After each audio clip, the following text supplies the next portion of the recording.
Invitational.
Dream my way, never a surrender.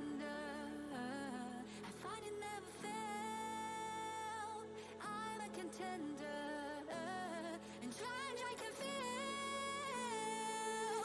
The smallest lights become the brightest enemies. Criminality, and even if you fall, you gave it everything to be a king.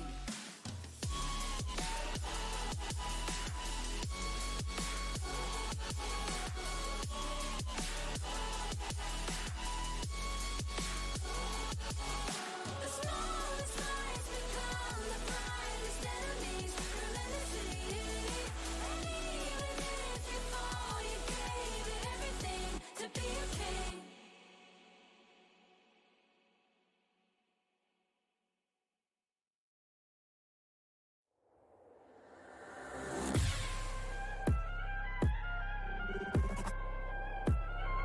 Turn it back.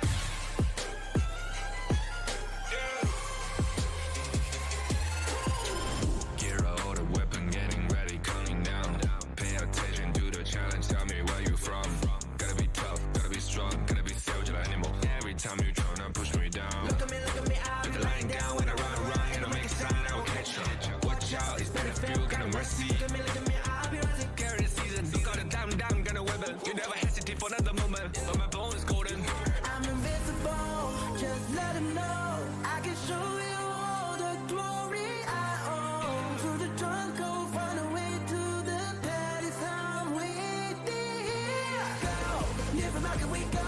It ain't a way for turning back. Storm is coming, tired of your cold. It's my kingdom, fire blowing up. We the kings, it's our honor showtime.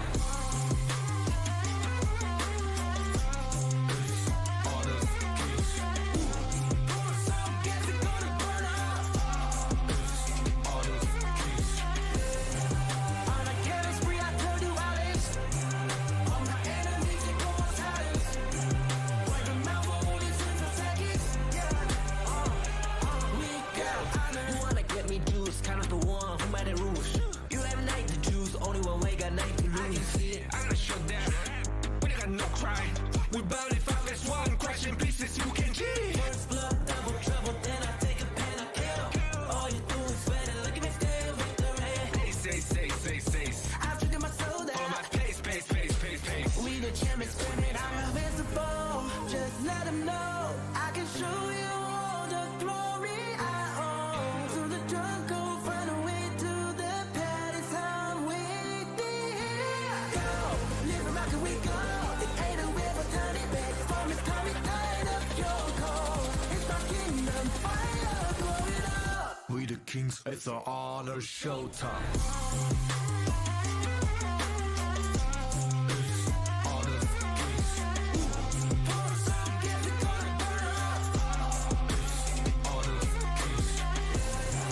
On a killing spree, I told you all this. All my enemies, they go on silence. Wipe them out for only 6 seconds. We got honor.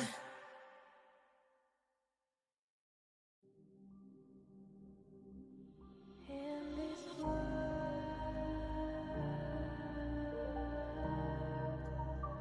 only ones in this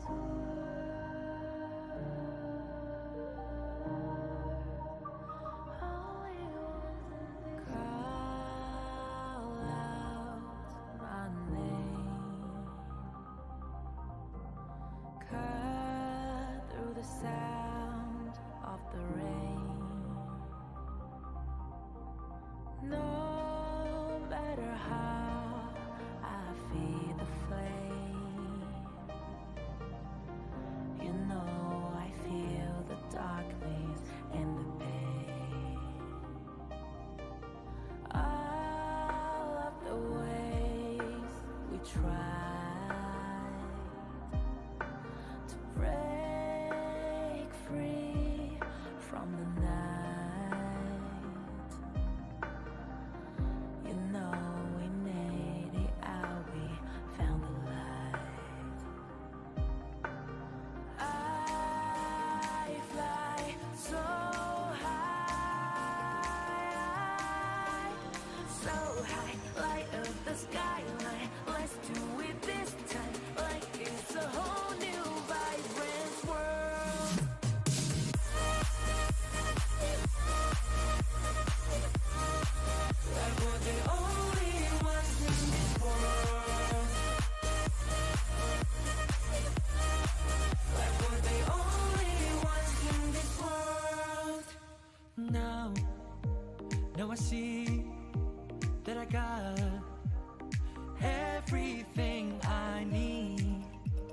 it's alright. I'm on fire, I'm alive, 'cause now I fly so high, so high. Light up the skyline, let's do it this time, like it's a whole new colorful world.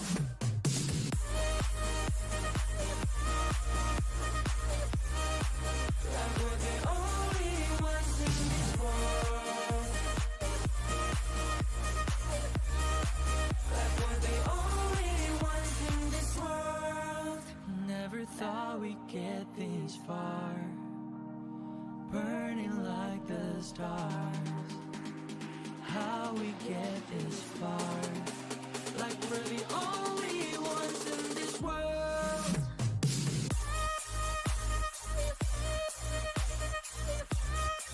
Like we're the only ones in this world.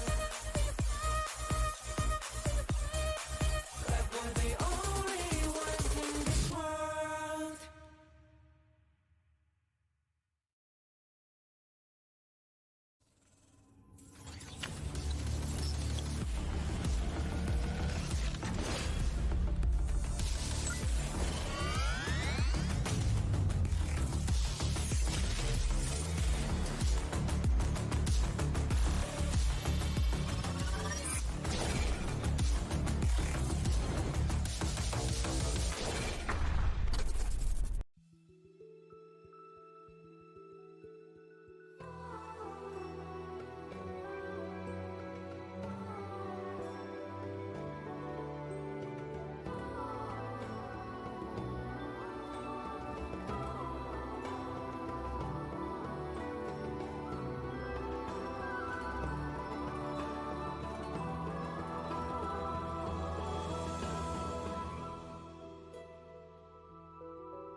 We'll meet again.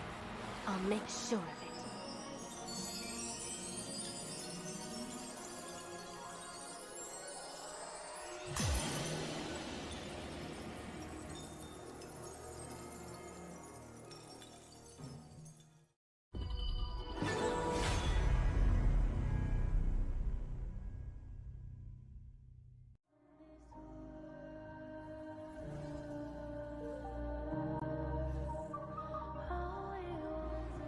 Cry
get this far, burning like the stars. How we get this far, like we're the only ones in this world.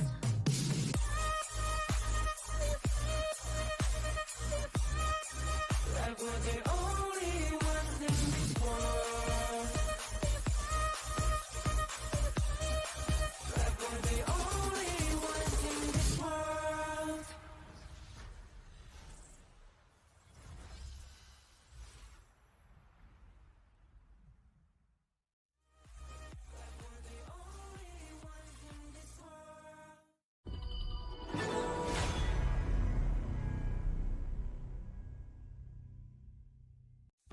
Grandpa, what happened in the monkey story? Anoman. Yes, he made a promise to bring Sinta home. Was he lucky? He got caught, and flames rose. A huge fire.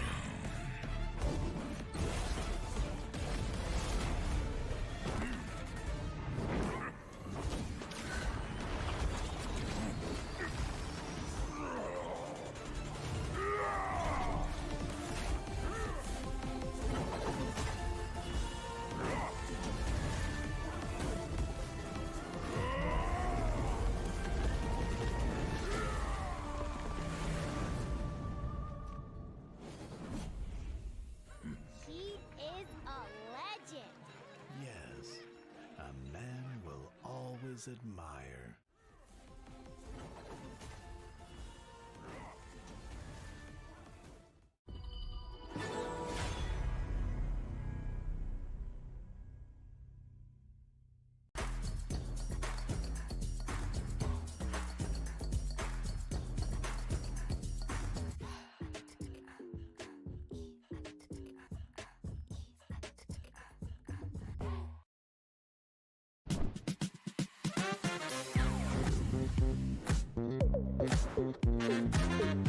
Halo guys, balik lagi bersama aku Momo-chan. Dan aku lagi di Museum Nasional Indonesia. Tapi aku nggak sendirian, karena aku bareng sama teman-teman aku di sini.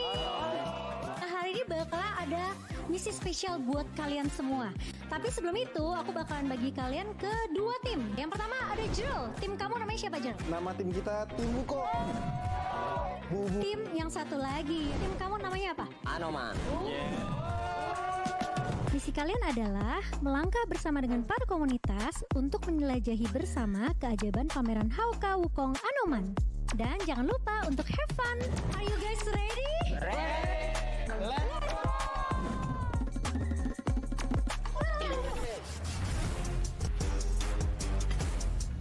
Loh, kok nggak boleh masuk? Kenapa ya? Kayaknya kita harus buat konten dulu deh sama mereka. Kontennya kayaknya harusnya gampang sih. Tapi kalian siap gak? Let's go!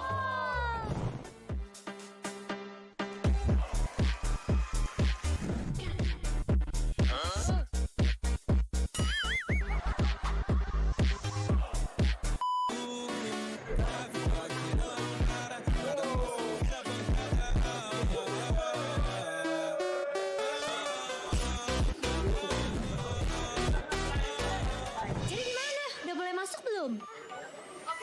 Oke guys, let's go!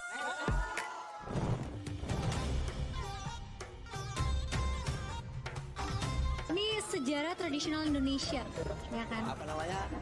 Wayang kulit. Tapi kalian tahu nggak kalau wayang kulit nih aslinya tuh terbuat dari apa? Saya tahu. Apa? Kulit sapi. Kulit kerbau.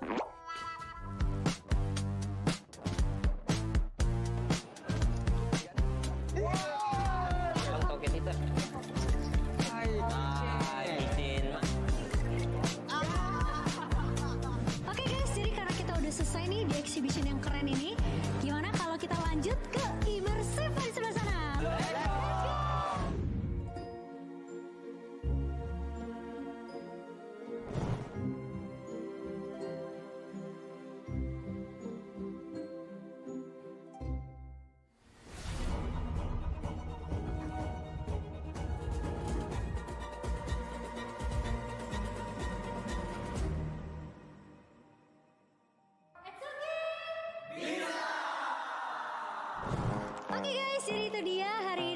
udah selesai turnya untuk special HOK exhibition juga. Gimana, seru banget gak? Seru. Keren, aku mau ngucapin terima kasih buat waktunya kalian juga, terutama untuk Ace Community. Thank you so much. Dan kita punya hadiah sedikit. Ini spesial karena ini merchandise eksklusif Wukong Anoman. So aku mau ucap dan kita pamit undur diri dan kita bakal ketemu lagi di video berikutnya. Bye-bye.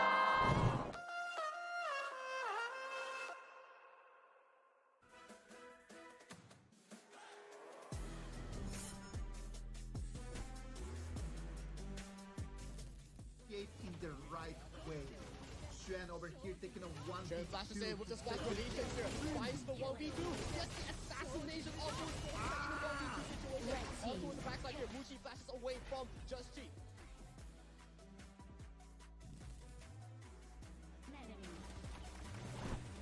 Good depth from below. Caster's son pushes in into the hungry mouths of the MT, but Meishu gets a beautiful knock up here, but that was enough as well. Well, for the aggro being collected by the side of the Jakarta. They're going for the push. They got it. Secure blind is not a beat up out the battle. Looks more engagement with the battle.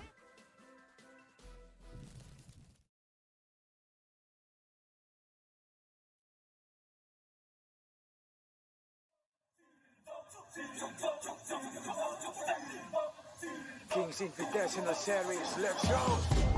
Bertahun-tahun ku ditempa, harap yang karang murka, enemy di setiap langkah, Ganten datang mencoba, panggilku one man army, satu orang 1000 nyali, bel spirit dalam nadi, sini maju kuladeni. Langkah sudah jauh, mereka pikirku mau mundur dan buang sau. Kehormatan yang utama di puncakku pertama, berdiri hantam balik semua yang halangi arah. Pikir-pikir lagi kalau kau mau halangi, genderang perang sebab bunyi sini hadapi old school tank mentally dia takkan berhenti, bukan instan imitasi. Coba kau lihat sapu cara bermain agak lain dengan strategi yang saya desain. Akulah mastermind di balik kekacauan, satu punchline sapu ku mundur semua lawan. Insting tepuku deteksi ancaman, enemiku libat seperti Anoman. Show satu pukulan tangan kosong, musuh jatuh runtuh panggil aku Wukong. Power hantam lawan yang menghadap, sapu cakar lebih tajam lebih dari kopong pedang. Yang saya incar turawana bukan tata singgah sana, maka wajar apabila dong bilang sambil bijaksana.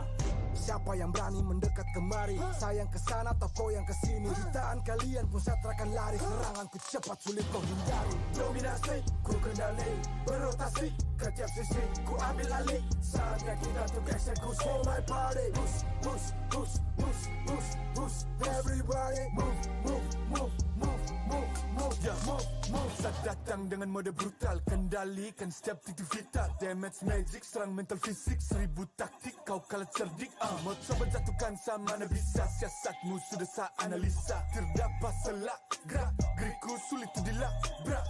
Game over, hancurkan semua tawa. Kombinasi skill dan power, teleportasi ala Enoku yang LOK. Kau tahu ku tak bisa redam, pula tekadku yang takkan padam. Tu kehormatan yang tak bisa dibeli, saat saya genggam jangan harap kembali. Adu mekanik tingkat tinggi, siapa paling berani, aku paling gigi.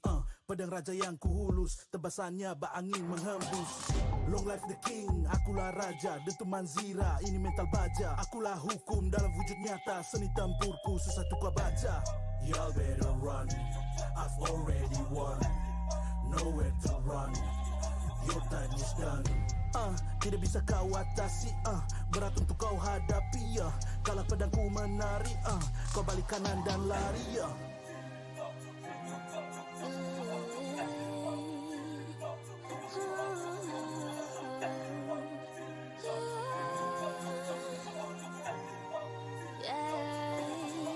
Come give me a good sing a sana. Aku cinta I'm the queen, feel the aura.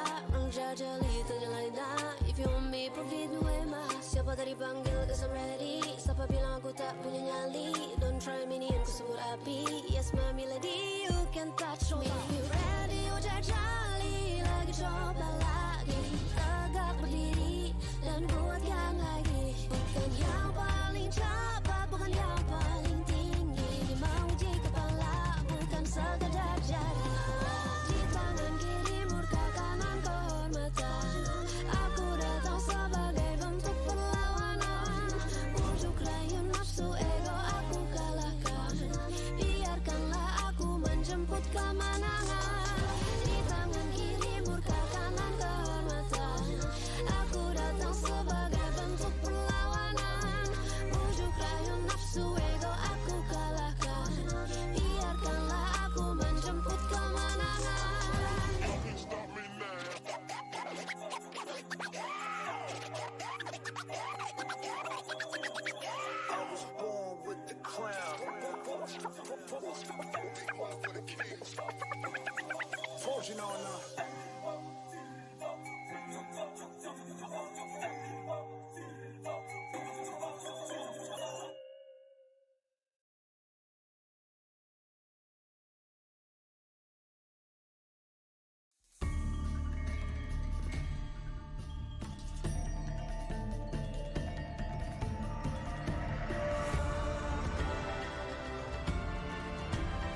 surrender.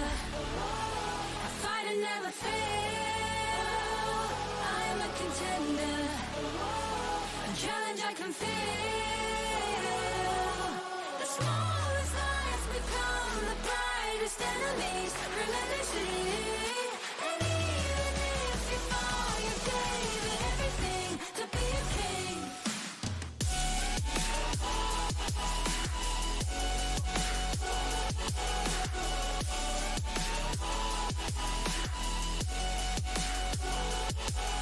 The smallest lies become the brightest enemies. Relentlessly.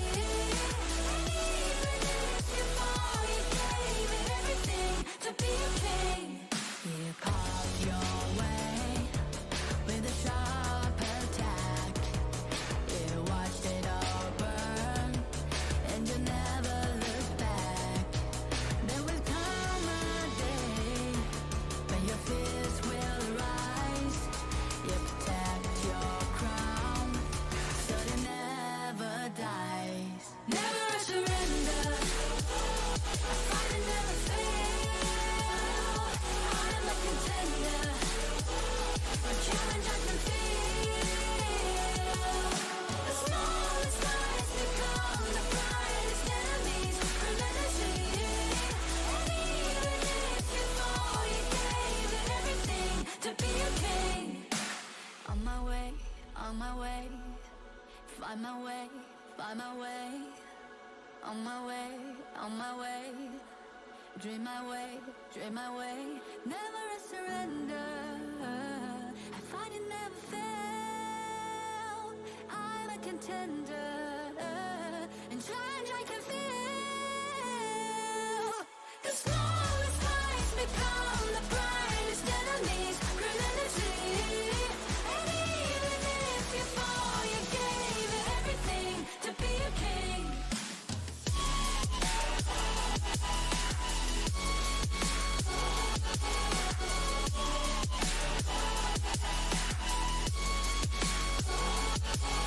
The smallest lies become the brightest enemies. Relentlessly.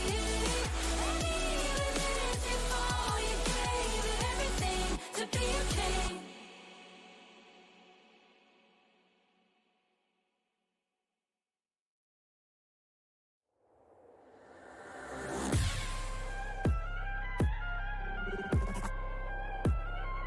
Turn it back.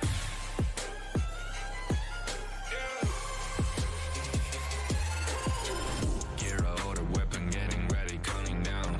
Pay attention to the challenge, tell me where you from.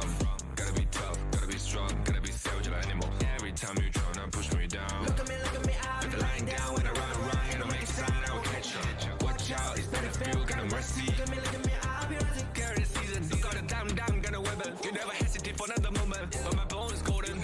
I'm invincible, just let him know. I can show you all the glory I own. To the drunk, go find a way to the pad. It's time waiting. Go, live and rock and we go.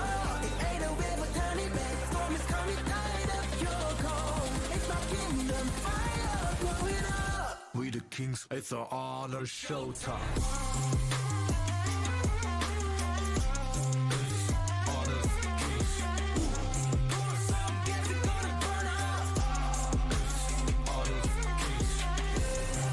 On a careless spree, I told you I laced.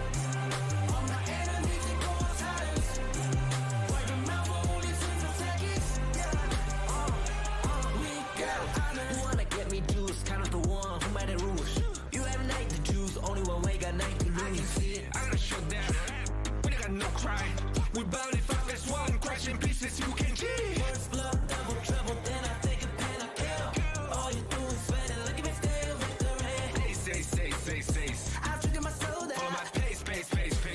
We the champions, screaming, I'm invincible. Just let him know. I can show you all the glory I own. To the drunk, go find a way to the pad. It's time waiting.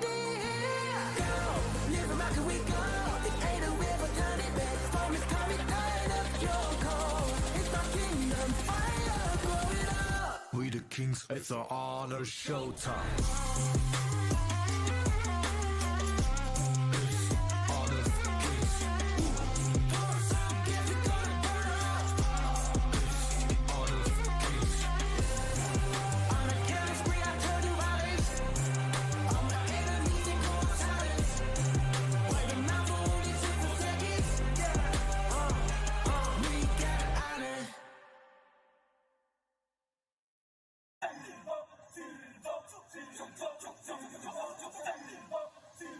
Kings Invitational Series, let's go. Bertahun-tahun ku ditempa, harap yang karang murka, enemy di setiap langkah, Ganten datang mencoba, panggilku one man army, satu orang 1000 nyali, bela spirit dalam nadi, sini maju kuladeni.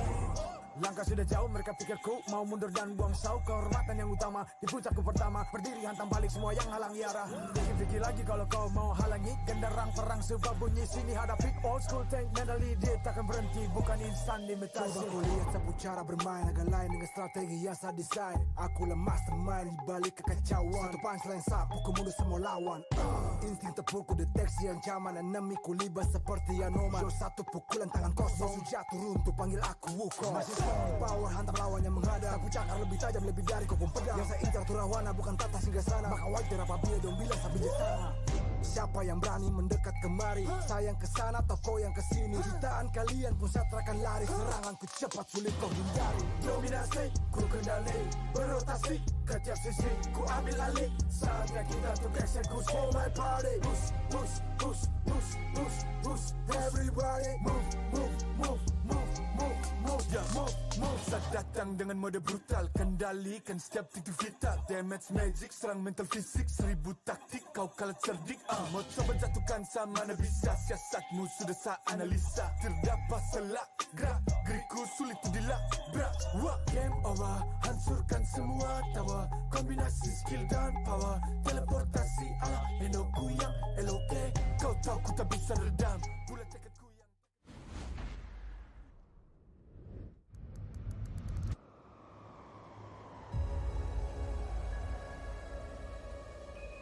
Jakarta.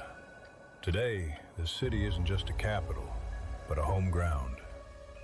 To the honor of Kings Invitational Season 4, it's our game!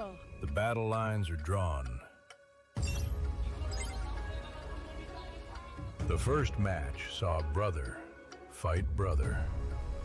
Dominator took control of the gorge with impressive performances from CC and Tian X. And though Kagendra fought their hardest, Here, double amending sorrow. Dominator showed that they have what it takes to represent the strength of Indonesia. And now at KIS4, we can champion at Jakarta also. We want to bring the trophy to Jakarta. In match 2, it was the clash of kings. The code breakers sought to break the code, but both Schwen and Wendy proved unbreakable. 4-2 exchange in favor of Nova Esports on towards the cross that side, making a double coming in from Nova Esports mid lane. With a 3-0 sweep, Nova showed why they are the defending champions of KIS. I think Shun's playstyle is really like discipline and more like tactical than other Clash laners, so it's kind of hard for me to fight him like that. In the final match of the day, with exceptional performances from BTR's new roster, The Grandmaster's force, hiding already 2 members, slicing them down. Make that a tree before he falls. Now triple kill in towards the hands of BTR's. John Q was able to make incredible plays, even with a surprise lead buy pick in Game 3. They got it! It was a show of force for BTR as they protected the home ground. We have shown you BTR chemistry. Watch out for us. The missions only get harder from here as rivalries deepen. What will the Gorge reveal for us today in Day 2?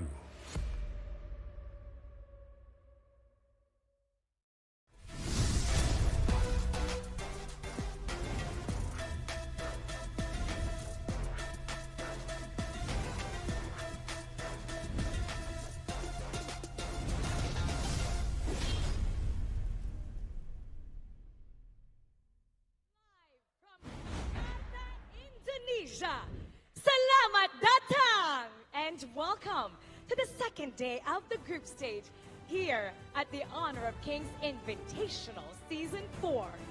Today we'll witness the birth of a new contender, ready to introduce themselves and show their desire to become kings of the world. And it doesn't end there. The heat between the IKL and PKL continues as we'll witness 2 exciting matches that will be centered around a rivalry. I'm Mara Aquino, and this is the year that we rise for honor. Teams rally to the top, but only one can claim the throne. Tell the story of the day, casters, and lead the gorge.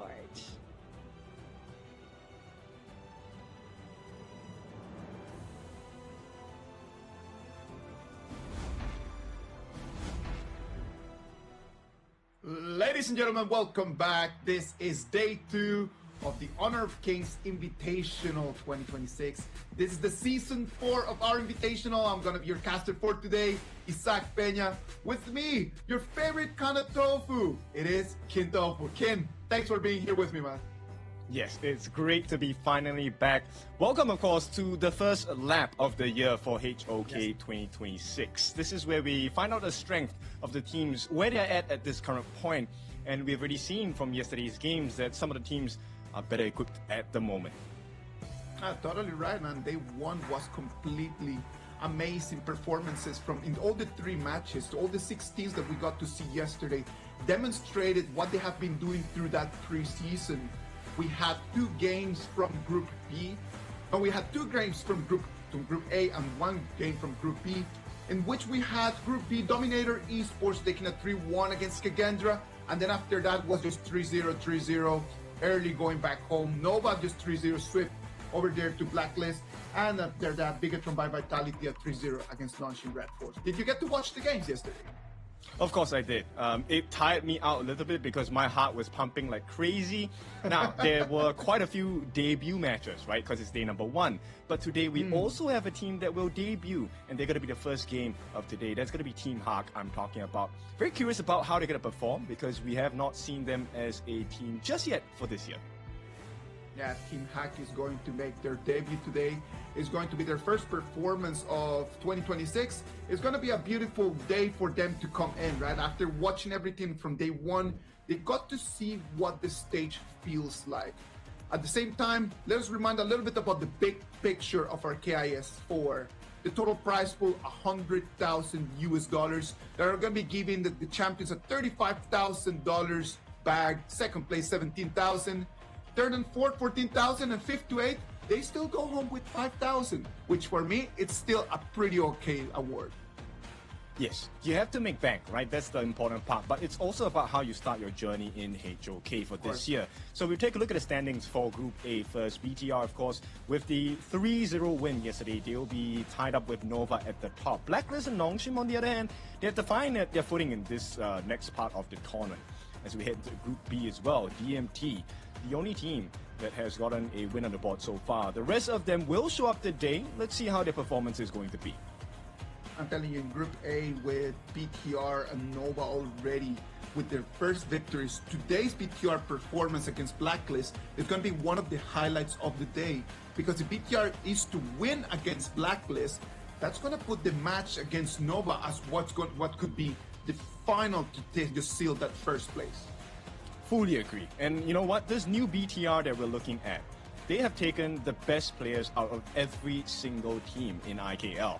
It feels like this formula, you know, sometimes you can have the best players, but they might not have the best chemistry.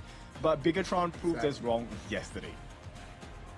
Oh, come on, like Bigatron yesterday, the performance, even with some unorthodox picks, right? Like we actually saw yesterday thank you, with the Levi coming in. We have not yet seen Levi in such a long time, and Tranky just coming in and showing us how to play it. It was not his best performance, but at the end of the day, just to be able to have the courage and bring that hero out there, it shows to you the confidence that BTR has in themselves.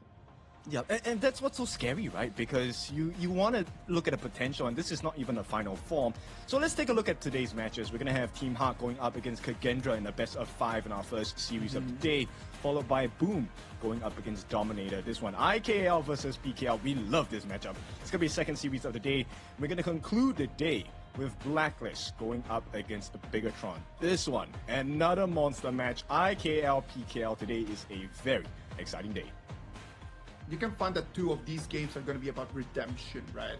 How Kagendra and Blacklist, they need to redeem themselves from yesterday's performances.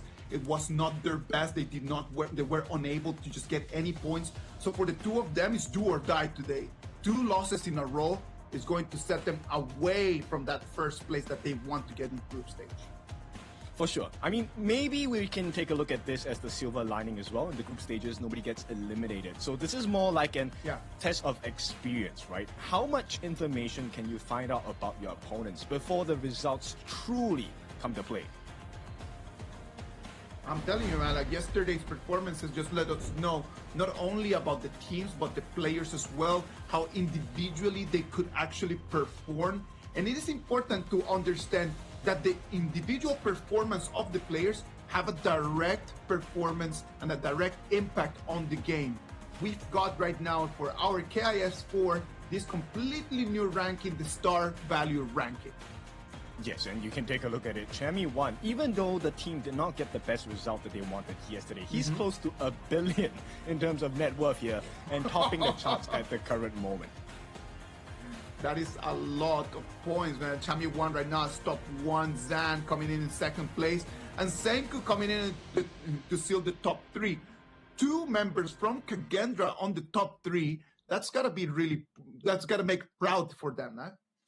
Yes, and you know, how they get this star value is by achieving certain criteria in the game. So even though they might not have hit the peak of their performance just yet, they're already doing well in making sure that the plays are coming out for their teams. This star value ranking is one of the innovative ways that we had over here for this KIS4. Over here at Honor of Kings, we take pride on always trying to look for creative and innovative ways on how to get the game a little bit more interesting, right? Remember that this star value ranking does not only apply for the players over there on your screens, but you as well can go get online and then just keep increasing your star value ranking as well. So a lot of new things to like. And I like what we're looking at below, right? This is like a news channel. We kind of find out, okay, what's happening today.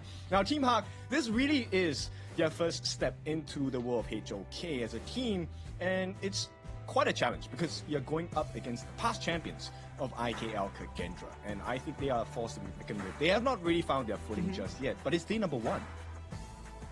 Well, when you look at Kagendra from yesterday, let's not make it sound that it was all bad, because yesterday in the 4 games that we got to watch, their performances, besides the first game that was a total stomp from Dominator, every single other one they could actually fight. They had good performances. The problem is that they do not understand how to really capitalize from their advantages. They got to the 10-minute mark sometimes with an advantage that they could not just take into a victory. So from yesterday's performance, I'm not really worried about Kagendra as much as I am right now curious about what Team Hack could actually do. That's true. I mean, it's kind of like a polishing act, right? Now you know the gaps you're supposed to fill as a team, and it's not just about individual plays, right? The better team wins. That's the whole thing in HOK. It's not an individual game. You need to work together with your team members to find out what's this perfect formula against each individual team. So Team Hawk, that I think it's going to be their biggest challenge today, because Kagendra have already gotten their warm-up yesterday, right? What do they do against Team Hawk? Oh no, come on, like at the end of the day, Kagendra already stretched, already took the nerves out of the whole 2026 coming in from the preseason. They're already out there. They're already ready to go. Team Hack on the other side, they're gonna have to prove if all this composition around Bai, it's actually going to work, right? Like we know that Bai is going to be the main player over there for Team Hack, as he's gonna be the core jungle. Will the other players who are not actually just unfamiliar faces to us, would they be able to have the synergy to go around with Bai? Yeah, I truly feel that as well, right? Synergy is definitely something that's very important. It's really what makes or breaks a team. And so far, I think based on what we have seen yesterday, right, Kagendra have found their footing a little slower, but still, they will be able to do it. And bear in mind, they are also backed by their coach, Reflect. Reflect has been with them since day number 1. You can take a look at their fans as well. The Balagendras, as we call them. Kagendra, you can see how the fans are already. That's one of the beautiful things about having home advantage, right? If you have home advantage, your fans are going to be right over there. It doesn't matter the numbers. It just matters the energy that they can bring you in. And then On the other side, they're going to have to fight against that. Having the turf advantage for Kagendra is going to be something that Team Hack is going to have to try to break. I love this. It's called the first prowl, right? So you're kind of like a jaguar hiding in plain sight, waiting for that opportunity to really get the slice in, right? And I think Team Hack, they have the potential to do it, but everyone has potential. It's who manages to realize it today. Potential is everywhere, man. Like, we're talking about the top players and top teams in the world. So I do believe that every single one of them has earned the way to making it here. You can see the photos over there of the two coaches, the one coach from Kagendra and the one coach from Team Hack. These are people that they spend so much time preparing the strategies that they are going to have to put to measure over here in the next 5 minutes. Fully agree. Now, we talk about experience, and Reflect definitely has that on the side of Kagendra. But Amox, I need to give you this piece of information. Amox is entirely new into our ecosystem of Honor of Kings. So this is also his first challenge. Well, when you have your first challenge, you have some kind of energy, you have some kind of drive that a lot of people that might have a lot bit more experience in our ecosystem might have already lost, or they might just have like weakened a little bit. When you come in as a new person in an ecosystem, you want to demonstrate, right? So you're very eager. That could be going in two different ways. When you're extremely eager, you might make some little mistakes, but at the same time, when you're very eager to do well, there's an extra energy that in difficult situations might give you an edge. And this is something that I really like, right? We've already talked about this since last year. All of the HOK events. What really makes a strong team is their ability to adapt to that situation. Now this time they have a little bit more breathing space. It's a best of 5, let us remind you once again. So you have 3 tries, right? If you get a total of 3 wins in the series, you take the entire thing. So let's see whether Team Hack can find the 3 points today. Team Hack, as they are making their way into the arena, it's going to be tough for them. It is going to be tough. They might be experienced. We know that they have that previous experiences in these certain specific scenarios, in these environments. But at the same time, new team, new teammates, new tournament, the synergy might not be there yet. Fully agree. I mean, they have accepted the mission. That was Team Hack as they take the stage down here. A lot of points that we can kind of talk about. I think let's focus. I want to zone in on one of my close friends here in Team Hack, John, in the Clash lane. John, he also has something to prove in this tournament. Well, for John, it's going to be a very difficult competition for him. We know that he is a very popular content creator. Well, he's gone and earned his spot over there where Team Hack, not based on popularity, but actually in his performances. There's always going to be a line of doubt over there where people would say he's right over there just because of the amount of people that he can pull, but actually today he has an opportunity to show to us that he is actually able to play this game. Right, walk the talk, right? And now this is not going to be an easy challenge because on the other side, for the side of Kagendra, we're talking about Saule here. Saule used to be a sub for the team, but right now he's on the main roster, so he also wants to prove a point here.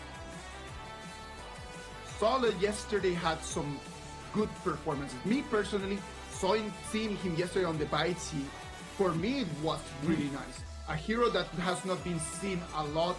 The way that he initiated, in my opinion, was really good.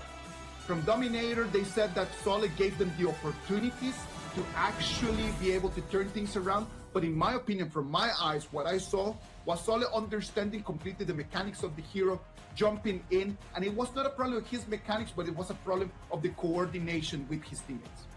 Yes, I fully agree with that point as well. Now let's take a look at Team Hack here. It's going to be represented by Bai, Lola, John, Nornor, as well as Man. So we talked about the chemistry of Team Hack. That is their first challenge of the day. And of course, going up against Kagendra is no easy feat. To do it in your debut match in KIS4, this truly is a tall mountain to climb. It is a tall mountain to climb. Let's wait and see if they can actually be victorious by the end of the day. In front of them, they're going to have a team that is one of the strongest in IKL. It's going to be Kagendra same 5 members as yesterday, Sole, Feisha, Zan, Senku, and Lu. Can they change what they did yesterday? Do you think that they had enough time to actually make the changes necessary to have a different result today? I think it's really just about the mentality, right? My gut feel for Facial yesterday was kind of like, okay, it was an introduction. Has he calmed his nerves yet? Because Facial is not bad.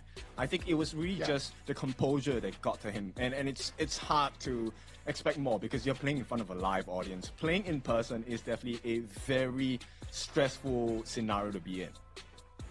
It's a completely different beast, right? But that's why they are the pros, man. That's why they are the pros. That's why they are there and we are here. It's just that simple.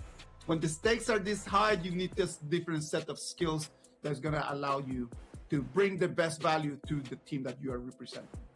Before we jump into the BP, let's talk a little bit about the heroes from yesterday. Yesterday, it was a very clear trend on the most picked heroes. Channel was in every single match it was played. There was 5 picks out of 6 possibles, and Diadia, it was the same 5 picks out of 6 possible. I like it a lot because we talk about single target burst damage. This is something that Channel definitely offers as the pack leader as well. With multiple targets you have to deal with, the wolves and as well as the traps, it's really hard to tackle that problem. And to add on to that, the Diadia with the heals is something that most teams, if you don't have the burst, they outlast, they outsustain, and then they finish the job. I remember talking to Sky last year in December when we were discussing about the heroes that we like. Sky just mentioned that Diadia is the hero that for her is the most complete out of all of the heroes in Honor of Kings. It's got initiation, it's got sustain, it can deal some sort of damage, it can be good on the ones, it can be good on the group battles. For us, Diadia is one of those heroes that it must be picked. As long as it is part of the meta, for me, Diadia should always be part of my roster. Yes, very flexible pick as well. And of course, if you want to cheer for your team, we're going to put you on screen as well. Metro, we felt your love. Rua Yudin as well. Thank you for all of the messages to your team. Team Indonesia here. They show that they are a force to be reckoned with at KIS4, right? But that's game number 1, day number 1. They need to keep consistent. And that is the message for Kagendra today. Hopefully Kagendra today is going to be able to show us something different compared to yesterday. Well, let's wait and see. I am really looking forward to that. When you start thinking about Kagendra and doing things differently, who do you think that is going to have to improve compared to yesterday? I really think it's about the jungle this time, right? For Kagendra, if Facial does steal his nerves, get those executions and rotations a little bit quicker than what he did yesterday, I think this should be a win for them. On the flip side, we have seen the growth of Bai, right? All the way from RRQ now into the hands of Team Hawk. Has he proven that his mechanical skills have improved since then? Today we'll just have to wait and see. Today we'll have to wait and see to see if he actually is up to the task. For junglers, it's very difficult, right? Because yesterday, actually, after you analyze the meta and you actually analyze the victories from yesterday, most of the teams that won, they did it on very big core jungle assassins. So if Bai and Facer can come in here today and be able to utilize the Jinx, the Lunas, the Lambs, the Musashis, if they can utilize that kind of heroes to their advantage, we will be able to have a very beautiful game. Yes, definitely. You can see the confidence in John there. he's looking excited. He's looking ready for this first game in the best of 5 as well. But we talk about the competition quite a bit. And, I also found out that yesterday we actually had quite a lot of early game-centric heroes, like the Pei, right? And teams didn't really seem to shine on that yesterday. It's difficult, man. It's very, very difficult. I do believe that coming out of the preseason and then just immediately into day 1 of the KIS4 makes it tough for a lot of them to be able to find the dexterity that they need in order to be able to perform. So if you come in and then you want to have like that, those kind of heroes that they are very tempo They're very tempo specific. It's very tough for them to really perform in the first day after a long time of not competing. That's true. I mean, we did see teams try that, right? Quite a few teams yesterday did try for that early level 1, level 2 invade going into the Crimson buff or the Azure buff as well. Did not really manage to find that formula yet. But once again, these are teething issues. I think today we'll see much more crisp and calculated gameplay by all the teams here for day number 2. Well, we are getting ready into moving into this first game of today. This is going to be the second game for Kagendra. It's going to be their debut for Team Hack. We're live from Jakarta. Jakarta, Indonesia, beautiful place where we're going to be able to see the performance of the first tournament of the 2026. 2026 is going to bring us a lot of different performances, very different performances that hopefully will bring us to the top level of our competition. All right, so let's get started here. Kagendra is going to be on the blue side, so they get prio pick. At the same time, Team Hawk on the red side. Now, do be reminded, we are practicing something called the global ban pick. You pick that hero once, you will not be able to use it for the rest of the series since it's a best of 5. The first round of bans and picks are coming up. The Ogren is going to be taken out of the table from Kagendra, and Tricha is going to be taken out of the table from Team Hack. Yesterday, the Tricha was so participate in the BP. It was very frequent for us to see the Tricha either being banned or being picked yesterday from day 1. One of those heroes that people do not want to be facing. For good reason, right? Chicha is one of those heroes where once you run out of CC, she is practically unstoppable. And she has great sustain as well. Once she hits that final form, it's going to be a big problem. Now, Team Hawk, I like this respect going in for the side of Facer. They actually took out his Tigress pay. But Kagendra, they start off the Mai, Fire Ninja. Come on, do your best. Very good. Just yesterday, they might have very good performances as well, right? One of those top 5 heroes that were picked yesterday. Mai just allows you to have the burst damage.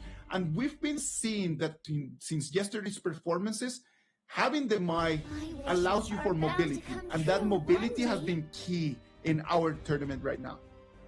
Yes, and you know, with the ability to steal camps really early on, the power spike in the early game is something that Kagendra wants to rely on. But one of the solutions that Team Hawk can really take a look at is Mega Tanks, right? Kagendra, they're gonna look in for the Featherfoot here, the Fade. I think we had a pretty good showing of Fade yesterday as a hero across the teams that have picked him. Let's see if this trend continues today. Yesterday we saw that Fade coming in that first game. And I remember that for Kagendra, yesterday when they were actually playing against Dominator, they wanted to really focus a lot on what Facer could do. And Fade could be actually one of those options that could allow them just to put the spotlight on him. Yeah, for sure. I mean, the ability to JD fire any member within range and get the insta-kill, that is a very useful tool.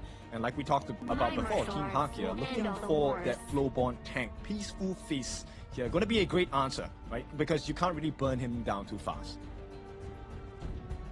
Flowborn tank yesterday had a lot of very good performances as well. One of the beautiful things about the Flowborn tank is just the ability to be able to initiate multiple times consecutively, just being able to knock back your opponents. Yes, and it's a very useful tool, right? We have seen teams use the diversity of it, right? In terms of the roam, we have like the Dark Lantern Light, where you get the TP back home, the second skill. But Team Hawk wants to go for a more aggressive approach here. With the Bond Weaver, the idea is going to be able to provide the heals. My concern now, if Kagendra does not position right, they might get wiped out immediately. The positioning right now that Team Hack knows that right now they need to target on that channel. That's why Tramfe and Lapu Lapu just completely banned out. It's going to force that channel just to get a roamer or a support that might not provide that much vision. And we know that the channel needs time to or actually get his damage online. For sure. And my concern now is Kagendra, where is the sustain? Where is the tank, right? Because they have damage on hand, but then this also means if they get caught out by Team Hawk, now there is a board master, the Yixing, one of my personal favorites. Once the board gets laid down, they're caught inside. I think it's done deal.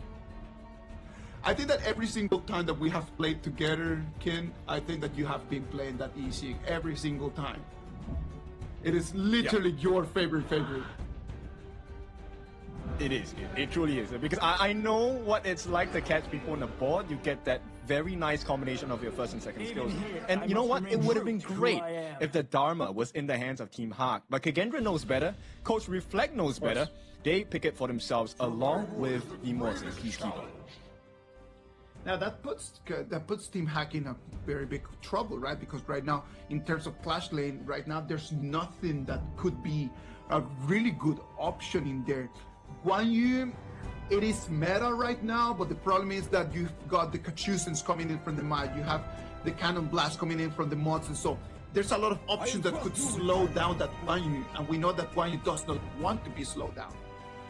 For sure. And Kagendra, for Kagendra, the fight starts even before Team Hawk enters within range, right? There's so much poke. They have the Lupine Traps by the pack leader, they have the Cannon Blast by the Peacekeeper, and like you said, the Kachosens coming in from the Fire Ninja. These are all big poke abilities, and Team Hawk, even before the fight starts, they might be low already. Well, this table has been set. We have already locked in what the heroes are going to be for this first game of our match number 4 of the tournament. Remember that this is going to be best of 5, right? You do not have a lot of pressure over here in this first game, but at the same time, losing here might put you on your back heel for the rest of the series. Agree, because we have some pretty big picks here, right? The Warsane, Guan Yu here already picked up. The Parasolar, one of the stock standard picks we've seen from across the board for all teams, because she's so mobile, she has a lot of burst potential in the late parts of the game. This is something that is going to cost Team Hawk if they do not take this game. From what I saw yesterday, the Arlie had a very good time yesterday in her matchups against the channel. So what different can Team Hawk do right now to continue doing that? Because I know that the channel has been extremely favorable pick, and the fact that for Arlie she needs to really just be dealing damage into one single objective. In terms of the laning stage, it might give the advantage to channel. What do you think? Definitely will, right? Up until the point where the farm laner on the side of Team Hawk, Lola here, gets that first lightning charge, right? Once he gets the massive magic damage coming in, multi-target attacks, that is where Team Hawk can really shine. I can see right now the mid laners in here just having a very important role to play. We know that mid lane might not be the most important lane right now at this moment of the game because of the damage they can deal, but the rotations are going to be critical. Well, this is going to be our first game of the day. We're going to have Kagendra on the blue side, and we're going to have Team Hawk on the red side. All right, so we start off with the usual here once again. If you have not attended the event, Jakarta Assemble, in the game as well, you can actually vote for your teams and get some amazing rewards by making sure that you add on, support your team in the game as well.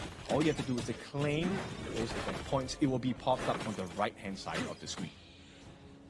Kagendra with a very clear opening right over here, right? They can take the Firehawk, and right now the initiation of here, like the 3-man rotation, and they will be able to just cut in that one more resource. Yep. So it actually slows down the farm of Lola. Nuono was the one that actually got that camp. Now Zan is going to make sure that he gets his own, so this is going to be a slight advantage going to the side of Kagendra. A nice start for now. No big action, no rush. Look at that. The rotations from Team Hawk just showed you that they do have that communication. They do have that synergy. They know that they need to help the Flowborn to very quickly start to farm. So the 3-people rotation helping him clean up the jungle, it's a very big tactic.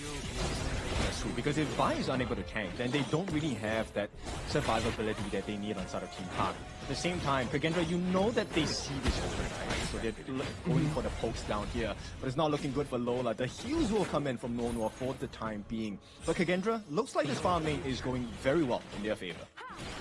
Yeah, we said that the channel was going to have the opportunity, right?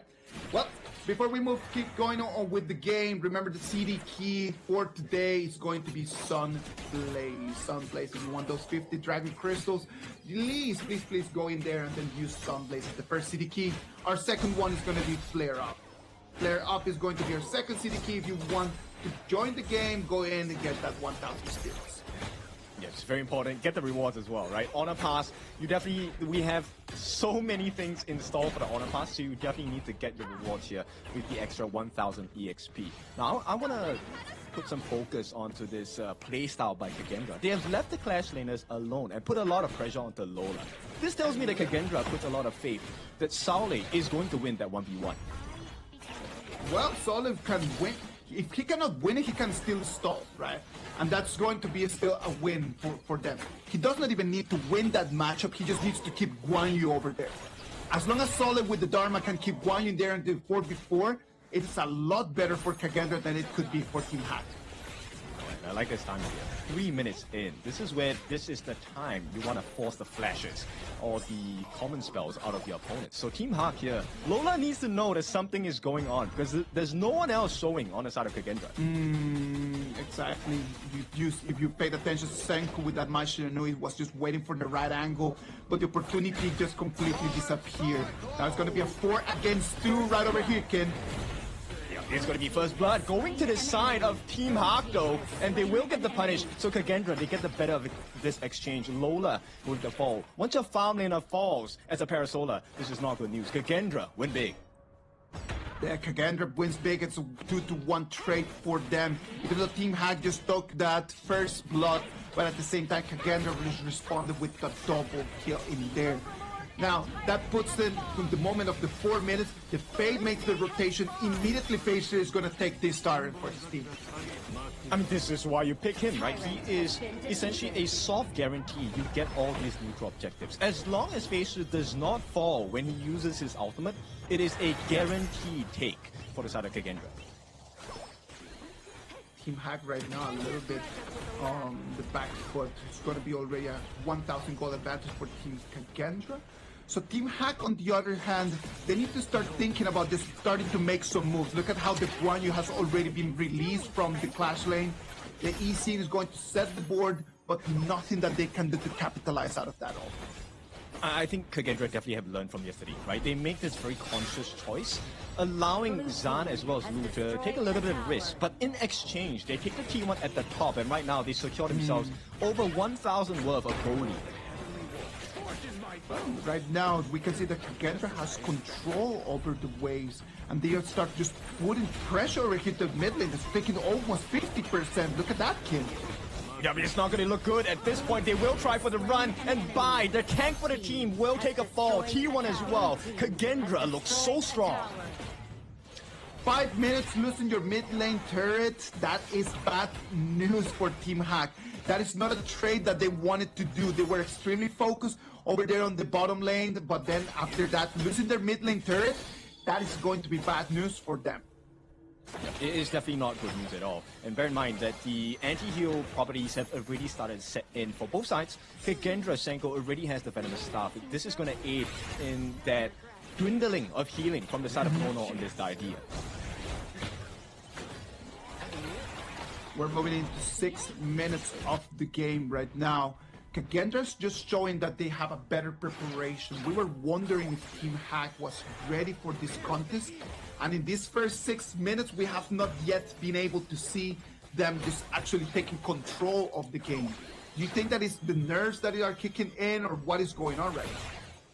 I think it's really just the nerves at this point, right? But now with the gold advantage going very strongly to the side of Kagendra, we were asking before, right? As the team composition on Kagendra, do they have enough tankiness? Looks like this hybrid build by the side of Heishu with the Frostguard Embrace is going to provide a lot of value. Not only does he get that insane amount of defense, he also has extra frost damage coming in every time he uses a skill. extra frost damage and the slowdown that's going to deal. It's going to look really good for FaZe as the time and the clock just keeps passing. Look at the rotations here coming in from Kagendra. They have vision and they have information on the whole location of all the Team Hack members. Senku waiting in there in the brush. He's setting up for the Kashuzi. Yep, nice knockup with the passive activated as well. Can they get the finish on the job here? Killing spree for the side of FaZe. They're looking for more. The T2 is up, but they don't care. Kagendra, here comes the save though from the side of John. He could change the entire game here with that catch itself. For now, nobody falls on the side of Kagendra, and it's looking like IKL will dominate 6-1. T2 as the next reward for Kagendra. Kagendra coming in, dealing damage, and they mean business. They thought that they could have the movement around. Team Hack did not know that Senku was waiting in the brush just to initiate this horrendous battle for them. Totally caught off guard, right? So, Isaac, let's break down this pass fight. Look at that, just the Kachuzen comes in and then Mai Shiranui in the exact perfect moment. Man's box comes in a little bit too late. It's not going to be enough. The Guan Yu comes in to try to help out, but it was FaZe just dealing damage. Nothing that anyone could have done against that. Yep, the biggest issue was the fact that Zhang was just left all alone. They had to deal with the other members. Yeah. FaZe, this hybrid build is working wonders for the side of Kagendra. 8 minutes of the game right now, we can see that the minion waves are going to start clashing in. The pressure is right now going to turn into the high ground. The high ground is going to be the next objective. Kagendra is right now completely in control of the game, cleaning up the waves, and right now the high ground turret is going to be the next objective. Alright, this is a defensive ball from the side of Man. But, you know, Kagendra has already done the top work. John, he is left in no man's land. He's running away. He's trying to run away for his life, but it's not going to happen. A killing spree for the side of Senko as Kagendra adds on to the pain for Team Ha. John tried to come around and he was spotted by FaZe. FaZe is going to take that 1v1, knowing that with his build right now, there's no way that one you could have run away. Completely slowed down. It looked like he was moving in slow motion. Yeah, I like this build from the side of FaZe, right? Not only does he have the anti-heal properties from the Brazen Cape, he also has the extra damage from the Frost Guard Brace. So he is tanky, he does have damage, and right now Team Ha, because they're about, 7,000 gold behind, this is not ideal. They have to try and drag the game. Drag the game? Can they even drag this? Can they protect their high ground turrets over here with this minion wave? The first one is going to clash against the mid lane, and there is nothing that they can do. As we can see, the turret just going 50% HP. Yeah, right now, if you take a look at what Man is doing on the Yixing as the board master, he's trying to land those balls to make sure that they get the catch and potentially win that team fight. But right now, it's just a defensive option. There is no aggression behind it. No, there's nothing that they can do right now. We're going to have 3 more seconds until the Overlord and the Tyrant are going to be enhanced. Right now, cannons are going to come in. Team Hack needs to pray to try to get something out of this. But Kagendra's going to respond with a double dragon attack. Yeah, this is what I love about pro plays, right? Especially when you get the double objective kick. This is a finishing blow that most teams will find success in.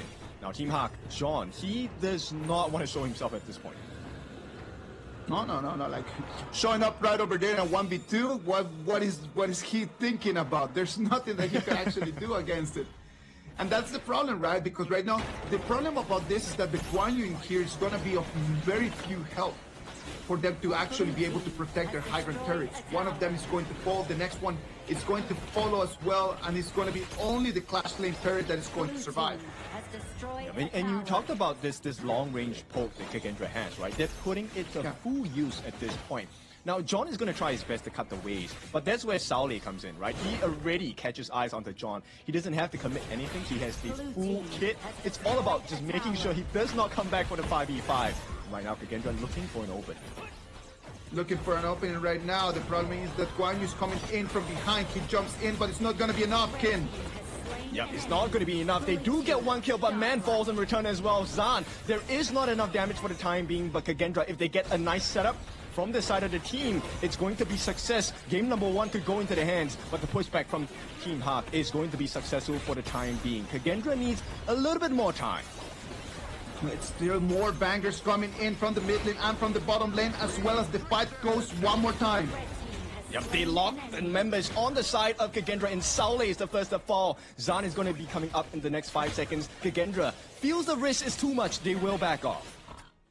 Losing Zan so early right over there in that high ground attack, it was the reason why right now Team Hack is still alive. The problem of losing the channel is that you lose a little bit of the damage and then you're just going in with melee attacks. Well, right now Team Hack, they were able to survive that double dragon. Let's see what Kagendra wants to do right now. They have full control over the resources, but do they want to push or do they want to wait for the next overlord?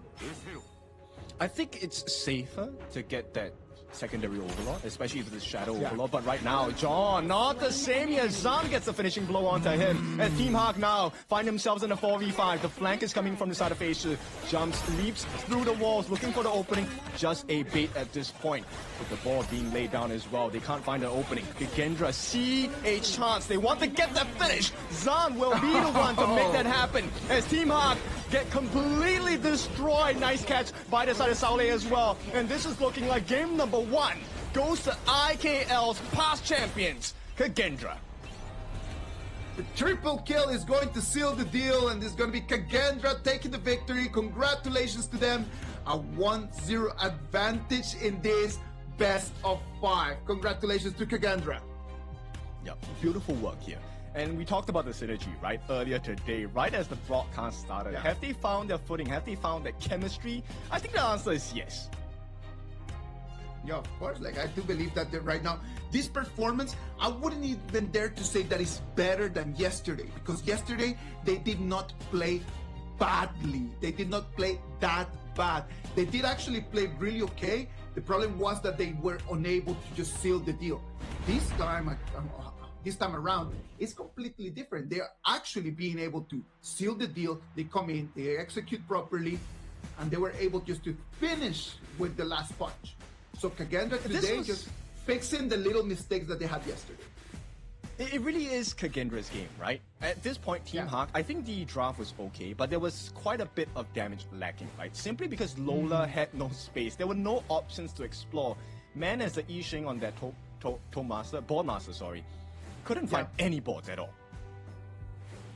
One of the issues in here as well comes down to the VP, right? Like the way that they are forced into playing that Guan Yu in a composition where Kagendra had already had all of the poke abilities that they needed. That's why the Guan Yu is unable to initiate anything in any moment. In the moment that Guan Yu wants to really start the fight, when it wants to really start to speed up, it's being slowed down by the poking ability coming in from Kagendra. Yeah, quite a bit of pokes coming in, and not only are they giving damage, it's the stuns that are coming in from the side of the Mortar Peacekeeper. That really was a huge issue, because not only were you unable to get the boards, you're stopping the Guan Yu, the War Saint, from coming into the prime positions. And to complement this, I really like the fact that FaZe went for a hybrid build. Get the Rapacious Bite, yes, damage as a jungle item, but you complement it with tank, so you don't dive too heavily and get your life taken away. Beautiful performance in here from him, right? Like, it was being able to make the right decisions in terms of items. We saw that FaZe on that Fade with a 6-0 and 6 for the KDA. He just came in, dealt the damage, got the kills, and then just run away immediately. Yeah, I like the answer on the itemization, right? The Demon's Bane, beautiful work to make sure that he is able to handle the damage coming from both Nono as well as Man. At the same time, with the physical attributes on the side of the Blood Rage, he has more health, so the Blood Rage helps him get more damage done based on his health as well. From Team Hack, I see the biggest issue in here was they're not very familiar to how to fight a team like Kagendra. I do not know in their preseason if they had opportunities to scrim to this high level, but what I'm seeing right now is that Team Hack came in with a very monotonous approach to what the game is. They came in, they read the books, they were trying to really tried to help out by just to build up more items early on. But then after that, in the moment that Kagendra tossed a question at them, it didn't feel like they had the knowledge to actually answer back. Yeah, for sure. I mean, if you take a look at the idea behind the draft, I think Team Hawk, the idea was there, right? Bai as the mega tank, he's supposed to be able to soak up all the damage that Kagendra is able to deal. But if you take a look at the goal difference here, that big spike starting at about the 4.5 minute mark, Bai was behind his counterpart Fei Shi by close to 4,000 gold. That's one whole item away. One whole item away onto the Fade, into the IKL champions. It is a difficult feat. There is nothing that they could have done differently. I do believe that if they could have bought a better composition for their heroes, if they would be able to actually get a Byron, for example, instead of that Guan Yu, maybe they could have done something different. Because if you analyze here, just when you see the map, Sole had a very big advantage in the most important elements when you're looking at Clash. You're looking for assist, you're looking in for damage, you're looking for gold per minute. All of those areas, he was having a better performance than John. Yes, and based on the common spells as well, the kit given by both of the Clash laners really was the difference maker, right? For Kagendra, they had plenty of angles to set up from. From Team Hawk, you only had that few. You either get Bai to dive in, and hopefully the team follows up with Man's board, and hopefully the catch by John as well. All of which you can predict, you can see. But for Saule, it's completely different. He has the Flash Truth Mantra. You will not see him. By the time you see him, his Truth Mantra is already on the multiple members on the side of Team Hawk. You are gone. Senku and Zan's performances in there, as you analyze the data, tells you that those were the openers for Kagendra to actually be able to win this game. When you see the biggest difference in terms of the one-to-one, the head-to-head with their counterparts, those two players really built the opening for Facer to come in and deal the damage. Yes. If you take a look at that singular situation, singular fights, you will actually find out that there are very different perspectives on this. And of course, the well-deserved MVP Fei Shi, recovering from yesterday, showing a very strong performance in this game number 1. Did not fall a single time, 6-0-6.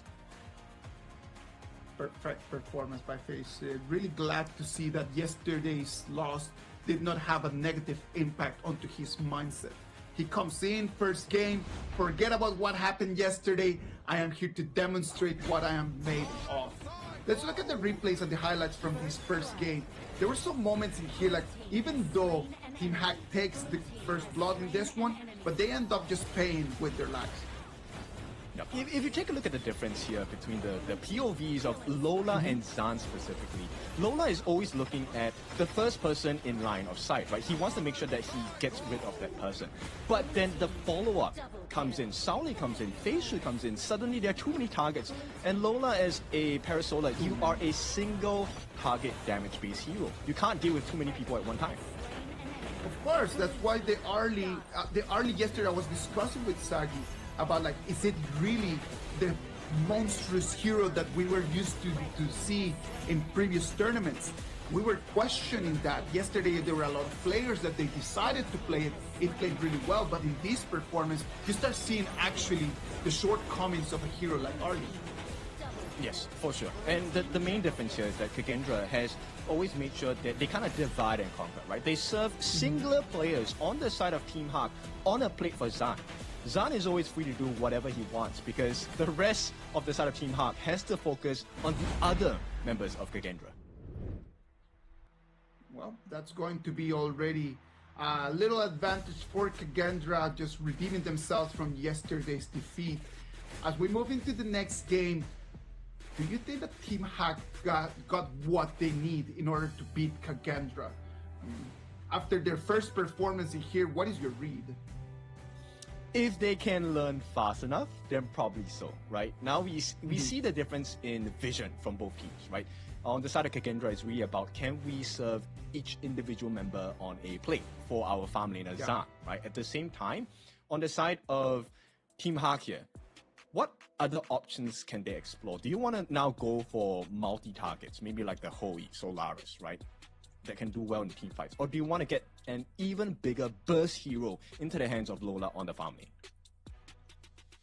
Well, one of the important things in here is that Team Hack will be able to choose which side they're going to be taking. I do believe sincerely that they need to go and choose the red side. They need to be able to reply back to whatever that Kagendra says. If you analyze the data from yesterday we had 10 games with the red side actually winning 7 out of those 10. So is this meta, is this patch just designed for you to have the final choice? It's better than having the first pick. What do you think? I think it can be taken in multiple ways. My view is kind of different from yours. I think having the counter pick side is great. But at the same time, the execution really matters as well, right? Team Hawk, we could definitely see what the idea was, but then it came down to you didn't control the early game, right? You didn't wrestle the lead away from Feishi. And when you give a player such as Feishi, number 1, the fade, and number 2, a great goal lead, it's not going to work out in the way that you view it. Yeah, that's one of the beautiful things about being in the blue side. That the first pick that Kagendra does is to take a Mai. There's no information whatsoever that you can just get from that. And then after that, as Team Hack picks the early and the idea in the past game, that tells Kagendra exactly what they need to know. They go for the fade. There's nothing that Hack can do, and set the whole Kagendra victory. Yes, this is a beauty. Does Team Hack has the experience and the knowledge to battle it in the BP? They might have the mechanics to battle it out on the Gorge, but can they battle it out over here on the chess match that the BP is? No, well, let's see. Right now, they are going to head straight into the second test. This is game number 2, the best of 5 between Team Hawk as well as Kagendra. For the IKL fans, this is a sight to see, right? It's beautiful for them. For Team Hawk, though, coming in as the new representatives for MKL, they need to step up right now. Those are some big shoes that they need to fill in, right? Because MKL is recognized as one of the strongest leagues around, and if Team Hack is going to come here as a representative of MKL, they cannot just so easily just surrender and admit defeat against the IKL champions. That's true. And right now, I'm wondering if Team Hawk wants to take a page out of Kagendra's book here on their first pick, right? We talked about it. The Fire Ninja Mai is a very flexible pick. It can fit almost any composition, which opens the door up for a counter pick, even if you're on the blue side. There is something very interesting that I have seen in these 2 BPs right now from Kagendra. Their first ban for both games is going to be the Ogren. Is there some information that I don't have about Bai's Ogren? I think Bai's Ogren is pretty strong, right? We've seen it last year. So Bai has a couple of spectacular picks, one of them being Tigress. So I'm actually curious, does Team Hawk want to give the pay? But for now, I think this Forge Maiden here, Chicha, is definitely a great pick. This is a flexible pick, which is right up the alley of what we're talking about. Opens up the potential counter picks against Kendra's next 2 picks, which at this point, I think is going to be difficult. This is a very early game structure. Byron and Pei. Well, the Pei is going to be a hero that allows you to control the game early on, but at the same time, there's very few error space in here. Like, you cannot make no mistakes. So it's going to depend a lot about the first 2, 3, 4 minutes of the game and your pacing in there. We know that Feishi is having a great moment right now. Right now, if with this Pei choice, they're putting the whole spotlight on him to carry Kagendra in this victory. Yes, we've already seen his highlights on the Pei yesterday, right? He is able to keep that farm going. That's the number 1 thing I have heard from the pros, right? As a Pei, you must constantly be farming. It doesn't matter where you're farming. It can be at the opponent's jungle as well. You just need to keep ramping up your gold. Now, with that being said, Team Hawk, they've completed the first half of their bans and picks. This is now where they have to try and make sure that this composition by Kagendra does not get into the full potential here. Kagendra cannot get into a full potential, or else Team Hack is going to be already on a 2-0. They understand the importance of that idea, so they're going to ban it out. I can imagine that they're going to ban one more support because they do not want to let the composition for Kagendra just to scale up too quickly. Okay, so there's a couple of options for Team Hack to kind of explore in the bench. Now, I know this is a completely... Okay, yep, they did ban out the Changfei. The other option I feel Kagendra can really pick up is actually the Sun Bin, right? With his second skill, the Time Flux, they're able to out-sustain the poke damage coming from Team Hack and get the silence in as well. But Kagendra going for a slightly different feel here. They're going to go with a flex pick. The one can go into the mid, it can go into the roam as well. Onto your point of the Sun Bin, right? Like the Sun Bin would give them a little bit of advantage in terms of balancing the early and the late game. The problem of that is that they do not want to make the late to enter the late game, right? There's something that they are not really willing to get into. Sun Bin option right over there would contradict their strategy of trying to dominate the game early and finish it early. Agree, and there we go. This is where the Tunecaster Yuhuan will be going into the roam once they lock this in. Welcome, the new hero, Haya, the absolute menace if you know how to use it. Yesterday we saw a lot of Haya. Actually, I do believe that yesterday we saw some Hayas that were completely unnecessary. We saw a lot of Hayas yesterday that it was more like a pick because it's new. So since it is new and it is available, I think I'm just gonna get it. We did not see excellent execution yesterday, but well, let's wait and see if Senku can show us something different today, right? I mean, that's why we were talking about potential, right, earlier today. Like, potential is everywhere, but for you to realize it, it's not as easy as it sounds. Now, Kagendra, I like this lineup. They have very strong early game. The wave clear in the mid is going to be a problem for Team Hack. Evernight Aspirations, 3 uses of your first skill, a couple of your passive basic attacks, you have the lane clear, especially if you have help from your Roam Yuhuan. Yeah, that's instant level 2 for you right there.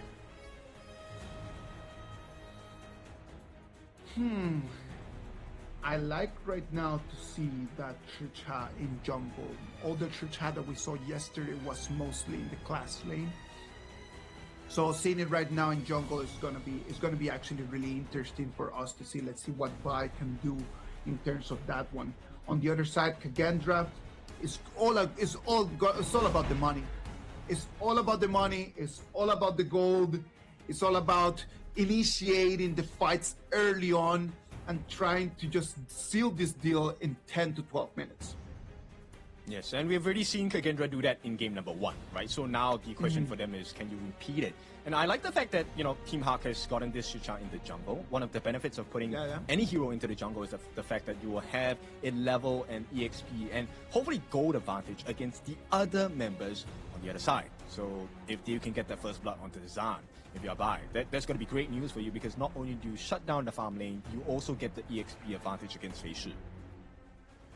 At the same time, just having the Liu Bang on the Clash lane because of its ultimate, it can allow you a little bit more of sustain, right? It can allow you to actually deal damage for a longer period of time. So it's important just to understand how to coordinate at that initiation over there with the Liu Bang, how he can actually come into the fight in the right moment. Not too late, not too early. Yeah, I agree. I mean, the shield values coming in from the side of Team Hack is something that we need to pay attention to. Like, they are pretty tanky at the later parts of this game. Of course, we're going to have that Poke and Pro coming in the mid lane to the side of Kagendra. Alright, let's jump straight up into the game. Ladies and gentlemen, it's time for us to assemble. Look at that. Immediate aggression and invasion over here for the Azure Golem. Yeah, it's not looking good for the side of Team Hack here. Mana is already low on health. Fei Shi gets that first buff across from the side of Team Hack. Will be able to make it out safely. Gets the cap as well on that Spike Tail Beast. And right now, the world is his oyster. I told you, it's all about that tempo. And right now, Fei Shi understands that. He comes in, takes the Azure Golem. How can Team Hack reply back to that? Like, they do not have the members to try to go and contest the Azure Golem from Team Kagendra. I mean, you're just gonna have to sit down and take the L? Just like that? Damage limitation. I would guess so, because at this point, maybe steal a couple of camps away from Kagendra. That would have been the ideal answer, but it's Kagendra who's stealing stuff away from Team Hawk again. Look at that. They come in, they take all of the resources, and they already start building a little bit of an advantage. I am loving the way that Kagendra is playing today. They completely forgot about yesterday's losses, and they're really into redemption. Yeah, I like this, right? This is where learning is so important, right? Lifelong learning, and sometimes you have to take the L's. But once you get that lesson learned, this is what the result is. Kagendra now have a sizable lead in the early part of the game. Kagendra over here already, Facer already in level 5. It's going to be the Moonscape Mirage. It's going to be the first ultimate prop in there. Oh, what a beautiful job here. First blood. This is where that level advantage really makes sense, right? Kagendra, Senko was already 4. Man just hit level 4. And what are the rewards? Team Hawk have to give away the Azure Golem to the side of Kagendra once again. If we said that it was going to be a matter of just trying to finish this early, the way that Kagendra is just really capitalizing on the little mistakes from Team Hack, it is a masterclass. Real masterclass right now coming in from the team in the red side. And I really like the confidence on the side of Kagendra, right? They over time and time again, they keep putting Sauli in a pure 1v1. Everyone on the side of Team Hawk, though, they want to find an opening on the bottom side of the map. Zan is falling a little bit low. Can they get the finish? No, the lifesteal will be enough. And Kagendra survived that first aggression from Team Hawk. Team Hag right now with that first aggression is going to show a little bit of the desperation. They need to start trying to make something to turn the tides around. The problem in here is that they do not have that lethal damage at the moment. So what can they do right now more than just kind of like go around trying to start any fight that they can? I don't think that's ideal, right? Because at this point, if you're going to commit to the fight, Kagendra has that level of advantage. If they get the stun on Lu here, it's going to be huge for the side of Kagendra. But for now, I think they want to play it safe, just take a couple more camps. Because in about 20 seconds more, the first neutral objectives will start to show. The first neutral objectives are going to come in. What's going to happen before that is going to be the Azure Golem is going to spawn for Team Hack. And we know that Kagendra has a timer on that. Lapu Lapu already just set up in position, trying to send that information. And I think that Facer is going to allow Bai to take that first Azure Golem. We'll see what that price is going to be. It's going to be the life of Lola here for the side of Kagendra. Beautiful work. And with the timing as well, 4 minutes, no more defense for the T1 at the bottom side. It's going to be taken down in quick succession here. Kagendra open up the doors to the jungle on the side of Team Hawk as well. Lola falls, and it's going to be Kagendra, the one that's going to try to go for the Tyrant one more time. It's going to be Leopold, the one that's going to take on that pay. Facer overstepping, and he's going to fall. Yep. It looks good for the side of Team Hawk, but only for a moment, because Kagendra still got that neutral objective. They got the Tyrant in the first Tyrant of the game here. And with a 2-1 scoreline, it is still a 2,000 gold advantage going to the side of Kagendra, unless they can get Lu here with no options left. Bai finds that recovery. Okay, now you see this exactly what I'm talking about from the things that we could not start allowing Kagendra. You have an advantage. There's no reason why you need to actually start making these little mistakes. That cannot happen no more. Yesterday, it was the exact same scenario. They've got the advantage, but then those little rotation mistakes were the reason why Dominator yesterday beat them. Don't let that happen again. Team Hack right now putting a little bit of pressure on the whole thing. Yeah, but Bai is the first one to fall in this exchange. John is going to be the next one as well. Fei Shi getting a double kill for the side of Kagendra. So they want to turn the tides here. Nice amount of poke from the side of Lu. He can afford to do so. He does have his ultimate. So he will be able to get the heals in if necessary. At the same time, rotations are coming in. They're going to set it down. But the Mirage going to be set down from the side of Senko, locking Man in the middle here, and it's numbers advantage for the side of Kagendra. They get the kill on the Man, they get the T1 in the mid, and Team Hawk, they found some success, but it's a short one. I just love it. In the moment that looks like Team Hack might have a little bit of hope, there's nothing they can do. Kagendra immediately, just with an iron fist, comes and hits them straight in the face. Yep. And they send them a reminder once again. Fei Shi wants to let Bai know that the Azure Golem you took was one that we gave to you. Right now, Facial has his side of the buff. 6 minutes and 30 seconds, you can see already a 5,000 gold advantage for Kagendra. It is not something that we see a lot happening, right? This is not a frequent view that we have to see over here in international tournaments. Kagendra, right now, they have everything under control. Let's wait and see what they want to do. Going for the Overlord, going for the Tyrant might be the next task, but look at that. It's going to be Pai the next target. They did burn the flash on the side of blue here. They are unable to find the kill, but it does not matter because Kagendra's goal here is to get the split push going in. You can take a look at what Facial is doing. Cutting the waves here is going to open up the map for the side of Kagendra. And all they have to do on the other side of the map for the 4 remaining Kagendra members is to slow the movement down. But Team Hawk, they will not be looking for that kind of mistake. They're looking for a catch here, but it is going to be Team Hawk that is opened up for the taking here. Kagendra, they wrap them around. The T3 and T2 on the top side here. Lu getting the damage in. He does have his ultimate to try and get the heals if things go Ori. Senko gets that first catch here onto Mana, I believe, into the side of the Mirage here. Mana's going to be taken. The T2 taken. Well, Kagendra find an opening, a rampage for the players as they want to lay down Zan with the finishing blow. And with that T3 taking off the ball for the side of Team Hawk, this fight could very well be over. Facial will have to pay with his life. Maybe not. Oh no, he actually makes it out. Unstoppable. And the IKL champions come in, take game number 2.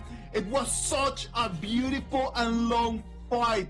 They started it right over there on the tier 2 turret and then immediately just start taking kills, start taking bodies, start taking resources, and they took the crystal to finalize this advantage. I mean, the way that Facial knows about the advantage that he has and pushes his hero to the absolute limits, it's insane. I agree with you. Completely insane the way that they were able just to use their mechanics and they just be able to just to close in the game.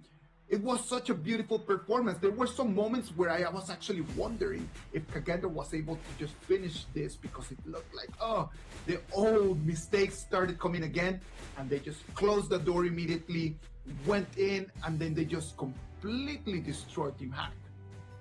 Yes, it's a very scary notion, right? Because for a moment, you could see that Team Hawk was like, hey, you know what? Facial's alone.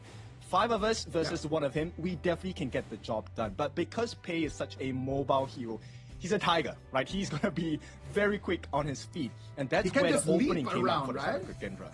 Yeah, exactly. So once they cornered them at the bottom, at the top side of the map, T2 taken down. Now you have no more defense. No, exactly. I completely agree with you in terms of that, right? Like you cannot just go and try to hunt a tiger. Trying to hunt a tiger in that way is not the smart choice in this moment. Well, Team Hack right now is going to collect 2 defeats at the moment.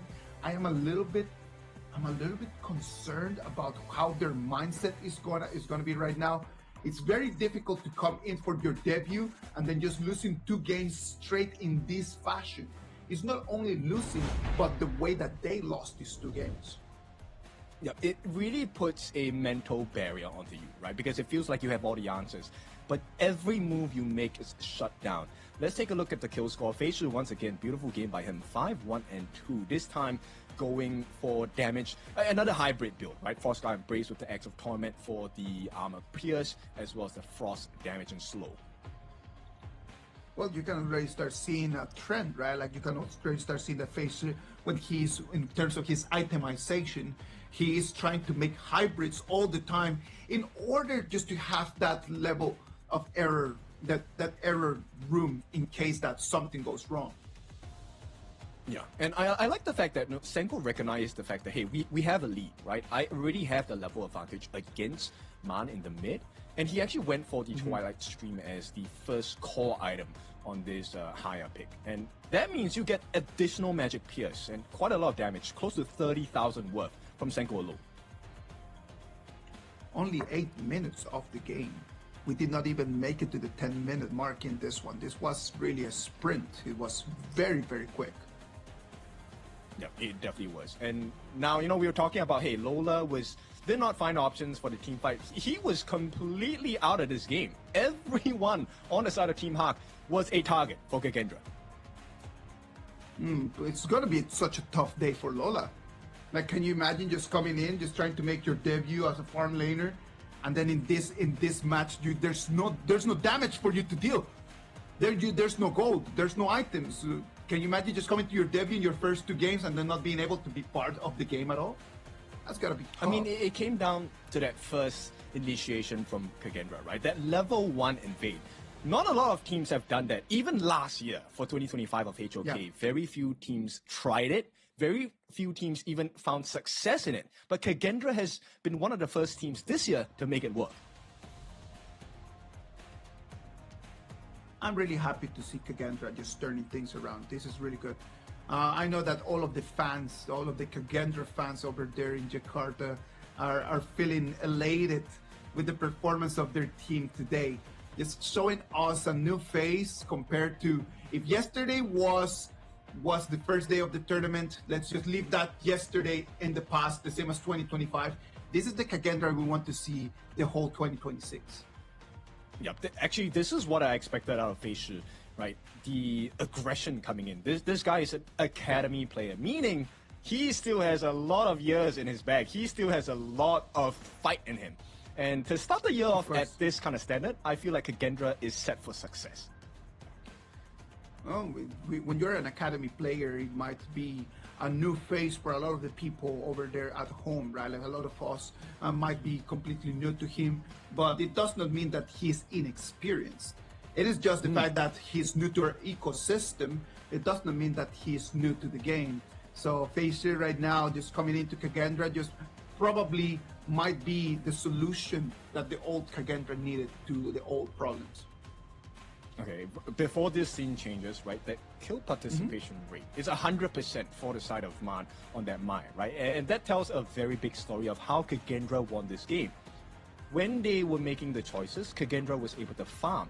But in every aspect of the game number 2, Team Hawk had no space to find farm. They were constantly trying to fight against the members of Kagendra. And of course, Haya being a big pick for the side of Kagendra. Props to this man, MVP Senko bringing in the win here, 2-0-1. Senko yesterday was the first Haya of the KIS4. Today brings the Haya back and is going to take the victory. Not only the victory, but he's going to take the MVP for the Evernight aspiration, Haya. I like it a lot, right? And this is where you truly get to see this is not a individual game. This is where the team composition matters. How you complement each other's weaknesses is going to be how you get the wins as well. Lou, I want to give a silent shout out to him in this entire match. Yes, he got taken down at this particular point, but if you take a look at the rest of the game, he was constantly in the faces because he could afford to do so. His ultimate, used to perfection. At the end of the day, Lou's performance in here as a roamer, his job is just to provide vision, to provide sustain, and to use his ulti just to be able to nullify the front versus attacks. Yeah, and take a look at this guy. We talked about him since yesterday. Saule has really impressed me so far. This game, he was just all over the place, and it's a good thing, right? Normally when we say all over the place, it might not be the best situation. But yeah, he exactly, was playing to the nines today. Wow. 8 minutes, come in, Kagendra takes the victory. They put one more in their bag. We're gonna come in and move into game number 3. When we go here into our game number 3, it's gonna be very difficult for us to say that Team Hack, or to try to sell the idea that Team Hack can turn things around. What about if we just try to sell a different narrative? What can Team Hack learn from these 2 games and try to apply into the next one? Study your opponents. I think this is a very clear sign that not only has Kagendra studied Team Hawk, maybe not as a team, but the individual players themselves, because we have seen them in our ecosystem, right? Their favorite picks, the rotations they make, and stuff like that. So Kagendra now, I think it really shows you that doing your homework is really important. Even if it's a new team, there is information online. So I do believe that the coaches did a very big part of that work, right? Because I know that in terms of how an esports club works, like there's so many people that they are behind the scenes doing the hard work that they should get a shout out, right? Like not only the players that we get to see on the screens all the time should be rewarded with the victories and with all of this. There are coaches, there are analysts, the people that are going around just kind of like trying to get the footage, that analyze the footage, that bring up those summaries. All of those people are the ones that created this Kagendra advantage on top of Team Hack. Yes, everything adds up together, right? Accumulation as well. And, you know, once again, Kagendra goes for the red side. Or in this case, we have to focus on Team Hack, right? They still go for the blue. And is that going to be a big problem? Because the way I'm going to just call it now, Kagendra goes for the Dolia Yangxian combination. Right here, right now. Oh, really? Just like that? Yes, Dolia Yangxian. Yeah, I mean, it has to, right? We've seen that yesterday. What makes you feel like that? What makes you feel like that? I feel like Kagendra has already figured out the way to win the early game against Team Hack. And one of the best combinations with a early game advantage is the Dolia Yangxian combination, right? You out-tank, you out-damage, you out-sustain. Well, let's wait and see, because for the Dolia and Yangxian to be available right over there, it would mean that Team Hack at the same time, they would need to allow the Tricha, they would need to allow the Ogren. There's a lot of other picks that there will be available right over there. Hopefully we will get to see the Dolia and the Yangxian. Yesterday, we saw some Yangxian without the Dolia. It did not perform as well, but in the moment that we saw that pair in there, exquisite performances. That's true. I mean, it's not necessary for them to pick up the Dolia, but I think the combination we've seen from other teams is a very scary one. We have the Nerza, Dolia, Yangxian, and then just fit any two heroes, man. Well, it is available right over there for Team Hack, for grabs as well. They might just go for the Dharma, and I'm really looking forward to see the Dolia Yangxian going in for Kagendra. Okay, we'll see Team Hack here. I like the idea of the Martial Monk, right? Dharma fits in any great competition as well. It really comes down to the team fight. Can you find those openings? But Kagendra straight away, teasing us with the Magistrate, the Demon tier here. And hey, it looks like the Dolia is on the cards here. Right, if the Dolia is on the cards right over there, they do not need to pick the Yangxian immediately, right? The opponents already have the Dharma. Having the Dharma and Yangxian in there would not be an option for Team Hack. So what about if they just seal a Direnjie beforehand? Ooh, really?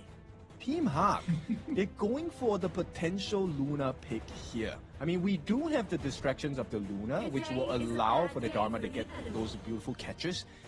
But Kagendra, the fact that they have the Dolia here, and with the potential of the Yangxian and even the Nerza is a great combination. I wonder if Team Hack has been played into the hands of Kagendra here.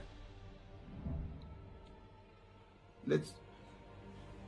Jing.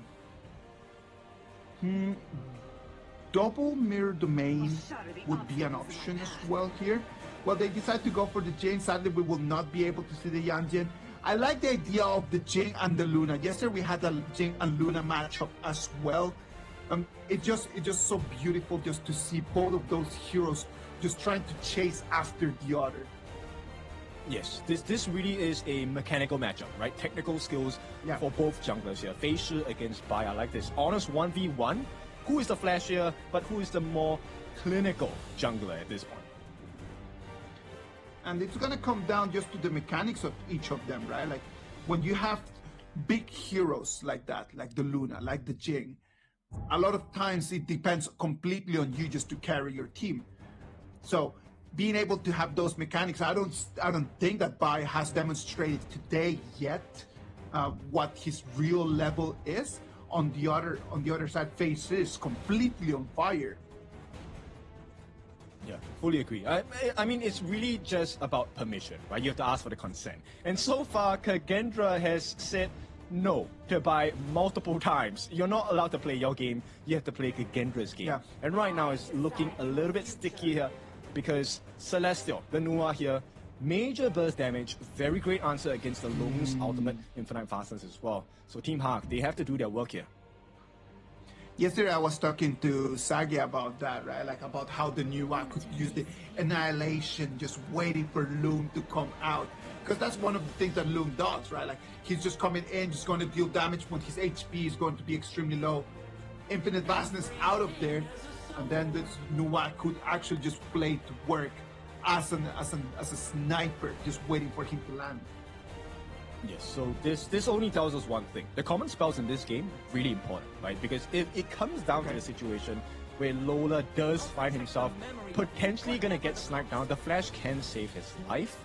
But we'll see how this goes, because the Animus is here. Guikus is one of my personal favorites, but it's really hard to pull off if you don't have the coordination, right? If it happens the way Team Hawk wants it, it's an instant ace.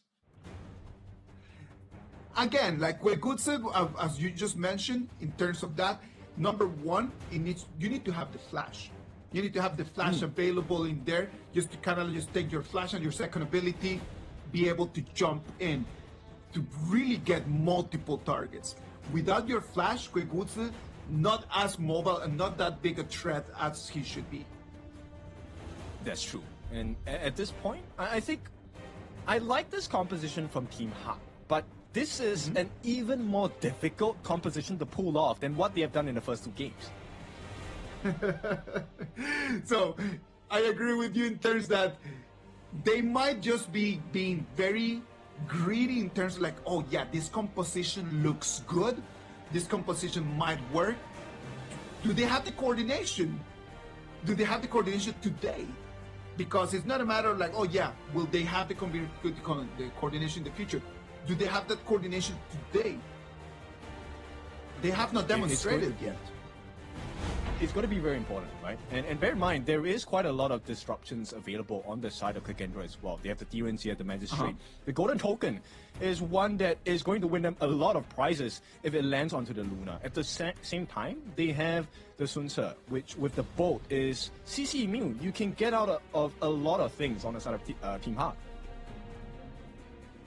Sun Tzu, a pick that has not had a lot of priority over there in the Clash lane recently, because we were more in an era where the Byron, where the Charlotte, where the Majin were taking control over there, the Clash lane, the Dharmas as well.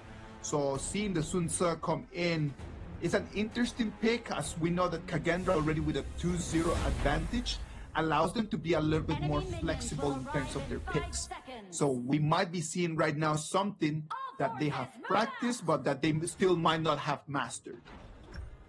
Yep, and I think because of the risk of the game for both sides, where you don't want to give momentum to Team Hawk, at the same time for Team Hawk, you don't want to give the game over to Kagendra. Both junglers should not go for the invade in this level 1. A little bit more passive, please, right? Let's try to make peace, right? Like let's try to be a little bit more into that. But look at that. They do not care. They do not care about pleasing here. They truly do not. Fei Shi actually goes in to take the touch forward. Not the biggest steal, but still, it is a resource that is now dwindled from the side of Bai. Bai will get the level 2 first, but now he has lesser camps to take. So, I don't know, Team Hawk needs to find something else with him. Well, the Guigutsu is going to follow onto Bai. Nuonu and Bai are going to be a pair right now over here. They're going to be best friends for this game, as we know that Guigutsu initiation could start setting up Bai for success early in the first stages of the game. Yeah, but only if he has the flash. And in the situation that maybe the other members of Kagendra unfortunately grouped up together, which I don't think we'll get to see just yet. But Team Hawk, I like this rotation coming in. They secure that first space bite of the game. This is going to aid the rotation of Bai. They come in, look at that. Fei Shi is going to come and is going to check on what's happening. If it's 2 against 3, do they want to take this in? Oh, they do get the catch, some potential first blood, but with the bolt, it actually turned it around. Saule, he's still going in, but with that turnaround by John, just as he hits 4, there's going to be first blood going to the side of Team Hawk here. The response has been great from Kagendra. They get a secondary kill. Bai will be taken out as well. And this is not looking good for the side of Team Hawk. Once again, Kagendra have control of the early game. losing by right over there in that first fight, 2 minutes in the game when you are a Luna. You cannot allow that to happen. That Luna in there, they're just gonna need so much more time right now just to climb up that gigantic wall. Look at that, right now it's gonna be Kagendra trying to come in for the golem. Yep, they can't do it. He does not have smite, and with that, annihilation taken down by as well. Everything going to the favor of Kagendra. Refresh comes in from the side of Lu as well. So Feishu does have the mirror domain available. So everything going haywire for the side of Team Hawk here. Ay, ay, ay, look at that. Like I was literally just talking about how difficult a time he was going to have. And then immediately he just gets invaded and then just gets sent back to the fountain. An immediate invasion coming in from Feishu as well, looking for that steal, will be able to get it by once again, does not have the Azure buff. They have to run here. Feishu jumps in, looking for that finish onto Nornor. Might not have to overcommit, take a couple of shots from the tower, but John comes in, unable to find any value, drops his ultimate, and still Kagendra make it out safe, and what a snipe from Senko! Look at that, he's a sniper right now! Senko is on fire! From way, way, way behind, has the eyes on Nornor. He says, your life is mine. Yeah, this is a very phenomenal gameplay from the side of Senko. We know that he was good. We knew he was good last year. But this year, in this first part of 2026, it seems like he has found his stride. Like, what a snipe from this guy. Great performances in here, right? Like, understanding the mechanics and understanding the advantage that such a long reach can give to your team, right? Only 4 minutes and already Kagendra leading by 3,000 gold. Yep. And this is where I like the movements of Lu, right? As a Dolia, he is confident enough to stand in the front lines. Number one, because he is purified, but number two, also because he has the dive on his second skill. He's able to get out of sticky situations. Look at that, John just waiting there in the bush. He knows he has eyes over there on Kagendra. He's just gonna have to TP out of there. He does not want any of that smoke. Yep, does not want it at all. Kagendra using the minions to full effect at this point. Once again, threatening that Azure buff. I don't think Team Hawk will be able to fight for this. Will not be able to do so. Feishu once again treats Team Hawk's jungle as his own. Gets the reward, gets out, and he has a 2-level advantage against Bai. Ken, that is the problem about just not having an advantage with the Luna, right? Because if you can let the other team, if you let your opponents to take control of your blue buff, then you do not have the mana that you need to actually fly around. Yeah, and bear in mind, with additional EXP advantage going to the side of Feishu gold, this guy is close to 1,000 gold ahead of his counterpart. Bai has no options.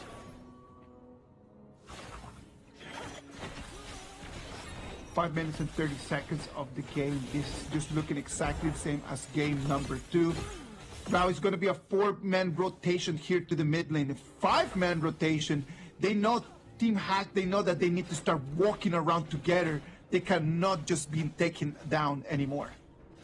Yeah, but what choice do you have, right? They don't have the ultimate of Nornor. They know that the members of Kagendra are here, but they don't know exactly where they are at. And if you blindly step into the brushes, you are going to be taken out. Kagendra now, once again, asserting their dominance, takes away the Crimson buff from the side of Team Hawk. And you can see, they're trying to find an opening, but there's none.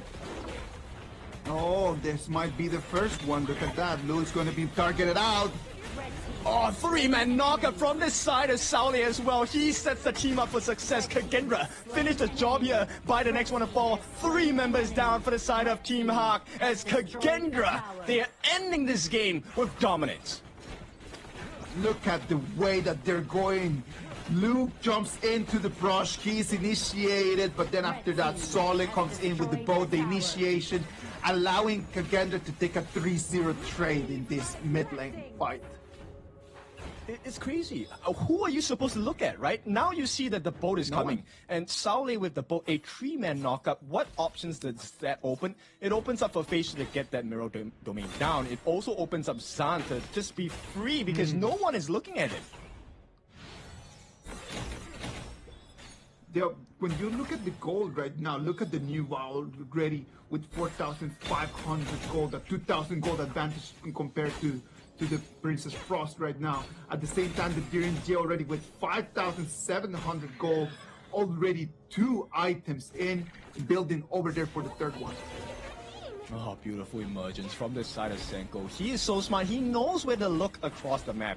Now Team Hawk, they have to mount a defense for the T2. Not going to happen though. Immediately taken out. Right here, Kagendra looking for an opening. Look at that in the mini-map. You can see the pressure that Facer was putting over there on the bottom lane. Right now, the top lane turret for the high ground might fall. And look at the DRNG. He does not need no minions, and he's just dealing damage to the turret.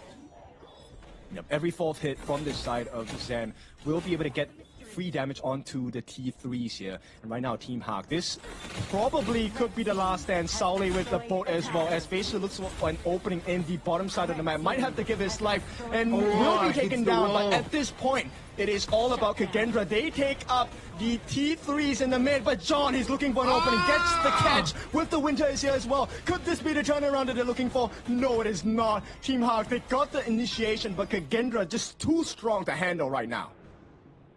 Facer overstepping right over there. He did not have to take that 1v1 over there at the bottom lane. It's only 8 minutes and 30 seconds. There was no rush at all. And then just falling in there, even though he's got an advantage, it might just start giving the opportunity for Team Hack to believe that they can turn things around. I would agree with you, but Bai just lost his Azure Golem to Zan. With a smite as well. He smited that, but Zan still got that Azure buff. So right now, it is once again Bai on the back foot. The little details, no?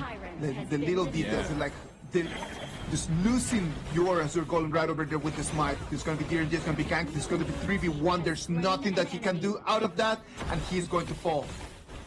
Yep, the response is more important. Sauli gets that first kill onto the position of Nono as well. Sauli all alone, but the backup does come through. Senko as well as Lu trying to provide him the shield. He will make it out. Sauli survives, but Bai is the next one. Bai wants to go in again. Is it too much for him? It will be! And Kagendra punished the greed coming in from Bai, as well as Nono with that Kagendra. Restore order. There is a wave coming down the bottom side.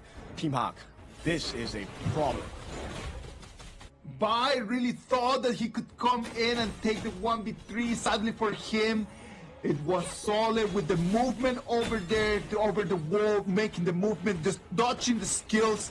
And it was a 3v1 that Bai should not have taken. Right now, as we're going to hit the 10-minute mark, it is almost a 9,000 gold advantage for Team Kagendra. This is the moment for them to actually finish the dunk. You know a team is successful when your Roma is taking camps, right? Lu is taking the camp away from Team Hawk. At the same time, Kagendra, once again, repeating that same story, a double objective take. Once they have this, it's looking like the end of the road for the side of Team Hawk. Every single time right now, Kagendra is just going to apply the exact same strategy. And in this one last push, after the bangers are going to come in, I do not see any way that Team Hack could actually protect their high ground. There's going to be super minions coming in from both edges of the map. What can they do in there to try to protect? Just wait for Nuono just to get an initiation onto 5? I mean, ideally you will want to pick up individual members on the side of Kagendra, but bear in mind, now Kagendra has a lot of damage. Sauli with the board as well, looking for the setup. 3-man once again, a beautiful killing spree as Kagendra look for the finishing blow as well. John is left alone with Nono. They cannot hold, and Kagendra take the series 3-0, a clean sweep. Congratulations to the IKL champions. It's going to be Kagendra, the ones that they're going to come in and demonstrate why their pedigree is like that. We thought that they were only good in national tournaments, but look at that. In the international stage, Kagendra being very, very dominant today. You know, Kagendra has broken my heart twice. So yesterday I voted for them and they did not win. Today I did not vote for them and they won. So it looks like Kagendra has done me a number. But congratulations, this was a wonderful gameplay for the entire series from the 5 boys of IKL. I know that the Kagendra fans right now, after just listening to your comments, Kin, they're waiting and hoping that you're never gonna vote for them no more. They're really looking forward to that. Yeah, I would think so as well. I mean, History has been kind of funny for me with Kagendra as well. But Kagendra, what a showing today. This was definitely one of my favorite performances. But the one guy that really stood out to me, I have to talk about Saule. This game, he has to be MVP, right? Well, the MVP could go to anyone, right? Like over there, what Solid did on the Sun Tzu with the boat coming in. When the Luna just was in front of him, the 1v1 that turned into Luna losing the 3v1. There was a very good movement that he makes over the wall in order for Luna just to just to lose the ability. At the same time, I would actually put my money on Senku. Senku's Nuwa was really on point. The way that he just sniped multiple times the Luna and the way that he sniped the Goigutsu, Senku's got my vote. I agree with that as well, because one of the things that Senko did really well was that his vision was not actually on the team fight, right? Everyone else was focused on the remaining members on the side of Team Hak. But Senko was like, hey, you know what? Nono is kind of low. And I think I can figure out exactly where this guy is going to be at. You know how difficult it is to do that? It is really tough. I do. It is really, really hard, man. And then the fact that he's just so confident on his own skills just to be able to do it and perform it so accurately. I have my money on Senko for this one. Well, Team Hack over here, sadly for them, the numbers do not look really good. It was their first performance over here in their KIS4. The road did not start in the best way for them. Their journey is going to start with a very tough defeat. I think it's fine, right? End of the day, when you have a debut match, of course, everyone, the dream is let's start off with a clean sweep. We want to show everyone that we're strong. But then lessons have to be learned. And I think at this part of the year, we're in the first lap of HOK for 2026. I would rather you learn your lessons now than in the middle of the year or maybe even at the end of the year. If you're going to commit mistakes, commit them right now. It is fine to commit those mistakes. At the end of the day, it's just all part of the learning journey. Team Hack, we're pretty blessed of just getting a spot on the 8 teams invited right over here for honor of Kings Invitational. So we're very happy to have them in here. Hopefully they did take some notes and hopefully they can go back and just work on those little details. I know that the fans really want to see their first victory. I am really looking forward for Team Hack just taking that first out. Oh, I fully agree as well. But at the same time, the same could be said of Kagendra, right? They did so well today. Look at that goalie. And this is based off the Kagendra aggression that I really like they showed today, right? Level 1 invades, stealing away the camps, and knowing what the actual pain point of the composition or even the specific hero picks. A 1,000 gold advantage per minute over here as we hit the 11-minute mark with an 11,000 gold advantage. That is crazy. That is a trend that we saw from Kagendra yesterday as well, right? Like they're really good, at least in these 2 days, they're pretty good at just getting the gold advantage. Today, they were very good at solidifying that and just getting the opportunities to take the victory out of it. I hope that in their third match, as it's going to come in the next few days, they will be able just to continue with the same trend. I think they will, right? Once you have gotten a taste of success and you understand why that formula worked, it's easy to replicate the result again, right? Of course, with that being said, their opponents are going to be different. We'll see if the lessons have been learned. Right now, Team Hak, of course, this is a painful debut day for them. But Kagendra, I like the recovery, I like the growth, I like the way that they adapted to the Bantam pick as well. All right, I know that the Kagendra fans right over there in Jakarta are really happy. I am certain that this is going to make their Sunday. Their Sunday today is going to be a lot happier than what their Saturday was. That's for sure. Yeah, for sure. And if there's any day to really have miracles happen, today is a Sunday. So that's great for the side of Kagendra. IKL fans are definitely going to be celebrating. Now, with that being said, we have seen Kagendra's growth. They've taken the first series of the day. This is going to be our first of 3 games, or 3 series that we'll be showcasing. Well, for Team Hack is going to be a defeat, but it does not matter much, right? This is just going to be for their group standing. It's going to be all over here. It's going to affect their seeding. I know that when realistically looking at the group and coming in as a newcomer, I know that Team Hack comes in for this group stage in these 3 games in order to learn, in order just to take some notes. They really want to win, but at the same time, they cannot just have that tunnel vision that win is the only thing important here. What about if we look at the MVP for this game? It's going to be Solid on the Sun Tzu. You called it, Kin. The C4 is going to be the KDA 4-1-6. MVP goes to Solid from Kagendra.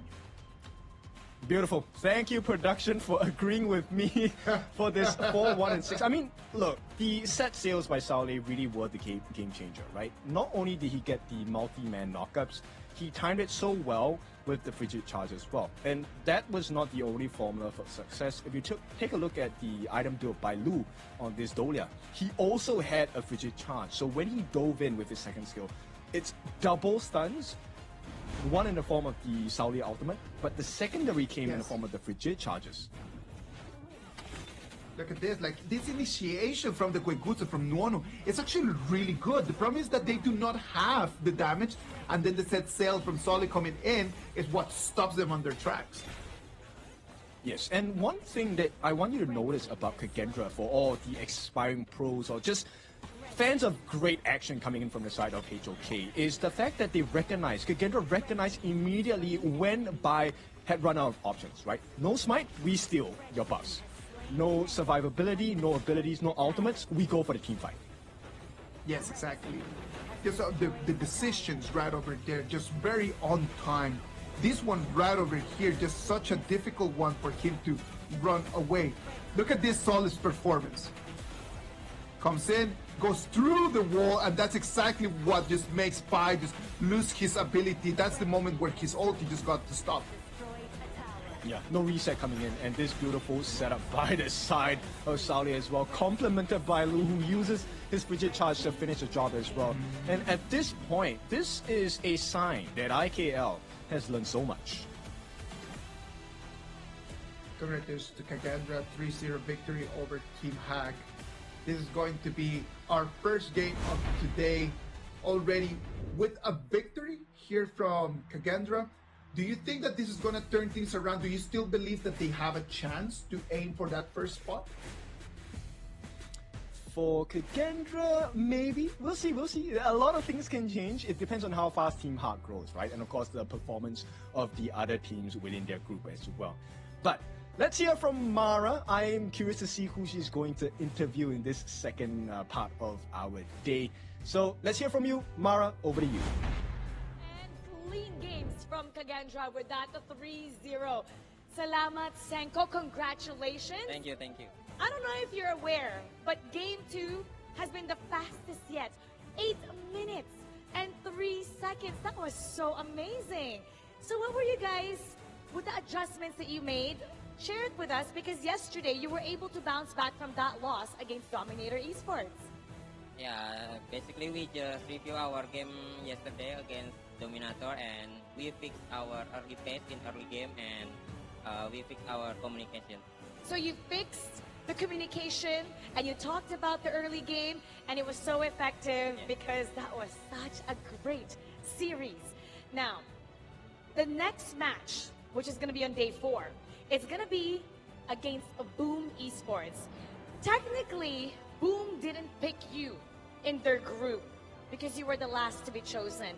Why do you think that Boom or Blacklist didn't pick Kagendra? Maybe they scared of us. Oh, they're scared. Maybe. Maybe. You know what? It makes sense. Yeah. You know, let's look at the camera. Let's look at the camera right over there. What would you like to say to Carl and to Boom Esports, because you're going to go up against each other next? For Boom first, we will revenge, and especially for Car, Homan Daka. Wow. Revenge, Humandaka, and that means get ready. For sure, Carl is watching. He was right there watching you, and he's gonna take it to heart. Let's see what happens when you guys face each other. Now, what do you want to say to all the Indonesian fans? Because this was a full house, and they were all cheering for Kagendra. Can I use bahasa? Of course. Terima kasih buat Balagenda dan semua yang udah datang di sini. Support kita terus sampai turnamen ini Beres. Makasih. Boleh! Boleh. Boleh! Congratulations, and we hope to see more of your amazing plays because we were impressed by that. And if you were impressed by what Senko showed and Kagendra, let us know in the comment section below. And you know what? The game has not finished yet. We have 2 more coming up, so stay tuned only here on KIS4. We'll be right back.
We'll meet again. I'll make sure of it.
the stars.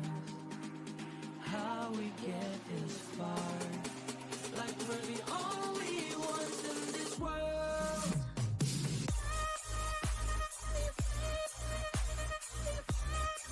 Like we're the only ones in this world. Like we're the only ones in this world.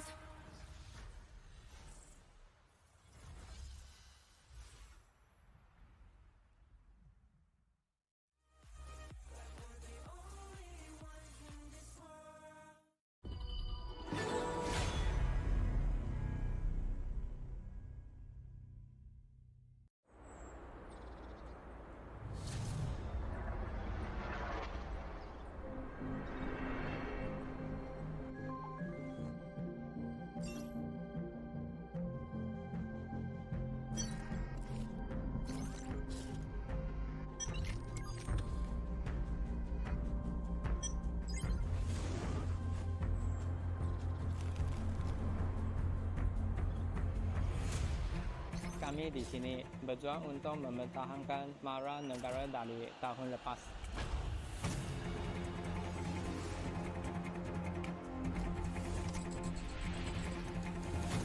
우리의 목표는 간단해.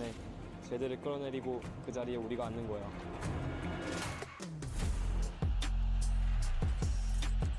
Kapag naaganti na kami, patutunayan namin na kami ang pinakamagaling.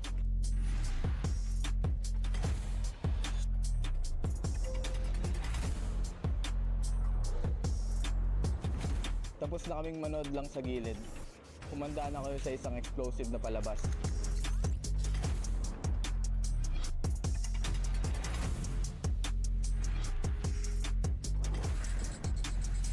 Inilah peluang pertama untuk kita, peluang untuk pertunjukan kepada dunia kemampuan Malaysia.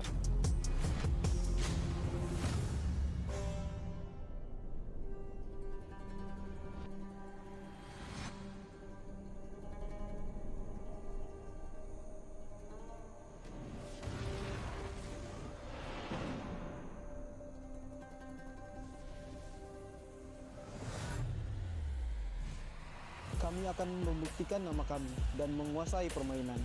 Kebanggaan nasional kami dipertaruhkan.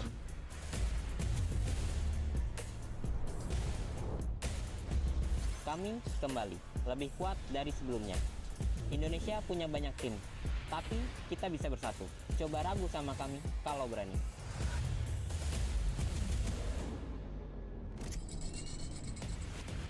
Tim kami telah kembali pulih, karena ini milik kita.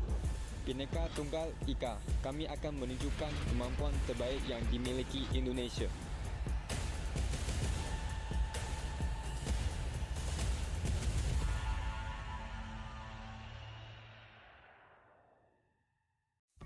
Grandpa, what happened in the monkey story?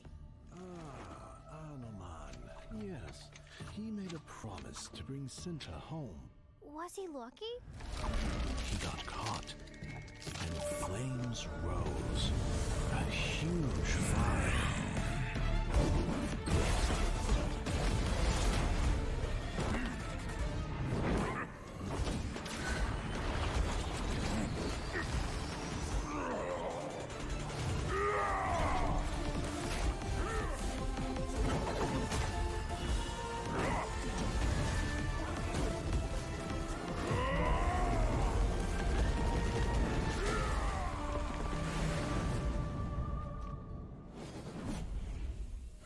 He is a legend.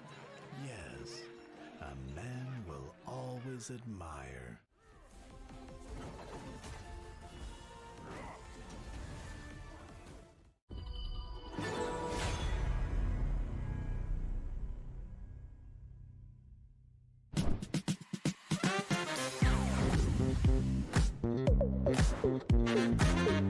Halo guys, balik lagi bersama aku Ochan dan aku lagi di Museum Nasional Indonesia, tapi aku nggak sendirian karena aku bareng sama teman-teman aku di sini.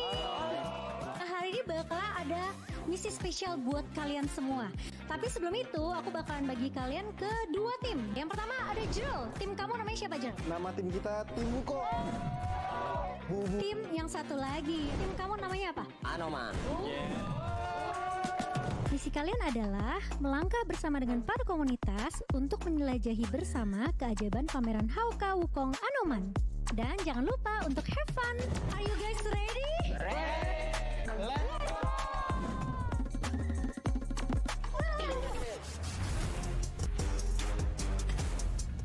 Loh, kok nggak boleh masuk? Kenapa ya? Kayaknya kita harus buat konten dulu deh sama mereka. Kontennya kayaknya harusnya gampang sih. Tapi kalian siap gak? Let's go!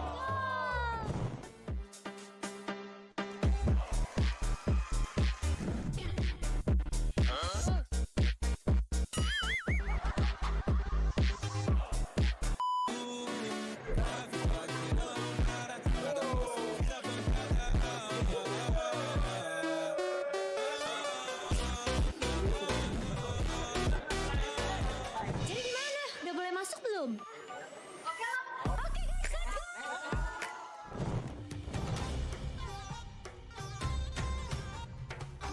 Ini sejarah tradisional Indonesia, ya kan? Apa namanya? Wayang kulit. Tapi kalau kalian tahu nggak kalau wayang kulit nih aslinya tuh terbuat dari apa? Saya tahu. Apa? Kulit sapi. Kulit kerbau.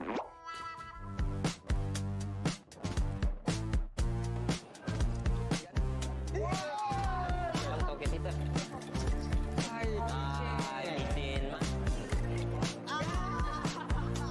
Oke guys, jadi karena kita udah selesai nih di exhibition yang keren ini, gimana kalau kita lanjut ke immersive di sebelah sana?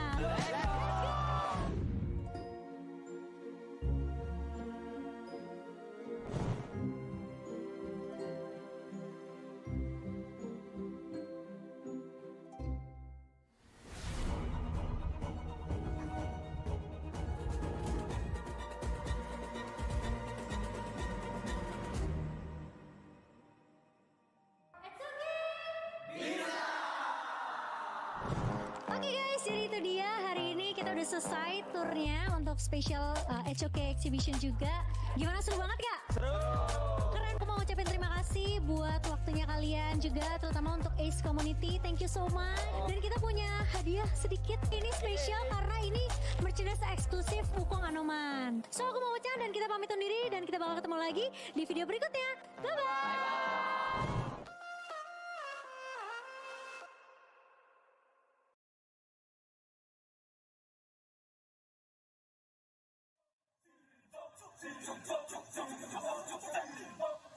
Kings Invitational Series, let's go!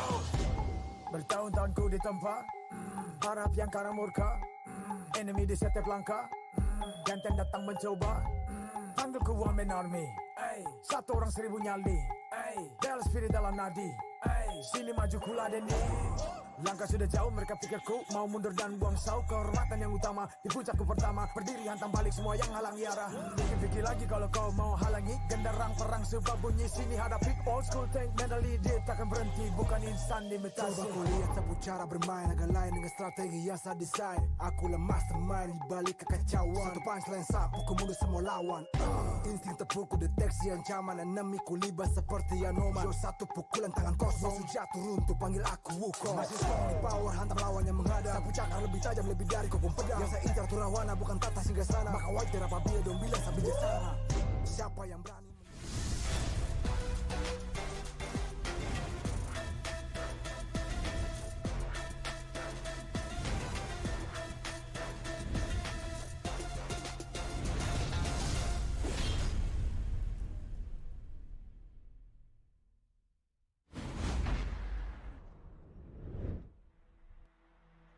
Welcome back. This is the Honor of Kings Invitational Season 4. We're live from Jakarta, Indonesia. Our game number 1 of the day had Kagendra take a 3-0 advantage on top of Team Hack, completely making the sweep. And right now we're going to move into our second game of the day. Boom Esports is going to be playing against Dominator Esports. Ken, what are the highlights of this game that we're going to have ahead of us? I think this one is definitely not going to be a 3-0. That's the first thing for sure, right? This is going to be a very tightly contested battle. And there's so many things we can take a look at. But I want to point you to a conversation I had with Miki the other day. So Alright. he feels that they are 100% confident against Dominator. But I don't know if that's going to be the case today. How so? Why would you say that? Like, if he's coming up in a 100% confidence in this IKL against PKL showdown, what make you feel like it's not the truth? Because we know the history of IKL and PKL, right? Yeah. These two teams, they are going to go for each other's necks. They have motivation to not just win, they want to dominate. That's the main point here today. This is not just a game of learning about your opponents. It's to make sure that you can make a statement to the later parts of this tournament as well. Of course, like in terms of domination, I'm totally sure that Dominator Esports, after yesterday's performance, they want to continue riding this wave. They already are in a very good place mentally. I know that this PKL IKL first showdown in 2026 has a lot of spice behind it. Yesterday, after Dominator won in their game, Gerald came up to the stage to make a very bold statement. Gerald comes up and he says, Boom Esports make a mistake by choosing Dominator for their group during the live draw. He wants today to come in and prove that Boom Esports should have steered away from Dominator. What are your thoughts on this comment from Gerald? So let me add in one more thing we know about this entire story, right? We know that Boom was expecting that Toshi was going to be part of the lineup against Boom Esports. But Toshi's not here. In his place, it is CC, another Academy player. And right now, the stats are looking pretty good for Dominator Esports here. Do you think that this was just a little bit of a fumble coming in from Boom Esports? Should they have chosen just to take Dominator Esports and send them to the other group? I love that you asked me this question because Miggy also told me another piece of news. And this is directly in regards to CC, right? Nothing about CC, but for Boom's own farm lane, Danny. He feels that Danny can be the #1 farm lane in all of HOK Global. Oh, really? He does have that kind of confidence on Danny's performance. He does have that kind of belief onto his teammate, which I completely love. I hope that today Danny is going to come in and is going to demonstrate, because CC yesterday, he completely demonstrated through his performance, right? I don't know if you watches the games, and then for everyone at home, CC came in a flowborn marksman in a game where he dealt around more than 200,000 damage in a whole game. Yes, he's Is a that very something that Danny can do? Player. I don't know, but it feels like there is a potential for it. We'll have to see how this runs down, right? Because end of the day, this is a team game. And Miggy did say it does not matter how strong of an individual player you are, the better team wins. Yeah. Well, if we start talking about teams, these are two completely different teams in terms of the process where they are at the moment. For Dominators, right now overhauling, there's a 2026 rebuild. And for Boom Esports on the other side, it's just more about the stability, right? Remember that Boom Esports, they have chosen to keep their same roster as they had in 2025. 2025 was one of the most successful years in their history, and they're betting on long-term chemistry and consistency right now in terms of that. Do you think that just staying with that same roster is going to give them an advantage? I think it definitely does, right? I think it's different styles for different teams. And Boom Esports, I think that it's a great choice to stay with this 5 members on the side of Boom Esports. On the other hand, for Dominator Esports, I feel like this change is well warranted. Right now, there is even more stability for the side of Dominator Esports. They used to rely so much on TNX as a jungle. If he does not find success, the team does not find success. But we have seen DMT now, there's so many different angles of success for them. We have Tufts, his Dharma was on fire yesterday. CC as well, his Demons here, absolutely covered by the team. So Dominator, new form, new style, new strength. But I'm curious because this is debut day for Boom Esports. Let's wait and see. As we can see on the screen, the Dominator Esports boys are already taken on the stage. these 5 boys already coming in on stage, ready to demonstrate that yesterday was not pure luck, and that actually today against Boom Esports, they can tell the world that they're here to try to call in the trophy theirs. Yeah, I like that saying, right? If it's done once, it's luck. If it's done a second time, then it is a chance. But if it's done more than 3 times, that is consistency. So we take a look at consistency for the side of Boom Esports. Danny, Draw, Miggy, Carl, and Tatsui. These 5 members have represented Boom since last year. Let's see if this is going to be an even stronger Boom Esports.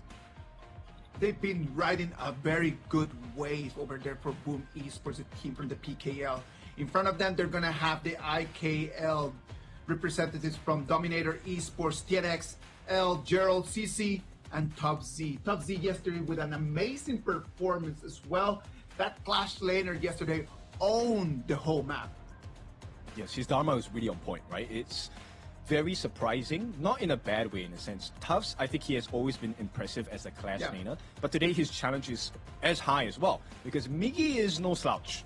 Miggy can perform. So it really comes down to, I believe, the ban pace. Well, let's wait and see what the coaches have been cooking in terms of that, right? I know that they've been analyzing the new patch, and they've been analyzing the nerfs and the buffs that we have had in terms of heroes.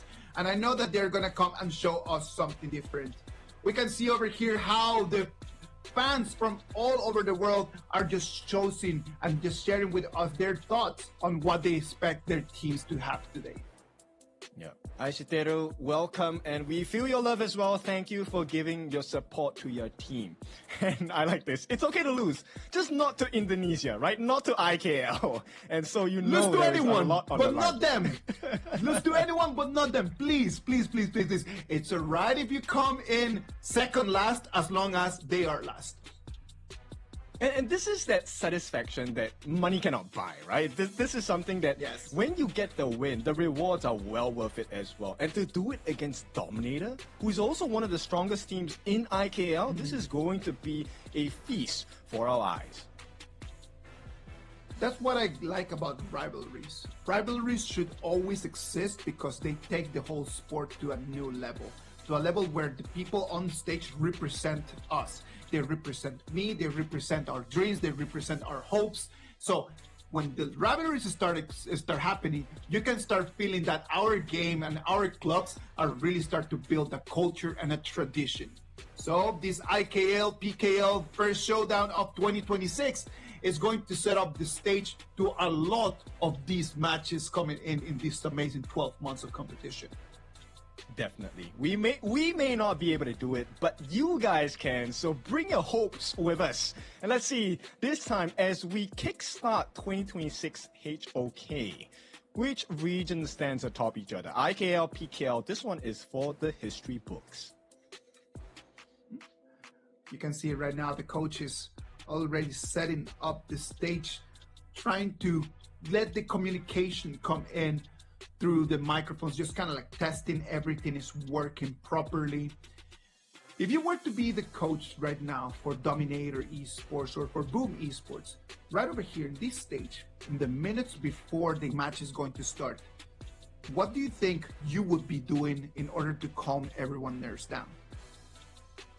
I would actually be telling them to think of what they would be thinking, right? I think it's once you reach a certain level of competition, you know what you can offer to your team. You know what you can offer in the battlefield. Yes. The only factor that changes is what does your opponent do? So if you are able to understand what your opponent wants to do, game set, you know how to win. Yeah, no, I completely understand. I completely understand what you mean right over there, no?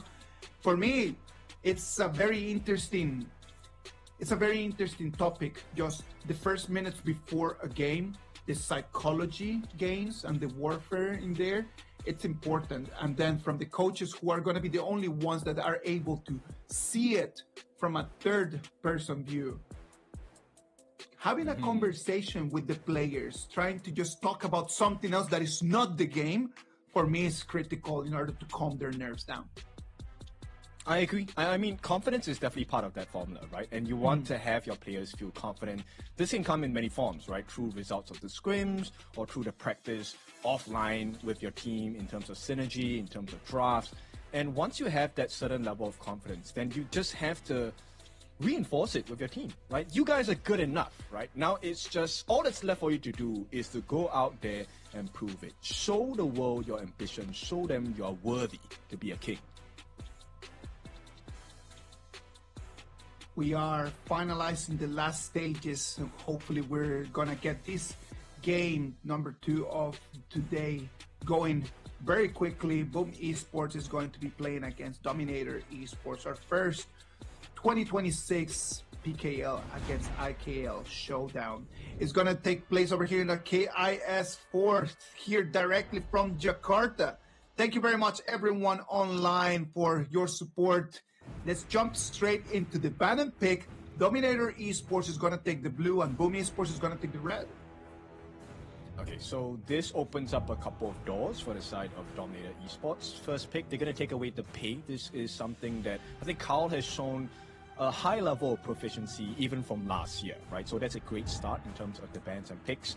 Boom Esports responds with the Luna. This is one of TNX's specialty heroes. We know he can perform on it. The Luna yesterday showed up a lot of times.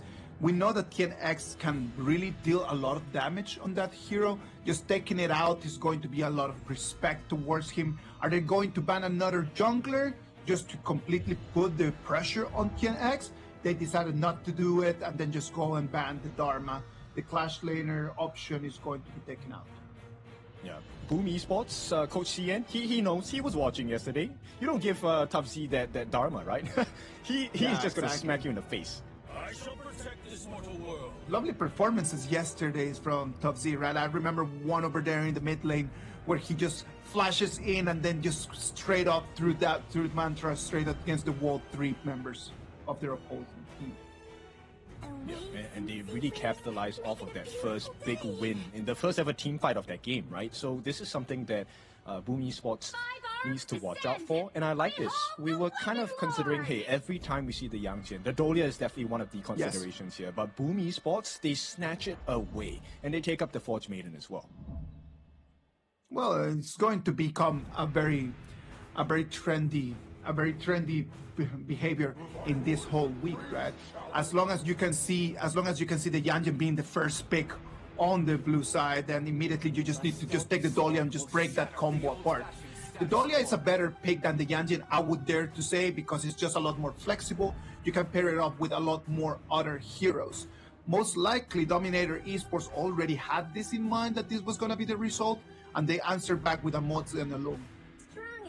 Right now, my consideration for Dominator Esports is, do you try to even up the heals for the side of DMT's draft, or do you go for tank, right? Because Boom Esports now, there's a couple of options that they can explore. The Musashi is a great answer against the Yangjin. They also have the great answer of Nerza for the anti-heal as well.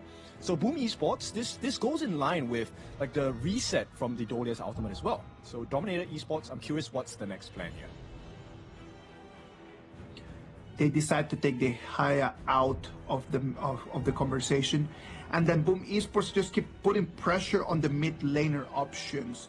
They denied the Ganon Mo, and they denied the new Wad that we just saw in the previous match had amazing performances. Yes, and even though, you know, heroes like the Liang are open, it's not the most ideal choice, right? Because Boom Esports, they have quite a lot of disruptions. You can stop that ultimate coming in for the power of word control. So Boom Esports, I like this kind of strategy they're going with. And they're going to play safe and slow Lady Jin with the Cascada pick. You don't need a lot of farm on her. She just needs to make sure the CC lands. Lady Chen and that CC, it's going to be one of the targets of that Dolia, reset of the ultimate, right? Like that Lady Chen being able just to use twice that ulti, such a gigantic area of effect. It's going to deal a lot of control, and later on in the game is going to deal a lot of damage. I can see that as being one of the main initiations coming in from Boom Esports. On Dominator Esports, they decide to go with the Rose Fencer, the Charlotte, and the Fate Turner with the Hano. All right, so which draft are you in preference with at this point? I'm going to tell you mine first. I like the Dominator Esports lineup because of the Hano pick, right? The Fate Turner, if they don't get the burst damage potential from the side of Boom Esports, once Dominator Esports gets the save in from the stuns coming in from the side of the Lone, the knockups from the Rose Fencer Charlotte, and the stuns from the Morts as well, then essentially it becomes a 4v5. I don't have one of the two of them that I like a little bit more, but from the two of them, I can see a lot of sustained and very long fights. There's going to be a lot of very, very long fights. I don't see much of burst damage happening. I don't see fights just lasting less than 10 seconds. It's going to be long. I can see I can see the tempo of the game being a lot slower at the beginning. I don't think that we're going to be seeing a lot of invasion in the first 2-3 minutes of the game. Yeah, I totally agree with you. I think this is a very macro-heavy game, right? It's all about the turrets before the 10-minute mark. Yeah. Once we have the 10-minute mark, the Shadow variants, this is where the Shadow Overlord is going to come into huge play. Because when the fight starts, whoever wins the team fight essentially gets quite a few things for free. The camps, the buffs, the turrets as well. Yeah, exactly. So if we know that the team fights are going to be the main objective of this game, as long as I can start capitalizing from small advantages, I don't need to actually fight you. What are those small advantages? Well, can I just kind of like steal one little camp away? Can I just deny you to final hit minion wave? Can I just start building on those little things? And that, as time passes, that might just start building the gap that I need to in order to fight. If the gap is not there, I don't see one of the two teams just having a very clear advantage in terms of composition compared to the other. Yeah, I agree as well. I think at this point, let's talk about the junglers a little bit, because TNX's jungling speed is definitely not going to be as fast as Carl, right? Carl has the release on the Agudo, which means that he actually gets one camp for free really quickly. And then we'll take a look at the rotations, right? I don't think they want to be aggressive and go for the steals, because both compositions don't really have like a early game advantage in terms of team fight. Yeah. There's not a clear early game priority coming in from any of these two. This is going to be Dominator Esports against Boom Esports. Dominator is going to go from left to right on your screens, and then Boom Esports is going to go from right to left.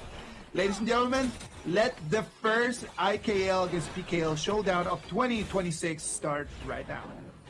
Okay, we are wrong. Carl is going straight for the steal, gets it first. And right across the map, I like what Migi is doing. He's actually stopping the attempt from the side of DMT on the top side of the map. And this is success for Boom Esports. Great start. This is why Honor of Kings is such a lovely game. The unpredictability in here. We know that this is based on the composition, what they're supposed to do. It's not what they are completely going to do. And look at that, TNX wants to answer back, just coming in, but he does not have the speed, Kin.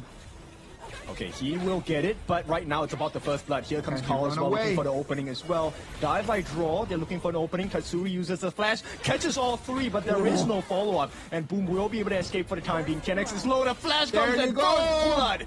Going to the side of Boom Esports, a great start. PKL starts strong. TNX comes in, he sees that he loses his red buff as he tries to stop the bleeding. Jumps in, but then bites a little bit too much. Takes the steal, but he's unable to run away with the bag. No, this is a double whammy, right? Because right now there is no buffs for the side of TNX. And now Migi gets both buffs from the side of DMT. Carl is able to set up once again. The ultimate's going to be used for the side of Jill, but he's falling quite a bit low. Boom knows not to overextend. They will make it out. Just a poke. Well, remember, look at the screen. We're going to have the CD keys right over there, just showing to everyone. The first one, Sunblaze, the CD key, and the second CD key is going to be Flare Up. Remember to go online, get on the game, use the CD keys to get all these freebies that we are trying to bring you in this KIS4. Okay, I have a big concern, Isaac, and it looks like Joe is not able to tank, right? So if Boom is able to stretch this goal lead, then Joe effectively becomes useless in the team fights. He's going to be cannon fodder. No, exactly what we talked about in the beginning, right? Like, Gerald right over there, you see how he had to proc his ulti just to run away. That comes in on a cooldown, and at the same time, it puts him in a position where it sends a message to Boom Esports. It sends a message that he is vulnerable, and that they might want to just try to put pressure straight into him.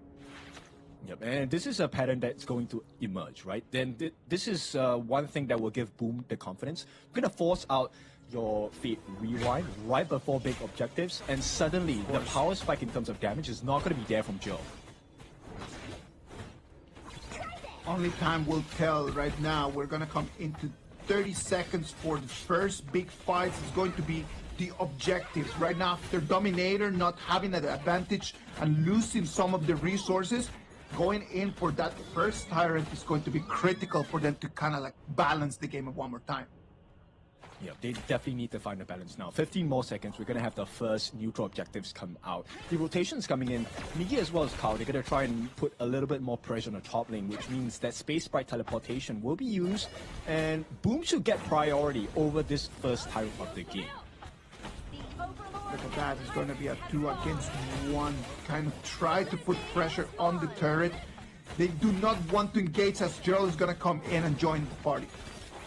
This does not seem like the right choice here. DMT going to benefit off of that decision by the side of Boom Esports. Gets the first Tyrant of the game. And CC now putting a little bit of damage on the draw. Will be a standoff at this point. Boom needs to find something across the map. And that's exactly what Carl is doing. Gets the release on the Azure Golem. What more value can he find? Well, the Azure Golem is going to just be a consolation prize for them, as they could have actually take control of the Tyrant. They did have a little bit of an advantage, but he decides to do that. And Dominator Esports just completely replies back by stealing his, so there is no actual winning here for Boom. Yeah, and I like this composure from the side of DMT, right? Tuff Smash actually manages to secure his own camp, so this is going to dwindle the growth that Boom are looking for.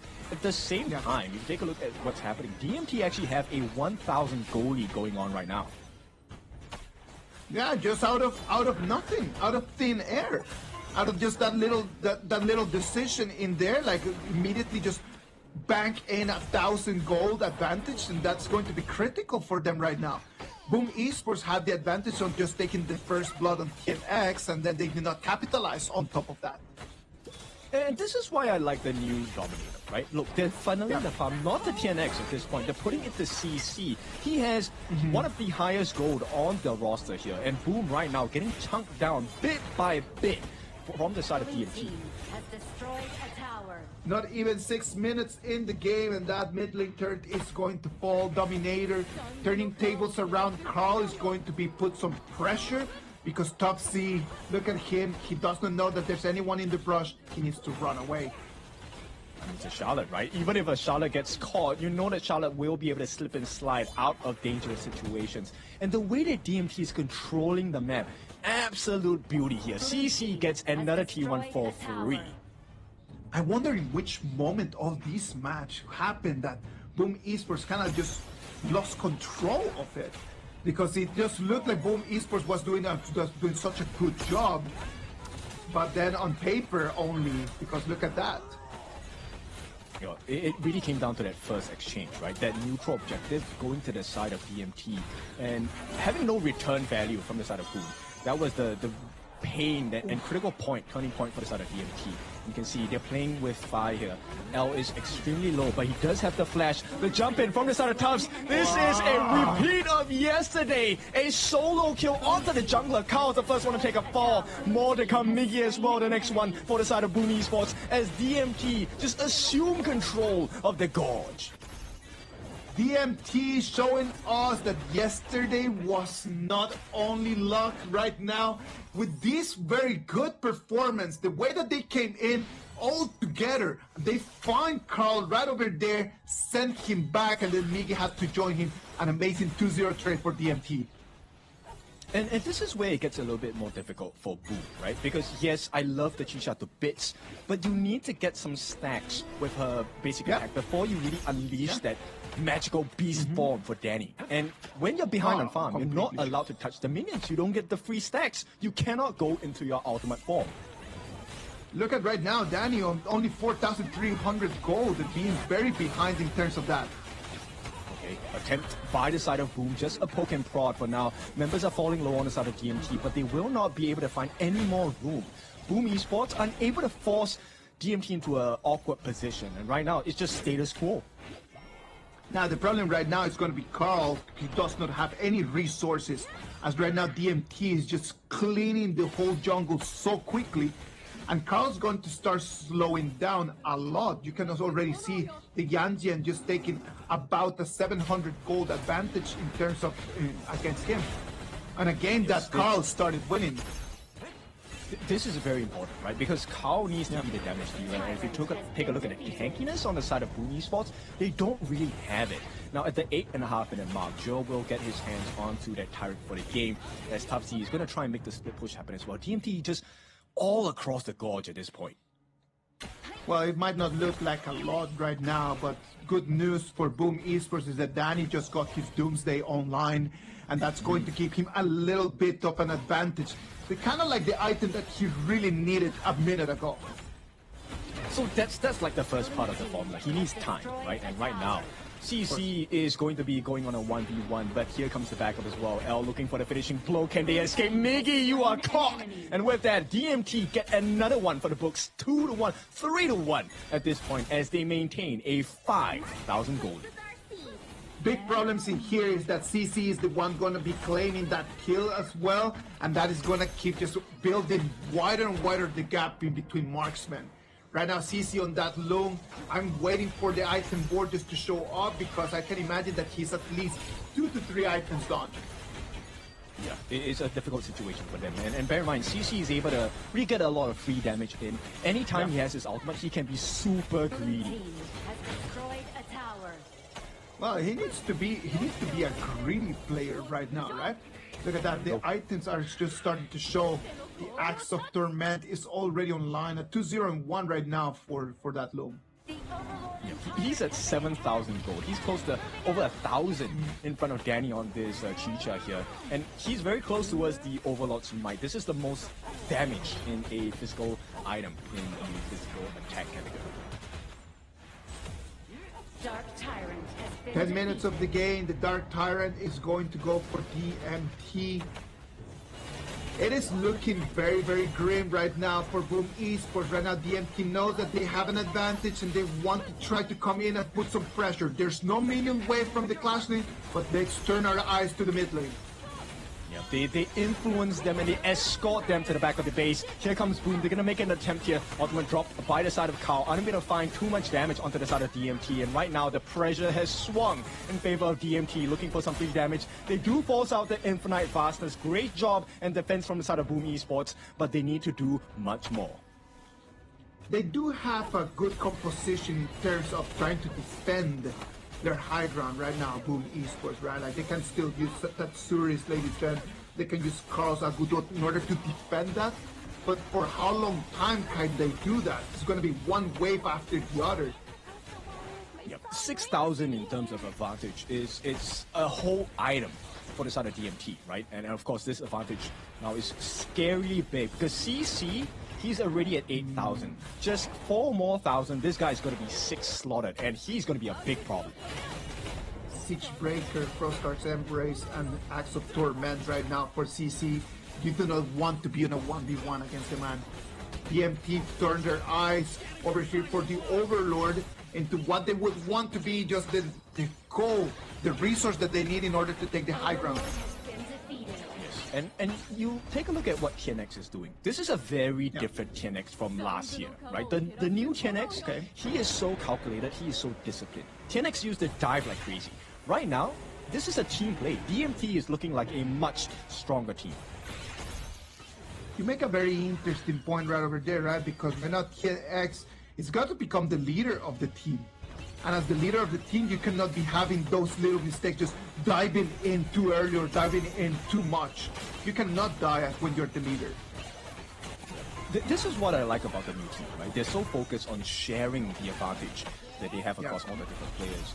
Tufts is a problem, CC is a problem, and now you have too many targets to look at, and TNX and CC will benefit from that advantage that's given.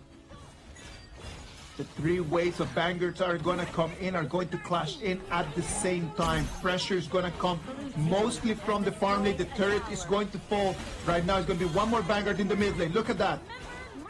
They're going to try to tumble. Carl will make it out safely, but the towers are not. And with that, here comes the Fate Rewind. The slender stacks of passive onto the different members of Boom. This might not be the end, but it is a painful experience for the side of Boom Esports. DMT, they got what they came for. 2 T3s in quick succession. They move out.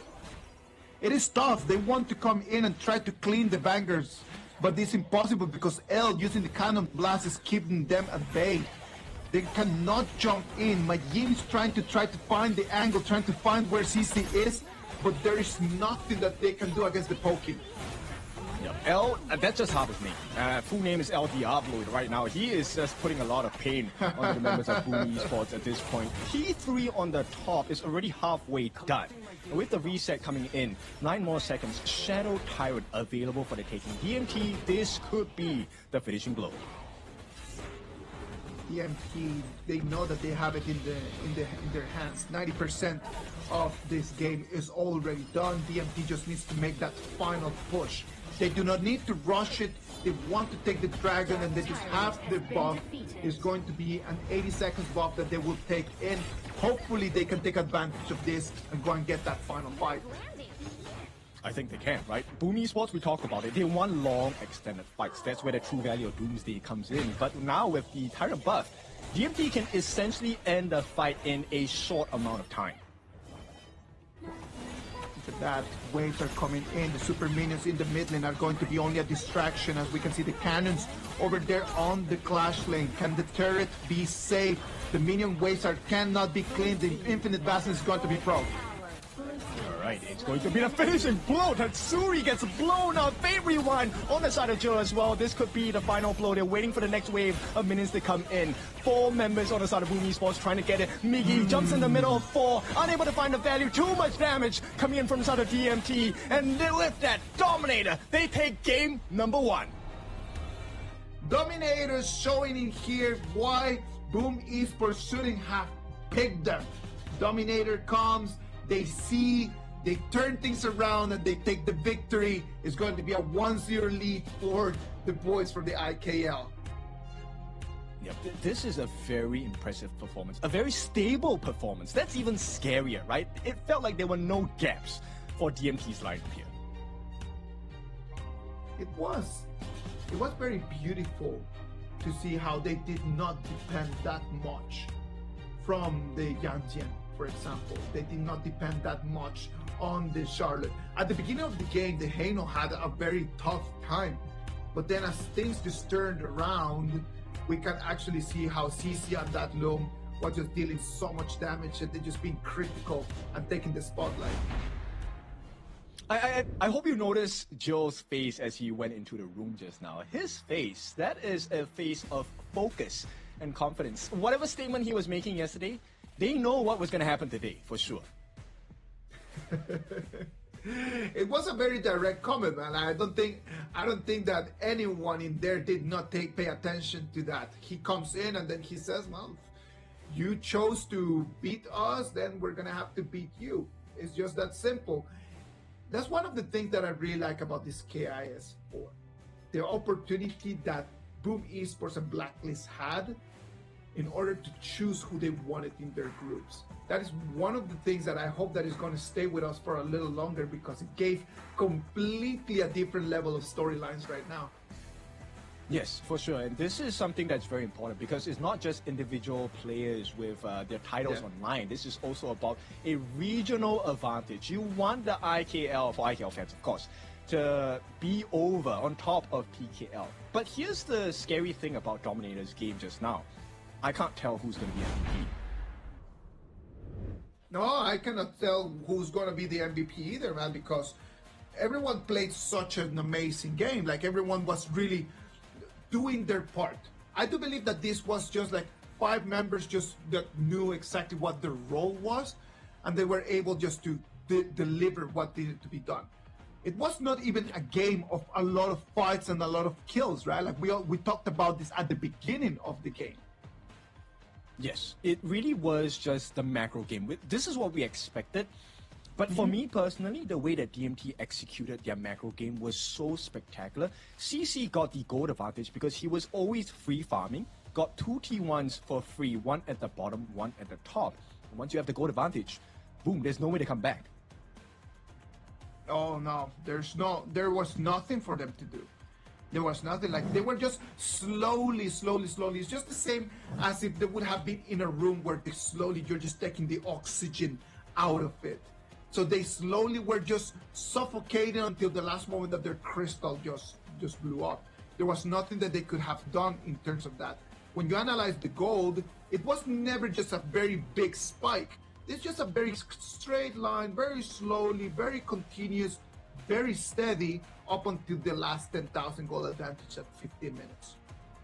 Yes, and you could definitely see the difference. Danny's options started getting smaller and smaller, right? Because as a Chicha, you want to be able to dive in, use your ultimate, get the lifesteal, but you're going up against members that not only have stuns, they have good sustain as well, right? Charlotte on this Tufts taking this Charlotte to a completely different level. He was pulling members out individually so the DMT could take the macro game up to a next level.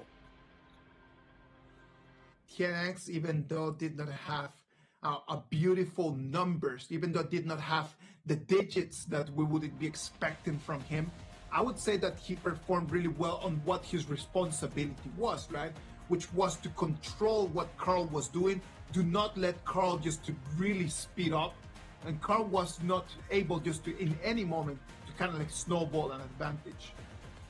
Yes, and this is the true definition of team play, right? Joe, let's be honest, he had a horrible start to the game. He was constantly pressured, came close to dying so many times, and still DMT, they told him, hold on, we will get the advantage back. Here's where you can see the big gap, how the big gap actually comes up. It was what CC could do against Danny. Danny on that Shircha, sadly, it's a hero that needs to have an advantage and needs to have items in order just to be able to be dominant. On the other side, CC was able just to catch on very little kills. Like, there were only like 4 kills in this whole game, and they were able just to funnel them towards CC. And that is where the door opened for the whole Dominator victory. Yeah, I felt like Boom needed a tankier pick, right? Maybe not a Dolia. I think it would have been great if someone could hold the damage so that Danny could come to life. But here we go, MVP Jill. This is why it does not matter how you start, it matters how you end. 1-0-2, he was the definition of a comeback. Going with grit to get this win into the bag for DMT. Heino, the Fate Turner, is going to be given the MVP to Gerald. Congratulations. He did not have to play that Heino in a defensively manner in the whole game. So that was actually really nice to see. As you can see that Heino in the first parts of the game, it was completely targeted. Yeah, this one was kind of surprising because that first blood came in the form of Boom Esports. They actually took TNX out, and it was a horrible start for them. Look at this, like in the moment that Dominator just wanted to take on, to push everyone back, it was very easy for them. They did not even have to take the kills. Just their presence onto the high ground put on so much pressure on Boom Esports that they just needed to just run away. Look, no one in there just can literally just stand. Everybody needs to just go back to their fountain, and then just the turrets and the minions would just finish the kill. And I think the IKL teams have figured out how to play against the PKL teams, right? PKL teams, since last year, have been known as the team fighting region. They like to brawl it out. And DMT said, we will allow you to have a little bit of a skirmish, but we will play the macro game instead. I love to watch PKL games because they're very dynamic. You can see a lot of fighting. Everybody just kind of just jumps and fights each other. I love to see that. But I think the Dominator knew exactly what was going to happen, and that's how they actually were able to win this game. Yeah. Efficiency, right? It's all about making sure you get the good trades. So that initial start to the game where they traded the Tyrant for essentially absolutely nothing, right? They didn't lose a buff. They got the return on the Zero Yes, Golem exactly. anyway from the side of Boom Esports.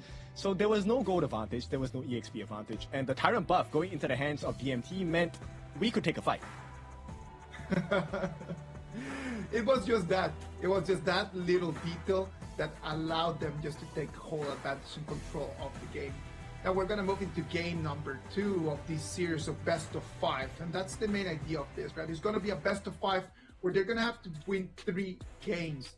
It is global ban pick, so it's going to test us at the same time how the players' dominance and control over the hero pools is going to be determined in here. I'm curious what kind of draft DMT will go for, right? Do you want to open up the TNX Luna again? Because that's definitely one of his specialties. At the same time, Haya has not appeared in this series just yet. Chano as well, who are the prior picks from yesterday. Well, Boom Esports is going to have to allow the Dahlia at least. So the Dahlia is going to be allowed over there for DMT because they cannot allow the Luna.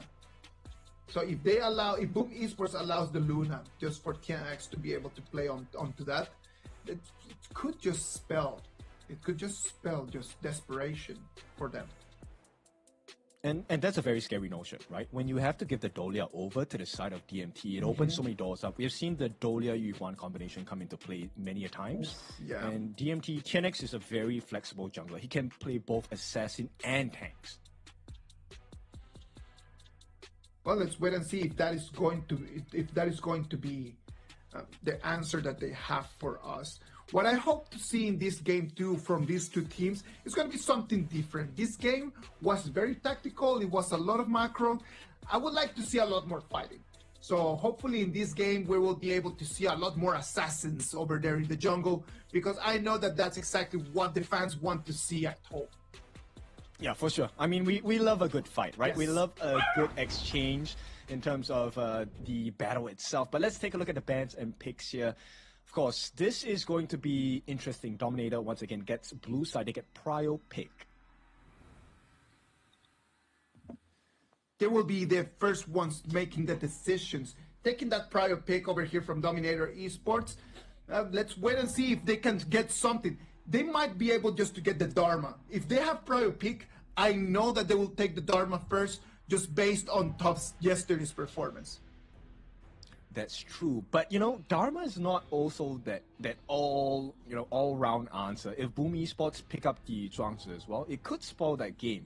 I feel like Boom Esports might go that route where they give the Dharma to Tufts, but I'm sure Boom Esports has an answer for that. Well, one of the beautiful things in here is, if I allow something, I need to understand and know how to reply back. So if I am not going to allow the Dharma, let's say the Boom Esports does not allow the Dharma, they're pushing them into playing other options. Yesterday we saw one Fatih, so probably the Fatih would be another option that we could still have here for Dominator Esports.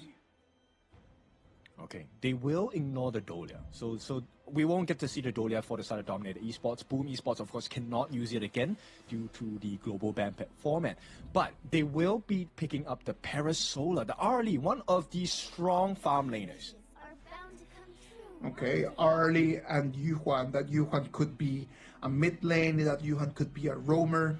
A very interesting flexible pick in there. We have been seeing a lot of the Arlie with the Diadia in here, but the Diadia and the Yuhuan together in there, I don't know how I would feel about that.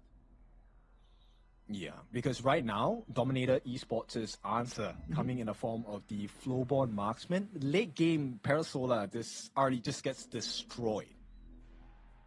But that is very, very late game, man.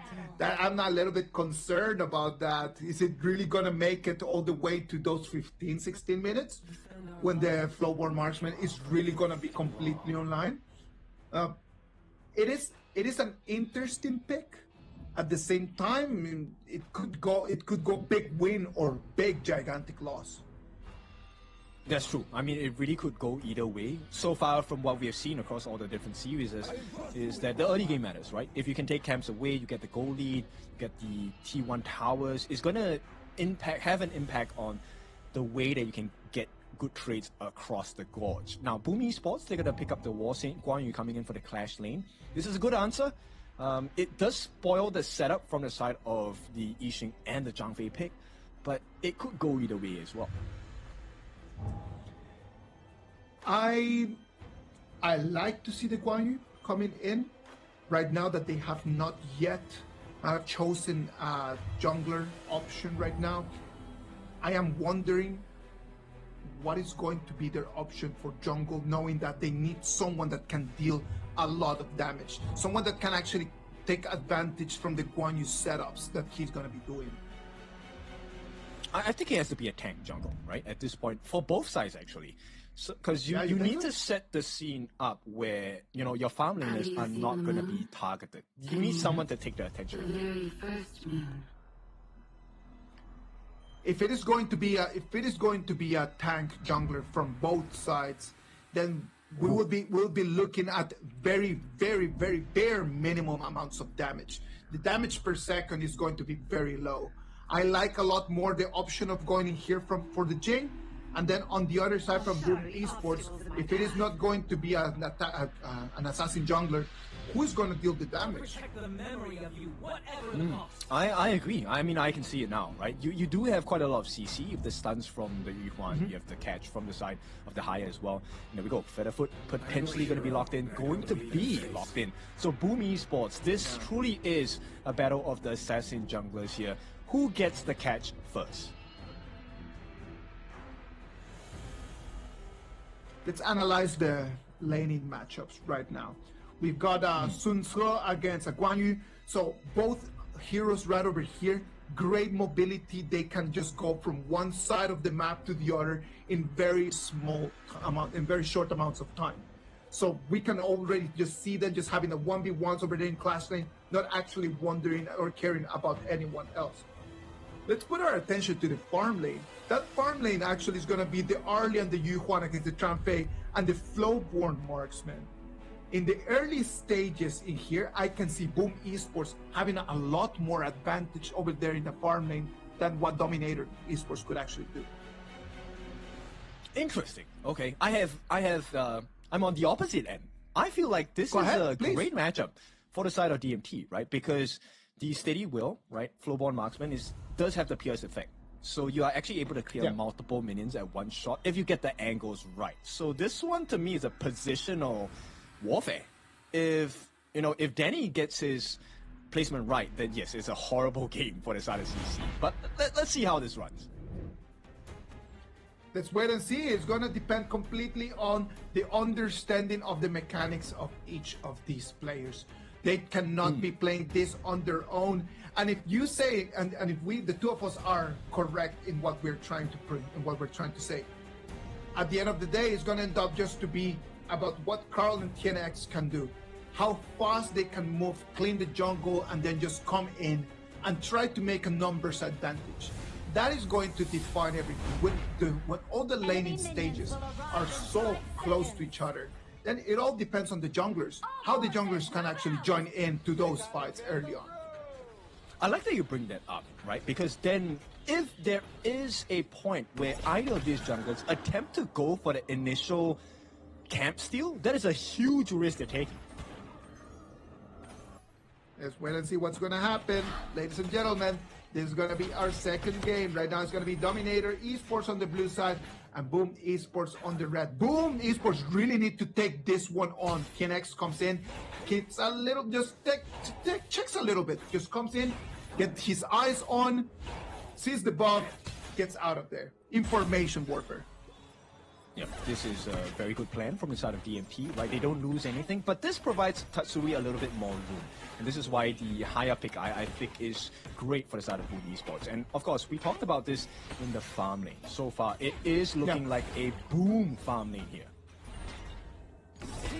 Let's see. Let's rotate right over here to the mid lane. We know that Kid X is going to come in, going to take some of that. Fate tries to make it on time.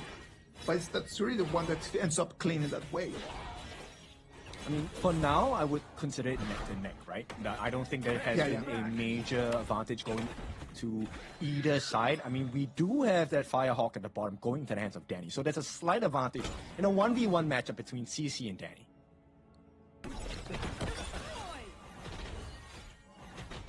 All right. Up until right now, the game has been going in the pace that we actually wanted and the pace that we actually mentioned. Danny comes in, is going to jump in extremely deep. He thought that he could actually take the 1v1. He didn't know that the reinforcements were underway. You know CC was calling for the team there. The moment Danny popped his common spell, CC was telling the team, I'm going to bait, you're going to finish the job for me. Just like that, and CC knew that he could actually take on that damage. Very well done. That's the difference with the pros, right? Like, they know exactly at which exact moment of the game they can take how much damage in there. Here comes the finishing blow. This is gone. TNX will be taken off by the side of Carl. A great start for the fight on the side of Boom. Can they find more? That is the true value they're looking for. They know not to overextend. They'll be looking for another reward in terms of the Azure Golem. Migi making sure that life is not going to be as easy. The attempt is still going on. Danny will come in. Gets the Jade as well from Carl. Stolen. And Boom win big in this exchange. This is just so difficult right now because it is going to be TNX on that Jing that is very blue dependent in there. It's going to lose the Azure Golem. It's going to be Carl just taking that. So it's not only what you lost, but what you gave away. That gap right now looking really good for Boom Esports in terms of junglers. Yes, and you know, when a jungle finds success, the danger is not the opponent jungler. The danger is the rest of your team. Right now, Carl has the potential to instantly delete CC and Joe.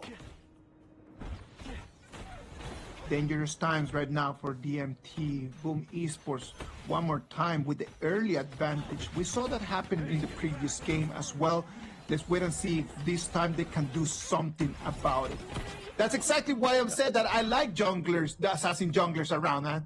Look at this. It's just a lot more of a dynamic game. We can see a lot more jumping going on.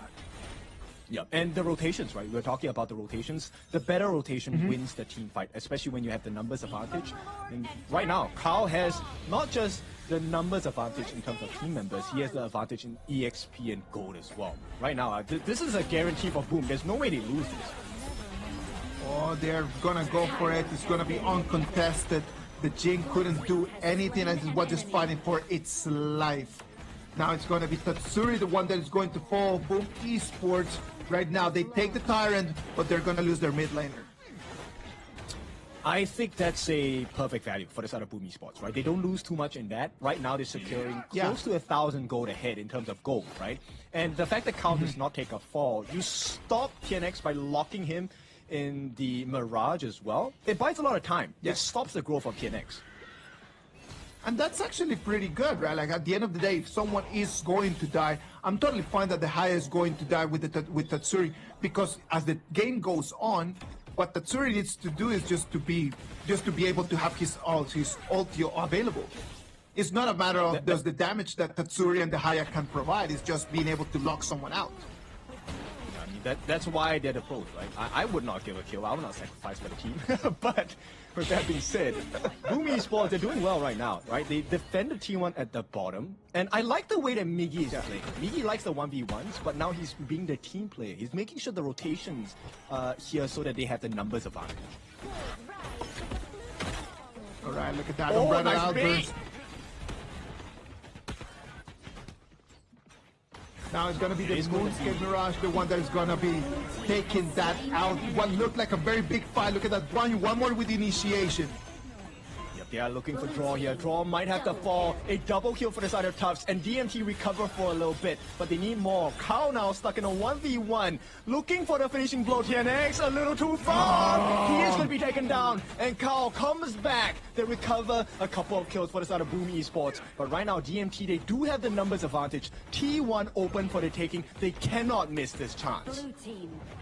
Mid lane turret is going to fall right over there. TNX wanted to take the 1v1 against Carl. Problem is that as he was coming out of his mirror domain, hits the wall, nowhere for him to go except Carl's pocket in. So right now, it feels like, look, DMT have completely recovered. Tufts, I don't know if he wants to go here. The timing is nice. He does get the knockup. Can they finish Carl off? He needs to be saved right now. Will not happen. A rampage for Tufts. One more time, Tufts comes in, and then he's taking the spotlight of the team. DMT, when TNX cannot deliver, it's going to be Tufts the one that is going to stand on business. This is why they're so much stronger now, right? And with this, Boom Esports have to defend this Azure buff against the likes of TNX, but he is here now. Smite is available for the taking as well. They will secure it. Here comes the cavalry in the form of a boat here, just as a deterrence as Tufts. He's the man of the game right now. Right now, he is completely online, free to charge an Axe of Torment, the two items right now that Tufts has online. The problem with that is that if he gets to hit you, there is no way that you're gonna move away.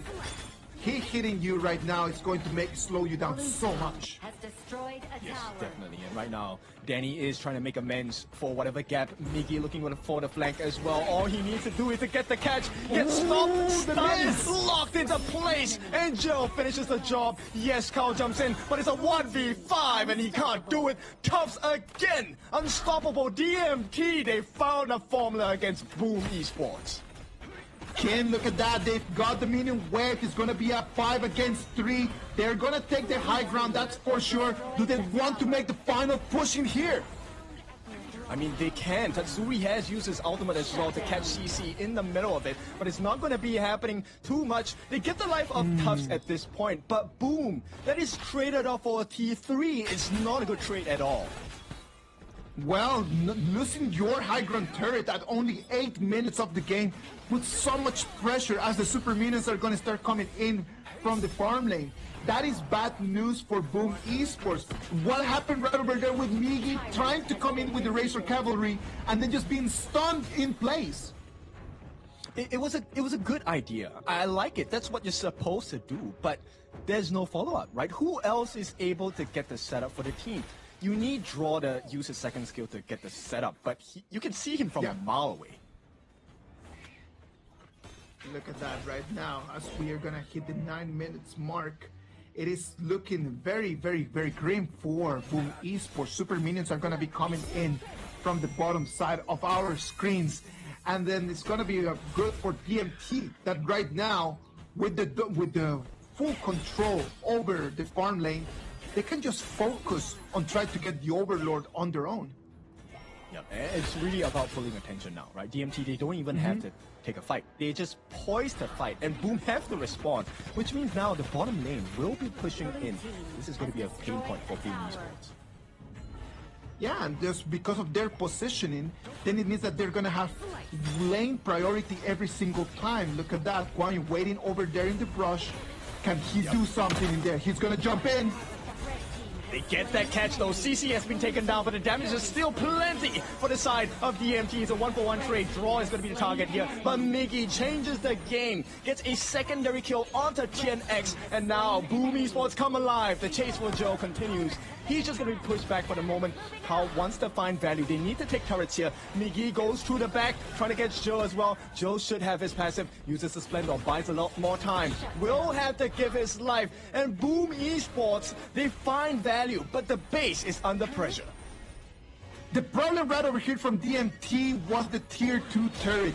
They are making the fight right under the tier 2 turret. The minions are completely clear, and they're just taking aggro directly from the turret again and again and again. So I'm gonna say, out of these 5, the big assist in here, the person that stood the tallest was that tier 2 turret in there for the clash lane. Oh, for sure. Extra damage is true damage, by the way. It's super painful. And at this stage of the game, Boom, they have completely recovered. They have swung the gold around. Take a look at that swing here. This is now a 2,000 gold advantage for the side of Boom. Dominator Esports right now, they were in total control of the map and they were in total control of the game. But sadly for them, after the overstepping in there, it's going to be really tough for them to try to control the tempo one more time. Right now, Boom Esports, they have priority. They have the Dark Tyrant. They've got 40 more seconds of the attack buff. What do they want to do with this?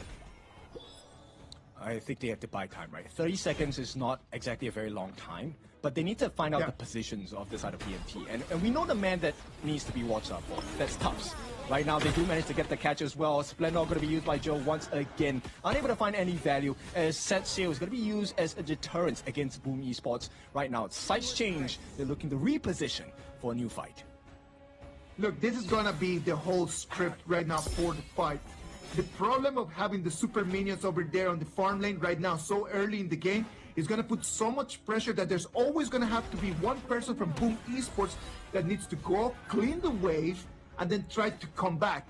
If DMT can get the timings of that clearly well, they could actually get a 4-0 trade. Yeah, for sure. It's a 4v5 situation at any point of time. They have to deal with the bot wave. So Boom Esports, they need to plan and bid their time really carefully at this point. Red team has destroyed a tower. Now the problem right now is the difference in gold coming in from the Fade and the Jing. Fade right now with 1,000 gold advantage on top of that Jing. Jing is not having the best of the performances today in this specific match.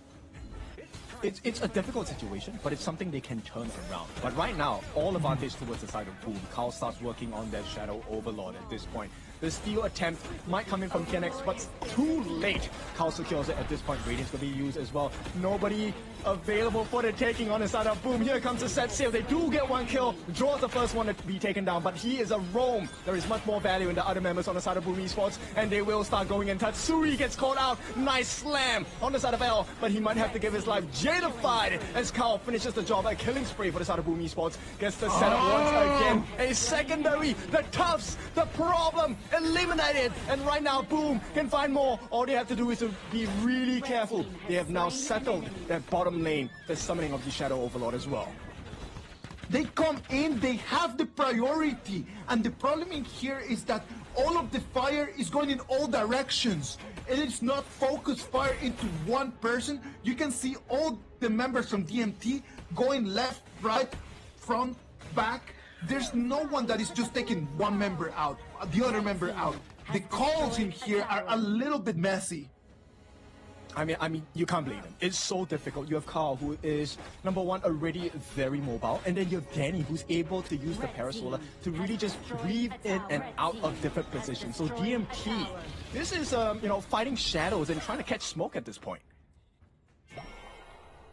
As time passes, it is good news for CC's Flowborn marksman that is going to get stronger and stronger, but at the same time, look at this, one more time, it is going to be Boom Esports, the one that won the fight. They try to get the setup onto Joe as well. Here comes the save by the side of Tufts to get that Set Sail. Both landed down, but there's not enough damage. Boom Esports, they don't even want to fight. They just want to pull their attention. The Vanguards are working hard onto the T3 towers. TNX will be taken down. And boom, this is going to be a 4v5. All they have to do is to find another chink in the armor. What is going on with TNX and this Jing? Is it being just completely fully targeted by Boom Esports, or is it that he's making the mistakes right now? I can see that his psyche might be just fully broken. He's died what, about like 6-7 times already in this match? I mean, this is where the pressure gets to you, right? He knows he's the big brother of the team. He needs to hold that responsibility on his shoulders. But right now, that might be too heavy of a burden. They're trying to get some poke damage in, and the damage is starting to show from CC, but they need more.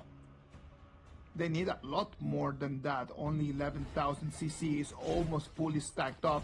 He's got 4 big items. He's on his way to make his 5th one. Right, it's all about the setup here. They will be able to catch Carl though, but where's the follow-up damage? Miki comes in for the save as well. KNX looking, a 3-man knocker from Tufts. Can they turn the fight? They will be looking for that opening. Ultimate used by Carl. He's going to trade his item. Sage's Sanctuary going to be used as well. First life gone for the side of Carl. They do get a 1-for-1 trade. Both the Clash units are down, and with that, L jumps in, gets the final hit for the team. Tatsuri looking for one more trade. Once again, TNX has fallen, and boom, get the better of that trade. Boom takes the better out of that trade because it's going to be a Clash laner falling. Gerald's going to go golden. He's going to protect. His passive is not going to survive, but is going to try to take Carl down. Carl is going to come back with Sage's Sanctuary. It's going to be a double kill for Tatsuri. It is a huge momentum for the side of Boom Esports. They have come back into this game, and Danny, he's going to provide as much poke as he can. At the same time, the base is under threat. Someone needs to go back right now. They will make it out. Tatsui as well as Kao saving the day for Boom Esports. They have to hold on to the lead. This is a 8,000 goal lead. This is such a beautiful game right now, what we are watching. Tubbs over there with the initiation for that big fight. He comes in with the set sail and he gets onto 3 members from Boom Esports. Yeah, it was a nice catch, but then look, the item switching by Kao changed that whole fight, right? The Sage's Sanctuary giving him another life. He does have lifesteal as well, so Boom Esports, they really stretch the limits that they have as a team, and they won big in that fight. The reward is great. They have a Shadow Overlord in their hands now. It's 3 minutes before Tempest. It's a long time for DMT. CC decides to go with Pure Sky as his last option of item in there. We're gonna have the Overlord. The Vanguards are gonna be coming in on all directions. Boom Esports might have the opportunity here to balance the tables and take us to a 1-1 draw. Yeah, I think a lot of pressure now is just focus on Tatsui, right? Who does he catch? If he catches a L or Tubbs, I think the fight is over for DMT. Well, Tatsuri is going to be critical in here, right? How he's going to use that Moonscape Mirage. Look at that, no problem in here. They're going to be able to lose 1 turret, but they are able to clean the Vanguards right now. This is just a bit for time. And DMT, if they can survive this, that would be great. Nice catch from the side of Tatsui. Who did he actually catch? Looks like it's going to be the Bronia. It's going to be L. So with that, this is not going to be enough tankiness on the side of DMT for the moment, but they do find an opening. Ultimate going to be used by the side of Draw. Gets the save in, but here comes the damage from the side of DMT. They get the setup as well. Knock up onto the backline. Tubbs is trying to buy time for the team, but unable to find the kill. Nobody dies just yet, but the T3 has fallen. Boom Esports once again. What a play. It is just so difficult. Else Bradle Albers is going to be wide. He does not get onto anyone, and that is the problem in there. For such a critical initiation ability, just to be wide puts DMT on their back heel. They pay a high price for this, as their mid lane high ground turret is going to fall. What looked like an advantage in terms of super minions right now has turned around, and it's Boom the ones that they have the whole game for them to lose. And they don't get this. I don't think TNX will be able to get this away from the side of Boom Esports. Right now, they know that they're here. The flank from the side of Miggy going to be spotted out by Tufts at this point. But take a look at where Carl is. He's hiding in the sidelines, waiting for the reset and looking for a potential victory. TNX cannot fight that. It's going to be Carl because of his mechanics due to the design of the hero. Is going to jade that Tyrant away. There was nothing he could have done. The Moonscape Mirage one more time. Yep, TNX has been caught. Where's the follow-up damage? Carl looking for the flank against 4 members. Miggy as well will come from the back. TNX is down. This is a 4v5. Miggy threatening and poised to make the catch like a fisherman for the side of Boom Esports. And Boom Esports, they don't care. They can take it slow. They can take this slow. 10 seconds flow for the Tempest Dragon. We can see their next target is going to be the high ground turret. Do they want to just do the one final push right over here, kid? I think they can. 20 seconds is a long time. The TNX is not here. L's going to drop his ultimate down with Unbridled Alphas. They need to get the stuns. They need the setup, but they need the follow-up as well. Miggy on the backlines. 1 against 4. Frigid Charge as well. Manages to hold them in place. This is going to be a successful defense for now for DMT. But Boom Esports, they're knocking on the doors. They can't clear the waves. They have to back up for the time being. So Boom Esports, they're going to wait for the next wave. That's going to be approaching right now. DMT. This could be the last stand flash. By the side of Draw. Can he get the stuns? Once again, Tubbs on the backline. Then he jumps in. And the game is over. No fight. Just a base. Boom Esports is going to take the victory. The PKL takes 1 game and then makes it a draw. A 1-1 right now. Dominator had it in the pocket and then Boom Esports stole it from them. Yeah, we talked about this. This is exactly what we expected. A close series, a tight series, 1-1 now. As, you know what, this game, TNX, I think he kind of fumbled a little bit. A little bit? Would you really say a little bit? I'm really sorry. I need to say the things the way they are. Like, if you're going to take the Jing, you need to carry, man. Like you cannot just be falling that many times. I understand that it's a difficult match, but you make the decision of going on with that hero. So I expect that KNX can go, he can clean up, he can actually drink some water and then just come back with a better performance to what we just saw right now, because the numbers are very ugly. I mean, the numbers are ugly, that's for sure, and we kind of saw his difficulty, right? You're going up against a Fade, a fellow assassin hero, so there's a lot of burst potential. But at the same time, this Smite wall is unfair because of the Jadify, right? Completely Once you have unfair. the Hardened Jade Seal, it's gone. And that's it. Like, if you know that you cannot fight this, is it really necessary to go and try to contest it? Is there any other tactical movement that you can do in that specific moment? If it is an Overlord that is available, can you actually go and try to trade dragons? Can you try to get a distraction and try, if you know that you cannot win it, just try to do something else.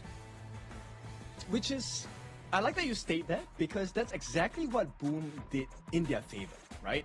So at any point of time, there is only one neutral objective to fight over. So it's naturally in Boom Esports' favor.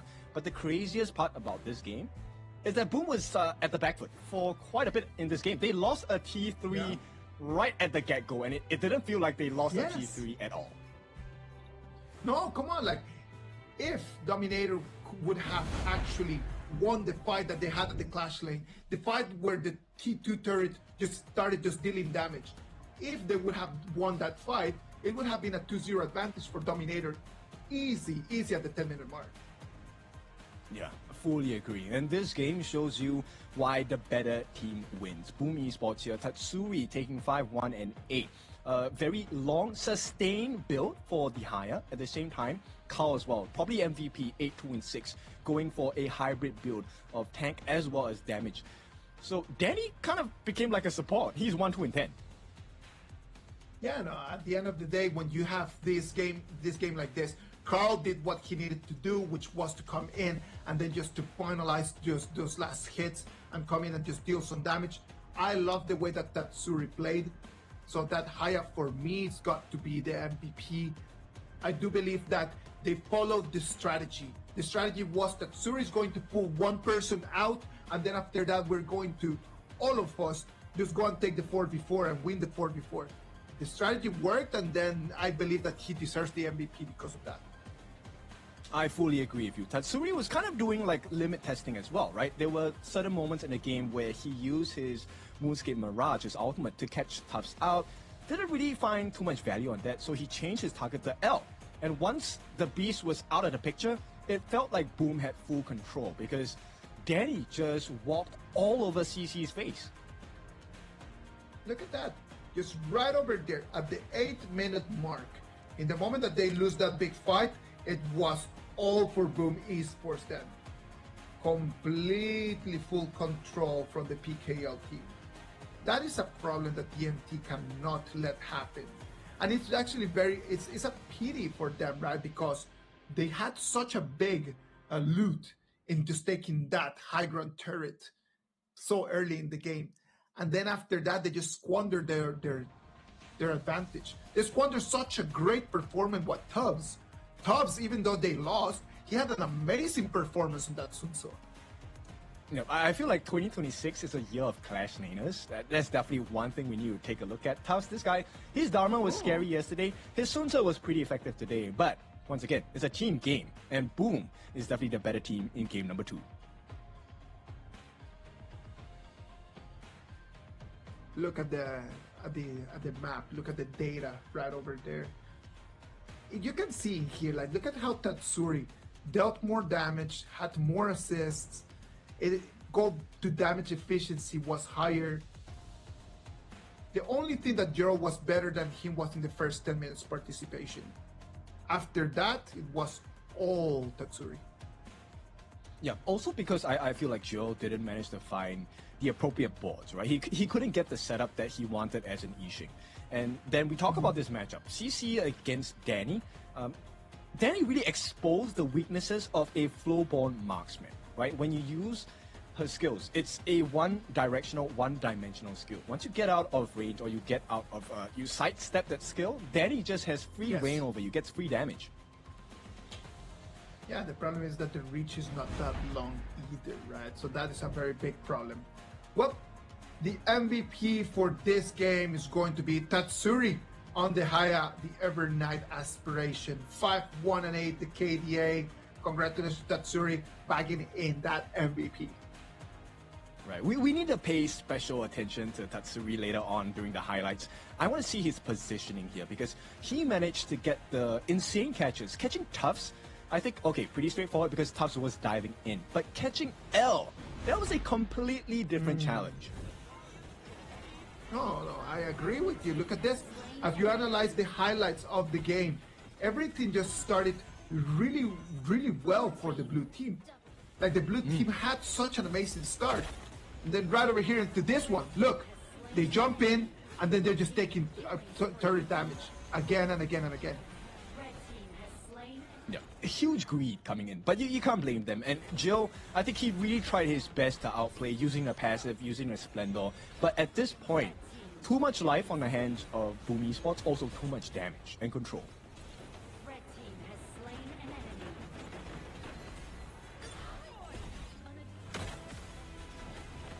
This fight right over here. There was a good moment where DMT could have actually been able to turn tables around. The problem in here is that Carl just stayed online for too long time. Look at him, like Carl I think they was able just to deal so much damage. They weren't expecting Tatsuri to come out at that point of time as well. CC in this position, I felt like it was a risky decision to go in a 1v3 in that particular part of the game. And down here, you know, Boom Esports, they've learned their lesson. We don't need to fight all the time. Let's just get the crystal and take the win. Well, this is going to be the first PKL against IKL showdown of 2026. And what a great match we are watching. First game, it was all Dominator Esports. And in this game, second game, we saw how Boom Esports can actually turn things around and really control. Great performances by both teams. Let's start thinking about the game number 3. We've seen two completely different matches. The first one a lot more tactical. The second one more about the fights. Can Boom Esports just capitalize out of this, understanding that in the fight game, they might have an advantage today? I think we will see another Assassin Jungler coming into game number 3. And my gut feel is, I feel like the Tiger is going to come out. Yeah, you think that the pay is going to be an option? Yeah, definitely, right? There's the Byron available for both teams. There is also the pay available for both teams. Both junglers have also shown that they shine on that particular pick as well.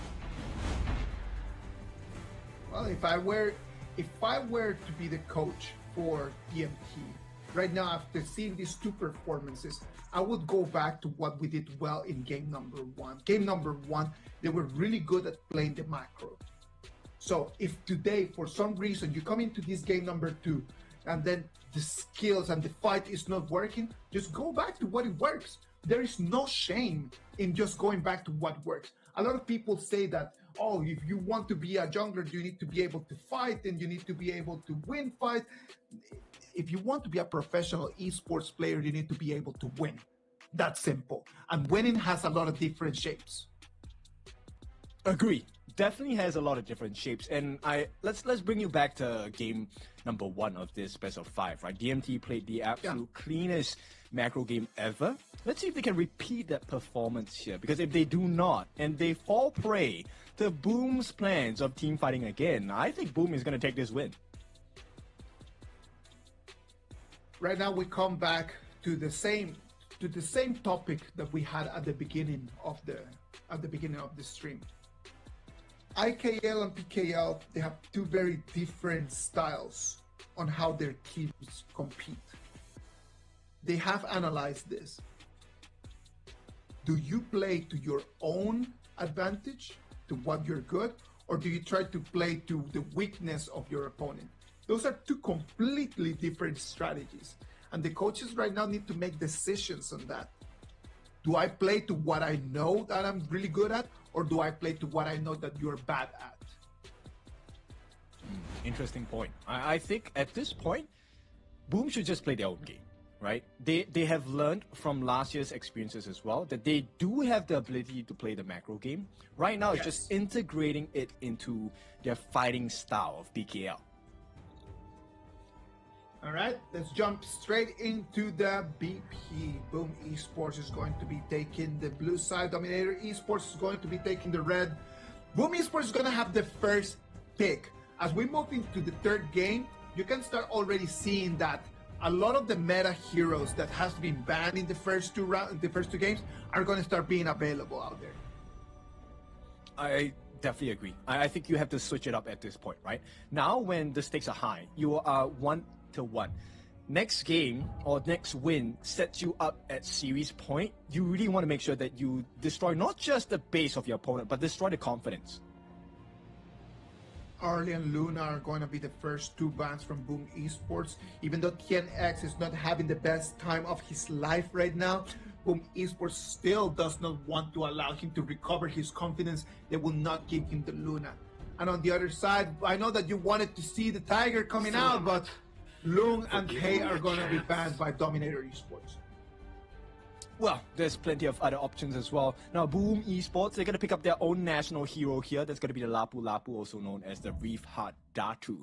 DMT, though, they now have access into the Tufts special. That's going to be Dharma. And potentially the Mai as the Fire Ninja in the mid. Dharma and Mai Tubbs. I'm going to tell you the truth. If it was coming down to those two first bans, and you know that you cannot give any of those three heroes, I would have allowed the Luna instead of allowing the Dharma. That's just my preference based on this specific game. In the name of the law, Yeah, I like the mobility of the Luna as well. But, you know, when Tufts gets the Dharma, I'm pretty sure Boom Esports have already researched his gameplay. They know about his tendencies. So Boom Esports, they are looking for the two win conditions here. One is the ability to remove CC, of which Magistrate has, and the other is to set the catch with the Silk and Print for Shi. So this is a great idea from Boom. Can they execute it well though? Well, Tatsuri is having such a great game right now that most likely giving him that shit is going to be trouble for Dominator Esports. He's right now so locked in that I can see that Silk Imprint landing multiple times.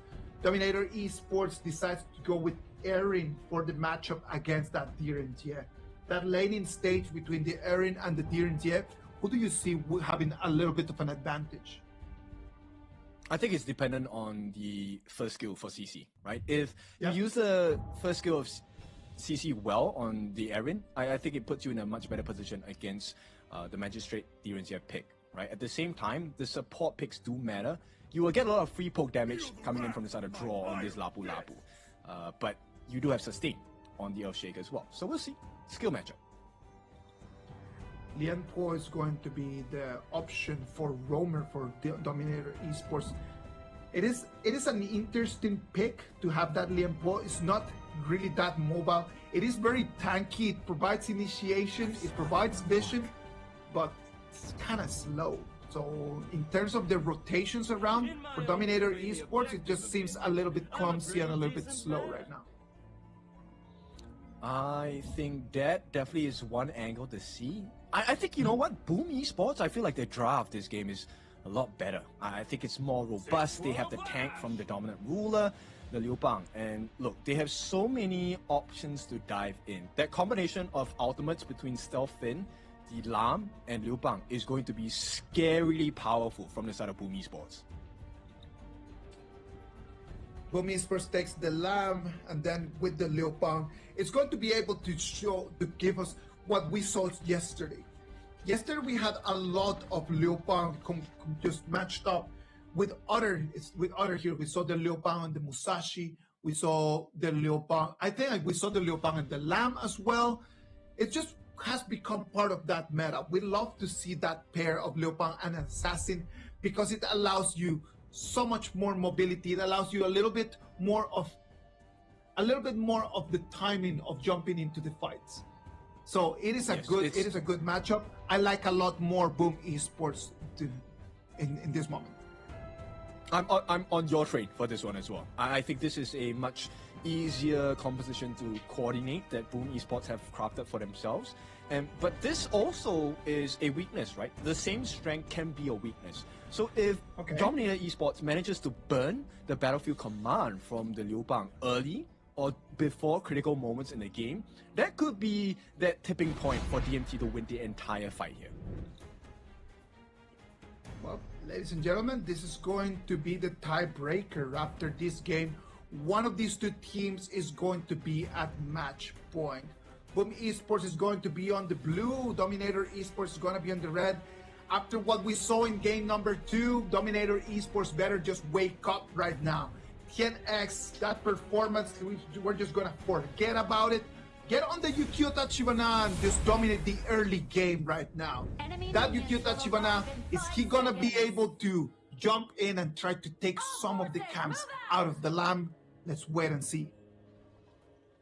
Okay, I'm going to be clear here. I feel like this game is extremely hard for TNX as the Ukyo Tachibana, right? Swift Strike, yes, he's fast, but you don't get the combination you're looking for because Danny does have the second skill, legal immunity, to get out of stuns, and then Tatsuru is not going to be easy to catch as well.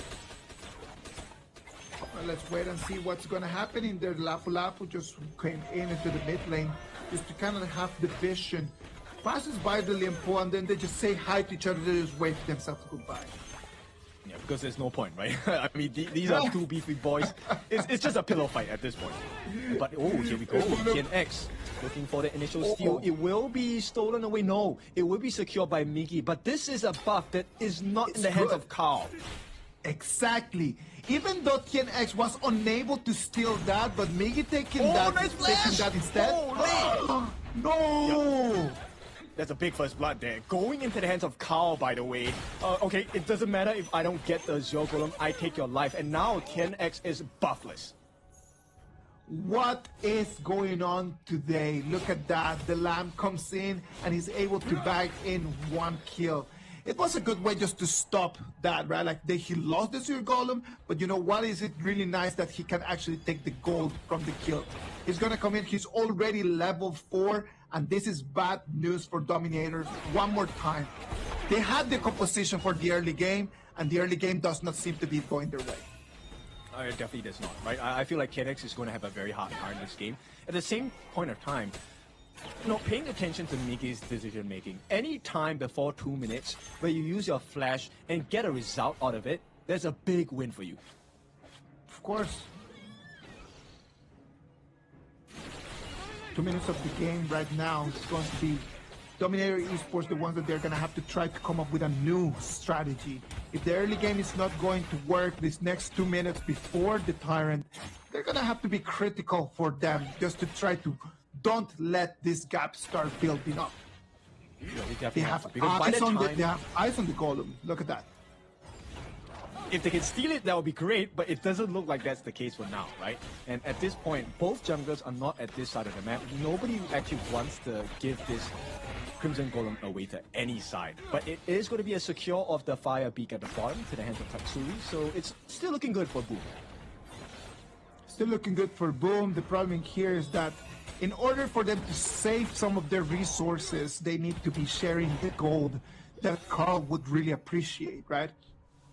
That is the biggest problem right now. That's what you can see, even though that Boom Esports has been able to just to catch the first blood, have been able to catch in some of the resources. Right now, Dominator still has it, everything very balanced. Okay, they will force the skill usages from the side of L. No flash committed just yet, they don't want to do so. It is 3.5 minutes. This is where the neutral objectives are going to spawn in 30 seconds. Nobody wants to waste resources. That rotation is going to get really cool. It's going to jump in. Look at that. The Unbridled Outburst is going to come in as well. CC is going to fall. Yeah, and what a time to do it as well. 15 seconds before the neutral objectives come out. Boom, make that initial rotation. And a lot of value because you shut down CC, your farm laner. He needs to grow, and right now he is 6 foot under. It is not looking good for DMT, TNX falling, CC falling. Who's gonna carry right now? If all of their carries are just kind of just keep falling down, it's the whole chain is going to fall apart. Okay, interesting though that Boom Esports actually give up the space of that first Tyrant. They give it all the way to DMT. It feels like Kao wants more priority over that Azure Golem because he needs mana as well.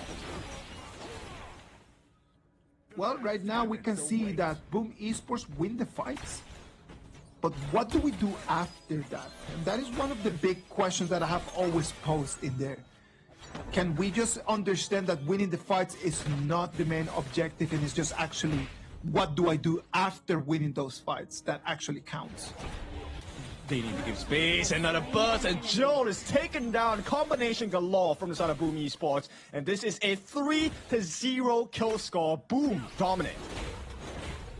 Boom is taking complete control over the game. I think the problem here is not the compositions, not the strategy, it's the mentality coming in from Dominator Esports. Dominator just feels like those boxers when you hit them straight into the chin and their legs go weak. And right now they don't seem to understand what is going on in the map. I think it's a pacing issue, right? Knowing that this combination of Migi's ultimate onto Kao is a potent one, you need to play with the Tyrants. And right now, DMT needs to be, unfortunately, ironically, more aggressive. Yeah. They have to be more aggressive in order just to stop things out, but they are not being able just to get any fights. If you analyze just the kills that Boom Esports is getting, they're all coming from ganking. It's not actually big fights. It's just coming in a 3v1 and the 1v1s. Yep, and they're tanky on the side of Boom Esports. That's the whole problem. But potential kill, no, there's no way. This is not something that TNX wants to do. He will go into the middle of 3 here. The backup does come in from the rest of DMT, but not going to be enough at this point. And they have to run with their tail in between their legs at this point. Boom Esports, here comes a flank from Kao. Can he find more value? No ultimate commitment by Migi, and this is going to be a stalemate. But this shows you that DMT, they have no options. Such a beautiful flank in from Carl, right? As he jumps into the water, he realizes that it's a 1 against 4, understanding that this is not that moment of the game yet. That he is a lamb, he is an assassin, but he's not mental to take that fight. Yeah, there was definitely no need for that to take the risk, right? At the same point of time, we're talking about CC. The fact that he fell once, this is going to affect his gold accumulation, right? And the one that will be able to melt the tanks on the side of Boom is CC, but he's so far away from that, and you know what? Let's put a pause on that timer because CC is down for another 20 seconds. CC is down for another 20 seconds. He won't be able to keep collecting any of the gold that he so desperately needs right now. Going back to the fountain is going to put a lot of pressure on DMT right now. Look at that. Right now, Carl does not need to even show up. The only thing that he needs to do is just to keep farming and collecting gold.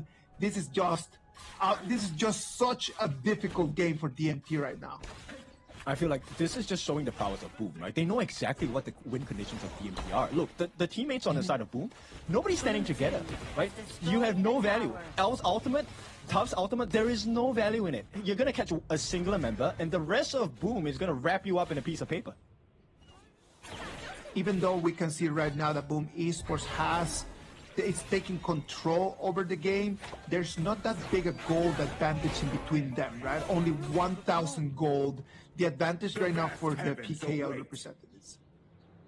It is not sizable just yet, but give them a couple more kills, right? Boom will be able to kind of wash DMT away. TNX looking for a catch there, unable to find it. Look at that. The Lamb comes in, takes the Azure Golem, is going to deny the resources for TNX. That Ukyuta Chibana with only 6,500 gold. Oh, look at that. What a play. Migi baits out the ultimate from the side of CC. They get the rotation in, and now they get a 8.5 minute Tyrant for free. Boom Esports, this is the macro we're looking for. Uncontested, that Tyrant is going to go. Nothing that DMT can do at the moment. We're going to look at this. It's going to be a very big Lapu going in there. He knows that he can take right now, at this moment of the game, due to the fact that DMT does not have the items, he can take a 1v2 and still run away. Yeah, bear in mind, this is a Crimson buff CC, and still, there is not enough damage available on the side of DMT to do anything against Draw. minutes of the game. They tried to keep pushing. They tried to take control over the wave. CC, Oh, he can take the no! 1v1 against CC. He disappears from the map. What is going on? Why are we not checking on the brush? Yeah, it's a rampage for Carl here, and that's a big kill. CC, he needs more time, but he will not get any of it. T1 in the mid is going to be taken down once again. And here comes Joe, baited out with the Kachosans as well as a Ryu engine. Carl right now is already at level 14, going into this pre-10 minutes of the game. This guy is already close to 9,000 worth of gold. Oh no, look at that. He's already X of Torment, Pure Sky. He's extremely very close to his next item as he sits right now on 9,000 gold. That lamb is gigantic at the moment. In comparison to the only 7,700 gold that Ken X has on that Yukio Tachibana, whose power spike is already gone.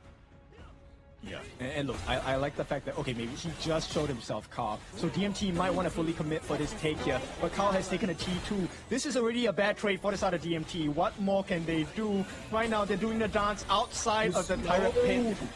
They have to do something here, and you can see CC, he cannot offer anything. L tries to get the catch for the team, Kennex does secure for the team, but the setup from the Rome on the side of Boom Esports is looking great. Nice catch by Miggy as well. There's two members down, Tufts and Kennex, as well as the catch. Carl goes in. This is game set for the side of Boom Esports, and game number 3 looking easy for the PKL representatives.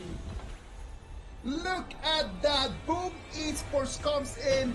Everyone thought that nothing was going to happen. It was going to be a free Tyrant for Dominator. It was a Tyrant, but it was far from free. Yeah, this, I mean, we talked about it. Kennex is not going to have a good game, but the one player that had one of the worst experiences in this game was CC. Time and time again, he was not allowed to play. I don't know, man. I am telling you, this is just insane. The way that Boom Esports is being so dominating right now, it just shows you that Dominator is just gone. It doesn't have any direction right now. Right now, the coaches really need to jump in and do something about this. The players need some kind of like direction. They need someone to just really hold their hands right now at the moment, because there's nothing going on for them. It is just such a difficult time. Yes, and Boom Esports, when Miggy said they were confident, now I understand why they're so confident. That was a pretty clean gameplay and execution coming out from the side of Boom Esports. PKL representatives, now they have also been past PKL champions. So this is the new form of Boom Esports. And it seems like consistency, stability is the answer. I was going to mention that. It's just the consistency of having the same people playing together again and again and again. When you already know, it is true, you become a little bit easy to read when you have always the same people, and you might not have the advantages of just having other new members with fresher ideas. But when you understand exactly what your teammates are going to go and what they're going to do, the communication cost becomes so low, so low. It becomes a little bit easier for you to actually execute on very old-fashioned ideas. Yes, I like this execution of Boom Esports for this game number 3, because it shows you a couple of things. Yes, we all know you need to get the gold advantage, but what you do with the gold advantage is what makes the game so much easier for you, right? The fact that they only committed 3 members at the Tyrant at that point in time, while Carl was just running rampant on the back lines, and the save by Miggy to come in with his Battlefield command as well to just make sure that they got the knife into the back of DMT. That was absolutely beautiful. No, since the beginning we already mentioned that Boom Esports had a very composition for this game. They looked a lot stronger, the composition looked better, and at the end of the day, they just sealed the deal by just not only outperforming them in the macro, but in the 1v1s, in those little fights, they were always the best team. Yeah, and this is really where I like Coach CN's mindset. Let's give Tufts the Dharma, but we don't give you the multi-man catches. There was very few moments where Boom was like, okay, we're gonna have 5 members here. Do you want to use your truth mantra on us? I think that never appeared in this game. I don't know, man. I am really sorry I'm really, really sorry to see Dominator Esports just kind of just falling apart in like this. I think that they lost. They lost in that second game right now was such a strong hit to their confidence. They are not being able right now just to be able to rebuild themselves back. And if the game continues like this, it's going to be a 3-1 for Boom Esports. Dominator needs to show something different in the next game, and hopefully the little break in between games is going to allow them enough to just talk it out. Maybe it's just that. Maybe it's just like someone needs to just yell at each other a little bit. That's it. Just yell at each other a little bit. Okay. I mean, we have seen that, I would say, performance between team members, right? Make sure you iron out all the issues before you go for that potential series point game here, because once again, boom, this is 2-1. The next win nets them the entire series. DMT have some serious work to get in here right before game number 4. Look at Carl's data over there, man. Like, it was just playing that lamp to the perfection. Lamb is a hero that you do not need to participate in all of the fights. You need to be always just scaling up in gold, scaling up in items, scaling up in gold, scaling up in items, jumping to the fights in the last minute of them, right? So that's why it's very important just to understand the timing of them. And the way that Carl played it, he played it to perfection. Yes, he played with the vision so well. In fact, the entirety of Boom Esports played the vision game so well, because you realize if you take a look at the highlights as we run through them later on, DMT, if you take a look at the game from their perspective, you don't really get much setups, right? L will see maybe 1 or 2 members on the side of Boom Esports, but it's not the members that he wants.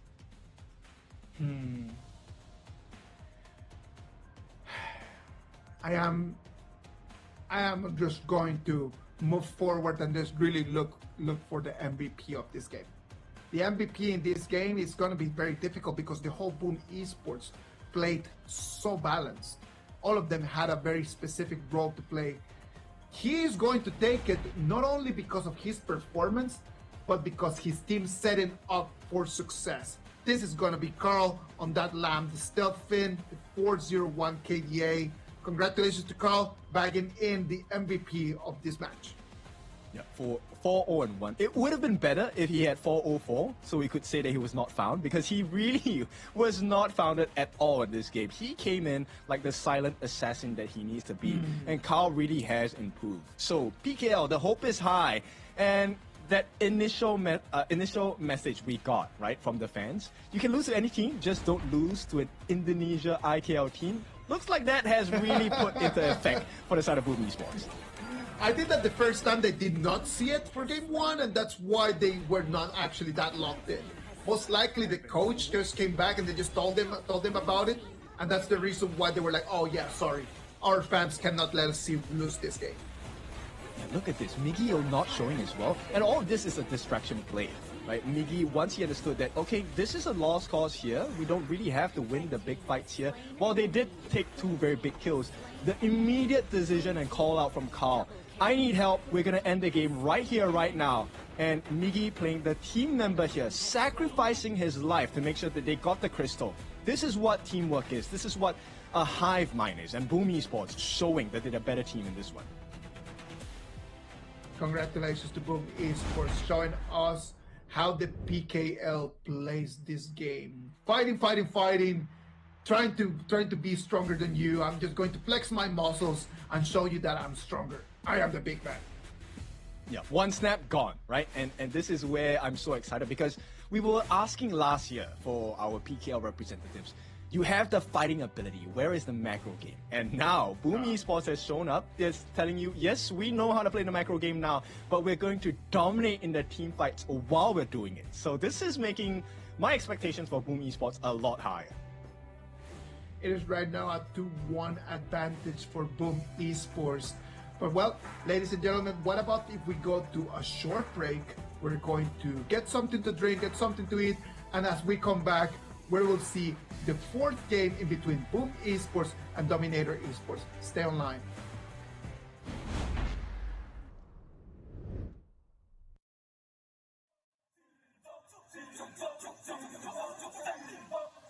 Kings Invitational Series, let's go! Bertahun-tahun ku ditempa, harap yang karang murka, enemy di setiap langkah, jantan datang mencoba, panggil ku one man army, satu orang 1000 nyali, bela spirit dalam nadi, sini maju ku ladeni.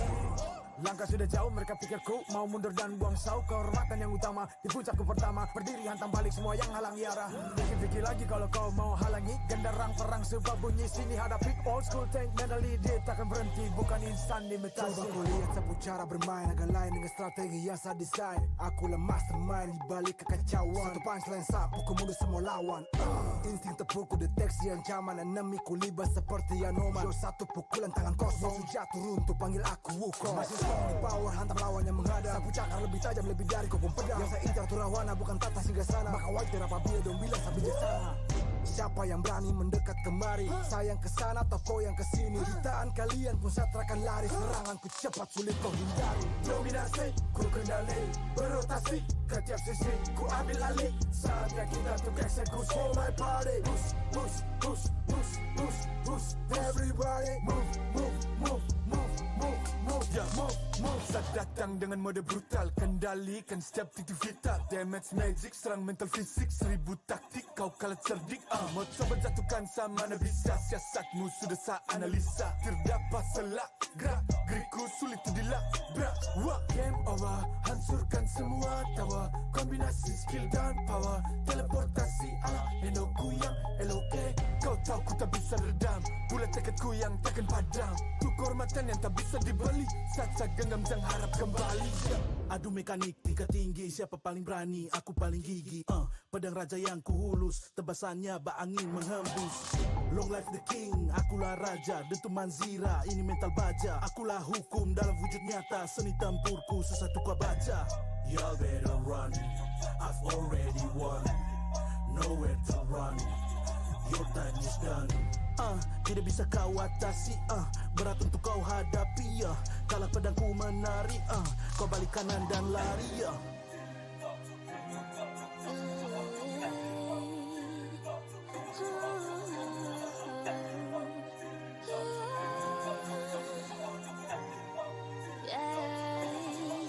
Come get me, go di singgah sana.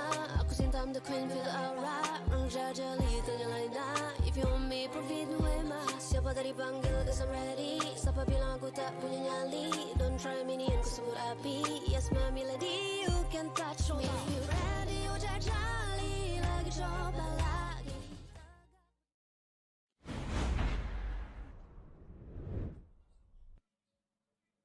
Welcome back. This is the Honor of Kings Invitational Season 4 2026.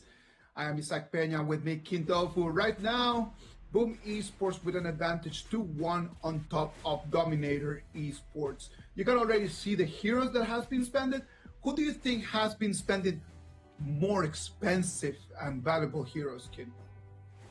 I think at this point, it has to be DMT, right? Because more expensive because they did not get the rewards that they were looking for.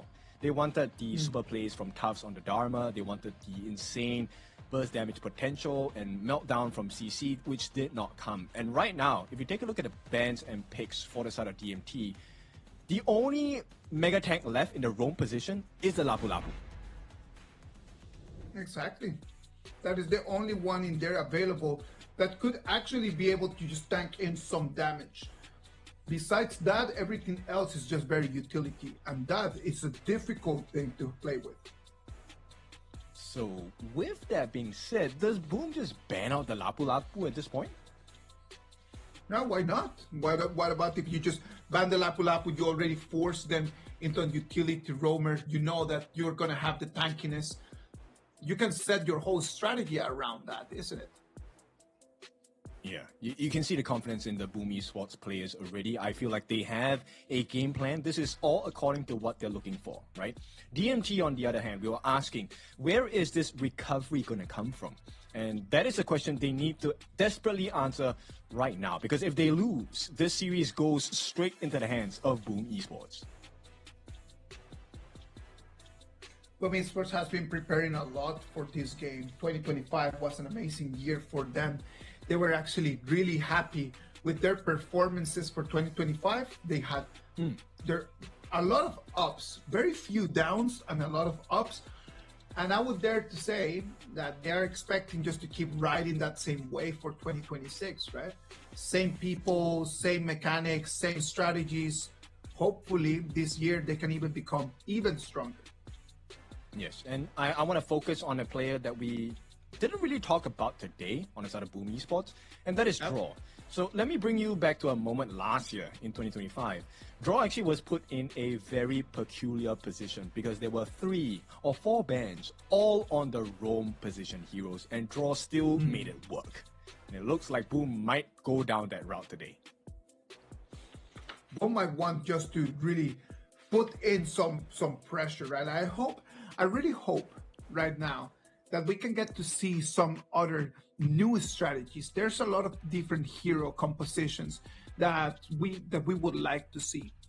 We have not yet seen the channel coming in this specific matchup, which is one of the heroes that we have been seeing in all of the games previously. Yes, Chano is definitely a great pick, but of course there are answers towards that Chano pick as well, right?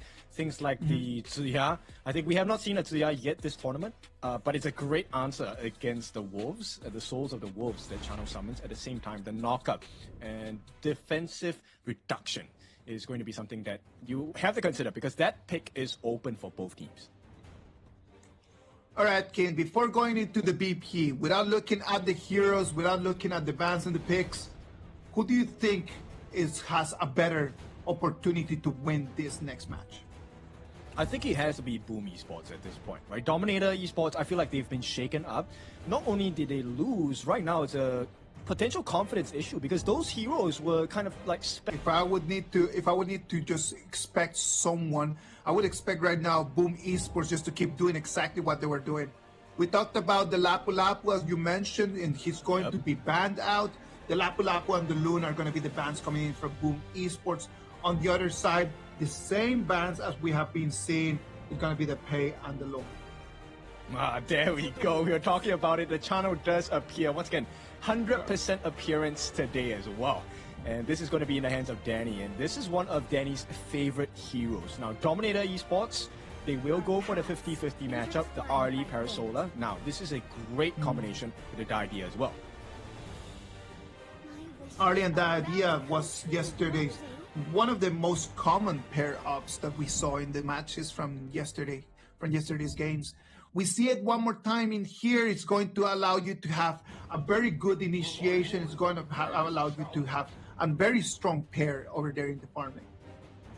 Yeah, and Boom Esports, they already have the answers, right? This is Breeze Heart, the Xiao Xiao is one of the best answers against the Arlie, right? Instant burst damage. The moment you get all the skills on the side of Breeze Heart, Parasola is gone. Arlie will be taken down. Right now, Boom Esports, I think the next answer is a tank. And on top of that, you add the mods, right? So imagine that. Imagine if the mods can actually just get the cannon blast into the Arlie, being able just to lock her in there, and then just immediately the Xiao burst damage, gone immediately. Guan Yu on the other side for Dominator Esports is going to be the hero they're going to lock in for Tubbs. Interesting. I thought Boom would want to go for the Musashi themselves. I feel like the Sword Master is a great answer against the Arlie. Yeah, no, I agree. Now, the problem in here is that they'd rather just taking that out, forcing TNX into something else that he's not going to be comfortable. They might have understood that this might be the option. That might be the opening point to try to break Dominator Esports apart. Just put TNX right now in something that he's not going to be comfortable about. Yeah, fully agree. I think, here we go. This is why Boom Esports don't mind taking out the Musashi. Menki is going to be a huge problem. He's a mega tank. And now they're going double down on the health bars here. With the Night Plume, this is a big problem. Dominator Esports needs more damage. Where's the damage going to come from? What other option do they have right over there in the jungle that could do that damage? The Fade, the Fade is a very good chance. If you have the mechanics just nailed right now. Is TNX having that kind of day? I don't think don't so. know. Yeah, I don't think so as well. I mean, if you take a look at it, the idea of the Fade coming in, yes, if it's low on health, you get the instant execute. That's great. But you're now dealing against a, number one, Carl has a stun, Tatsuri has a stun, Draw has a stun, and Danny has a knockback. Everything goes against the idea of a Fade Guan Yu, as well as a Princess Frost. It's just the understanding of the heroes. Besides the Fade, there were not many options in there that they could have taken. So I understand why they would go with the Fade. But that just tells you that Boom Esports just laid the whole BP in there just for Dominator Esports just to kind of just fall in there and then just being pulled into it by Boom Esports. Okay, this task is not impossible for the side of Dominator Esports, but it would take close to a miracle to pull this game. And the miracle can start if they have a great, and I don't mean good, I mean great early game. Great early game is going to depend a lot on what Tufts can do over there in the Clash lane. If Tufts on that Guan Yu can just liberate himself, clean the wave, and then just make the rotations early on, then they might have a chance. They might have an opportunity. The problem in there is going to be the Umbrosa, right? The Umbrosa over there is going to be very difficult for Guan Yu to try to just get out of there quickly because Umbrosa can clean wave actually pretty fast. This first 3 levels, I think is going to be very critical for the side of Boom Esports as well as DMT, right? Whoever gets that space right at the top and potential first blood in the Clash lane, I feel like that swings the advantage in great favor to whichever team that does that. All right, ladies and gentlemen, we're going to go into our game number 4. This is going to be our game number 4. It's going to be Boom Esports on the blue side, and it's going to be DMT on the red. Boom Esports, if they are able to just take this victory, they're going to get the first points that are going to get him over there at the top of their group. Dominator Esports, it's your call. What do you want to do?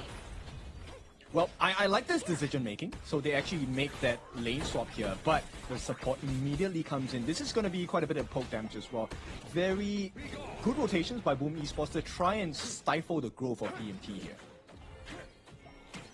Slow them down a little bit, right? If you cannot actually beat them, if you cannot win against them, at least slow them down. That is just the main goal right now. Look at this, 3v3.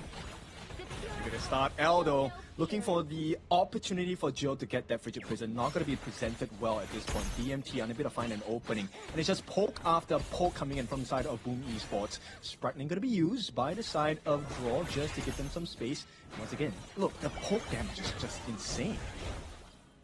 And look, Boom Esports is able to just take control of the resources. That's going to be good news for them. Look at that, Carl already on level 4. Look at what the Fate can do. How can TNX answer back? Does he want to make the jump right over here?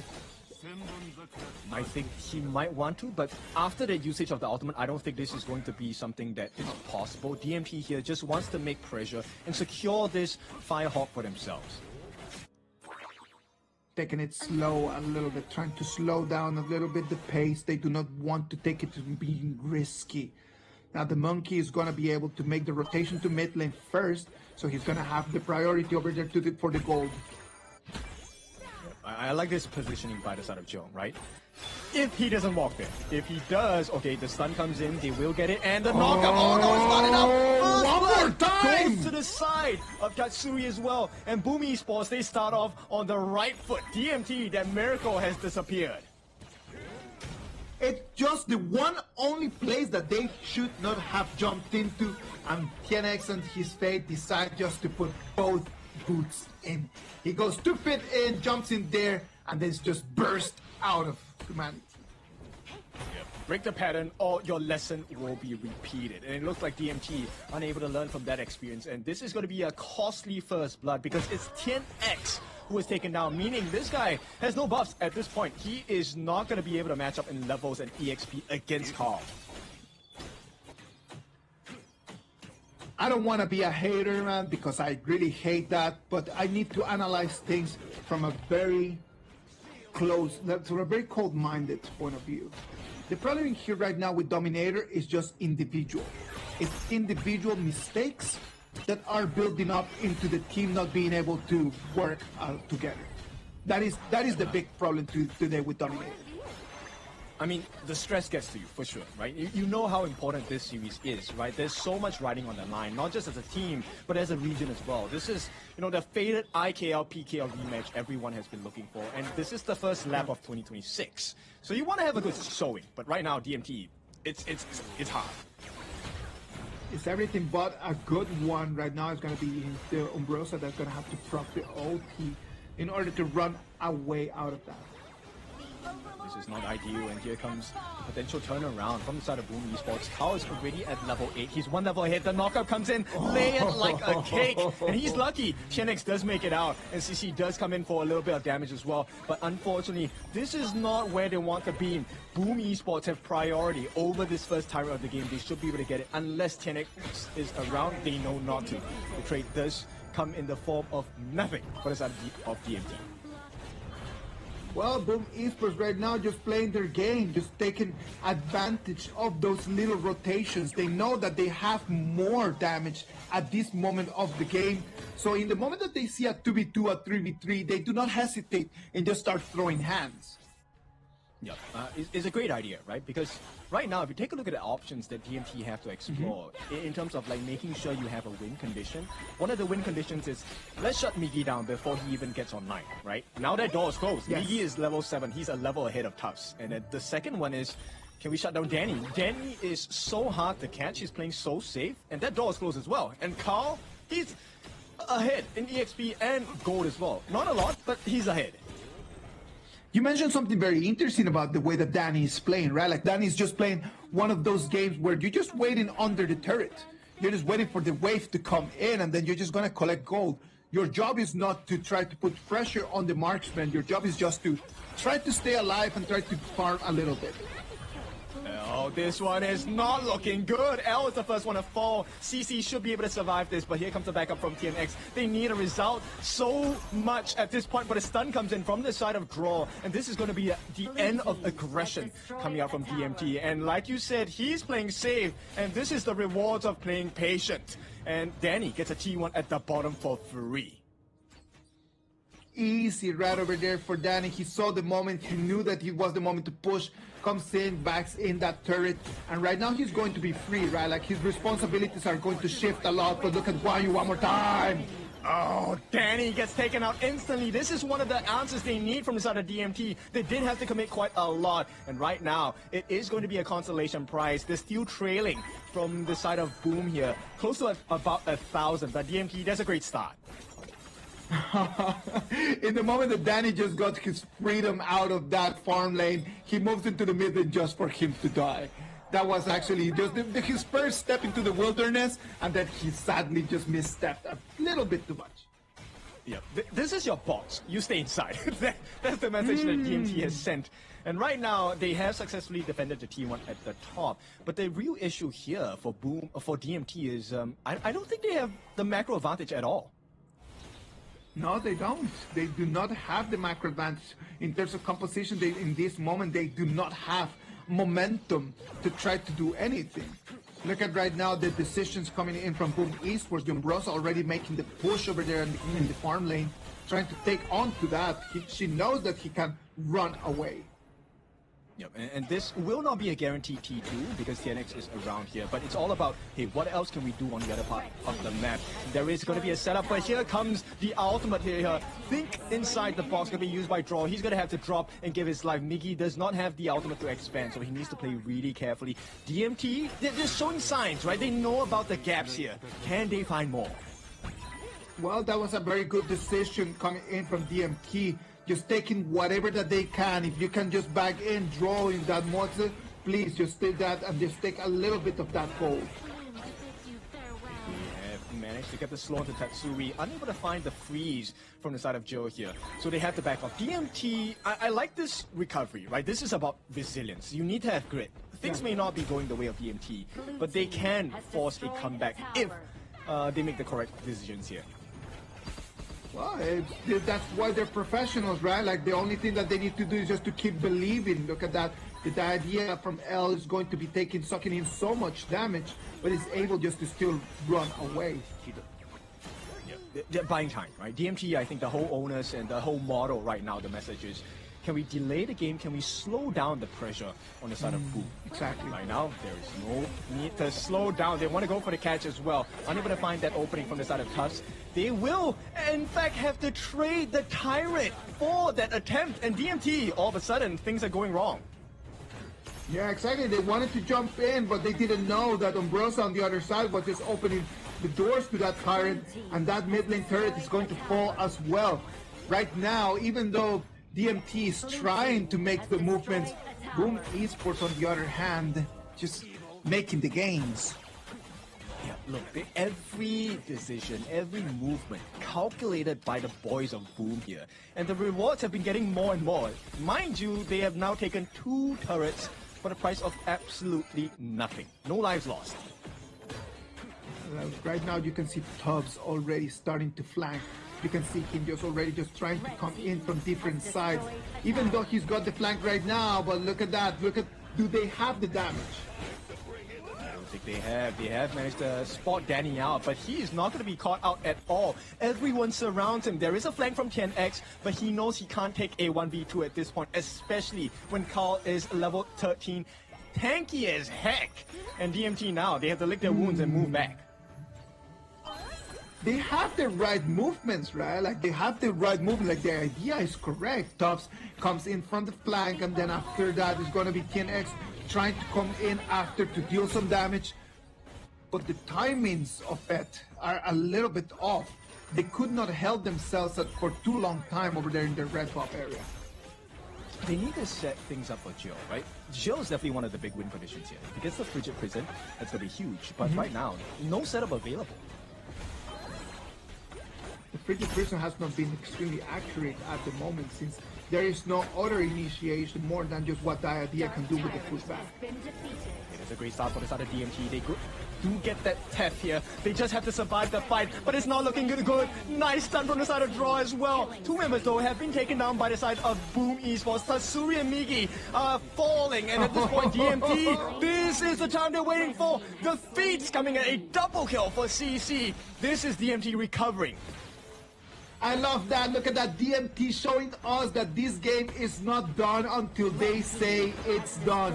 It is amazing just to see DMT in this one fight coming in and taking a 3-0 trade. It is lovely moments for DMT, as you can see that they start bagging an almost 4,000 goal advantage. It's a pretty big guarantee. We will take a look at the replay of that later on. My biggest question was, how did Migi fall so fast, right? Because when Migi was out of the fight, Carl was left to tank alone, and even though he's at level 14, he is under level. Look at that. Migi has his ulti available. That's the issue that I see right over here, right? Like, the problem is that as he jumps in, he just takes in so much burst damage coming immediately. That is the problem. Okay. It was also L, right? L's ultimate, that was so big of a game changer for the side of DMT because they were able to sustain the damage, but also deal damage with the ultimate from the idea. Now, this is going to be a great start of a comeback for the side of DMT. And you know what? If we've ever seen HOK, we know comebacks are definitely the best possible side for DMT. We have seen it happen in the past, and we can see it happening one more time in here. 6,000 gold advantage right now for DMT. This is the moment for them to really step on the gas, because this could be their last opportunity to keep their hopes alive in order to take the 3 points today.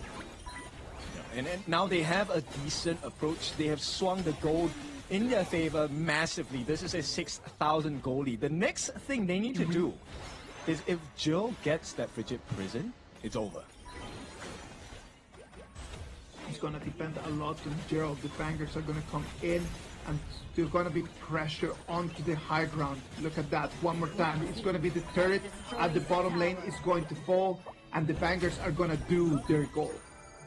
Yep, you only have one chance, and DMT has made the most out of it. This is a deep cut into the base of Boom Esports here. TNX wants to go in with the threat. They want to preserve this Shadow Overlord for as long as possible, because that opens up the door to the T3 in the mid. One more wave of Vanguards is going to come in. Pressure in the mid lane is already down to 50%. It's going to be vanished. And right now, only one last high ground turret is standing over there in the clash lane. And now CC does have the damage as well. He's level 15. He's Melting Call at this point. The freeze does not make it out at this point. But here comes a save from DMT. Winter is here just to put more pressure, push them back. And DMT have done the damage. Oh, they really want to go in. CC moves and weaves in between the members on the side of Boom Esports as they continue the pressure. One more time, it's going to be a bare base right over here. Right now, it's everything looking good for DMT. We were not expecting this to happen as Boom Esports had an advantage at the beginning, but DMT turning things around. Right now, they have super minions coming in from all different directions, and they have a free Tyrant that they can go for grabs.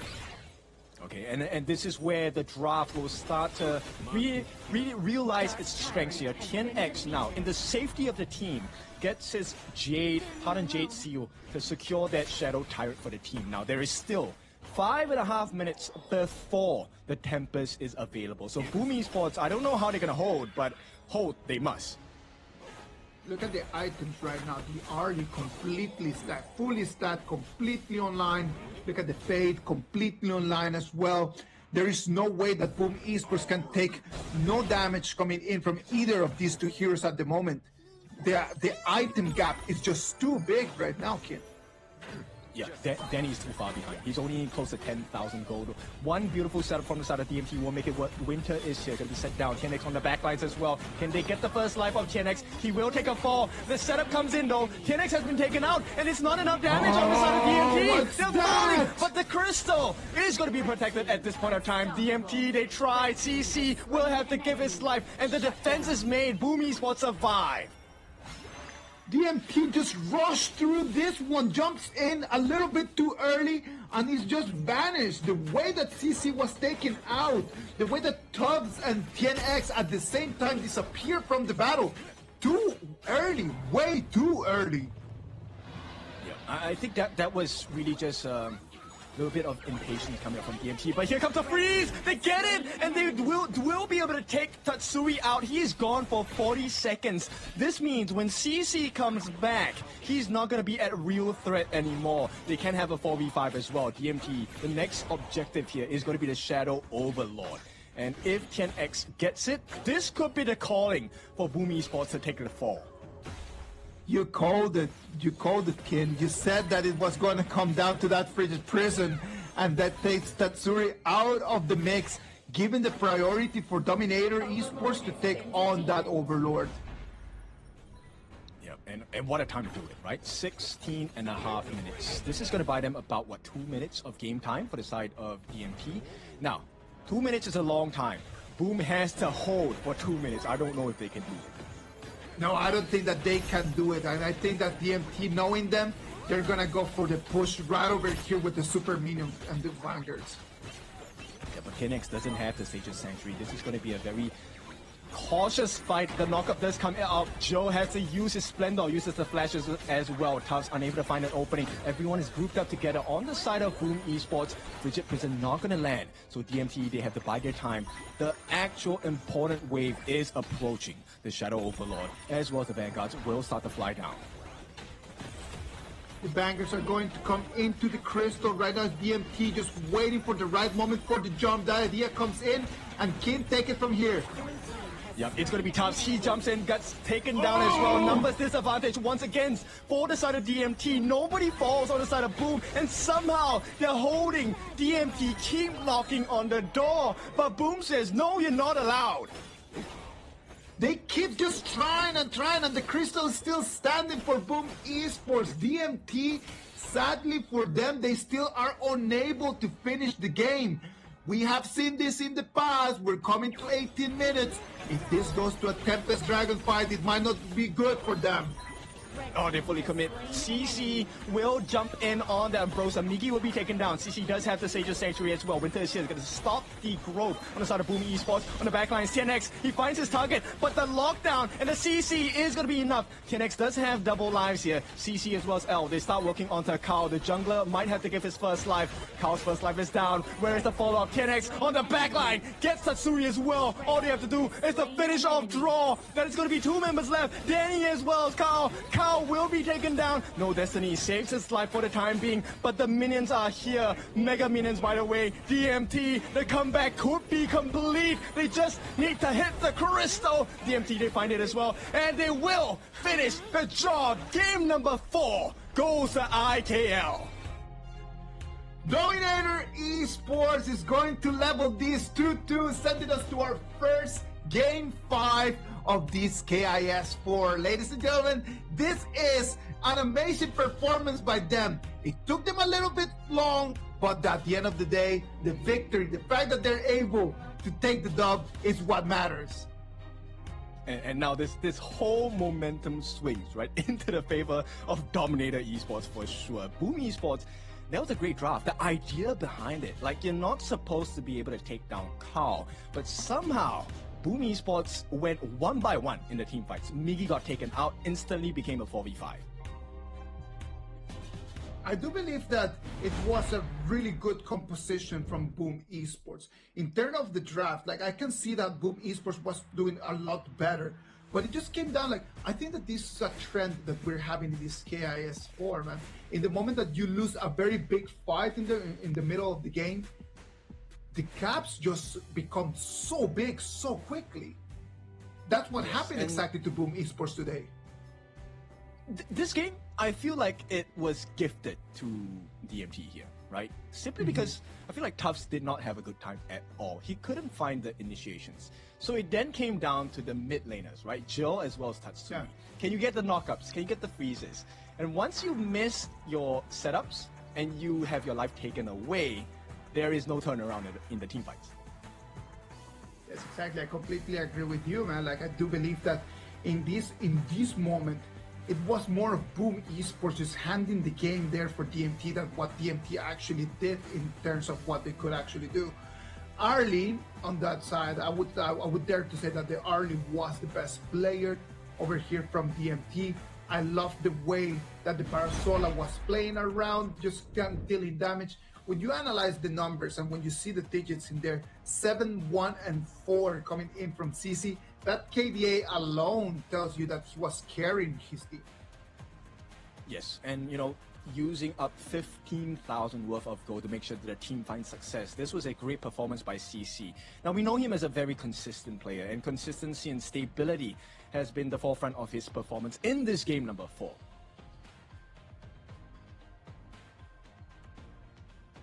Let's see right now, when you look at the other side, that monkey coming in from Carl, it had a very good start, but then it kind of just dropped dramatically in the mid game.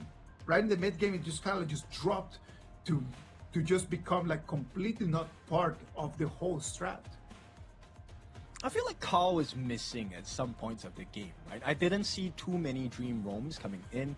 The setup was kind of different from the side of Boom Esports. They were really relying on Tatsuri and Miggy to get the setups, and then Carl was going to come in and finish the job, right? As well as Danny.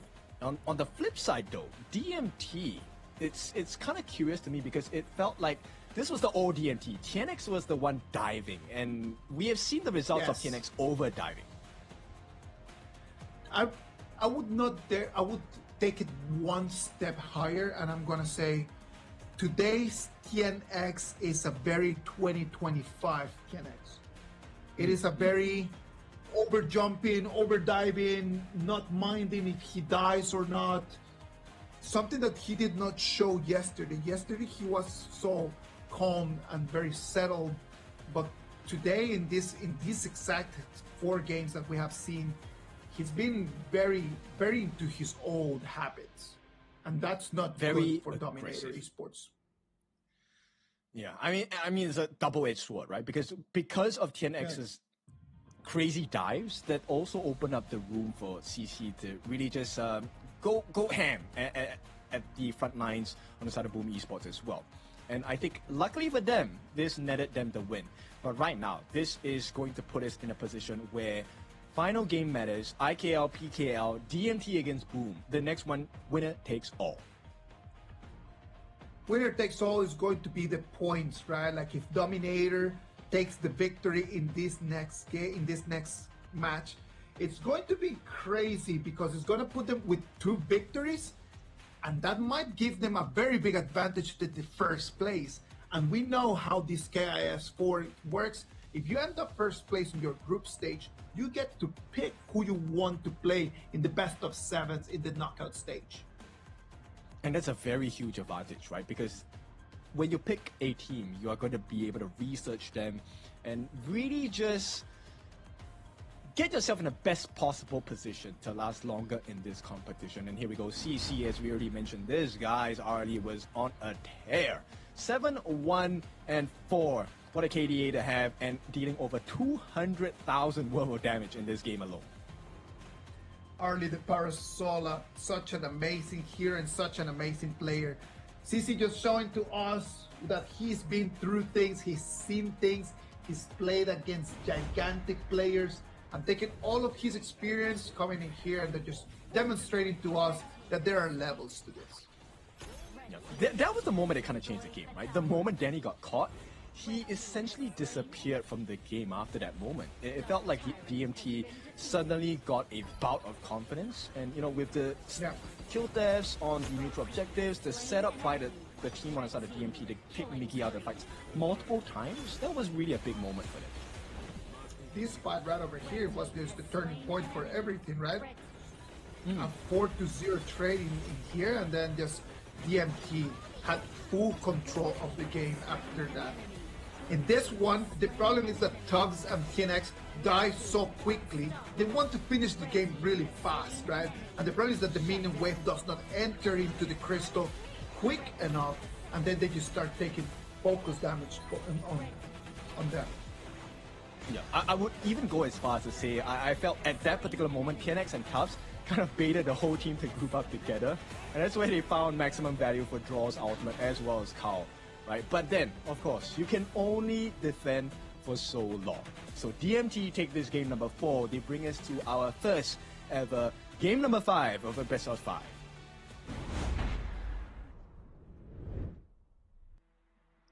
This is going to be our first game 5 in this KIS4. Let's wait and see what's going to happen in here. From what I have seen today, Boom Esports doing so much better on the assassin junglers, and as I can see, Dominator Esports way better on the tank junglers. So if I were to play everything into what's going to happen right now, I would dare to say Boom Esports need to go for that, and then Dominator, just understand that your main guy is not having the best day. Put the focus on CC, try to get something around CC and Tubbs, and then just have Ken X just play something, a little bit more of a support role kind of jungler. Yeah, utility base, right? And we'll take a look at how that is going to be like. At the same time, as we prepare the teams, do make sure if you're there in person, go and visit the activity zone and make sure you get all of the freebies, goodies, take some cool photos. We have our cosplayers and our influencers over there as well. Lovely. I would love to be there, right over there, right now in Jakarta, because it's just lovely. It's a very interesting part about the esports scene, right? Just being able just to go watch the games live. And there's always interesting people, there's always interesting games. We come home always with bags of freebies, which I love to have in here. Like, I love just coming back, full hands, all with cool free stuff. Yeah, free merch, nice photos as well. That's definitely an experience you do not want to miss. I believe I will be going down as well. Ooh, nice. That is really, really nice. Well, if you have a chance, please drop by, come and say hi. We'll love to see you in here. Ladies and gentlemen, what about if we move into Game 5? This is a global ban pick, so we know that this Game 5 already is going to be pretty complicated for the coaches to try to find some really good compositions. Most of their meta heroes have been already picked in these first 4 games. Game 5, this is going to be hard, man. You need to go all in with whatever that you still have in there. Yeah, you definitely need to dig deep here. Now, the pay is still available for both teams to pick up, and I feel like that's going to be a great answer. At the same time, the Luna is available for DMT, and we haven't seen, Ogren, Musashi, these older jungle picks come out yet. The Ogre would be a very good pick for DMT, I would dare to say. Just being able just to play the Ogre in there would be really good for them. It would allow them just to put a little bit more focus on CC.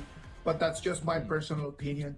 Maybe in this moment, Boom Esports needs to start thinking about what they want to allow and what they won't take. If Boom Esports is going to be taken on the blue and they get the first pick, do they have anything that could be just such a gigantic meta pick in there? Have you ever seen Boom Esports being able just to take one hero and then just revolve around that hero? What would be that hero if it even exists? I think, like you mentioned before, I like Carl's Ogren. And the one thing that will give it away that they're looking for the Ogren is if they ban a Musashi, right? Because Ogren can deal with the pay. I think they might allow it into the hands of TNX if they get the Ogren. Would you think that Carl would be able to play the pay instead? I like it, but I have my reservations about his pay. Not to say that his pay is not good, but in this pressurizing moments, I think you want to go with what's a safe and comfort pick. Right, the Ogren offers you insane lifesteal, you're able to tank for the team. And it opens up the doors for the rest of your members to have less stress, focus on getting those proper, perfect setups. Well, the Ogre might be one of the picks that both teams might want to take on for themselves. On the other hand, in terms of DMT, they still have plenty of options for the marksman, which we know that is going to be an important role for them. DMT today, they've already played the Arlie, they've already played the Ering, the Lung, they've already played the Flowborn marksman. They still have the channel available for them. Yeah, that is actually a very big point, right? I'm curious to see what kind of farm lane the DMT will put in their hands for this time. Boom Esports, you know what they're going for. The last tank available for the roam, that's never going to see the light of day, especially in this last game. So Boom Esports take out not just the Lapu Lapu, they take out the Haya as well. Now, Dominator Esports, DMT, I think they understand that, hey, Carl's pay is also something they need to be really careful about. So that's going to be banned out along with the Zhang Fei the Beast. Luna available. They have been waiting. They're going to just call it for themselves. So if they take the Luna right over here, then what option does Dominator Esports takes on the other side? They've already banned the pay, so they do not have an option in there for strong jungler. And it's gonna have to be that. Just understanding that this is gonna have to be the flow for today, and it's gonna have to be the Ogre. Yes, because if we take a look at the entire ban pick history, the big counters against Luna, not too available for the side of Dominator Esports, right? They don't have the pay, they don't have the Ukyo Tachibana, they don't have the Jing as well. So these are all great answers towards the Moonblade, Luna. So Dominator have to make do with the Ogre here. Well, Liang is gonna have to just do in terms of countering that Luna. Just trying to use his ultimate just to hold it in there, trying to find the Luna. The problem is that having the Lung in there, having the Nuwa late game, that's going to be a lot of damage that Dominator Esports is going to have to tank with just a support roamer like this, like a utility roamer like Lilian is. Yes, and one of the things is, even as they hit level 4, even if Tatsui doesn't have the damage, it's going to be a big problem for the Liang, because that first skill by Celestial, the Nuwa, will be able to stop the ultimate from the Liang pick.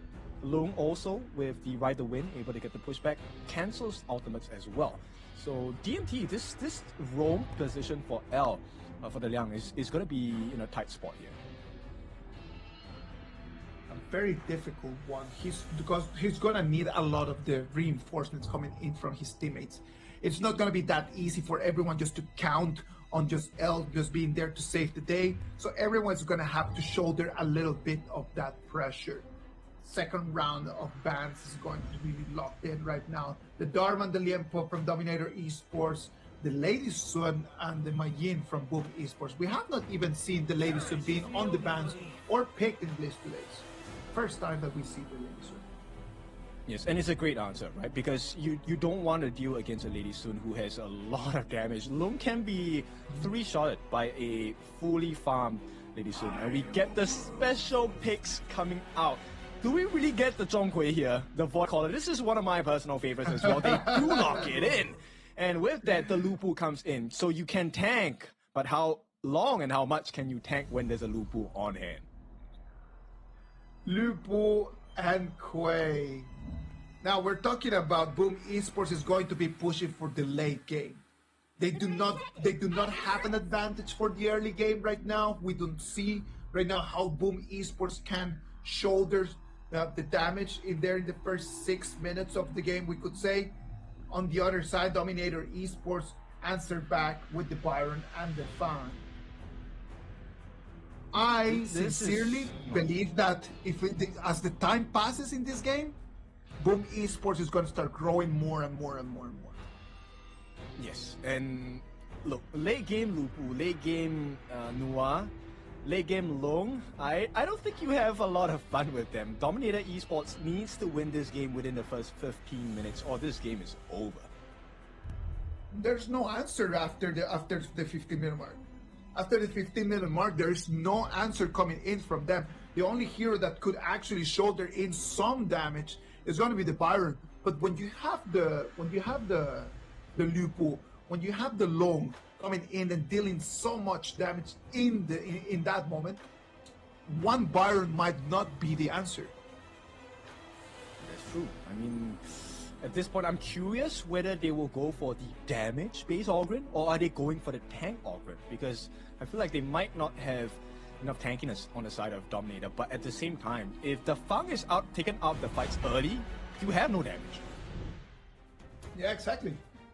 No, the problem is this, right? Like, if you have the Fang against the Lung, it's not a fair trading there. It's not gonna be an easy laning stage for Fang.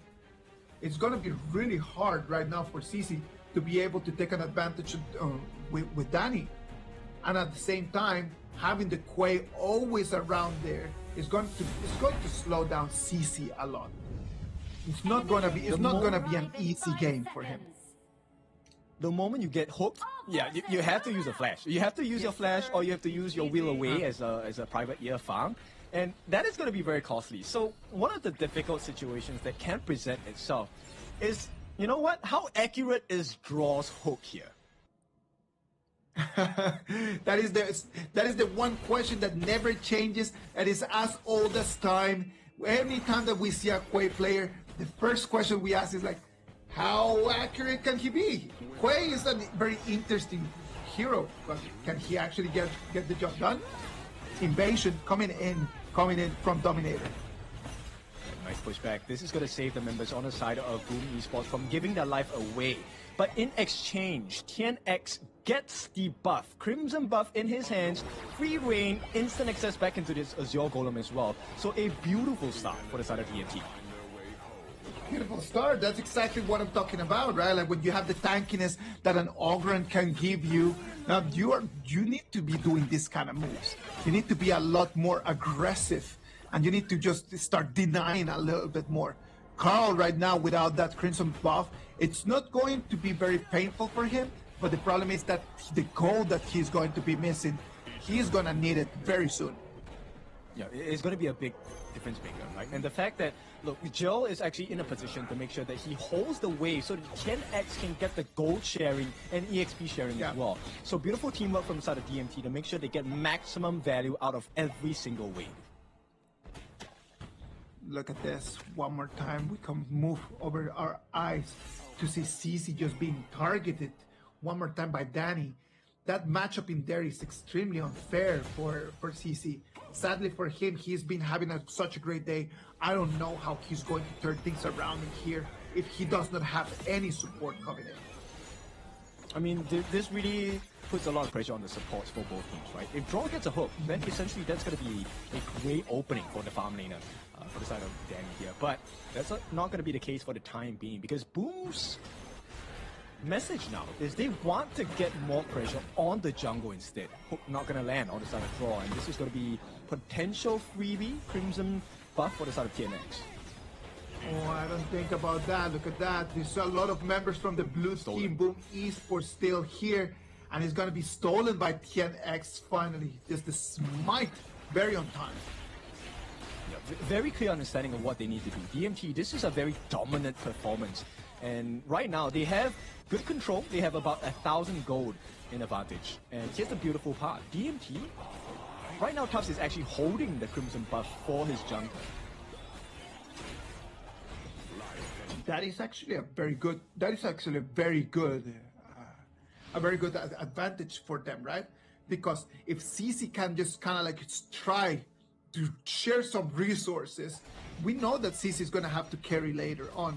So if CC can start just getting some resources from TNX, that's actually going to be beneficial for them. They do not want to gank up over here on Danny. They decide to make the rotation to the mid lane better. Okay, they do get the hook. Can they get the true damage? The denial by TNX here and the potential turnaround here with the ultimate Tremble Mortal. This DMT will be pushed to the brink of death. L will survive for the time being, but it's going to be first blood. Tatsuri, the savior for the side of Boom Esports, and they have completely turned this around. DMT falter and Boom stay ahead. L just comes in with the ultimate very early, and into whom? Into a Lupu, and that Lupu answered back with his ulti, and it was a done deal after that. A 3-1 trade for Boom Esports, and that mid lane turret is going to fall. Boom Esports takes control of what Dominator looked like. A pretty balanced game. Dude, this one, when it rains, it calls truly. Boom Esports, they get the kills, they get the T1 turrets. And this is now a big swing. This is not 1,000 goldie for Boom. They took 2,000 gold in advantage to swing this back. Oh man, I'm telling you. In the moment that I was actually thinking that Dominator Esports was actually having a very good opening of the game, these little mistakes just turn things around for Boom one more time. The PKL representatives, they see the opening, they see the opportunity, and they say, thank you. If you want to give me something for free, I'll take it for sure. And now you get to see the power spike of Kao. He's level 9 against the level 7s, level 6s. Who cares? Because when Kao gets his hands on you, you know you are done. Blue team has destroyed a tower. As long as Carl's got the blue buff, right? As long as Carl's got the blue buff, as long as he can have control of that Azure Golem, it is going to be fine for him because of the CD reduction that he's going to have. He'll be able to fly around so much. Yeah, he definitely will. And it's going to be complemented because there are a lot of crowd control as well. And the biggest difference maker is that there is true damage draw, tries to go for the hook, unable to find that latch at this point. So DMT, they will walk away safely. 6 minutes already of this game number 5. We can already start seeing from the itemization, the Venomous Staff coming in from the new is going to be the first item, and that's going to be very lethal, since then in this moment Nuwa does not have that much of damage, but being able just to utilize that item in order to slow down that DMT is going to be important. The anti-heal against TNX is going to be very effective, right? And bear in mind that because Miggy, every time he gets that first skill slash down, once the trust happens, DMT now will face a even bigger problem because it's every first skill landed by Miggy is going to hurt more and more.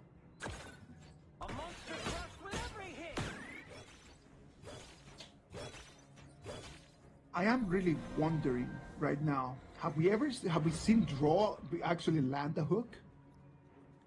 He did. That was the one situation that caused the team fight to be a horrible trade for DMT. But you know what? That may be a rarity. Let's see if that happens again. That may be a rarity. Yeah, I love that. Look at that DMT right now taking control over the Overlord. Understanding that they need to make things happen right now. At least they're going to have bangers to help them out with the lanes, with the minions. Try to take control over the map, at least if they cannot have control over the gold. I mean, at this point, it's all about the ultimate from Migi, right?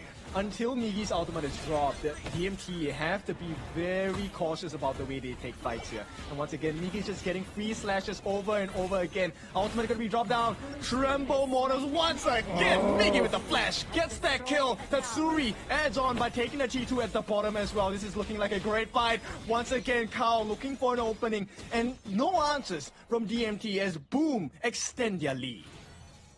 It comes in, Migi with the ultimate comes in with the flash, takes on to Tubbs, slowing down that Byron. Byron tried to flash his way out of it, and Migi just flashed himself just next to him to send him back to the fountain. Boom Esports in full control of this match at the moment. 8 minutes mark and already 2,000 gold advantage.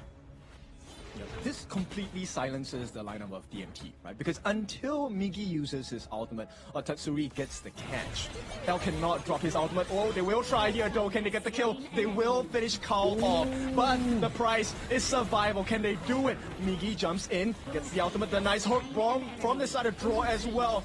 With that, a 2-for-1 trade. Beautiful movement by the side of Boom Esports. But here comes the Cavalry from the side of DMT. Unable to find that catch onto Danny as well. The lifesteal is insane. TNX is all alone. He's going to get some help from Joe, but he does not have enough life. He does have his ultimate. It is not going to hit. And he will have to pay the price for his insolence of Boom Esports. Punish them heavily. Danny over here, in the moment that it looked like Boom Esports after Carl dying was going to be bad news for them, Danny decides to turn things around with a double kill in there. He turns the tides around in Boom Esports' favor one more time. They're gonna take this last current before the 10-minute mark, and Boom Esports, even in the moments where they are caught off guard, they're still able to turn things around. Look at this, like they start like very easily. They take on to Carl, and then after that, they know exactly how to respond. Yeah, there's no answer, right? When DMT drops their skills, it's a one-time usage. Once it's over and you're alive, then DMT is caught in a very awkward space. No, exactly, and the problem here is that TNX is just not finding the right timing and the right moment just to come in and to jump and to try to either deal some damage or just to try to participate in the fight. He comes in extremely late, and he's unable to take on that 1v3. Yeah, I mean, and look, this is where Tatsuri already has the Venomous Staff, right? So TNX will not get that lifesteal that he's looking for. And at the same time, just as a nod, right? As a show of power, display of power, Tatsuri actually waited to use his splash so that TNX cannot get the lifesteal. Who's gonna take this one? It's gonna be the Overlord. Is gonna go for Carl, but KIS4 is gonna have to take the Tyrant. Yep, Joe will escape for the time being. Here comes the setup. Nice hook by draw as well with the Dread. Unable to find the target, which is tough, but on the backlines they have found a kill. KIS4 finished the job onto Migi. Can this be the opening? I don't think so. Carl has other ideas. As the stun comes in from the side of Tubbs as well. DMT, they may not have found the answer just now, but this is a great response. That is exactly why you want to go for this Dark Tyrant, like, because they have the damage buff. They can take on to this big 5v5 fight, and they are able to still win it. They come, they take a 2-0 trade, and right now those bangers that Carl had worked so hard to get are gonna be all in vain. There's not gonna be any benefit from the bangers right now. I mean, I would think that the value is just much lessened, right? Because end of the day, Boom did lose 2 very big members, and the Vanguards kind of helped them stall the game for a little bit. Right now, it's about the catches, right? Every time Boom gets a catch, what can they do with it? Now Boom just needs to be able to really capitalize on that. We're gonna depend a lot on how Draw can become a little bit more accurate over there with the hooks, because Carl dying already 2 times in here before the 12-minute mark, it is actually trouble. Now, let's talk back to what we said about the BP. As we get to the 14th minute, to the 15th minute, Danny and Miggy are going to be indestructible. That it's a completely different gameplay, right? DMT then has to switch to a macro gameplay. This is where CC is going to provide a lot of value, right? He is a tank shredder. And a turret shredder as well. So DMT needs to play a different game. Here, Tremble Moore is going to be knocked down as well. Can they get the finishing blow? Not enough life on TNX for the time being. He is sustaining. Draw will be taken out, and TNX is still alive for some reason here. And on the back lines, Tubbs might have to give his life for the cause here. It's going to be a 1-for-1. Tubbs for the life of Draw. But at this point, TNX will be the next to fall. They don't want this fight to end. Boom, they're looking for the opening as well. L goes for the catch, but here comes a damage. Danny with a rampage as well, and DMT are suffering. It is just too much damage coming in from Boom. In the moment that KNX thought that he could actually run away, Boom Esports dealt the final blow to send him back to the fountain. Now, this is going to be the turret that is going to be the next target, and that turret is going to fall as well. Openings right now to see the crystal. I like this aggression from Boom Esports, right? Now they have successfully pushed back the members of DMT. They've taken a T3 as well. And this timing, for the next 40 seconds, this is going to be a very critical point for the choice of Boom. 10 minutes and 30 seconds right now. An advantage for Boom Esports, not only on the gold, but an advantage for Boom Esports on the compositions.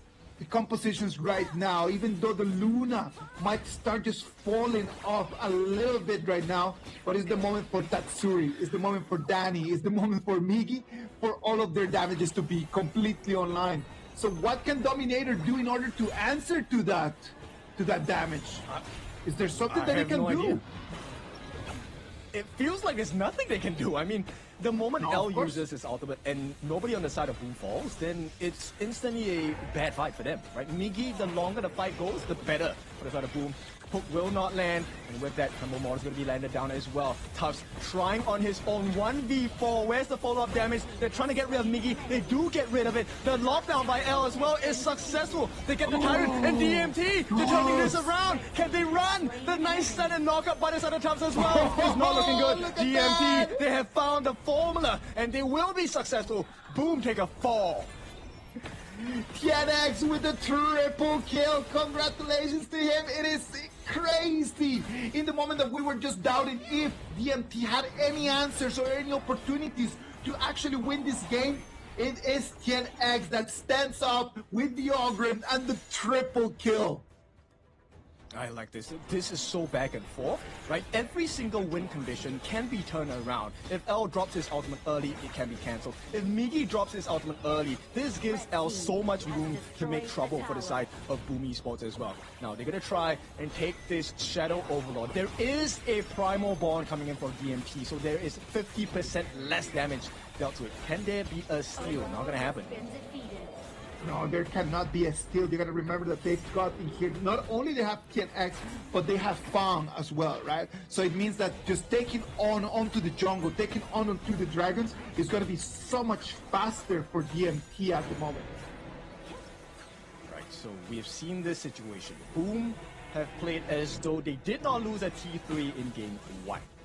DMT now, they can do the same. It's just like the story just keeps repeating itself. But what happens is that everyone starts playing completely different roles in this whole script. The script is the same. What happens is that they just take different roles in every time that we keep enacting it. Same scenario, different realities for both teams here. All they need to do, it's very simple. DMT, they're looking for the turrets. Every single target sighted. Skill 1 by CC almost guarantees a turret takedown. DMT, they need to capitalize on that. Let's see, having the Fang right now is going to be such good news over here for DMT because Fang takes turrets down so quickly. It really is. Now D3 under pressure. Joe's gonna drop his ultimate just as a deterrent. Now, the calling here, let's talk about Boom. If Draw gets a perfect hook, I think that sets the fight for Boom Esports. Of course, yes. Like as long as Draw can just get onto someone, if he can get into let's say CC, if he can get into Joe, immediately that opens the complete chain of control that Boom can put in there. You've got such a lethal damage that you have here, but you need to have the initiation, and that is the one thing that right now Boom is missing. Just someone to initiate onto them so they can actually drop in all of that damage. I agree. Every initiation from the side of Boom Esports is actually a very high risk one, right? Unless you're talking about Carl. Carl can maybe get out of sticky situations if he's able to reset his ultimate, but everyone else, it's a one-way trip, potentially.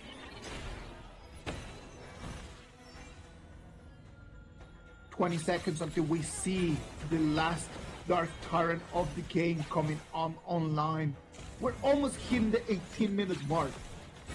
Ken, this is going to be the moment where those super minions in there on the Clash lane might be the help that Boom Esports need in order to just kind of like get priority over the Tyrant.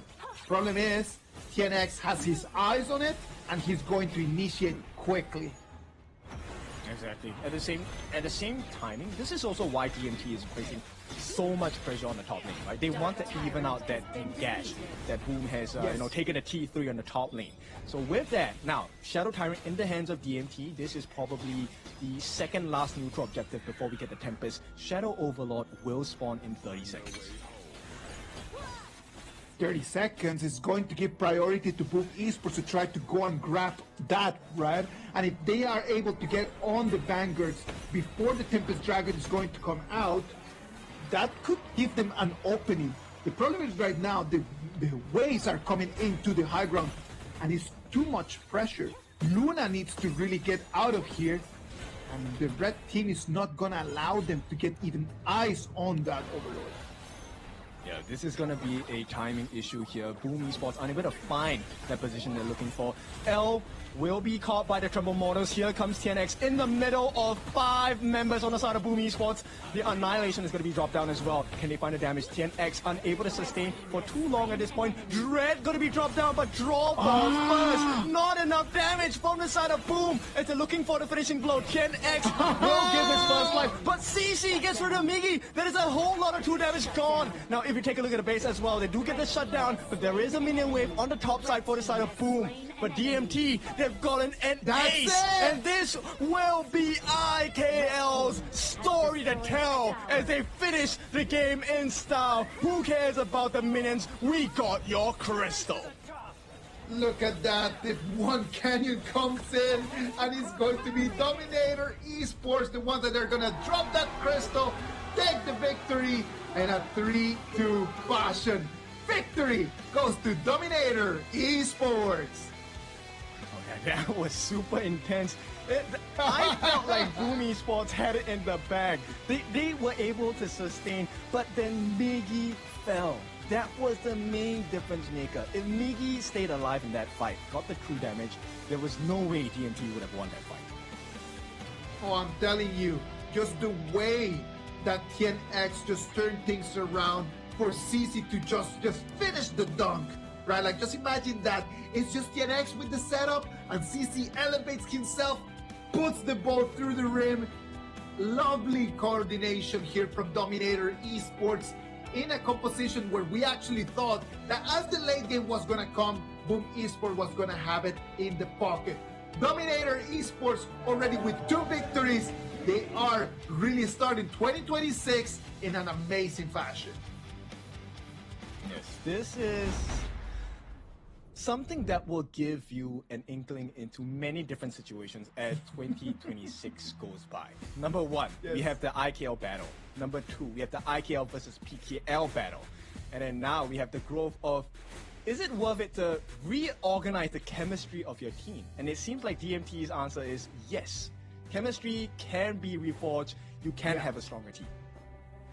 I do believe that it was not that big of a statement from Dominator Esports to say like, yes, we are doing so great, or like just to say like, oh, Boom Esports is having trouble. I think that it was extremely balanced game, where there were very clear mistakes from both teams in specific moments of the games that allowed the opposition to take the victory. So it was more of teams giving mistakes and opening options for their opponents to take the victory, more than the creation and the control of the game since minute one. I do believe that there was a lot of swings in terms of like the gold advantage going into just losing the game. So this is actually 5 very interesting games that people need to go back and really watch so they can analyze it. Because at this moment, after I have finished watching this game number 5, I wouldn't dare to say that Dominator was better than Boom Esports, and I would not dare to say that Boom Esports deserved to take the victory either. It was just different moments, right? It's the moments that define the legacy of teams, and in that moment, I felt like it was just a miscommunication of timing, right? So if Boom Esports had Tatsui set up his matrix right as the Tremble Models ultimate by Mickey was dropped down, that fight could have gone a lot more different to the side of Boom Esports. Yes, exactly. But the fact that Miggy had to commit his full ultimate and only landed on L as a Liang, that already spoiled that team fight. Yes, exactly. And that is the problem, right? I do believe that when we were looking at the Boom Esports composition, I personally was like very carried away by the late game damage, by how they were like so balanced. And I actually did not pay much attention at the fact that they were lacking a lot of initiation.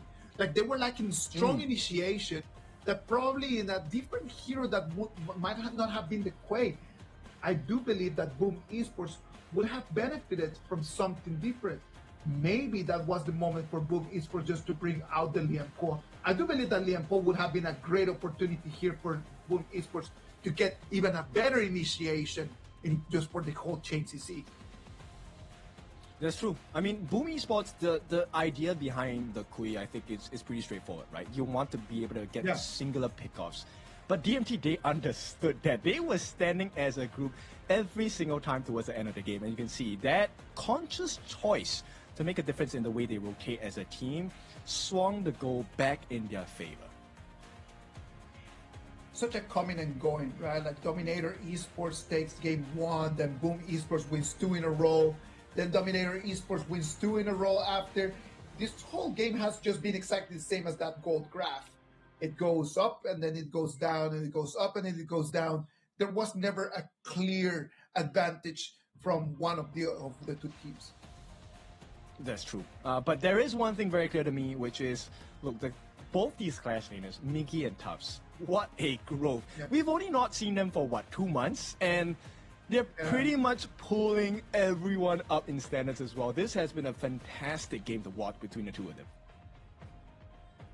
I would say that not only this game, I would say that the whole match, right? All these 5 games that we had today, it was always just Miggy against Tubbs in a very interesting fashion. None of the two of them had a bad game in all these 5, and that just shows you how consistent their performances today were. In this one right over here, we can clearly see how, in terms of the junglers, it was TNX who had a better performance than Carl. I have been very harsh on TNX today, just pointing out the things that he needs to do better. But when he does really well, like what he did right now, we gotta praise him as well. And he was way better than his counterpart in this game. Of course. You know, I mean, when we first laid eyes on TNX and all the different teams he has been in HOK, his Ogren was something that never left our sights. He is known for his Ogren plays as well. But I also want to celebrate CC. He did really well on the Fang pick, because Fang is essentially a one-moment hero. You don't get the kill, you're dead. Yes, of course. Yeah. The Fang depends a lot on just the burst damage that it can deal, right? Like that's the main idea of why you play that Fang. And that's the main idea of why CC is going to be carrying in there that MVP. Fang is one of those heroes that I expect 2026 is going to make a very big comeback. So I hope to see more of the privateer. That Fang, which is my favorite hero of all, gives that MVP to CC for 1-9 KDA. Yes, CC definitely shows you what the benefits of picking a private ear or Fang is, right? So in the team fights, if you're able to get that solo pick off with your first skill, that's insane amount of burst onto heroes. But the secondary thing is also that you are a turret taker. So with that, they managed to rush down the base of Boom Esports. And this was a very hard-fought game. Let's be clear about that. Yes, of course. It is just it's one of those difficult ones, man. Like, because in this moment, like, you see how Boom Esports is having such an advantage, but they're unable just to really just give that final punch. It was just that. How many times did DMT's players just were able to just run away with a little bit of their health bar? Yeah, the conscious decision here to chase Migi down instead, really identifying that he was the main problem because his true damage and his stacked damage was the reason why DMT couldn't find success in the fights, was a really smart choice. This last fight right over here, just lovely. Look at that. CC full HP. He knows when to jump in. He knows when to push back. Second ability, jumps in, takes one person out, and then after that he has his eyes on the new one. The new one just goes and dies over there in a brush. Yeah, we were kind of concerned about the Liang in the early parts of the game, like how much value can he actually put, because there's a lot of disruptions coming in. But when you win the team fights, when there are lesser members on the side of Boom Esports, yep, the Liang will shine. Beautiful performance. Now look at that. Let's look at the Group B right now. After this, we've already seen 2 games from Kagandra. We've seen 2 games from Dominator. Dominator Esports right now at the top. Kagandra still has 1 more game against Boom, and not even like that, they could actually take on to Dominator.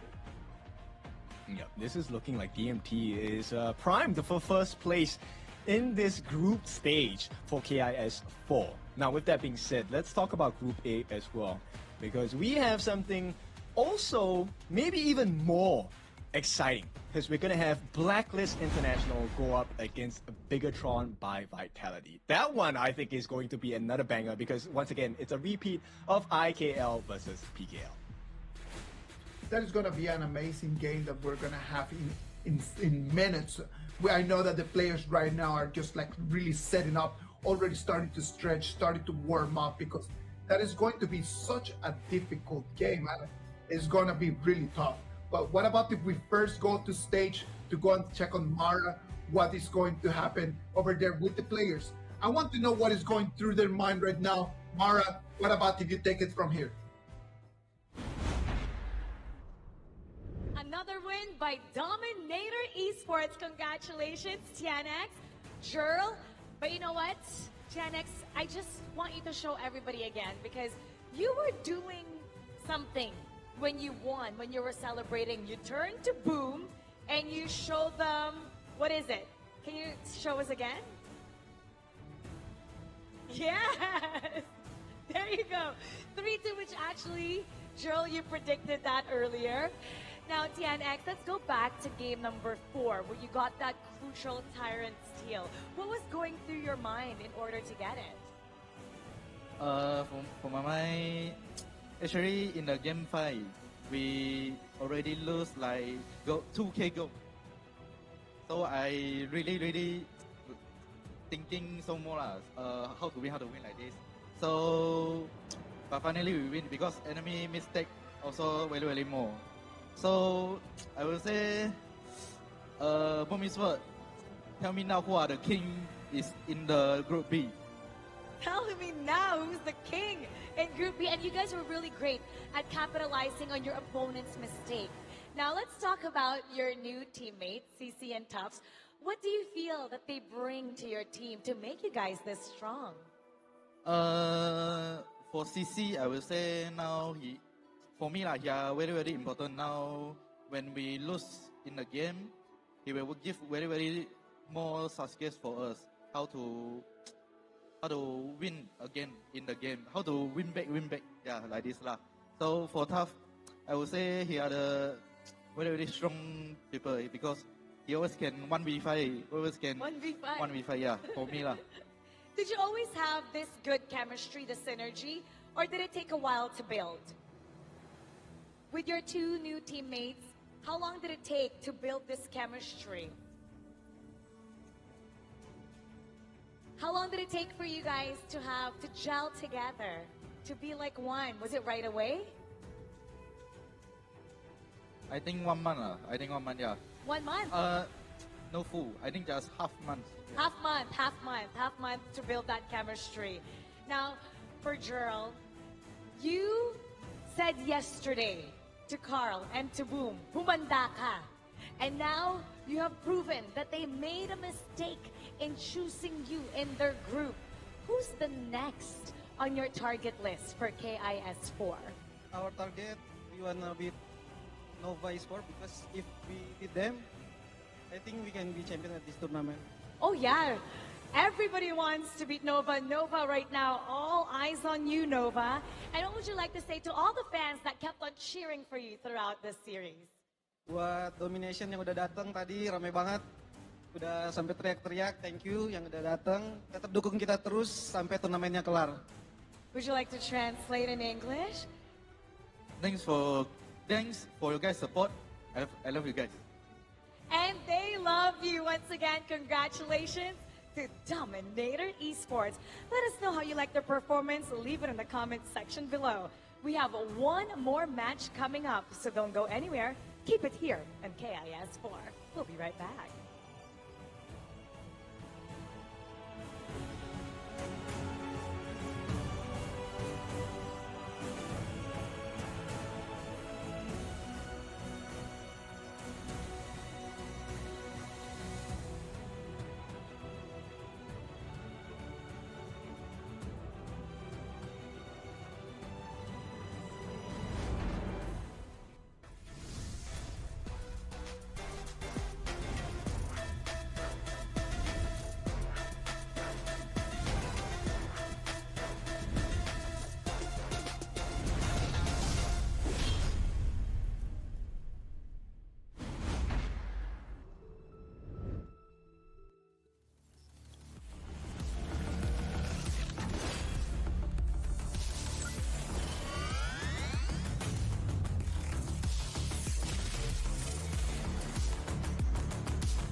We'll do it again.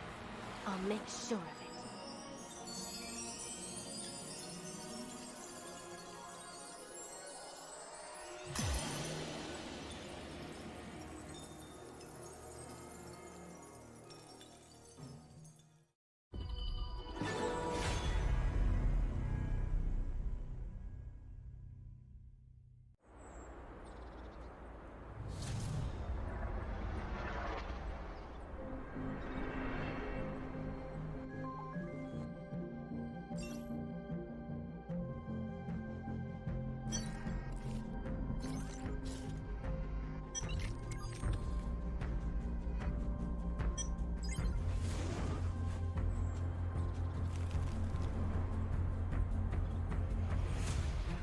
kami di sini berjuang untuk mempertahankan marah negara dari tahun lepas.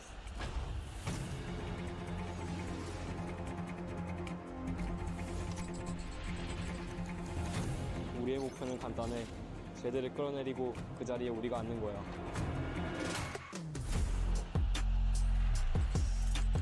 Kapag naaganti na kami, patutunayan namin na kami ang pinakamagaling.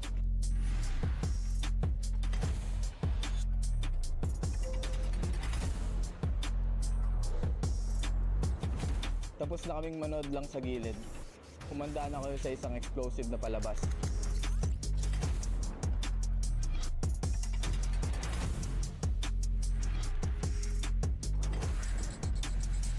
Inilah peluang pertama untuk kita, peluang untuk pertunjukan kepada dunia kemampuan Malaysia.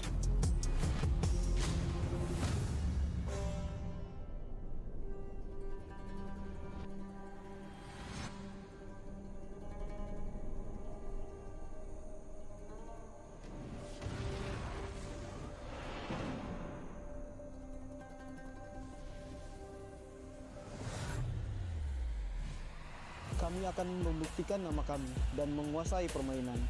Kebanggaan nasional kami dipertaruhkan.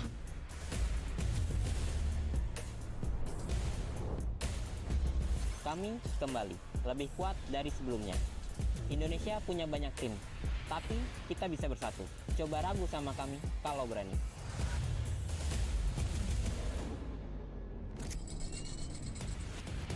Tim kami telah kembali pulih, karena ini milik kita.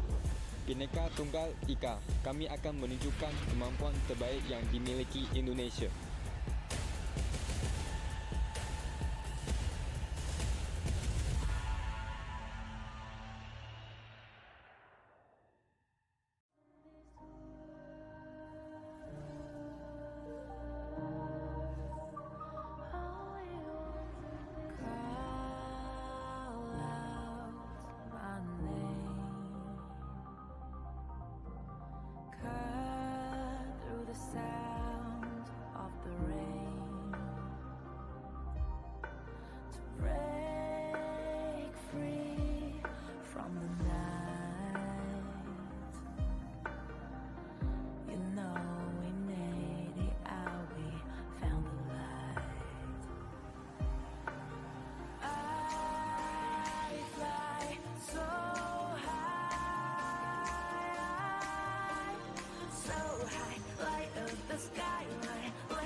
Thought we'd get this far, burning like the stars.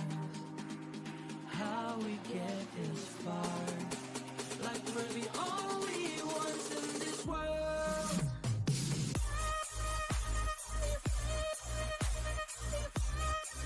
Like we're the only ones in this world. Like we're the only ones in this world.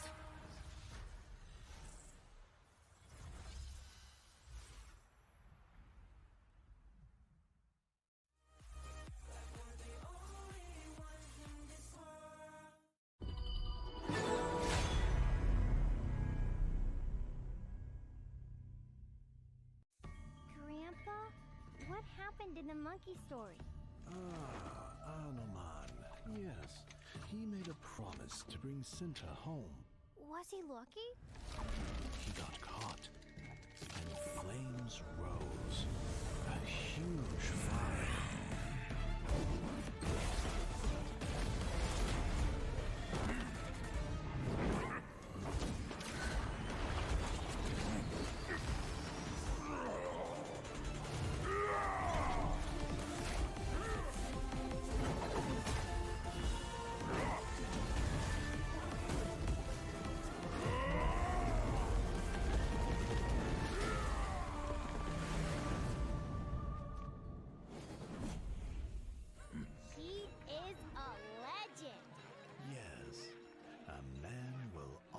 others admire.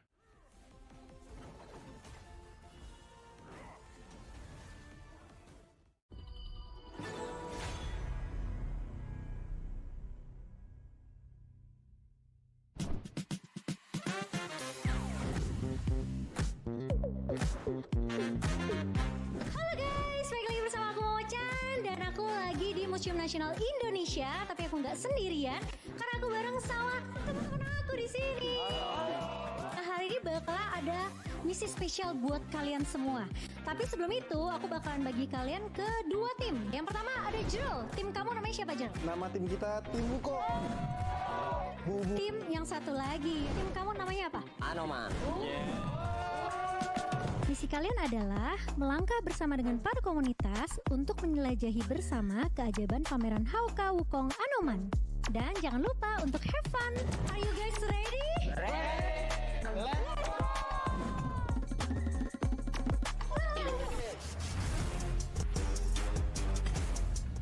Loh, kok nggak boleh masuk? Kenapa ya? Kayaknya kita harus buat konten dulu deh sama mereka. Konten apa? Kontennya kayaknya harusnya gampang sih. Tapi kalian siap gak? Let's go!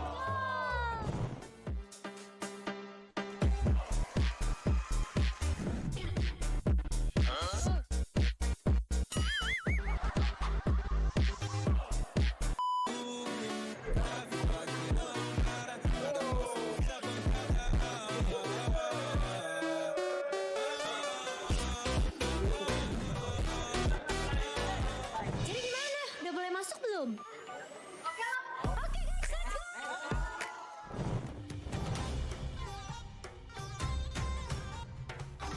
Ini sejarah tradisional Indonesia, ya kan? Apa namanya? Wayang kulit. Tapi kalian tahu nggak kalau wayang kulit nih aslinya tuh terbuat dari apa?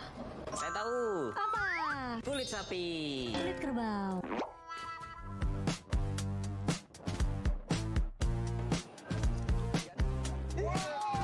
Bang toket itu. Bikin.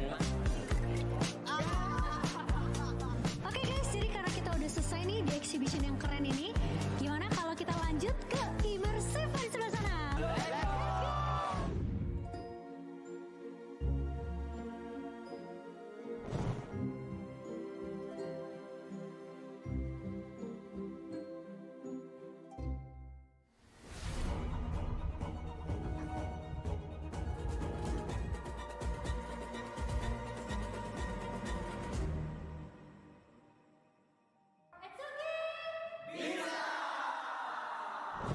Oke guys, jadi itu dia hari ini kita udah selesai turnya untuk special HOK exhibition juga. Gimana, seru banget gak? Seru! Keren, aku mau ngucapin terima kasih buat waktunya kalian juga, terutama untuk Ace Community. Thank you so much. Dan kita punya hadiah sedikit. Ini spesial karena ini merchandise eksklusif Wukong Anoman. So aku mau ucapkan dan kita pamit undur diri dan kita bakal ketemu lagi di video berikutnya. Bye-bye!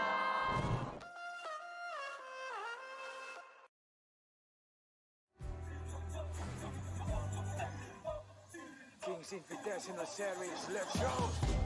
Bertahun-tahun ku ditempa, harap yang karang murka, enemy di setiap langkah, ganteng datang mencoba, panggil ku Woman Army, satu orang 1000 nyali, Bel spirit dalam nadi, sini maju kula deni.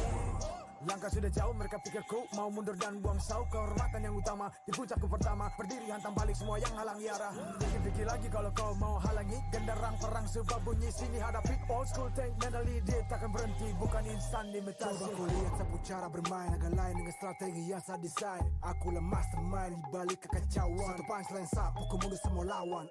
Insting tepukku deteksi ancaman, enemiku libas seperti Anoman. Yo satu pukulan tangan kosong, musuh jatuh runtuh panggil aku Wukong. Masih strong power hantam lawan yang menghadap, sapu cakar lebih tajam lebih dari kokong pedang. Yang saya incar turawana bukan tata singgah sana, maka wajar apabila dong bilang saya bijaksana. Siapa yang berani mendekat kemari, saya yang kesana atau kau yang kesini. Jutaan kalian pun saya terakan lari, seranganku cepat sulit kau hindari. Dominasi ku kendali, berotasi ke tiap sisi ku ambil alih. Saatnya kita untuk eksekusi. For my party, push, push, push, push, push, push. Everybody move, move, move, move, move, move, yeah, move, move. Sedang datang dengan mode brutal, kendalikan setiap titik vital. Damage magic, serang mental fisik, 1000 taktik, kau kalah cerdik.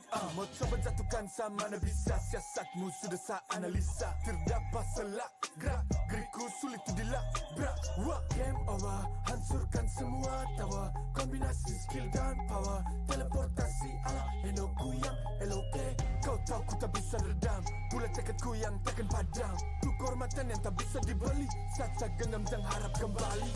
Adu mekanik tingkat tinggi, siapa paling berani, aku paling gigi.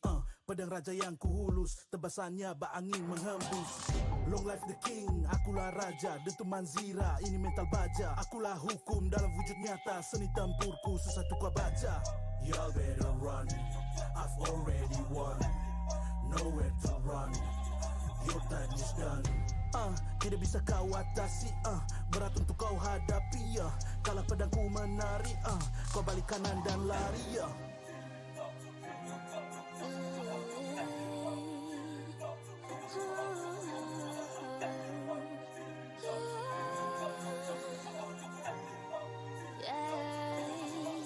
Come get me good sing sana. Aku sintam the queen feel the aura. Rang jajali terjalai dah. If you want me profit me mas. Siapa tadi panggil cause I'm ready. Siapa bilang aku tak punya nyali. Don't try me ni aku sebut api. Yes my milady you can touch me. If you ready you jajali. Lagi coba lagi. Tegak berdiri dan buatkan lagi. Bukan yang paling cepat, bukan yang paling.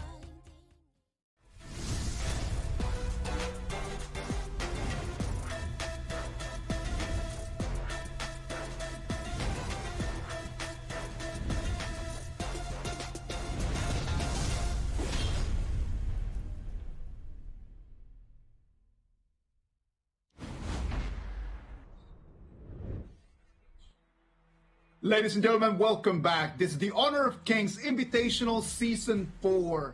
We're live from Jakarta, Indonesia. We're bringing you the action of Day 2 of our group stage. I am Isaac Peña, and with me, Kin Tofu. Kin, already 2 games gone. We still have 1 more to go.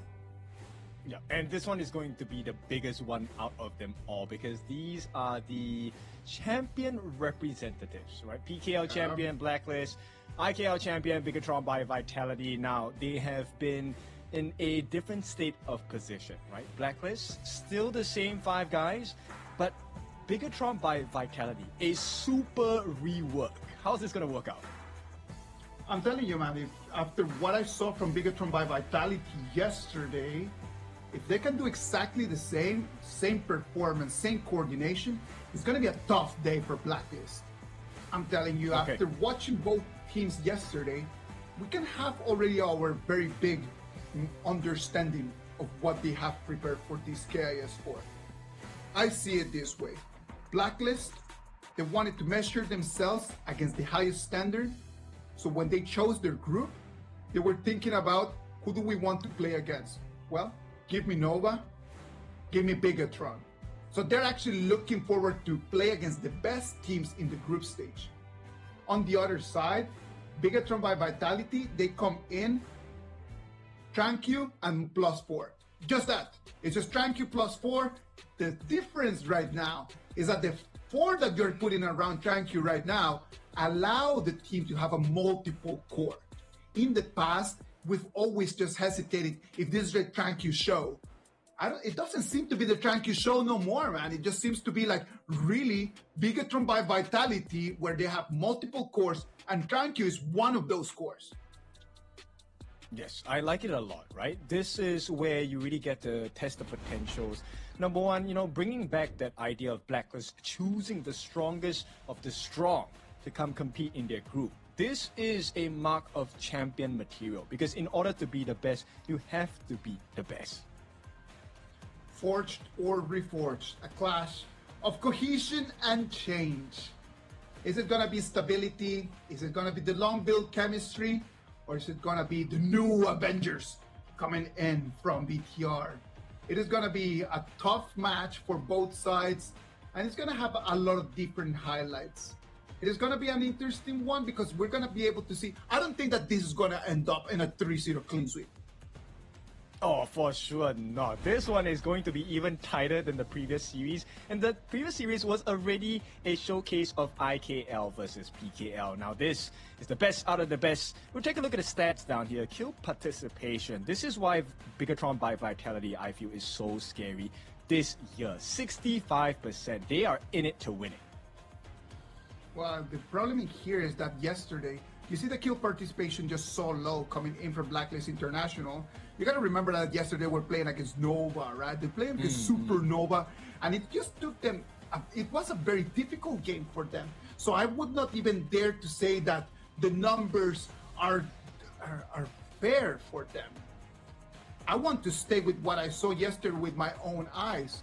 I saw yesterday a Joshi that was trying his very best to carry a team that wanted to test themselves. So when you see this player head to head, let's think about like the compositions from the past. Let's think about 3 months ago. Let's think about 2 months. Let's think KIC 2025.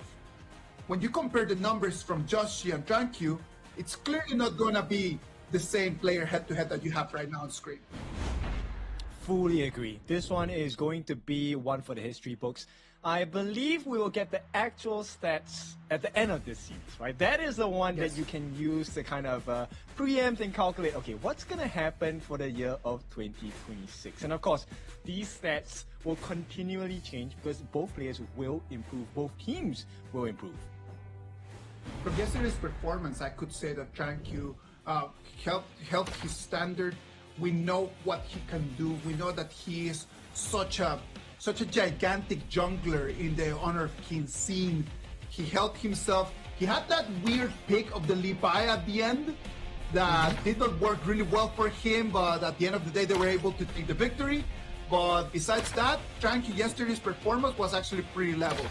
Joshi on the other side, you can see him right over there on the screen, already locked in. Hopefully, he's gonna be able to come in today and start taking some victories, his first victories of 2026. Yeah, we will wait and see because arguably Nova is going to be the strongest team in this competition based on the results of KIC last year. Now, they have done as best as they could. The next challenger here is probably going to be Bigatron by Vitality. This new revamped lineup. I'm curious to see, does Joshi fall under the pressure or is he going to be hardened by the steel? Blacklist comes in today with all the pressure on their shoulders, right? They know that losing against Bigatron by Vitality puts their chances to the first place very far away from where they would like to be. Losing today, just collecting 2 losses in a row, would put them on the edge, knowing that they might be the ones being picked and not the ones doing the picking. Yeah, that's true. That is a lot of pressure onto them. So let's take a look at the players. Let's start with Bigatron by Vitality here as they take to the stage, right? Very impressive results, right? All of them have very good individual performances. And we were questioning yesterday, does this superstar of a team come together with maximum chemistry? Answer seems to be like yes, but I feel like today, if they can perform the same way again, like you mentioned, then we really get proof that they are a team to be feared. Yesterday game 3 again, launching Red Force was a very big flag for Bigatron by Vitality. But well, let's talk about it a little bit after we see the list of the starters for this game. Blacklist International, Chami 1, Chaz, Dragon, Joshi, and Golden Kite. It's going to be the 5 boys from the PKL trying to get that victory after the IKL took the first dub of this showdown in the previous match. Yes, it'll be interesting to see how it's going to turn out. Obviously, IKL fans will be very excited by this matchup. Let's talk about the Bigatron boys, Lanfeng, Genmith, Bao, Zhangqiu, as well as F1. These are your 5 hopefuls taking the mantle of Bigatron by Vitality. And if they have it their way, it is going to be an IKL day. Lanfeng yesterday, great performance. Really liked the way that he was dominating in the moments that Tranquil was just kind of like taking a little bit more of the back seat. Lanfeng was able just to take the driver's seat and then just completely control Bigatron by Vitality in some moments of the match yesterday against Nongshin Red Force. Yeah, I'm curious to see how this difference in terms of skill level is going to be. Nongshim, obviously, they were also a very newly composed team, so there were some gaps to fill on that side. Right now, this I think is the best type of challenge for Bigatron, right? Where they face off against a team that has played together for years, and at this point, probably going to start hitting their peak in HOK 2026. Blacklist International is going to be taking on the blue side, and Bigatron by Vitality is going to be taking the red side. When you start thinking, let's play coaches for a bit, Ken. I love playing coach, man. Me too. Let's imagine that you're Blacklist International's coach, and then you start thinking, what is going to be the strat? Do you really are going to go and just hyper focus on what TranQ can do? Or would you start just thinking about like, okay, the synergy of this new Bigatron by Vitality might be a problem? What would be your edge in here? I think I would go with, let's go with what Blacklist seems to know, which is the old BTR. If you destroy Zhangqiu's game, then BTR lose the game. But that's no longer the case, right? So I would still put Zhangqiu as the main call, and I want to see how Blacklist reacts to that. Well, if I would be the Blacklist coach, I would understand that you cannot just focus on the one man. TranQ right now, he understands that his teammates are here to help. And this is going to be the smoke screen that Bigatron by Vitality needed all these seasons. Just having some more other people that could actually take the lead role. So if I would be the Blacklist International coach, I would actually start focusing, trying to do all my analysis on what the other lanes could actually bring to the table as well. That's true. And I think if we were to really select a lane, the one lane I would want to put pressure on has to be the Clash, right? In my opinion, Chami1 has been a superstar in the Clash lane since last year when we got to see the real force of Blacklist International. Likewise, for Bigatron, Bao had very impressive performances during KIC. So if I want to start winning, I want to start winning from the Clash lane. I love to see Bao. Bao yesterday had played really well as well. In this time that he's going to have Chami1 in front of him. And Chami1 is not an easy contender to play against. It's not going to be an easy opponent for Bao today. Oh, definitely not, right? And this is why it makes it so exciting, because when you see the greats take a game against each other, 1v1, then you kind of see the standards being set, right? How do we want to play this? We've seen trainers take on two very diverse options. One is, I'm going to win the 1v1, right? Laning phase, we're going to fight it out. And then we have the, I'm going to play the rotation. So I'm curious to see what kind of play style either of these Clash trainers will be thinking of today. It's going to be an interesting showdown. A lot of people are thinking that this is just going to be the Joshi against TranQ show.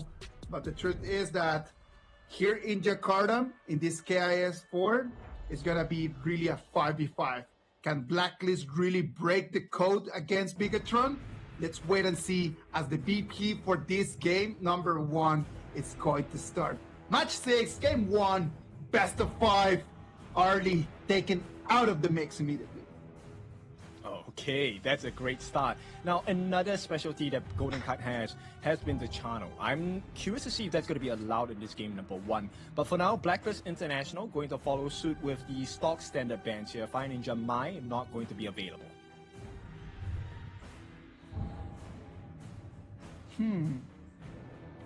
I think one of the interesting things in here is Blacklist might not ban any of the junglers from TranQ, and then Bigatron by Vitality, will they just immediately just pick a jungler just like that? If everything is available, do I just take priority and then just go back to my 2025 ways?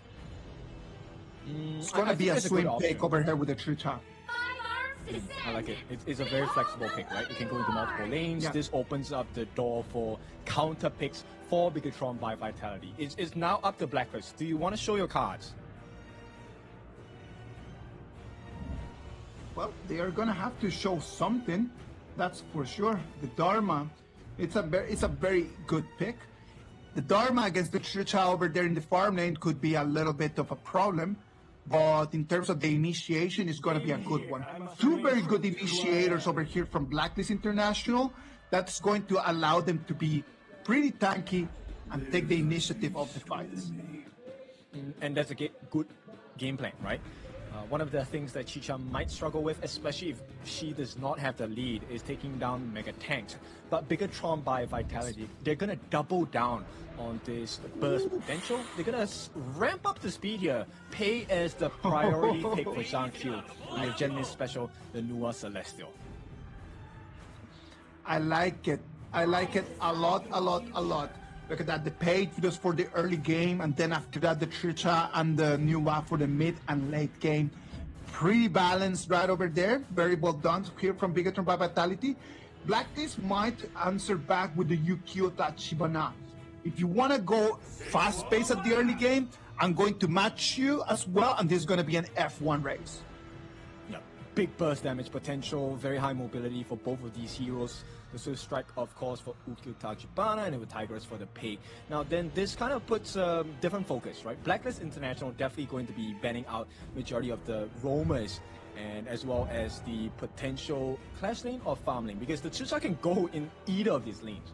Exactly, and that is one of the reasons why the Tricha has been just so frequent in the BP, because it's such a flexible pick that you get such big advantages by taking that as your first pick. It just sets up the stage for you to be able to really just hide something at the same time that puts your opponents to try to guess what your movements are going to be.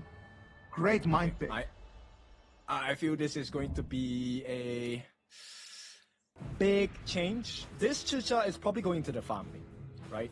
Clash lane, sorry, because they've taken out the Xiao Xiao. So this is going to be interesting, right? And I like the fact that both teams, they know the strength of the composition, right? Oh no, they actually put the Chicha in the farm lane. Farm lane Tricha against the Erin. Well, this is going to be the first farm lane Tricha that we have seen, right? Like, we've seen it in the jungle, we've seen it in the clash lane, but this is going to be the first time that we actually see it in farm lane. For giving me a chance. In the pro scene, at least, I mean, there are varying results. We've seen one earlier today, I think. Danny did play it. But, of course, that was a pretty tough game for them to pull off. Now, let's talk about that ban. The Zhuangzi ban coming in. That's a great answer towards the Dharma. They didn't want to allow that. So Bigatron will have to make do with the Lapu Lapu here. I don't know if this is enough though. Well, analyze the composition here from Blacklist International, right? They want to fight. Initiation from Dharma, initiations from the Shui, initiation from the Tranfei. It's gonna depend a lot on what Golden Kite can do on that Erin in terms of just dealing the damage. At the same time, can Joshi really slow down Drankyu on the other side? That's true. I mean, Golden Kite, Erin, as we all know, is a very mobile hero, and she can play at range. So once she drops her ultimate and she is not within your reach, you are going to just fall flat, right? Instant deletion. Yes. But at the same time, if I were to be on the side of Blacklist International, or I want to view Blacklist International through the eyes of Bigatron, my worry is Dragon. Because if Dragon gets the catch, it opens up two doors. Number one, a singular target of which she can control you. And then when your backup comes, that's where the setup for Chemi 1 is going to be hilariously painful. Because he's going to hit you with the truth, and it's not going to be something you like. Bigatron by Vitality, they're going to try to play to answer back to the fights. And that is going to be a very interesting communication challenge that they will have, right? They know that they do not have the priority over the initiation, but at the same time, in the priority of how to just turn things around, they do have the heroes to really answer back. Can the Lapu Lapu just tank in all of the damage, tank in all of the skills to allow the Pei, to allow the Tricha to come in from behind and actually be able to finish the counter? The setup from the Lapu Lapu is going to be very interesting, right? Because we've seen it time and time again. Every time he throws his blade down, that is a lot of poke damage coming in. Chance does not have that kind of range. He needs to get close to you to use his first skill. So this is going to be a masterclass in terms of positioning from both the roamers on BTR and Blacklist as well. Now, with that being said, this early game advantage is really important for both junglers because the snowball potential of both Zankyu and Joshi are just off the chart for this game. So everyone is going to have to be on their toes just since minute 1. Really just looking around, just trying to understand the jungling paths, because a little mistake in the first 1 minute could snowball gigantic, in a gigantic fashion. Well, this is going to be our last game of today. This is going to be the last best of 5. It's going to be BTR on the blue side, and it's going to be Blacklist International on the red. Very different mindset coming in from the side of BTR. Actually, they're putting pressure on the bot lane, but this means Joshi gets to go into the jungle for free. And if they don't respond in time, you're losing camps away. Now, Joshi will be able to get that camp, and he is trying to go in, interestingly enough, unable to run over the wall. He needs to be safe. Look at that, the understanding of that, right? Like Joshi comes in, gets the camp. That is actually a very good movement from him. Do we think that Tranky was not actually aware of that? Maybe he's just trying to allow it. We will only know with a little bit more time. What we know is that Tranky immediately, since the beginning, coming in to share some of the waves directly with Landfall. Yeah, it's a risk, right? So that is the risk you have to take, because as coaches have already told me in the past, in HOK or any MOBA game, right, you can't win everything. You have to make a choice. I agree. It's a matter of trade-offs, right? Like you cannot just expect to win everything. In some moments, you're going to have to let some of these things go.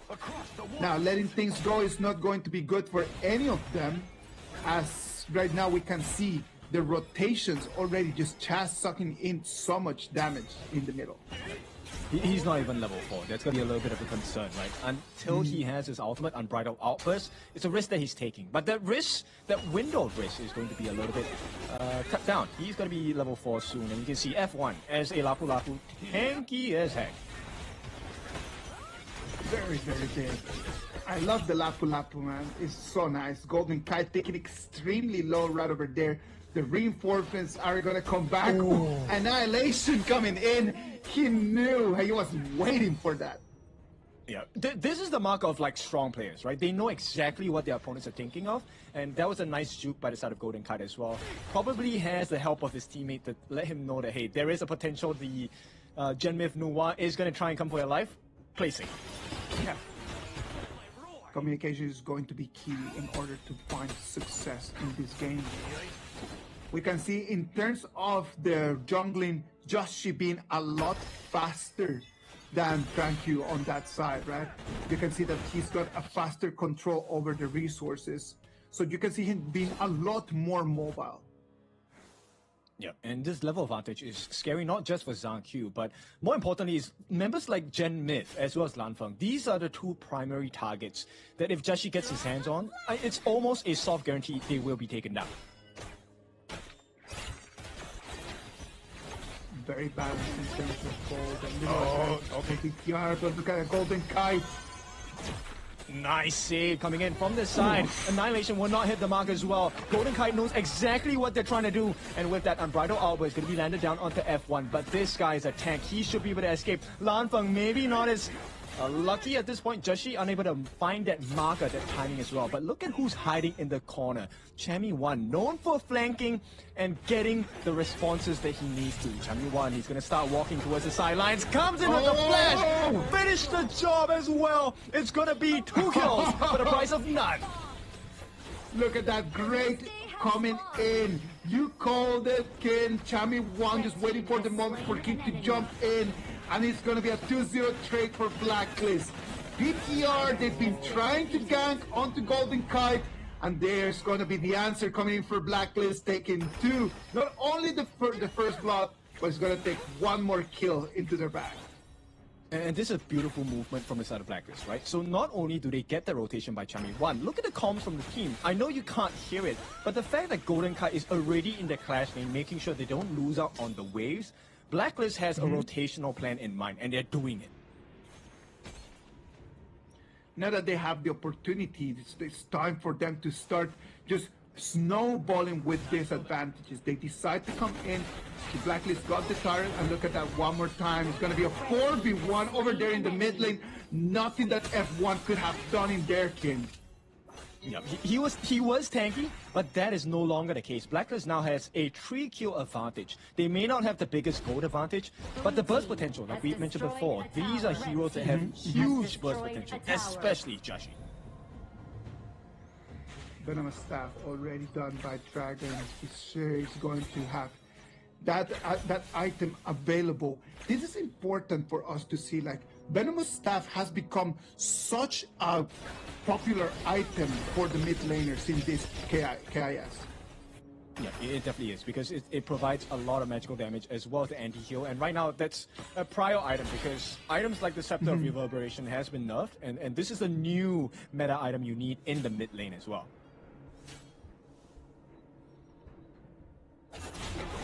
Almost 6 minutes of this first game in between Blacklist and BTR.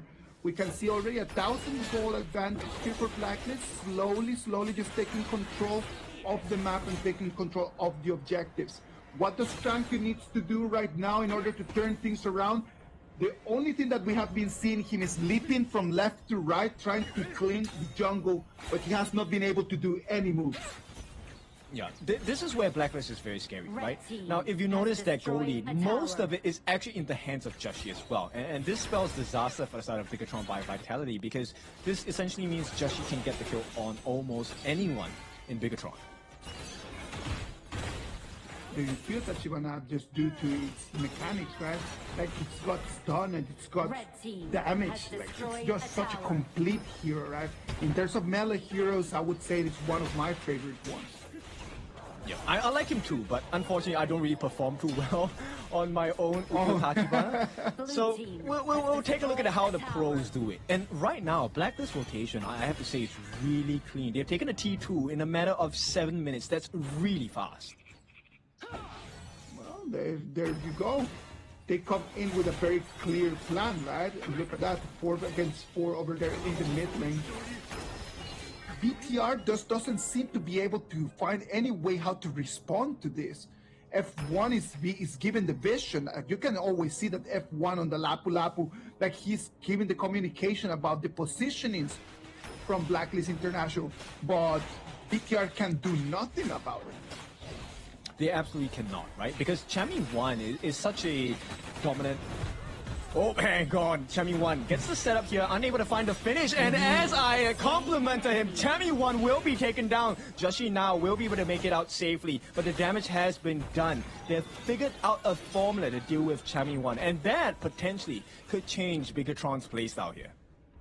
Chami 1 comes in with the flash, but then the ulti is going to be wide. That's the reason why he stands in the middle of all BTR members, and that's going to be fatal for him. Chaz right now is going to be set on air, as right now he's going to be targeted one more time. Look at that. Yeah, it's not going to be a nice picture for the side of Lantham. Goes in solo, 1v4 here, unable to find a kill, but Zankyo will finish the job onto Dragon. That is 1 CC taken away. And at this point, BTR, that was a great play, but they need more. Chami 1 does have his truth mantra, will not expend it at this point. They lose the T1 as well. Blacklist International need to hold off. Blacklist International loses Dragon, but that's not extremely painful for them. Not as painful as it was for BTR to lose the Tricha. That Tricha is very item dependent, and they need him to be online right now. They need to get that steal. The setup by Ball as well. No follow-up from the side of Bigatron. It does not matter at this point, right? Blacklist and Bigatron both understand there is no need to overextend. Right now, it's about control of the Gorge. And Zankyu has secured the Tyrant. And this may be in trade for Yuzio Golem. No, it's not even there. Blacklist had a little bit of a gold advantage, and right now that has already vanished. There is no advantage, no more for Blacklist International, as we're gonna hit almost the 10-minute milestone. You can start seeing that it's very, very tight in between those heroes. It is only a 400 gold advantage for Joshi, even though that he's had been doing a lot of better jungling than what Tranquil has been doing. Okay, it looks great for Blacklist at the moment in terms of like overall, because there is magic damage coming in from the side of Golden Kite, but that advantage will start to dwindle down because right now, nobody on the side of BTR has actually built up too much magic defense. When they do, Golden Kite's not going to have value here. Exactly, and then when Golden Kite is not going to have value in there, who's supposed to be dealing damage there? That is the one question that I have about this whole composition from Blacklist International. In the moment that the Succubus cloaks are going to start showing up, who's supposed to be dealing? Well, we'll see what the result of this exchange here. Both teams playing very patient. They get the reset coming in. And with that, Joshi will try to reposition himself. Right now, Blacklist, they're looking for that opening angle for Champion 1. Kanki does not want to take part over here on this first Dark Tyrant battle. He might want to come back, but he's still pretty far away, 50%, and the battle might start right now, Ken.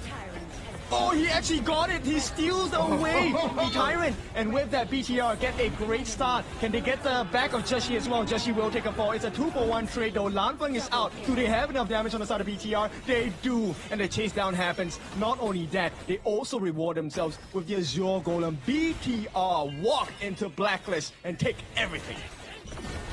It is a 2v2 trade right over there. It's going to have to be Golden Kite that's going to run away. Dragon is going to fall. Tank is going to claim one more kill right over there, finishing in what we could actually say a 3-2 trade for BTR. Yep, it's a beautiful trade, right? And it's a big swing. That's the biggest thing. BTR, it looked like the game was pretty much on standstill for them for the past 2 to 3 minutes. And in a blink of an eye, they have taken 2 T2s, one in the mid, one in the top, and Blacklist find themselves behind by 3,000 gold. I'm telling you, in that moment, I actually thought that Kanki did not want to take any part over there in that Dark Tyrant fight. If Joshi and the whole Blacklist International would have just rushed into it, I don't think that Kanki would have had enough time to make it all the way from where he was to come in and smite out that dragon. Fully agree. I thought he would not make it. I thought Zankyu was out of time. But here's where information is so valuable. Blacklist did not know that Zankyu was not around. Right now, they are looking for a potential setup on the side of Bigatron here. It's not to get a kill, it's actually just to push them away so that they have access into the Crimson Golem, successfully secured. F1 here, maybe taking a step too far, quite a bit of burst damage coming in. They're laying down the ultimates from the side of Dragon, as well as Golden Kite. They do get that neutral objective on the side of BTR, and the big fight ensues. They will be able to finish Champion 1 off. There is no return here, and with that, Shaz is going to be taken down. Bigatron, they find so much, but it's going to be a decent trade as well. Blacklist, they will not back up too easily at this point. Champion 1 for the life of Zankyu as well as F1. Can they get the snipe? Not going to happen. Annihilation does not hit the mark, but T3s are open for the taking. They do get the pull onto Bao. Does he have to sustain? He does not, and Blacklist survive, but this pressure is going to be cut off soon. Bigatron cannot push any further. Bao jumping in a little bit too deep. Right over there, taking in the tower damage. He thought that he could actually take the kill onto Golden Kite, and he just was unable to do that. They lose Bao right over there, and they won't be able to put any more pressure onto the high ground turrets. Look at that, Joshi comes in, gets the steal. Can he run away though? Oh, he cannot, and that is an instant deletion. Joshi just wanted to take a little bit of an advantage, but instead has given a huge advantage to the side of Bigatron. Bigatron by Vitality right now, after those 2 scrimmages in there, you can see they've already cemented that 2,000 gold that they had before. Right now, the 14 minutes mark, we can see how Bao already with the Succubus Cloak, we're going to be able to withstand a little bit more of the damage coming in from Golden Kite. And that's going to be a huge issue. They do get the catch. They found Lanfeng. He is not going to survive that. And with that, the big burst damage coming in from the side of Bigatron. Can they find the opening? There is going to be Chaz. He uses ultimate. And here comes the turnaround. They have stayed.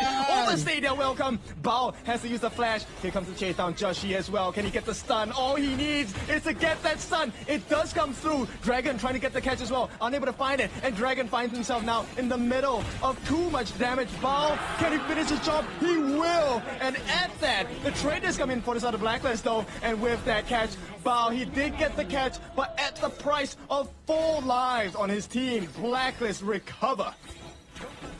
Blacklist right now just turning things around.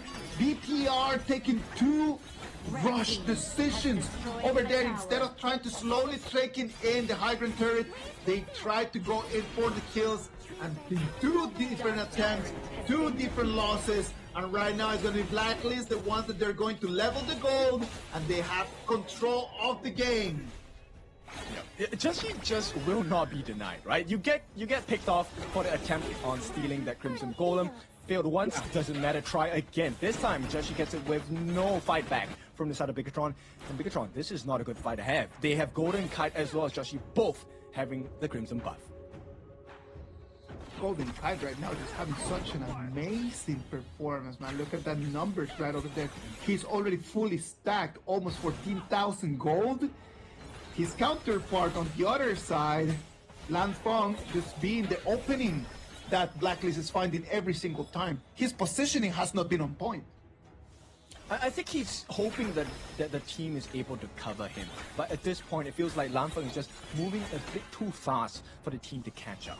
So if they can fix that timing issue, Blacklist might not have the best time. But right now, Blacklist, they feel strong. They want to push and put pressure on the T3 at the bottom. A huge amount of structural damage coming in from the side of Joshi. Annihilation not going to hit the mark at all. So Blacklist get a healthy amount of damage to get out. But this comes with the trade as Zhang Q has snuck away the Overlord, Shadow Overlord, mind you. Shadow Overlord at the 16-minute mark is going to be a good news for Tranquil and the boys from BTR. This might be the push that they need, the element that they need in order to actually get the super minions. Not getting the super minions early on in this fight actually has slowed down BTR a lot. If they would have been able just to get on to the high ground earlier on, they would have some advantage right now. For sure. I mean, right now, it's the same story on both sides, right? T3 on the top is looking dangerously low for the side of Blacklist. Bigatron, though, their T3 at the bottom is looking a little bit scarce in health. Now, Joshi will secure his Azure Golem for himself. This is going to give him massive CDR. He does have his second life as well, Sage's Sanctuary. I want to see, how does this next team fight go? Bangers are gonna come in already. Annihilation trying to find onto Joshi. Joshi being taken to half of his HP. They need to control the minion waves. The one on the farm lane is going to be difficult to manage. I don't think that BTR will be able to get the push onto the high ground with these bangers. I don't think so, right? Right now, they're just trying to pull attention away. So what Bigatron is hoping for is that they will forget to defend this bottom side of the map as Lan Feng approaches that T3 at the bottom side. That's going to be a 2-on-1. F1 is going to join him in that attempt as well. Quite a bit of damage laid down onto the T3 at the bottom. Can they find the one at the top? No, they cannot. So Bigatron efforts have been used, but it's not going to net any results. Amazing defense coming in from Blacklist, right? Blacklist International, they're not rushing in. They understand that this is going to come down to one mistake. Whoever that makes the mistake right over here is going to give the game away. And thank you. Let's see if he can find that mistake over here. Golden Kite is going to be a 1v1. Oh, he can't, and it's going to be legendary coming in from the side of Golden Kite. Absolute kite guard here from the side of Blacklist International. This is going to put them in a 4v5 position, and what a timing to get it as well. Blacklist, they could potentially go for the Shadow Tyrant and turn this whole game on his head against Bigatron. Thank you. He thought that he could actually take on to Golden Kite, giving him his first L of the game, and Golden Kite says, no, sir. I am going to take one more kill onto my bag, actually.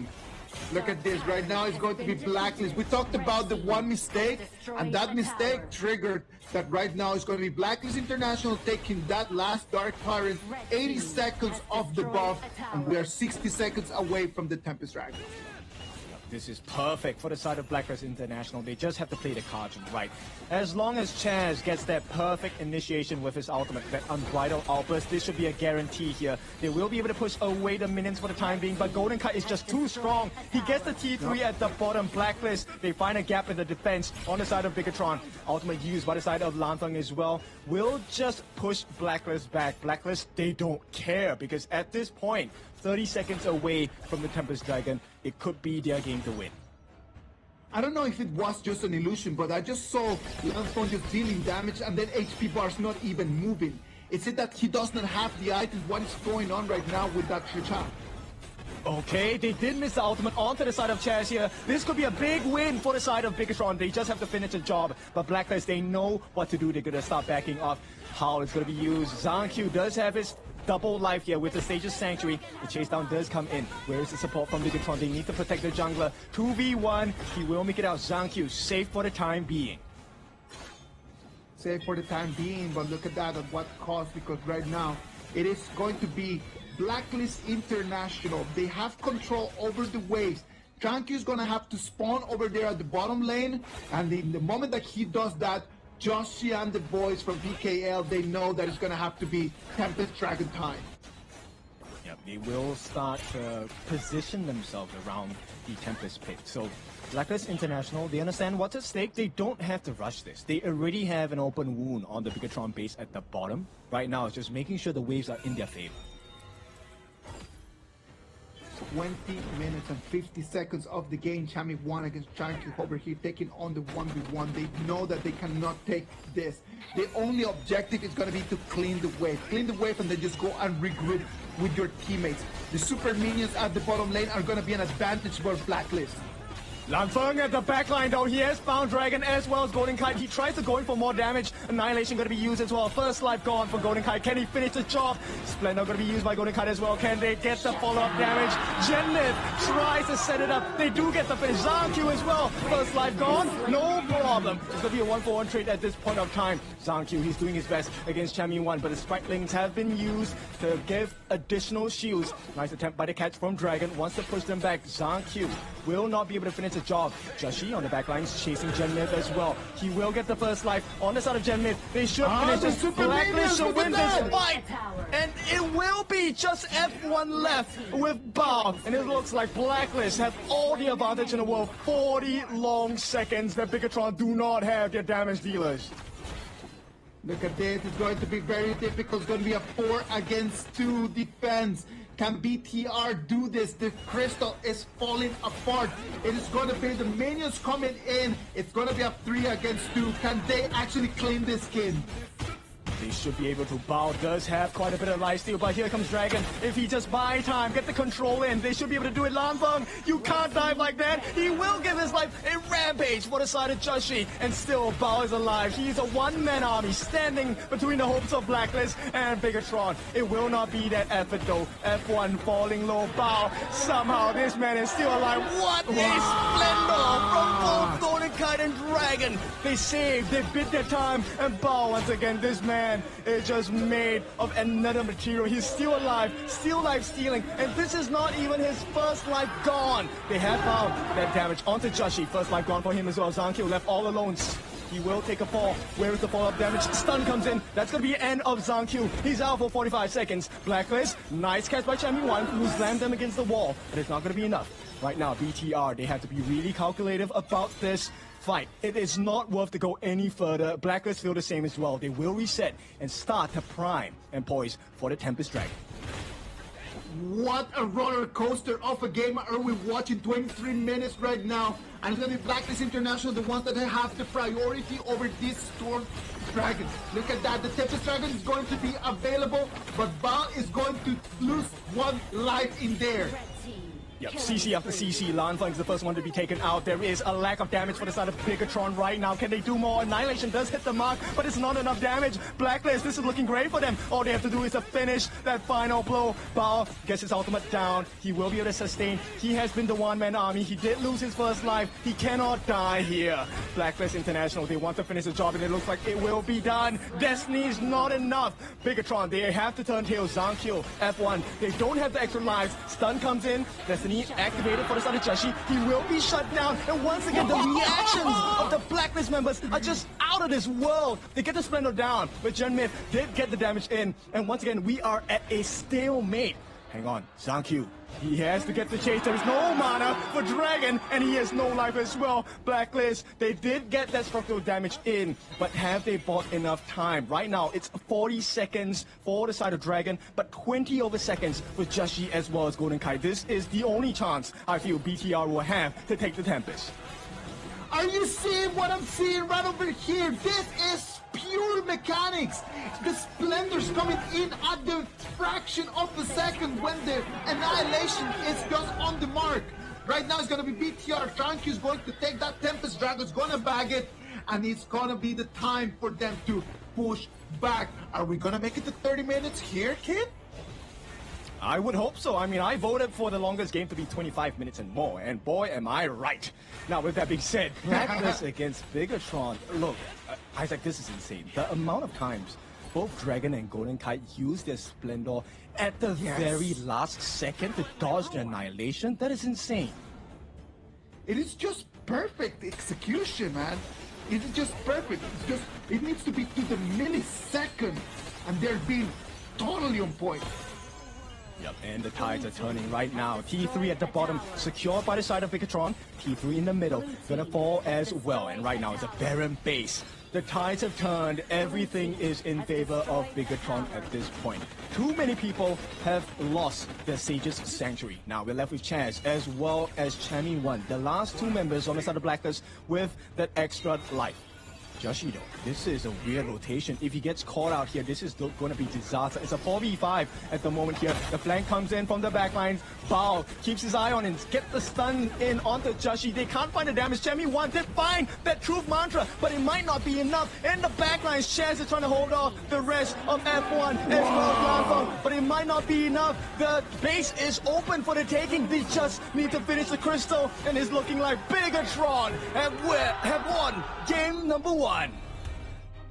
Bigatron by Vitality in this titanic battle ends up with the victory. Blacklist International looked like they had it in their bag, and at the end is Bigatron by Vitality, the ones that take on that Tempest Dragon at the end, and they are the winners of this amazing first game.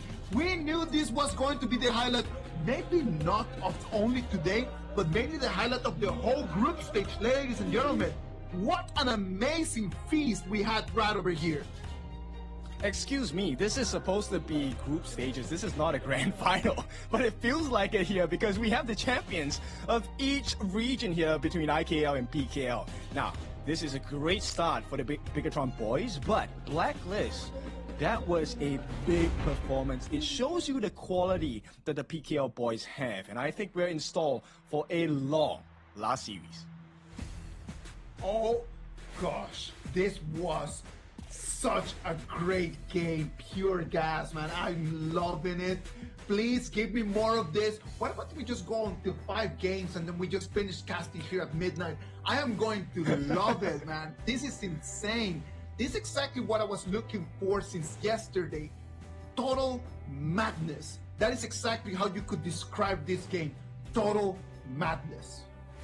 Yep, absolute chaos. This is what I missed for the past 2 months, right? We have not been on broadcast for a while, and to be greeted with this quality of games, yes, it was messy, it was a lot of kills, there was a lot of brawls, but there was also a lot of macro plays. Everything you want in a game, this one had it.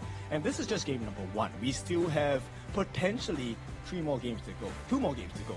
Yeah, 2 more games. It's a best of 5. So let's take a look at the stats here, because look, the itemization at this point doesn't even matter to me. This was about the reaction timings and the decision making by both teams. I'm telling you, even though they cannot take the MVP because they got the loss, if there's got to be someone here that deserves the MVP, it's got to be Golden Kite, man. Golden Kite on that airing, the performance that he had today, dealing damage, taking kills, the millisecond splendors that we saw there 1, 2, 3 times. It's unfair to him not to be recognized. So I am gonna take my points and I'm gonna give them to Golden Kite, people like it or not. All right, I love that, right? And that's for Blacklist. Now I want to talk about Bigatron because they won this one. It was a very tight situation, but the one man responsible for the livelihood of Bigatron because they were at death's door. My man, Bao, Yes. this guy on the Byron was unkillable. But that's the thing, right? Like when you have that Byron, you don't want to be taking on 1v1s, man. You're the one that wants to take on the 1v4s. Surround me with people, please. That's exactly what I want. I want all of you to come and try to jump me That is what the kind of attitude that you need to have when you're playing on that Byron. And that ball in those last 2-3 minutes of the game, you saw him just jumping in again and again and again. Look at the damage taken in there, 221,000. Insane. And you know what? Even after taking all that damage, he only fell that mere few times. Yes, he did take a fall, but he saved the game. If Bao had not been present at that moment of the game, Bigatron would have lost this game way back then. Blacklist would have taken the first game in the series. I completely agree with you, man. Look at that. Tranky and Joshi analyzed their data. Both of them did perfect performances. There were some moments where I just saw Joshi playing on that Ukiyo Tachibana, and I was like, this guy's unkillable. Like using his ultimate just to recover HP so much, so quickly. It was really hard to kill. They needed to have multiple heroes from Bigatron just coming in order to actually focus fire to get him dead. Yeah, I mean, this match was messy for a couple of reasons, because both teams understood that we have to split the fights, right? We can't give Bao on the Byron the 5-man ultimate. He will get insane amount of shields. He's going to make full use of his passive to get the lifesteal back. On the other end, for the side of Bigatron, it's more of, can we separate Chaz from giving the shield to the team? Can we isolate Golden Kite alone so that we can make him waste his life and his second life in the form of the Sage's Sanctuary? And that's where the fight broke loose, and Bigatron took it by the skin of their teeth. Look at that. You called it. That's got to be the MVP for this game. It's gonna go to Bigatron's Bao on that Byron the Spark base. Crazy game by this guy. I mean, okay, damage taken, great. Damage dealt, great as well. There needs to be a new counter. How much life they recovered, right? We know we have that stat. Yes, and true. if you can show that stat, I think Bao he's going to show you insane amounts of numbers here. But, you know, this highlight reel is going to be insane. Look at that. Everything started just in here, like the 10 minutes fight right in here for the Tyrant. It was such a great victory in here for them. You saw that BTR took the Tyrant there, but to what cost? Like, they were having so many kills. Yeah, exactly. And this is where, you know, the team is so impressive. Why is Bao the MVP? Because Bao is making space for the team. And many a times, if Bao is not there, look, he held this, I would guess, probably for a minute at least, right? Bao was just the thorn in their side. They couldn't get the push in. Did you see that double splatter right over there? Look at it, look at it. Ow! Exquisite, man. It's just exquisite. Such a lovely game for us to watch. I know that a lot of you might already be tired of this day too because it's going long. But after this game, aren't you energized? I am really, really energized after this. This was the same as drinking 10 coffees. Oh yeah, maybe even more, right? This is a crazy start to the series, and this is a best of 5. And I think the fans are loving it as well, because this was not a game where it was clean cut. There were, you take a look at the goal graph, it's up and down, back and forth as well.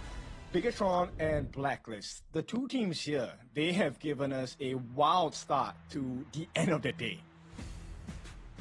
A wild start right now is going to be Bigatron that has a little bit of an advantage. It might not mean a lot since we saw Blacklist being such a really good team. It's always a back and forth in between the two of them, right? Like, that's why they are the champions of their respective leagues.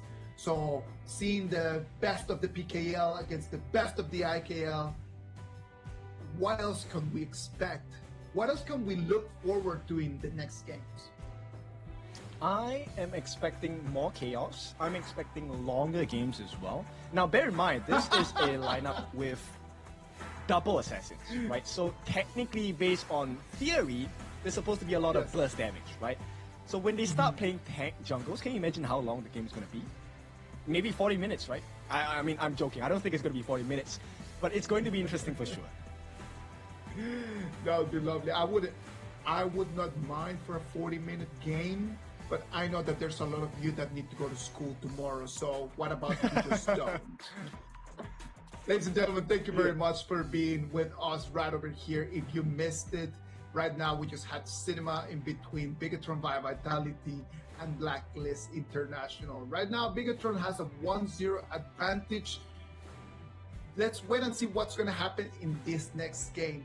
When we look at the heroes that were already spent in this first game, we don't see a lot of very heavy picks, right? Like there's still a lot out there from the heroes. Well, the coaches still have a lot of options in order to bring to us even better games in these next games.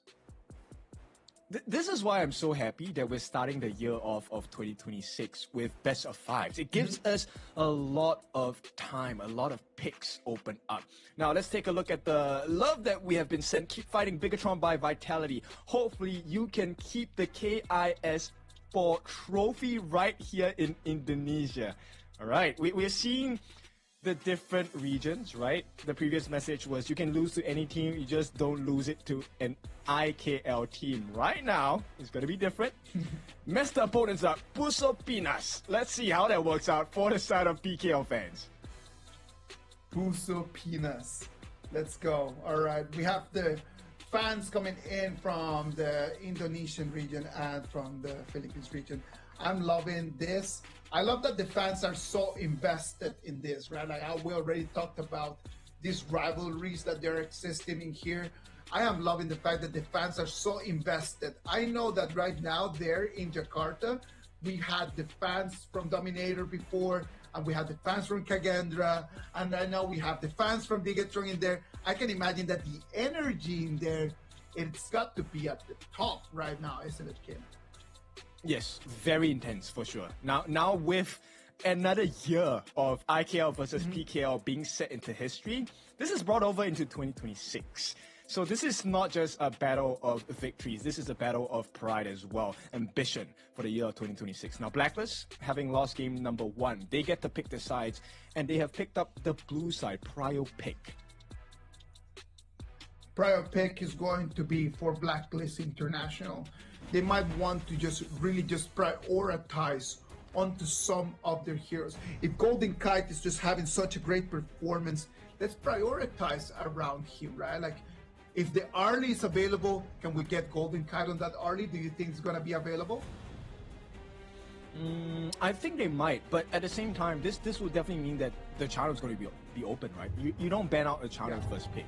Now, Blacklist International, I know that they have considered Bao's performance, and with an MVP performance like that, you don't give him what he wants. So no Dharma for Bao. No Dharma. I don't think that we're going to be able to see the Dharma. They might want to put him on the Guan Yu. We've seen a lot of Guan Yu right now. I don't think that they want to put him into a warrior that can take control of the tempo, right? So that's going to be tough. They decide not to take the Arlie for themselves, and they decide to ban it as well. So most likely they're going to have to go for the channel pick. I'm curious whether, farming is what they're considering. I was thinking the Haya, but Haya has been banned immediately by Bigatron because that's a great starting pick for Blacklist, because the Haya fits into almost any composition here. Yes, it is, and it is very new, right? So not all the teams might have that ability to counter it. The Yan Jian is going to be the pick from Blacklist. Let's see if Bigatron by Vitality is going to allow the Dolia, or if they're going to pick it for themselves. I think the best choice of action here is to take the Dolia away, right? Blacklist International, Joshi, if they put this Twilight in the hands of Joshi, it is going to be a significant strength for the side of Blacklist International. And Bigatron say, you know what? We don't mind playing with fire. We have won game number 1. And they will be hovering over the Tunecaster. Yu Huan will be locked in. Well, Yu Huan, since it's got so much support, right? It has the abilities of this hero just allow so much support, and it has so much utility. It can just suck in so much damage, and it can nullify the attacks from the opponents. So maybe they want just to really tease Blacklist into attacking, and knowing that the Yu Huan can really get them out of trouble. That is if it's a big team fight. But if you're being poked down from afar, do you really want to use the E1's ultimate? That's going to be a big question mark here. Because Blacklist are playing the Poke and Prod game, Majestic Guardian, the Garuda. This is one of the most painful picks available in the global server if you're playing that long-range poke game. I love Garuda, man. I love Garuda because of the angles. Because of the ability that it has just to play into very interesting angles. So geographically speaking, depending where you are in the map, the Garuda can just deal can put you in such an interesting and weird positions. It can come in at 90 at a 45-degree angle, and it forces you to really push back because as the game gets into the later stages, it becomes really, really painful. Exactly, and not only that, right? There is an option to release all of your feathers at one shot as well as a second form of your ultimate for the Majestic Guardian Garuda, of which when you hit, it gives you dread. And I think this is something that Luna will suffer with. So it's going to be tough for TranQ on that Luna just to try to find the right positions, try to find the right angles. We can see that right now, Blacklist International is going to lock in their last pick. Is going to be the Channel and the Fatih. I love this pick. Now, Mighty Conqueror Fatih, as you all know, when he activates his ultimate, he's able to debuff, cleanse the debuffs that he has on himself, which means he gets to go into a brand new angle, use his multiple slashes to get rid of heroes such as the Lung, force the ultimate as well. And over time, he will be a big menace. Blacklist International, this composition, I really love it because if Bigatron messes up, if Zankyu misses as a Luna, he's gone. There's no way you make out of that situation alive. I am liking Blacklist International's composition a lot more. Bigatron's composition depends a lot on individuals. It depends a lot on what TranQ can do. It depends a lot on what Landphone can do. On the other side, Blacklist International, it has multiple cores. Every single one of their members can carry the team in specific moments. So for Blacklist, a lot more complete. For Bigatron, it needs a lot more of a hero to wear the cape and to stand up. Well, I mean, if you take a look at Bigatron, it's essentially 5 superstars and 5 heroes on this IKL squad. Meanwhile, on the other side, PKL, they are heroes, but they are a team of heroes. So let's see. Does the 5 individual playmakers win against the hive mind of PKL? This is the KIS4, the first tournament of the 2026. This is going to set up the stage to see what the year is going to bring us. And if the year is going to bring us everything that we just saw in that previous game that we just watched, please give me more of this 2026. Please, please, please, please, please. Let's hope that we're going to have the same action as we move into this next game. The Fatih, the Yandian, the Garuda, the Channel, and the Dolia. That is a very expensive, very scary composition. Yes, this is a tier 0 pick team, right? All of these heroes are meta heroes. And if played to perfection, it's really hard to get in the gaps of the team. Because Jashi can jump your backlines instantly once he gets the Hound on. And he can just get double Trilight, right? Like he can just get double ulti in there. It is just gonna be so much sustain. So much sustain. It's a very scary notion because it means Jashi is, in this theory, unkillable. Once again, same kind of situation we find ourselves in game number 1, but this time it's going to be even earlier, right? The moment you're level 4, he essentially is unkillable at this point. Now Dragon will have to face off against Bao in a 1v1. It's going to become a 2v2 at this point. Sprite things have been dropped by both sides, but there is one in reserve for the side of BTR. Gen mid's mobility and Gen mid's ulti is going to be one of the answers that BTR can have, right? He's just gonna have to wait until the right moment to try to just proc the ult and just to try to be able to suck in some damage. 2v2 rotation driver here to the farm lane. You can see Dragon easily just starting to take onto the resources. He doesn't want to come in for the kills. He just easily just comes in, takes in some resources, goes back into the jungle. Yeah, this is one of the benefits of picking up the Garuda, right? So Garuda is actually able to pierce through with his auto attacks as well, which makes his lane clear extremely fast. So this is a very fast-paced gameplay from the side of Blacklist, right? And the question now is, BTR, they can match up to this pacing, but they cannot afford to give away first bloods, they cannot afford to give away kills. So if Blacklist gets a kill, and a first blood at that, BTR is going to be way back.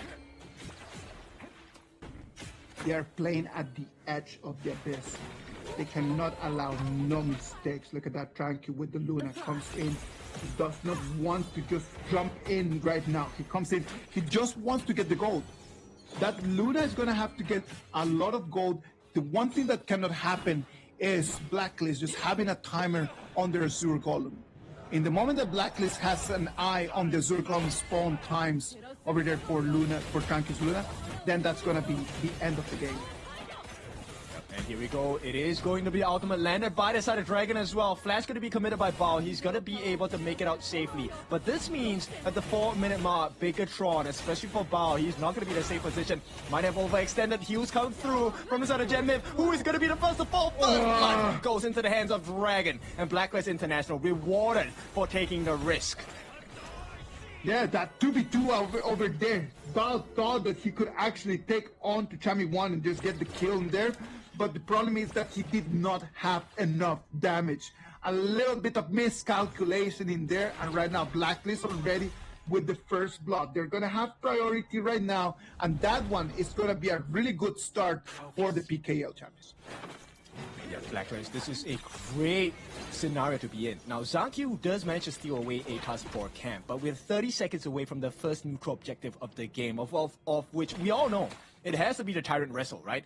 Both teams will try to wrestle over this because it gives them fighting prowess across the map. So in 15 seconds, we can already start moving our eyes towards the river because that's going to be the cue for the first big fights of this game.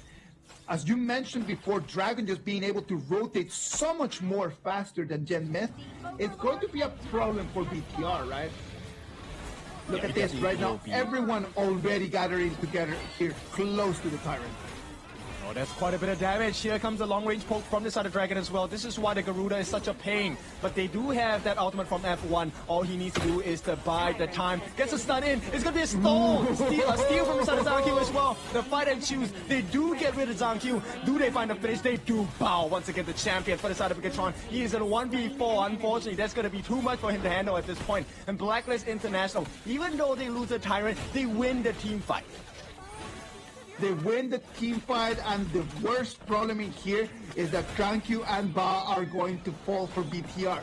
That Tyrant advantage that they could have got just by those 2 kills, it just completely nullifies, and that's going to be inexistent. Not only they lose the man, they also lose that golem as well.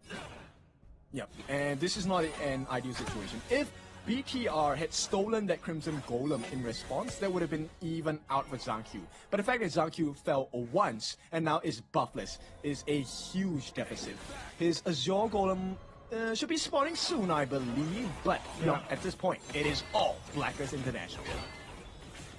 This is bad news for them. Like I told you, there's one thing that they could not happen. It's just the Blacklist just to have information on the Golem, and right now they have control of it completely. Now, what does BTR need to do right now? Well, BTR is going to have to just completely regroup and try to start sharing gold. They need to regroup and sharing gold because right now they do not have the ability to fight against Blacklist. Yes, they need to make sure they can even up the gold. That's the first thing. And the secondary thing is to be able to try and get some split pushes going in. They need to have control over the turrets on the map. So Bao has been trying to achieve that. But this means if he shows himself, Blacklist knows, hey, we are in a numbers advantage. And right now, Lanfeng is looking a little bit low at the bottom side of the map. He will be chased down, not going to be taken out. He does have his infinite vastness to get out of trouble if it is required. But exactly what you just mentioned, right? In the moment that Blacklist just realizes that Bao is not in the equation, it's the time for us just to go and fight. There's no one else besides that could be an actual problem. Yeah, vision score is so important for both teams. This is the basis of how you make decisions in HOK, right? Do you know where the other members of your team are at? And if you do, then you can make a smarter decision, which normally nets a positive result here. Look at that one more time. It's going to be BTR coming in, trying to check on what's going on in this red buff jungle. It is 4 members of BTR in here. Can they take control of it? No, it's going to be Golden Kai, the one that's going to claim it. This is beautiful work. Now, bear in mind, this is the numbers advantage for BTR, so the fact that they did not steal the Crimson Golem away, that's a big loss for them. At the same time, Zhang Q, he is going to be caught out. Here comes the heals attempt. He's not going to be surviving that. Instant burst coming in from the side of Blacklist International, and they are angry with game number 1. They are looking for dominion over BTR here, and it's looking like a great success right now. All right, let's just call it the way it is. Tranquil right now. Tranquil's Luna is completely out of the equation. Someone else is going to have to stand up. And the problem is that Lanfeng still needs a lot more time to actually be on. And even and that is the problem. In the moment that Lanfeng is going to start having his power spike, it's going to be the moment where the Chano, where the Garuda, where the Fatih are going to be online as well. It's just an unfair fight, right? Blacklist International showing you why Garuda is such a problem. Like the long-range poke, Dragon is already at level 10. But the poke damage and the magical damage he's putting across BTR without putting himself at risk is one of the reasons why Blacklist is winning so hard at this part of the game. And right now they can just make all the decisions that they want, right? Like, because in this moment, there's nothing that BTR can actually do to answer back. Even if they would want to take on to the fights right now, they do not have the damage and they do not have the ability to really coordinate an attack. I mean, the silver lining here for the side of Bigatron is the fact that they're keeping close in terms of gold. Now, it's about less than 1,000, maybe half 1,000 gold in lead for Blacklist. And Zhang Q does have the level advantage. But this needs to be across the board. For BTR, they need to find an opening here. And Dragon says, no, you are not going to be allowed there. You can see right now how much damage Dragon can actually do. That is crazy, man. Look at that one more time. He's going to be jumping in just. She wants to take on to the fight. That's Yan Jian right now. His damage is something that BTR needs to be careful about. Okay, Zhang Q, he does secure his own Azure. Right now, F1 finally does have his passive. He will have access to his ultimate. Dragon once again going to be dropping down all of those feathers, but the 1v1, Zhang Q against Chami 1, you don't win this as a Luna.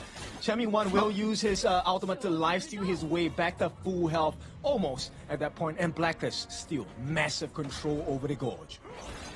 Good decision from Tranqui just to understand that he did not have a chance to win it there. Just kind of just coming in and then just pulling back because there was no scenario in there where Chami 1 with the ulti available was going to lose that battle.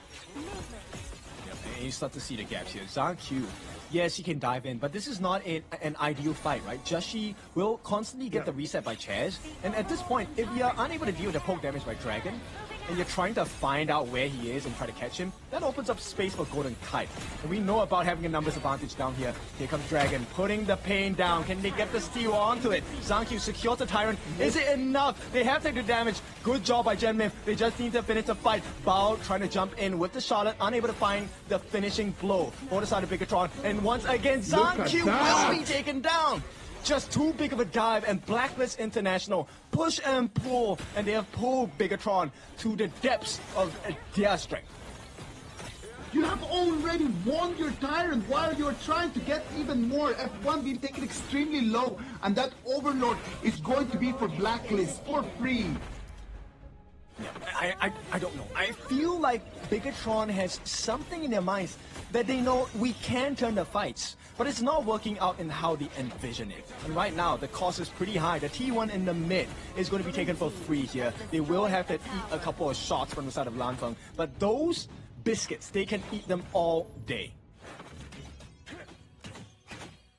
They already won the Tyrant fight, right? If you won the Tyrant fight and then you come in, they tried the scrim, right? And that was totally fine. Like, they came in, they threw some punches, they were unable to just get the kills. Just pull back. That's it. You don't need to just keep following. Why do we do the follow-up over there all the way to the mid lane? I'm not sure. I mean, I'm pretty sure they have their reasons for it. Right now, Zhang has an important responsibility, and that is to deal with the Shadow Overlord at the top side. But right now, Golden Kite is going to get the T2 at the bottom for free.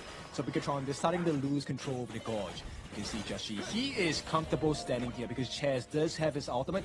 He will be able to refresh Joshi's ultimate as well. Look at that. We have a very good positioning in here from Blacklist International. They put some little pressure over there on the high ground turret, and right now their target is going to be that tier 2 that easily is going to fall. Beautiful work from the side of Blacklist, right? The constant use of Chamin1's ultimate is not to take the team fights, it's to rush the tower down. And this is a great theory and practice put in place by Blacklist. T3s are next on the menu. Bao taking quite a bit of damage right now, F1. He needs to stop this onslaught of structural damage. It's not going to be enough because BTR struggling to protect their T3s. On the backlines, Zhang, he has eyes on Chamin1. There is going to be a nice ultimate drop by F1. Can they find the finish? Not able to, because the positioning of Blacklist is just so clean. They force out the ultimate from the side of Gen Myth, and here comes the jump. Joshi! He's going to finish the job. Probably no. And right now, Bao, he's going to put it on himself. 1v5. He will have to take a fall. No. The entirety of Bigatron is so low. They need to start running. And Blacklist International, they are happy to do this all day because they are not even tickled at this point. We talked about this. It's just so much damage coming in from any of the members from Blacklist. The only opportunity that Bigatron had in terms of composition was not to give them an advantage. And did you see just right now? It was just very close to an ace, since every single member of Bigatron was just going back with almost no HP in their bars. No, this is where team play is so important, right? If you take a look at what's happening, Joshi, he may not be the highest farm on his team, but it's working out in favor for Blacklist because everyone else is winning their corresponding partners in their lane. And right now, F1, take a look at that. He's taking too much damage. He doesn't want to use his ultimate just yet. The stun comes in. Zhang looking for an opening. The team needs to step up. BTR are falling apart, and they're just poking. Blacklist, they might have found the answer. Unbridled Outburst going to be laid down. Zhang on the backline. They're looking for the target, but Bao is the first one to fall. They don't have enough damage. They don't have enough life. Joshi stops 3 in their tracks. And here goes Zhang. No superhero play. It is going to be a disaster as Bigatron will be taken out. The infinite vastness used by the side of Lanfeng, and this is just biding time. They cannot defend Blacklist. An opening is available for both the T3s in the mid and in the bot as well. Well, the turrets are going to fall, and let's wait and see if Blacklist wants to make the push. They do not have to rush this one. Just coming in and taking 2 of those high ground turrets is going to be more than enough. The Dark Tyrant in there was the bait. We knew that Bigatron was waiting for the moment just to come in and do one more of their classic steals. The fight never started. The steal never happened, and it was Blacklist the ones that they took control of the scrim right after that. Yeah, because there's too many members to deal with on the side of Blacklist, right? If you take a look at the composition on Blacklist, essentially it's a 7v5. Joshi has an extra life. Chamin1 has an extra life, right? And when Chaz gives the refresh on the ultimate for Joshi, he can fight again. So take it as 8v5 at this point. Oof. Look at that. Chamin1 comes in, gets onto Gen Myth, a couple of pokes, and it's already 50% of the HP gone. Yep, Lanfeng unable to find the finishing blow here. They will commit the unbridled outburst from the side of F1. And Zhang, he wants to go in, but Dragon, the poke damage is just too much. They force out the heal from Gen Myth. Bao, he cannot do this. He cannot do a 1v5. This is not the place to do it, but still, he will try. They have taken all of the T3s from the side of Bigatron's base, and it's just slow, painful, burning death. How do you turn this thing around? There is no way. Super minions coming in from all different angles. And right now, Blacklist International wants to finish this game. Yep, they are trying. Bao is trying his best as well, but he cannot do it alone. He will be taken down 1v5 time and time again. And it's not going to be enough as well. Gen Myth drops the ultimate, tries to save the day. Will manage to buy a little bit more time for Bigatron. But as the game goes longer, Bigatron don't get any stronger than this. Nope, no, they don't. They've already gone through all of their power spikes. They depend a lot on what Lanfeng can do, since that Luna is completely invisible in this game. Yep, thank you. He did try to go to the backlines to get rid of Dragon. Not going to be good enough at this point. They have gotten a little bit of wave clear going for the side of Bigatron. They have to deal with one more wave, but Joshi, he is not going to stay patient. They can finish this off right here, right now. They do manage to get that final blow, and it's going to be a team ace, a rampage for Dragon as they await the arrival of the next wave of minions. Bao, once again, familiar sights, 1v5, there's no way he does this, and Blacklist International respond in kind, 1-1, PKL. Blacklist International is going to bring this back, it's going to level it, it's going to be 1-1. We knew that this was going to be a very tight match, not as long as the previous one, but this one here as full of energy as the previous. Congratulations to Blacklist. Yes. Big congrats, and this was a dominant display as well, right? The way the Blacklist International executed this draft was to perfection. Now, we can already tell you, I mean, at least based on my perspective, Dragon has to be the MVP. The amount of ultimates he dropped down as the Garuda was just so sensational. They couldn't deal with it on the side of Bigatron. I think that the MVP right over here needs to go to the coach. The coach has such a good BP. Amazing bans, amazing picks, was able just to read that whole game just like if it was a book. I would give the MVP to the coach, but if the coach cannot get it, well, I'm gonna go with you and just really give it to that Garuda. That Garuda with the reach and the positioning, amazing performance. Yeah, it's because of Dragon's inputs that allow the team so much room, like Chami 1 and Joshi, to really just die for free. Chaz, of course, is going to be that win condition where he just needs to make sure that Joshi stays alive, and Joshi is not someone you can ignore in the team fights. Meanwhile, on the flip side, we're talking about Zhang Q. Zhang Q wants to go in, he wants to get the kills, he wants the flashy plays, but if you can't even get rid of Dragon, what chance do you have of getting rid of the rest of the members of Blacklist International? Blacklist just lured him into picking that Luna, right? So that Luna pick was actually lured for him to just come in and to just like get that. They already had a plan on what they wanted to do. And just by that, they just nullified that Luna. It's completely out of the equation, and right now it's a card that Bigatron cannot play no more. And this gives me a lot of hope, right, for the year of 2026, because now we see the mind games coming in, and you know, people are doing their homework. You can be strong, you can have 5 strong players, but you need to play as a team. And like you see the headlines here, that definitely was a one-sided game. It was a one-sided game because there was no answer coming in from Bigatron. They needed someone just to do something supernatural, and none of them were more than just plain humans. Yeah, the goal lead and goal differential is just insane. I mean, at this point, I want to point to you the direction. Joshi was consistently behind in farm against Zhang Q.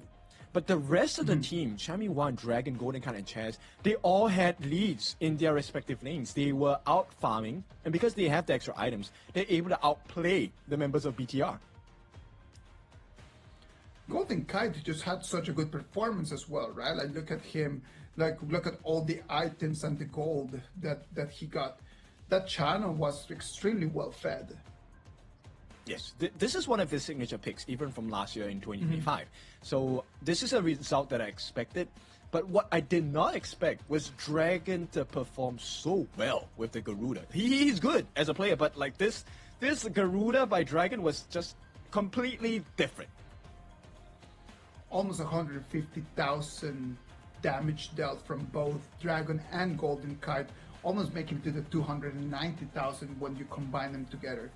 Look at the gold graph as well. Like in the moment when we hit the 10-minute mark, it was just completely for Blacklist. It just took off, and it was no stop from there.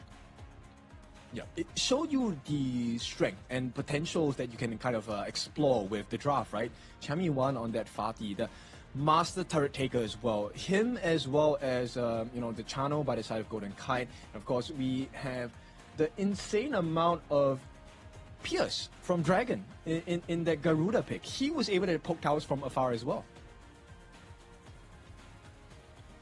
Joshi had a good performance with that Yanjian. He did exactly what he needed to do, right? Like he just needed to come in, just use his hound, come in, use his double ultimate, sustain, and just allow Channel, allow the Garuda just to deal the damage. At the end of the day, Joshi played in a very tactical way for his team. Yes, I like it. This is a definition of team play, right? And the success of that was that he forced out so many ultimates from the side of Bigatron when it wasn't ideal. He got, you know, F1 to use his unbridled outburst at very awkward timings. He got Gen Myth to use his unending sorrow at very awkward moments as well. And all of this circumvented, complemented by Chaz, because just all Chaz needed to do was to get the Celestial Melody, refresh his ultimate, and Joshi was in fighting form once again. Lovely performance. That was actually really nice to see. Everyone in Blacklist played really well. At the end of the day, there's always going to be someone that is going to take the MVP, and it's going to be the pack leader Channel and Golden Kite. 505 on the KDA, MVP for Blacklist. Golden Kite in this game number 2. All right, so the other of the twins. You know, with that being said, Golden Kite, I think he has been really consistent throughout his performances. And with the games from yesterday, you could see that he is definitely much more disciplined, and he's able to find those gaps in between the lineup for Bigatron here. Look at the highlights one more time. Just every single fight, the Luna just dying first. How do you want to sustain these long fights when your carry, when your main jungler is just dying the first? And I think the biggest thing is that there were multiple sources of damage coming in from the side of Blacklist International. It was never just Golden Kite on the channel, right? There's multiple sources, one in the form of Joshi, one in the form of Champion 1 as well, and of course Dragon just constantly poking them down. And this forced them into really awkward positions. You can tell Zanki was very frustrated. He wanted to make the plays. He thought, you know what, let's just go all in. But that was the wrong call. Hopefully they will have a better performance into the next game, and right now it's already a 1-1. Look at this, the way that they come in for the crystal. They could have just waited for the minions, but you know, they were like, you know, let's get the ace. If we're going to finish this, let's just finish in a strong fashion. Yeah, I like this. Right now, it is already balanced. This puts them in a very confident position, especially for the sort of Blacklist, right? At the same time, this is where we really get to see the standards of a team, right? That was, let's be honest, a beating, right? Blacklist International gave them a spanking over there in game number 2. So how does Bigatron by Vitality respond? Because Blacklist got handed themselves on a silver platter in game number 1, and this was their response in game number 2. Does Bigatron do the same? I think that what made the advantage so big was the hero picks right over here, right? So we already saw, like in the first game, there were two very balanced compositions, right? In that game number 1. In this game number 2, clearly one side had a lot of a better hero choices, and that's what just made the gap so gigantic in between Blacklist and Bigatron. Let's wait and see what in game 3, if Bigatron by Vitality can actually level the field a little bit more. Probably will have a little bit more of a competitive game, I would say.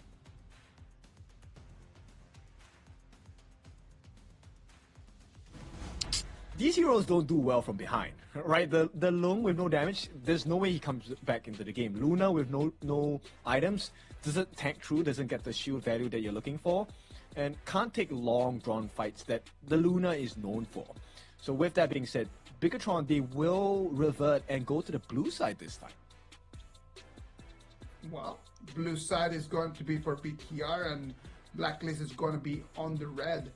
Blacklist, just taking their priority pick, did really, really well in the past BP. Let's wait and see if they can do something similar, if they can lure BTR one more time just to commit the same mistakes. Yep. I like this a lot because, you know, the conversation from last year with regards to PKL was how long does it take for both PKL and IKL teams to learn, right? How fast and how fast can they grow? And so far, whatever we've seen in this particular series, the first two games, growth indeed. No, the comparison, if you look at 12 months ago, where these two teams were, right? Even though BTR just had a completely different roster 12 months ago, the two clubs have grown so much. Blacklist International in this last KIC 2025, as we saw a couple months ago, making it all the way into the top 4. Bigatron by Vitality in these 2 days has shown a completely new face. So the growth is there, the speed of learning is there. I wouldn't dare to say that one of the two leagues is growing faster. I wouldn't dare to say that one of the two leagues is learning faster. I could just say that the two of them, in their own very specific way, are just embracing their styles and they're just really polishing the little details. Yeah, that's what I like. The polishing is definitely, it has been great by both regions, right? And this matchup really shows us that, hey, this is just the start of the year. Can you imagine as we head into the middle of the year, end of the year, what PKL and IKL are going to look like? It's going to be a huge growth and surprise as well. Now, let's head into the bans and picks. The highest still going to be locked out of gameplay by Bigatron, so no teams will be able to have access. Blacklist, though, afraid of their own strategy, Trila and Dolia. Yes. That Dolia is going to have to live in the bans right now, because Blacklist cannot allow that combo in there. The Dolia can be paired with so many different heroes that right now that you can see actually the light at the end of the tunnel, do not even let it out. Look at the respect that they have over here for Bao, that the Dharma is going to be banned one more time. Okay, that is massive respect. I think Bao has been impressive, right? I mean, even just now when things were not looking too great, Bao did manage to find himself in the middle of 5 members as a Charlotte. So, similar situation, you don't want the Dharma instead to be in the middle of 5, because that's a free truth mantra. So, Blacklist International, I like this first half of the bans. Well, the Mai and the Mods, they already had a very good result with the poking coming in from the Garuda in the past game. What about if we just try to emulate that with the long reach of the Mods, not only with the poking, but also with the stun? And this specifically for Blacklist International is a very scary potential, because Chaz's #1 hero is the Mods. And Dragon has shown us since last year that his Mai is something you need to be very careful of as well. So it's just gonna just come into the stun direct into the burst? Because if it is the stun direct into the burst damage, that's going to be very scary for BTR to defend. So it's gonna put a lot of pressure over there on F1 on that Lianpo.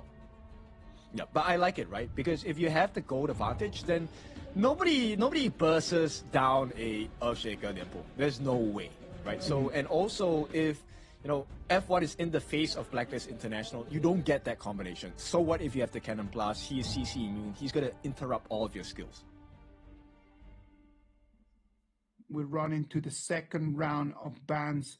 On one side, Blacklist International is going to ban the Flowborn, not going to allow the tank to be available in there, and the Jing. So Jing and Flowborn are going to be the bans from Blacklist International, just trying to narrow down the options that tank you can get. And the other side, BTR is going to get on the Tricha and the Long as the bans, trying to just force Golden Kite into something not that strong. I mean, this situation for the side of Golden Kite is not going to be ideal for sure, right? He's left with what? Magistrate Demons here. There is the Garo, there is Aaron already used. So yeah, limited options here. And I mean, end of the day, you could go for a Gudo farm lane, but I wouldn't try that at this point. No, please don't. It is such an important game right now, and just going for a Gudo farm lane right now, I don't think that would be beneficial for anyone. The Heino and the Yanjian might be the options here for Bigatron. So that means that it's going to be that Yanjian's jungler in here. Yeah, it has to be, right? So Heino is going to go into the mid. We have Earthshaker, the Lianpo in the roam, and then, Guan Yu is going to be in the Clash lane.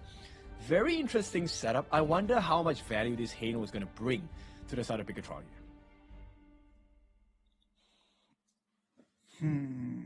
What is going to be the option here?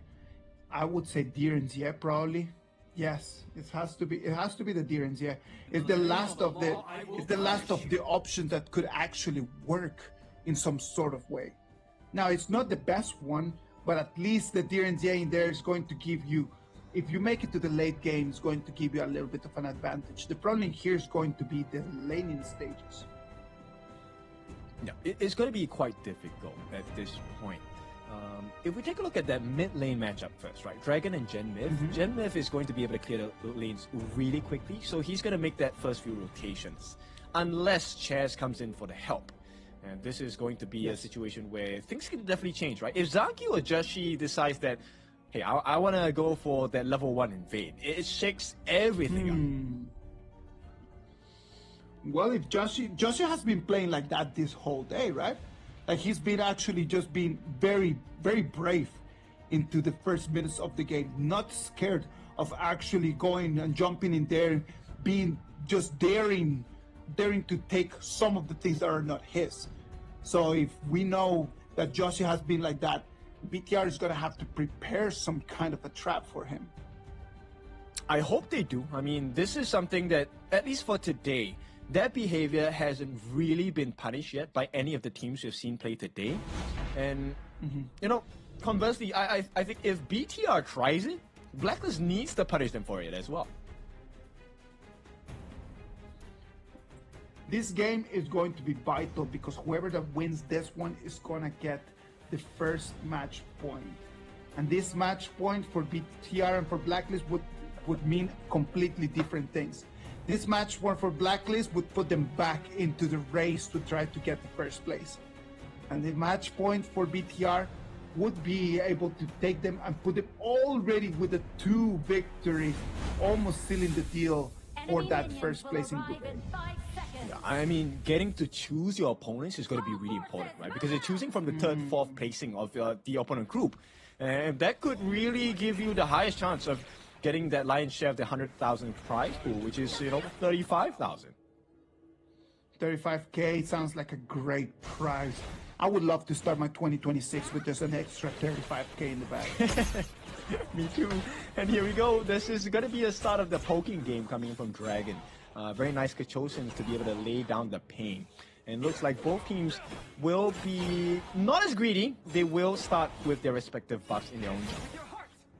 But did you see that Joshi on that Agutua, like immediately, first thing he did as the timer just went off was just to go and check if he could actually take onto something.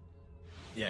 That's very important, right? That's a behavior you must always practice. Now, Dragon did find some value in that invade attempt. He actually got the task force camp away from the side of Bigatron. So this is going to be a little bit scary. In terms of the Blacklist, doing great in protecting their own Azure Golem, making sure that no attempt of steal will come from Sankyu. Well, Sankyu right now is going to be extremely behind because he lost 2 jungle camps in there at a very early stage of the game. Joshi, on the other hand, just being able just to easily just farm around, cleaning up all of the camps in his jungle. Alright, so kind of a different style of play here. They will be able to share their mid lane wave on the side of Bigatron. Blacklist, they make a different kind of movement. Joshi here looking for some free damage on the farm lane T1.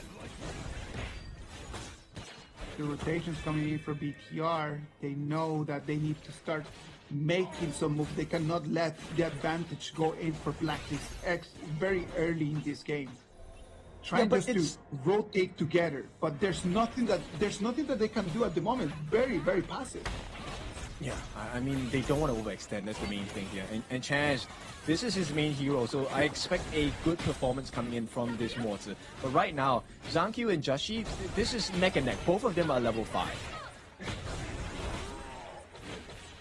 Oof, look at that F1 taking extremely low. Pikachu is coming in for Dragon, hitting extremely hard, being very, very painful. I like this adjustment from the side of Bigatron, right? So knowing that Blacklist is known to put a lot of pressure on the farm laner, they have actually rotated Lanfeng to be more of a rotating farm laner. So he's getting farm from the mid lane, sharing gold in the jungle as well. And this is going to help him balance out his farm, because people don't like this, but the Halo can play in the farm lane sometimes. It is one of those things that it comes from design. The way that the hero has been designed, because it can be melee, it can actually have some reach. So it just gives you that flexibility to use it in different ways, right? So it allows BTR to be able to make decisions during the game, just to play it by ear. On the fly, they can actually bring something to the table that Blacklist might not be waiting for. That's true. I think the most important point here is that, oh, hang on, there is going to be a setup on the top lane. Ball will have to give first blood to the side of Blacklist International. And the rewards are going to be very nice here, because there's going to be quite a bit of damage on the T1 on the class lane for the top. Zhang Qiu does step in as a Yangjin. Don't think he gets a free kill here onto Chami1. Chami1 will be able to walk away. No, he will not. What was that? Why? The timing of the Hound, I think that it was just exactly that, man. Like, he comes in, jumps in with the Hound at the beginning, and then they just stand it for such a long time. The Chami1 didn't expect that the cooldown for that ability was going to be online again so early. No, but why would you stay? That's the whole point, right? So, at this point, Blacklist... Yeah. I think they have to find another angle at this point. No, none of the teams are going for the actual rush on the 4-minute neutral objective, which is the Tyrant here. They're more focused on making sure that they get the timing for the buffs. So this is where the wrestle starts to happen. Wow. I'm telling you, right over there, that is what happens when you have the greed of the gold and the greed of just trying to clean the way. Yeah, it's going to be rewarding for the side of Bigatron at this point. Also bear in mind, the reason why they don't really go for the buff is because they have the numbers advantage. They have that Crimson Golem available for the taking if they need to. But Bao, getting caught out by Dragon here. They're looking to get the setup as well. F1 not looking too good. And oh, hang on, quite a bit of damage. Jet Myth will be taken down. And that's a lot of free burst damage coming in. Golden Kite showing you what he can do with the lead here. Level 8 for himself. Bao, unfortunately, will not share a different fate here. He gets taken down. And Blacklist are just all across the map. T2 under pressure as well. Oh, Chaz using the ultimate to come in as well. Will not be able to finish the job. This is a return for Lanfeng, but immediately shut down by Golden Kite. And Blacklist International, 4-2 now, seems to have all the answers against Bigatron by Vitality.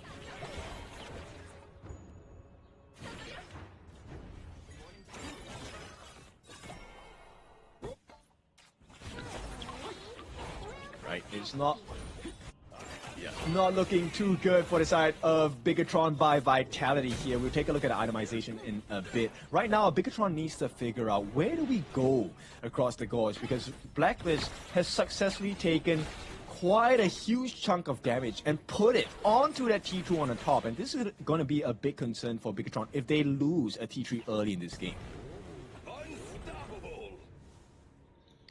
At the same time, if you take a look at the gold advantage, this is going to be 1,000 worth of gold going to the side of Blacklist. We'll take a look at where this massive gold lead is going to be coming from. And that's actually in the form of Chami1 winning against Ball. Now Chami1, he's going to be joining the team. It's a 4-man push at the bottom side of the T1. Bigatron here suffering against a split push prowess of the Agudo by Jashi here. And everything in the jungle on the side of Bigatron is available for the taking from Blacklist.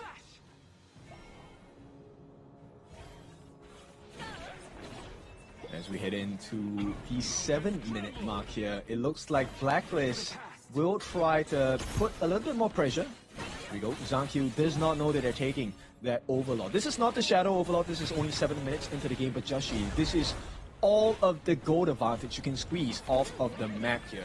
And with the rotations, Golden Kite has been free farming this entire game.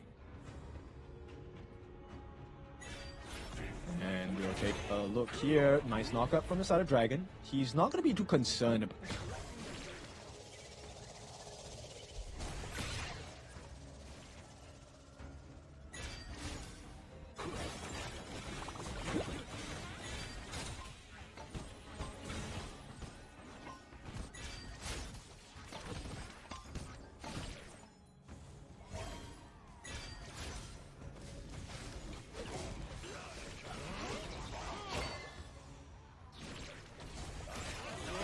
secure his Azure Golem against that onslaught coming in from Blacklist. But that is not the true target. The true target here for the sort of Blacklist International is going to be that T2 on the top. If they can find more value before the 10-minute mark, this is going to be a very tough game for Bigatron to come back from. Has destroyed a tower. Now job is done. Golden Kite does have that T2 taken down for free. Blacklist start to move around the map. They want to secure more resources. The next big one that's available for the taking is going to be the Crimson Golem coming in for the side of Bigatron here. Immediately given sight of, and here Joshi starts working on it. All right, ladies and gentlemen, let's see what is going on in here. Right now, it's a 2,000 gold advantage for Blacklist International. They are completely in control of this game. I like the way that they're playing right now. It's just like you can see the presence. You can really feel what Blacklist International is trying to do through this 2026. The total domination of the game. Yeah, it's a very commanding position, right? Because Golden Kite, not only does he have the level advantage, he has the gold advantage as well. And Bigatron right now, they're trying to figure out, okay, where is this gap? Where can we squeeze an advantage out of? They can't find anything. Zankyu is one level behind Joshi. He's not able to tank too much. He does not have the refresh because there was no Dolia available. So Bigatron, they have to figure something else out at this point. I am not a big fan of the Yanjian without the Dolia, man. I'm just going to put it out there. I'm just going to say it very straightforward. I do believe that the Yanjian without the Dolia is just a strat for the sake of a strat. Let's wait and see what Landfong can do on that early, and hopefully it is going to be something that is going to be very useful, because that right now, already 3 items Landfong needs to start carrying a little bit more of the team. This one is a difficult one to have, right? Straight away, Blacklist International, they're already working on that Shadow Tyrant at this point. It's going to be secured by them. Right now, the challenge is, can they secure this Overlord? Will not be stolen. They have to give the life of Chami 1. Chami 1 will take a fall. And this is where the setup is going to be very important from the side of Bigatron. If they can get the kills onto Blacklist, it will be phenomenal. But that's not going to happen. Golden Kite comes in for that finishing blow onto Bao. This is going to be a 4v3. Landfong changes the entire fight. Golden Kite, he's now in a 1v4 situation. Joshi will be able to make it out safely, but Golden Kite, he still wants more. Gets the golden token down. One more hit, going to be the finishing blow. Unable to find it. So Blacklist International, they will make it out by the skin of their teeth. So close! It was just so tight right over there. F1 just running away with one little pint of his HPR, man. Like, it's just gonna be really hard for him. Well, right now BTR trying to balance things a little bit again. Even though they lost the Tyrant, but they gained this Overlord. It's gonna give them a little bit of the room for breathe, a bit more oxygen. I think at most, Blacklist are going to give them about a minute and a half, right? That's how much time they have.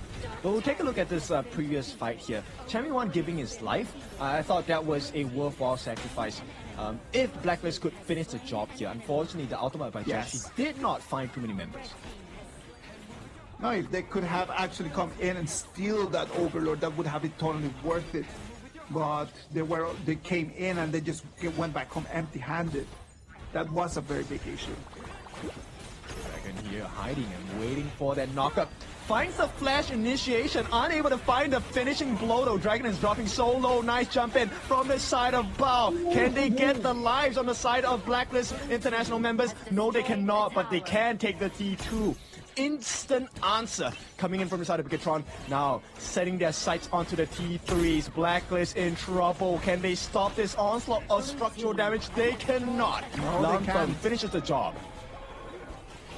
Right now in here, in just one couple pushes, Bigatron taking control of the game one more time.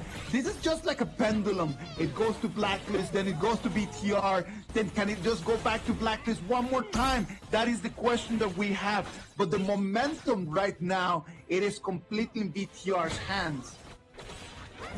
This is the big swing, right? And nice recovery by Zangq. He is going to be able to catch up a little bit in terms of farm against Joshi, in terms of levels as well. He is still trailing by that half a bar of experience. But the rest of the team members, they're catching up. That's the big difference here. The whole battlefield is a little bit more balanced, right?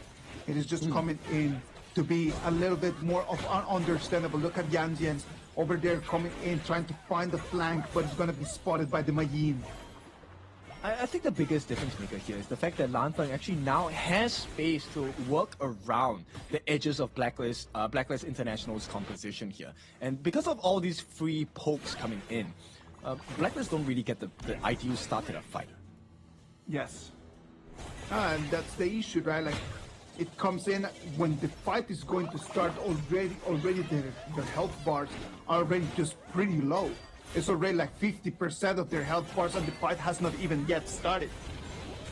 That's the value of Gen Myth as well, right?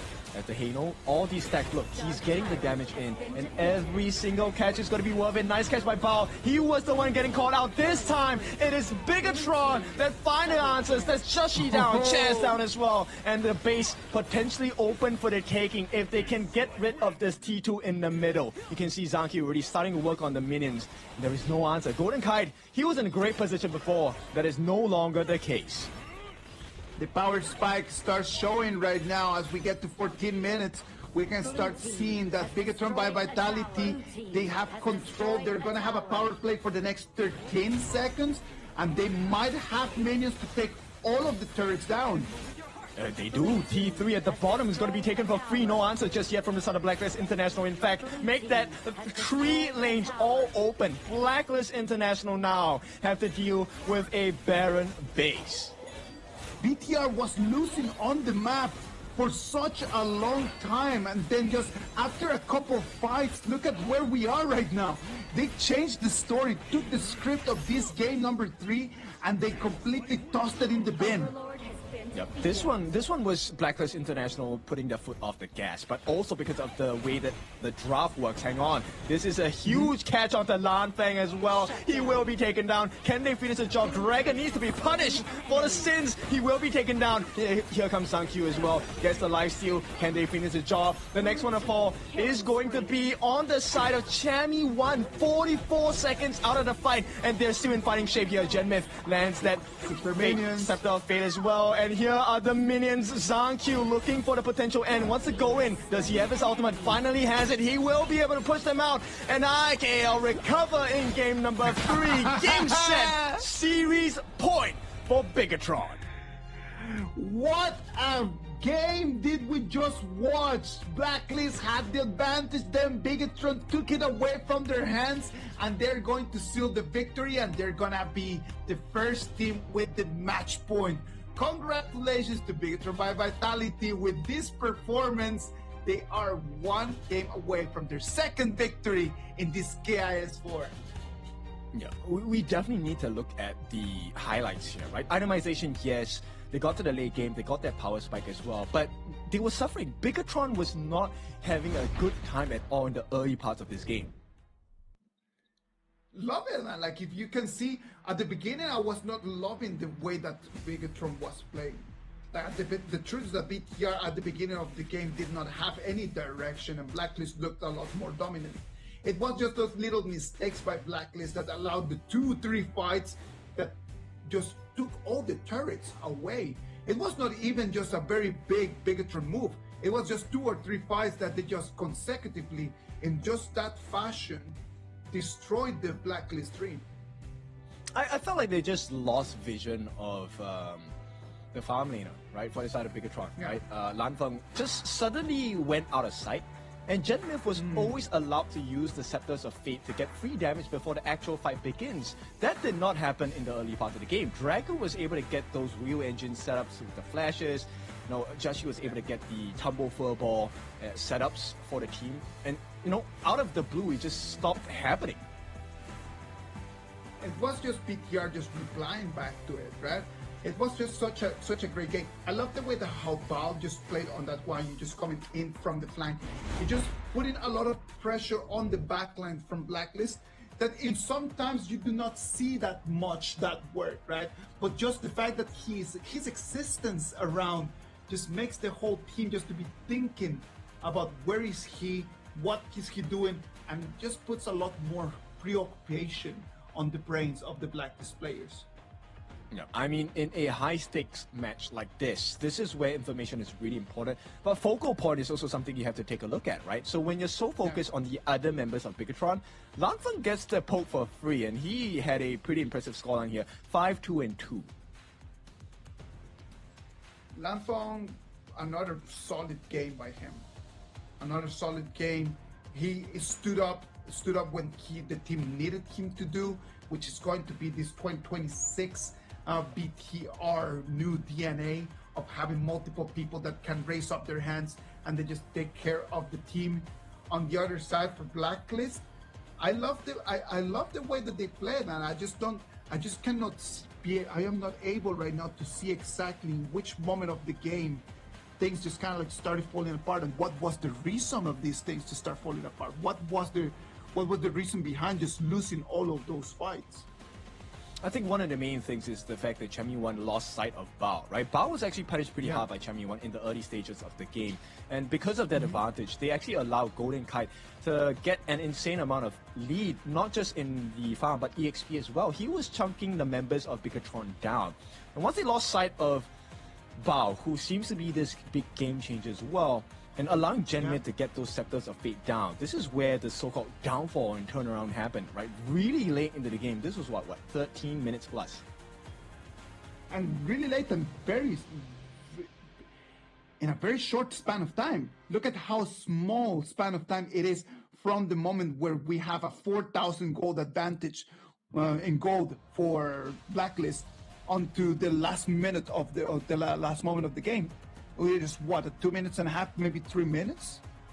Something like that. Probably so. I mean, if we take a look at the stats here by the Clash trainers, I don't think the issue is here, right? This is not where the critical turnaround happened for Bigatron to be able to take the series against Blacklist. As we work through our way from the different lanes itself, my guess is probably Genmith, right, in the mid lane, because he was really throwing many Scepters down, and I don't think anyone dealt with him at the later parts of the game.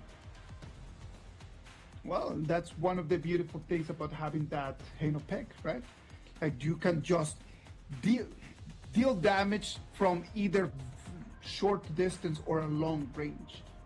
And then in some sort of moments, like you don't even understand what's going on, and then you just look at your HP bar and it's already like at 20%.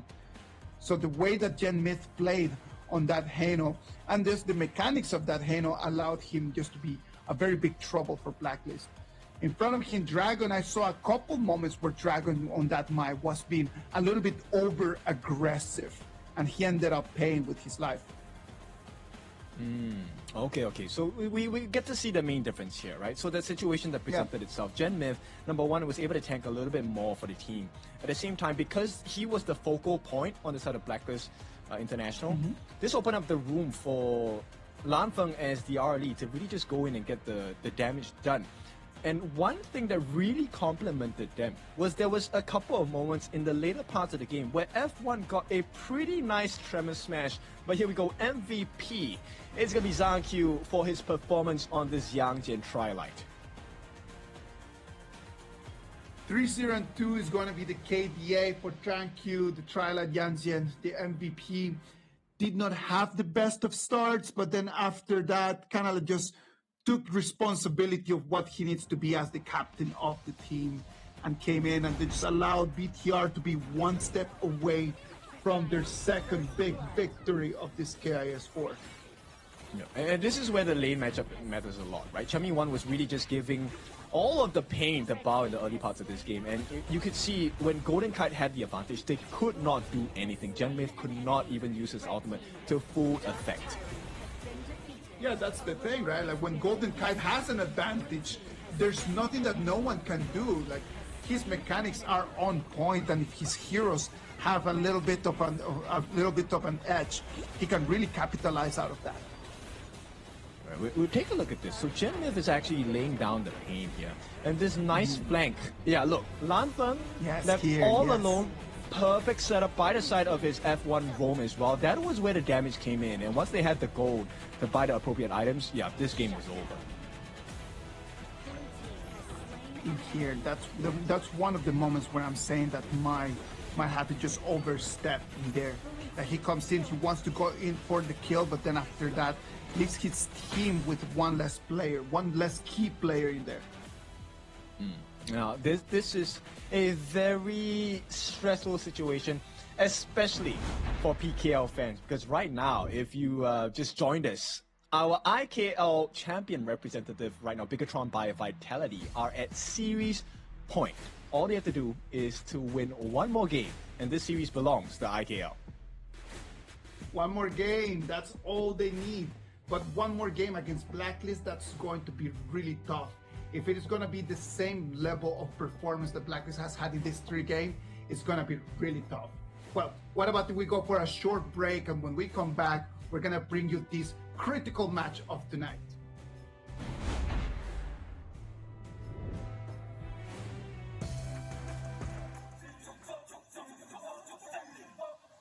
Kings Invitational Series, let's go.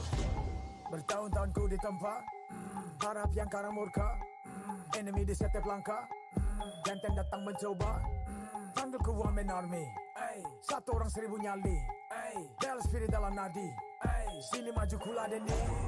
Langkah sudah jauh, mereka pikirku mau mundur dan buang sau. Kehormatan yang utama, di puncakku pertama, berdiri hantam balik semua yang halangi arah. Pikir-pikir lagi kalau kau mau halangi, genderang perang sebab bunyi sini hadapi. Old school tank mentally, dia takkan berhenti, bukan instan imitasi. Coba ku lihat sapu cara bermain agak lain dengan strategi yang saya desain. Aku lemah mastermind di balik kekacauan. Satu punchline sapu ku mundur semua lawan. Insting tepuk ku deteksi ancaman, enemy ku libas seperti Anoman. Show satu pukulan tangan kosong, jatuh runtuh panggil aku Wukong. Di power hantam lawan yang menghadap, sapu cakar lebih tajam lebih dari kopong pedang. Yang saya incar turawana bukan tata singgah sana, maka wajar apabila dong bilang sampai bijaksana. Siapa yang berani mendekat kemari, sayang kesana atau kau yang kesini. Jutaan kalian pun satrakan lari, seranganku cepat sulit kau hindari. Dominasi ku kendali, berotasi ke tiap sisi ku ambil alih. Saatnya kita untuk eksekusi for my party. Push, push, push, push, push, push. Everybody move, move, move, move, move, move, yeah, move, move. Saat datang dengan mode brutal, kendalikan setiap titik vital. Damage magic, serang mental fisik, 1000 taktik, kau kalah cerdik. Mau coba jatuhkan sama mana bisa, siasatmu sudah saya analisa. Terdapat selak, gerak, gerikku sulit untuk dilabrak. Game over, hancurkan semua tawa. Kombinasi skill dan power, teleportasi ala Enoku yang LOK. Kau tahu ku tak bisa redam, bulat tekadku yang takkan padam. Tuh kehormatan yang tak bisa dibeli, saat saya genggam dan harap kembali. Adu mekanik tingkat tinggi, siapa paling berani, aku paling gigi. Pedang raja yang kuhulus, tebasannya bak angin menghembus. Long life the king, akulah raja, dentuman zira, ini mental baja. Akulah hukum dalam wujud nyata, seni tempurku sesatu kau baca. Y'all better run, I've already won, nowhere to run, your time is done. Tidak bisa kau atasi, berat untuk kau hadapi, kalau pedangku menari, kau balik kanan dan lari,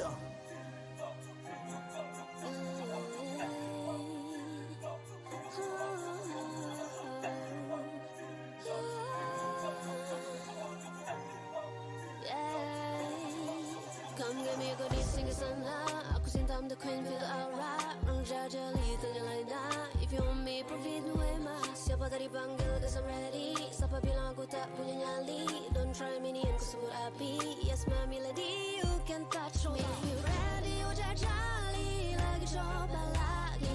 Tegak berdiri dan buat yang lagi. Bukan yang paling cepat, bukan yang paling tinggi. Mau di kepala, bukan sekadar jadi. Di tangan kiri murka, kanan kehormatan. Aku datang sebagai bentuk perlawanan. Bujuk rayu nafsu ego aku kalahkan. Biarkanlah aku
We are back. The KIS4, the Honor of Kings first international tournament of this 2026. Right now, BTR is an advantage 2 against 1 against Blacklist International.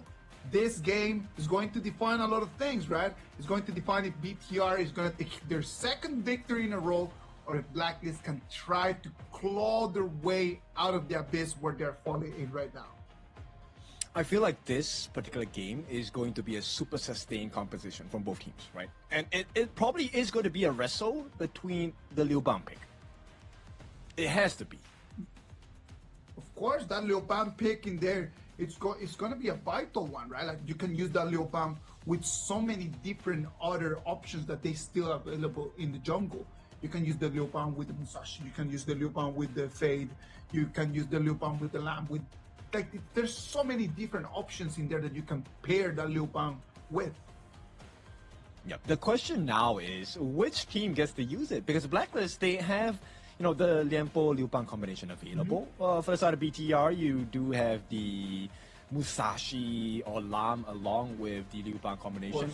And maybe, just as a consideration, this could be a super early game-centric draft from both teams as well. You think so? Just something completely different to what we have seen? Instead of just pushing the game to the 15, 16-minute mark, just going for a quick 12-minute, 11-minute victory. Is that what you're aiming? What you think is going to happen? I think that should be the case, right? Because if you really want to consider, if you take it from Blacklist position, you want to win the game as quickly as possible so that your players don't get too much fatigue. On the other end, for Bigatron is, let's do this quickly so they don't really have time to research what their lose condition was. I agree with you, man. Like it is just a change of the tempo. Try to do something different. Try to do something that your opponent is not going to be expecting. That is going to be one of the things that the coaches are going to be trying to find out and try to figure out in this game number 4. Bigatron having the advantage because they already have that match point. Do you think that it's going to relax them a little bit? Is it going to give them a little bit more time for them to calm the nerves? Or do you think that that actually adds up to the pressure? I think it definitely adds up, right? This is where teams kind of falter at a lot of times, right? As you are close to the finish line, you really want to give in all you got. And this is where if a team like Blacklist, they're known to be able to hold on against pressure. And when you finally break, that is when the floodgates open and Bigatron might get punished. I like the way that you put it like that, Ken. It's actually very logical. When you actually are very close to the finish line, you really want to sprint. It's just that. It's like you see the finish line in there, and then you start just pushing a lot faster and a lot faster. And pacing here and this kind of change of momentum might bring in some big mistakes. And that's where the baton actually falls. Yes, they need to be very patient because, you know, now in group stages, it's a best of 5. As we head up into knockouts, it's going to be a best of 7. Teams need to learn how to pace themselves. They need to understand. Sometimes you need to burn certain compositions away from your opponents. And looks like Bigatron, that is not going to be the case. They are going in for that prio pick on the Dharma for Ba. First time that is going to be available, if it is available, I am going to take it. Sadly for Blacklist, they could not keep banning that. Was too much to keep in there if they would allow assassins like the Mashiranui or the Jet. Yeah. This is a very scary thing, right? When you're playing against strong teams, immediately you want to ban out the comfort picks. We know Zhang Qiu's Jing. That is not something you want to allow him to play. And you pick the lesser of two evils, because when you play against good teams, it's what kind of problem do I want to face? Because whatever you give them, it is going to be a problem. Oh, look at that. Ganon Mo from Bigatron by Vitality. They're really going to be looking just for the real burst damage. It is a lock, and that's going to be painful to receive.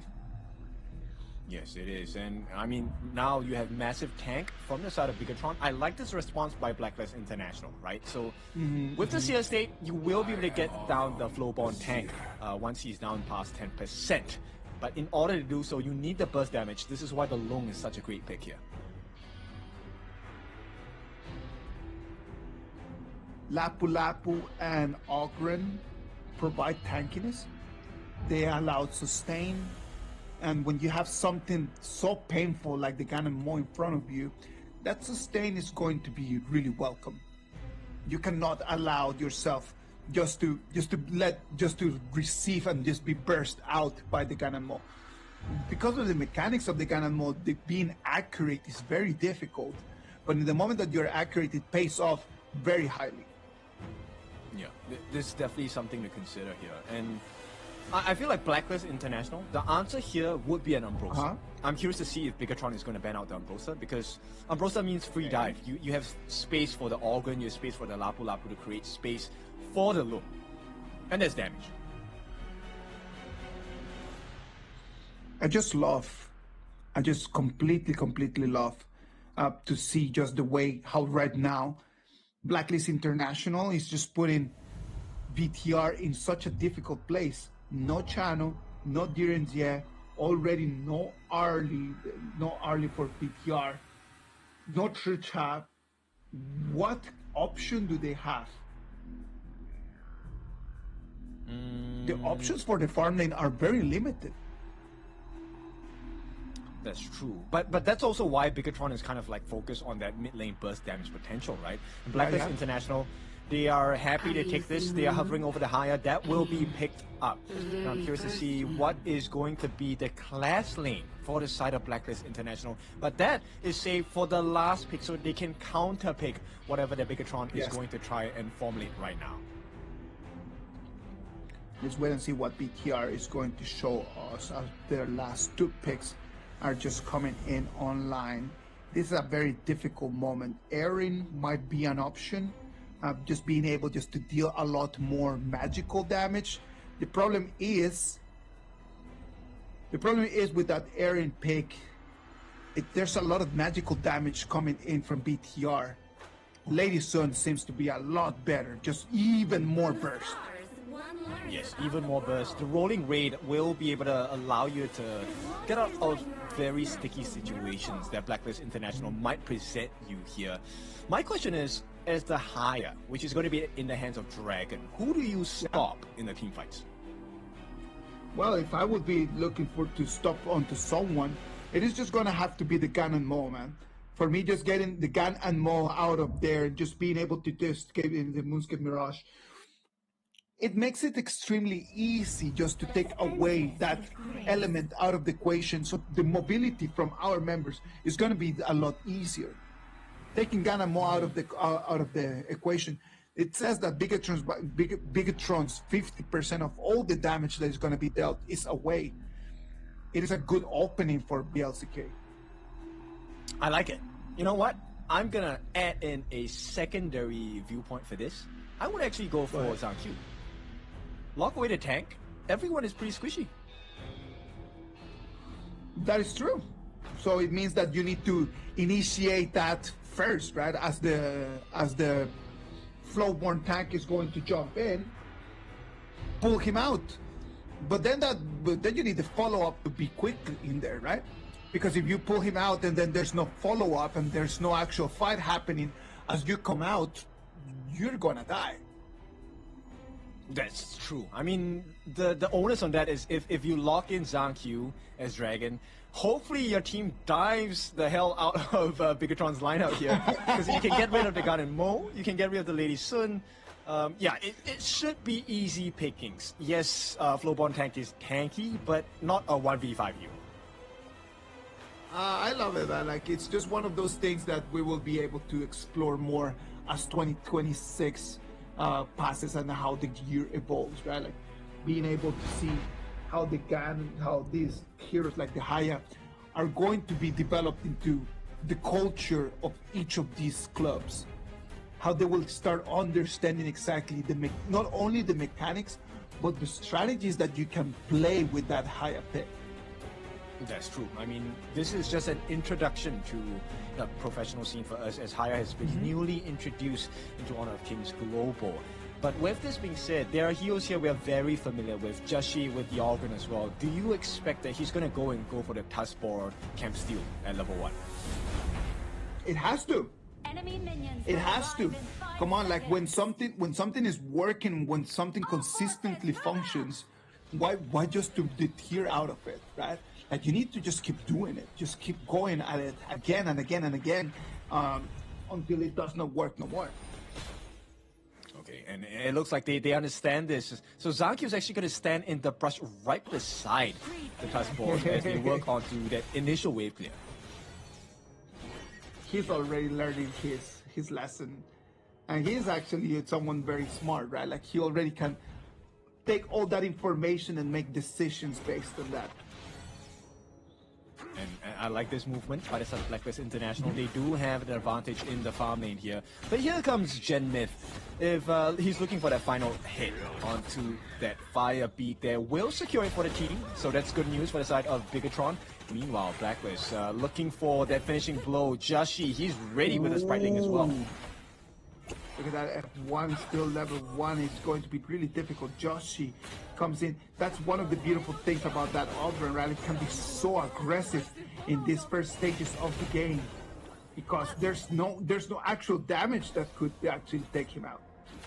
Okay, this is not looking good. F1, he is now in the middle of two different members. F1 uses the splash. He might have to get first blood. And with that, it will be first blood. Shammy 1 responsible for Blacklist success in the first and a half minute. The Sakir overstepping, thought that he could get out of that brush quick enough. Even by using the flash, it's not going to be enough. It's going to be first blood for Blacklist. A very good opening one more time for the PKL team. Yeah, and this is at the cost of using the flash as well. Now F1 will be back in lane. Gen Myth does have access to his ultimate no longer. And at this point, Blacklist understand. They have the numbers advantage, they have the damage as well. Jashi is level 5. He can definitely take them on here. Oh, look at that. Gonna come in right now. Jashi being able to take control of all of the resources. Look at that. Nothing that they can do. Tranky sees him in there. Cannot engage right now. He's gonna have to just clean the wave and go back. The way that Jashi is playing today, it's actually really well done, right? Like, very meditated. He does not jump jump too much. And at the end of the day, he comes in and he gets most of the resources. Every single time that he jumps, he does get the objectives that he wants. It's pretty important. And to complement that, you know, Champion 1 has been really successful against Bao so far in this game. Once again, Jashi is going to secure every single thing available. And here we go. Bao misses his truth mantra here. Whoa. Will have to pay the price by staying alone at the lane to clear the wave as Jashi will TP to the mid to ramp up his farm even faster. Bao over there on that wide ult, right? Hits the Proxet and it's a little bit wide. That is a very big issue. But well, nothing dangerous for him. It's just one of those little mistakes that might affect confidence. You know, which is why I was talking about the fatigue, right? You want to end the game fast. And because if you lose the series, I feel like it's a guarantee, soft guarantee that Blacklist will take this entire series. Well, it's difficult to say. It is very difficult to say, but at the same time, I understand the logic behind it. Before I make my point, look at this, a 3v1 against Bao. Yep, response by Zhang is immediate here. F1 as well with the heals. But Chaz is around the corner. This can instantly turn into a 4v3, which is not ideal for the side of Bigatron. Bear in mind, they do have their outs, but this is the 4-minute mark. I think the neutral objectives are more important at this point. Chance going to use his dash to make sure he is staying safe, and quite a bit of damage onto that reforged couple blades here. Wow, when the blades hit, they hit hard. That is very difficult. That's one of the reasons why that Ganamo is such a difficult hero to play against. Look at that, Moonscape Mirage. Yep, Dragon catches Bao in the depths of the Mirage here. Will be able to set that. This is going to be a 4v5. They can start to have success here if Blacklist plays their cards right, of which they are already doing so. They're pushing BTR away at the same time. Chenny 1 working hard on a T1 at the top. Should be secured in a moment's notice. Red team has destroyed Lovely how we were tower. discussing at the beginning who should Dragon pull into the Moonscape Mirage, right? And then one of the options, we were talking about how it was needed to be the Ganon Mo, how it needed to be Tranquil on the Flowborn, but it ended up being Bao the target of that ulti. Because he probably would have been the game changer. A multi-man catch with the Proof Mantra is definitely going to make life so much more difficult for this other Blacklist. And I like this decision making. Blacklist actually gave away the first Tyrant of the game, but to take the trade to steal away Zhangqiu's Azure Golem. And Zhangqiu needs his Azure buff really quite a lot. Well, that's the thing, right? At the end of the day, it's not just written on stone that you must go for the Tyrant every single time, right? Like sometimes you need to just look at what puts you in there. Look at that Dragon out of the map. Yep, and that's going to be an instant kill. Bao here will be saved by the Spriteling with the shield as well. They are trying to hold Joshi off, and the life bars on the side of Bigatron are not falling too fast. Blacklist unable to find the finish here, which means they have to deal with the loss of Dragon with no rewards in return. That is going to be very painful for them, as right now the minions are coming in one more time, and the mid lane turret is going to keep receiving so much more pressure. I mean, it's all about creating space for Genmith, right? Ideally, what Zhangqiu would have wanted was that if he could take Joshi out and take away that Azure buff that was on his body, that would have been pride for the side of Bigatron by Vitality. Unfortunately, not going to happen. That would have been the ideal scenario, but right now I'm already starting to understand how Bigatron wants to play this Flowborn and Ganonmo combo. In the moment that the Flowborn is jumping in, immediately, like it's just not even a matter of a second after the Ganonmo blades are coming in and flying straight to where the Flowborn is. Yeah, I definitely can see that. And you know what, Isaac? That is one of the multitude of options they have. You have the Bao Truth Mantra as well. Can you imagine that? That's going to be an insane amount of damage and catch potential from the side of Bigatron here. So Blacklist, they need to play and position themselves well. And this is exactly what's happening. Champion 1 making a split push as they defend this aggression coming in from the side of Bigatron. That Tranquil has eyes on 4 members from Blacklist. Gotta be careful right now. It's going to be the Moonscape Mirage. Okay, they are putting in the damage for the side of Lanfeng here. Nice flash from the side of Bao. He wants to get the Truth Mantra down, unable to find it. Bao will be the first to fall. An instant deletion by the side of Joshi, and this is where Blacklist can shine. 3, 4 members will be taken down. Zhangqiu leaving Genmith all alone in the mid. He has to defend. I think he has to run away. And Genmith here, still comfortably staying, but Golden Kite is around the corner. All he needs is that big burst of damage. And BTR. Genmith, he really needs to be playing safe here. He will back off for the time being. It is a quadra kill coming in for Joshi. The first quadra kill of our KIS4. The first quadra kill of 2026. Congratulations goes to Joshi. As we can look at the instant replay, right? The Truth Mantra comes in. It is able to find onto members, but just the upgrade is so tanky. Bao just cannot survive that. Yep, it's pretty insane because that looked like a perfect catch from the side of Bao, but unfortunately that Truth Mantra did not lay his hands onto Golden Kite. So Golden Kite actually bought some time for his team. That's how they really changed that team fight. Well, I'm not going to jinx it, but I have to say it. This smells like 5th game. It does smell like that. I agree with you on jinx this it one. though. I don't know. We have seen the comeback, right, from the side of Bigatron. We'll see if that's going to be the case. Yeah, true. Radiance going to be dropped down and slow Jashi down, but the Sprite Link immediately put into place. Blacklist did not manage to get that finishing blow in game number 3 here.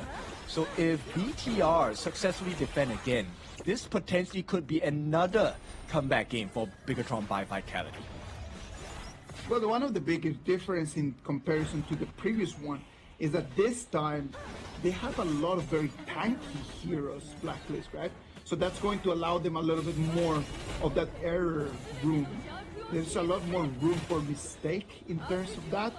I would say that Blacklist in this moment, even if they were to make the mistake, it would not just be as painful as in the previous games.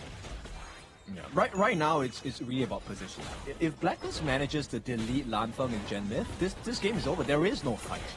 And we'll see how that is going to be like, because the way that Bigatron are, composing themselves, you know what Bao is looking for. He's looking for the multi-man catch into the Truth Mantra, but the way that they've positioned themselves in Blacklist, they're inviting that to happen. They want Bao to come in. Bao is trying to come in. The problem is that he is not being as accurate as we are used to. And that is a very big problem. You can see the Tyrant just being 50%, but the counter-attack. Yep, that is exactly what they're looking for as well. Lanfeng is going to be the first one to be taken down. Genmith going to follow suit. No, will make it out for the time being. But this means Blacklist have the numbers advantage. And the Sakia F1 going to be taken down. Zhangqiu going to buy some time for the team by clearing the wave in the mid. But this is the 10-minute mark. Blacklist, they have to make the damage come through. And that's going to come in the form of the Shadow Tyrant. Zhangqiu knows not to be greedy. TP's back home. Yeah, exactly. He could have actually go in there for that Crimson Golem, but that would be a little bit too big of an overstep. The Tyrant was just a little bit of a hook, trying to bring in the BTR members. And as everyone just came in to check on the Tyrant, the counter immediately happened, taking Lanfeng and the F1 back to the fountain. Right now, Blacklist has full control of the map. They've got 70 seconds of the Dark Tyrant buff as well. Yeah, look at the goal difference between the junglers here. 5-0 and 3 for the side of Jashi. He is the main carry for the team at this point. And this is a huge benefit for Blacklist because Zhangqiu is supposed to be the tank, but he's far from being able to tank any of the damage coming from Blacklist. 11 minutes in the game, we can see waves coming in from 3 different directions. The Ogrand can get eyes on the members from BTR, sending them back. The one turret is going to fall over there in farm lane. The ones in clash lane and the mid lane will still stand. Great job by the side of Blacklist International. A much more composed Blacklist International. And with that, 20 seconds left on that Primal Bond, they're going to start working on their own jungle camps and start positioning for that Shadow Overlord take. So based on what's happening now, Blacklist International, by all measure and by all metrics, shouldn't be able to lose this game. They just need to take 2 more T3s. Hopefully they won't be able, because I really want to keep watching more of these games. Yeah, I, really I want to see one more. A little bit more action, man. Please, I want more of this. And this is so funny because Blacklist, they always have this very confident hold in the early parts of the game, but it feels like late game is not the strongest. So I want to see, does BTR outlast Blacklist in this game, or does Blacklist really hit the nail in the coffin here and end their dream of BTR for a 3-1 victory? Let's wait and see what's going to happen over here with this wave of bangers. If they are able to just open all of the lanes over here for bangers and then get a 14-minute super minion waves coming in, I do believe that that will be the end of the game here for Blacklist and BTR. Let's wait and see. First bangers waves are going to come in. That's going to be a free turret that they will take over there in the clash lane. Nothing to do in there for BTR to contest that one. Yeah, that was a guarantee, right? The moment the Vanguard was in range of the Vanguard protection, that was a guarantee because Golden Kite is so far ahead. He's at level 15 already. A familiar story in the previous games. Right now, Blacklist, can they be crystal clear and super clean? Well, the good news for BTR is that they have Cannon Mo that can actually clean those dragons very quickly, right? Now the Oh, here we go. The setup by the side of Chaz has been taken out as well. But Zhang gets the first kill of the game onto Chaz at this point. Zhang will trade his life. Genmith and Lanfeng, they need to survive the fight. They are the damage dealers. But Lanfeng has been taken down. Genmith as well as F1, they are the last hope for the side of BTR. And it looks like that hope is no longer. Blacklist comes back and ties things up 2-2. Blacklist comes in and takes one more game. It's gonna be a 2-2. It's gonna send us all the way to the 5th game. Ladies and gentlemen, we are here for one more game. Aren't you happy about this? Yeah, definitely happy. And I mean, this is to be expected, right? Joshi on the Ogren, another staple pick for this guy. He has performed really well in 2025, and as we step into the first lap of 2026 in KIS4, this is why Ogren should be banned when you're playing against Josh. I think that the Ogre needs to be a little bit, take a lot more priority from what I have seen in these last 2 days, man. Like, I've seen a lot of those very tanky heroes just being really good, and the Ogre not only is tanky, but it can deal a lot of damage. So it's important that we start understanding how this 2026 is looking like, because in this patch, in this meta, did you see how the Ogre just stood there receiving lots of burst damage and actually not being affected by it? It is something that we need to go back and study for sure. Yep. The lifesteal, the sustain is what makes Ogren really scary, right? Because not only can he tank, he also has a built-in execute button. Right, the moment he activates his first skill or drops his ultimate down, he enters the seer state. Once you're below 10% of your health, that's instant life gone. You will be taken out, deleted from the game. And it was so difficult because he was playing really well with his first skill. Look, Genmith as the Gunner mode, it's so hard to aim. And Lanfeng, no way. He got caught so many times. Yeah, no, it was actually really difficult for Lanfeng in this game. I think that the pick of the Lady Sun was not the best for them. Just having that Lady Sun in there was very difficult. It limited a lot what he could do. The Lady Sun and the Sakir, the combo in there did not work as they actually would have wanted to. Now, it felt like F1 didn't really have many options, right? He did not manage to get his Mulberry power too many times in this game. Well, and that's one of the things when you have the Sakir, right? Like, the Sakir is actually an interesting hero because it can fly around, it has mobility, and it has some sort of initiation. So that's actually really good.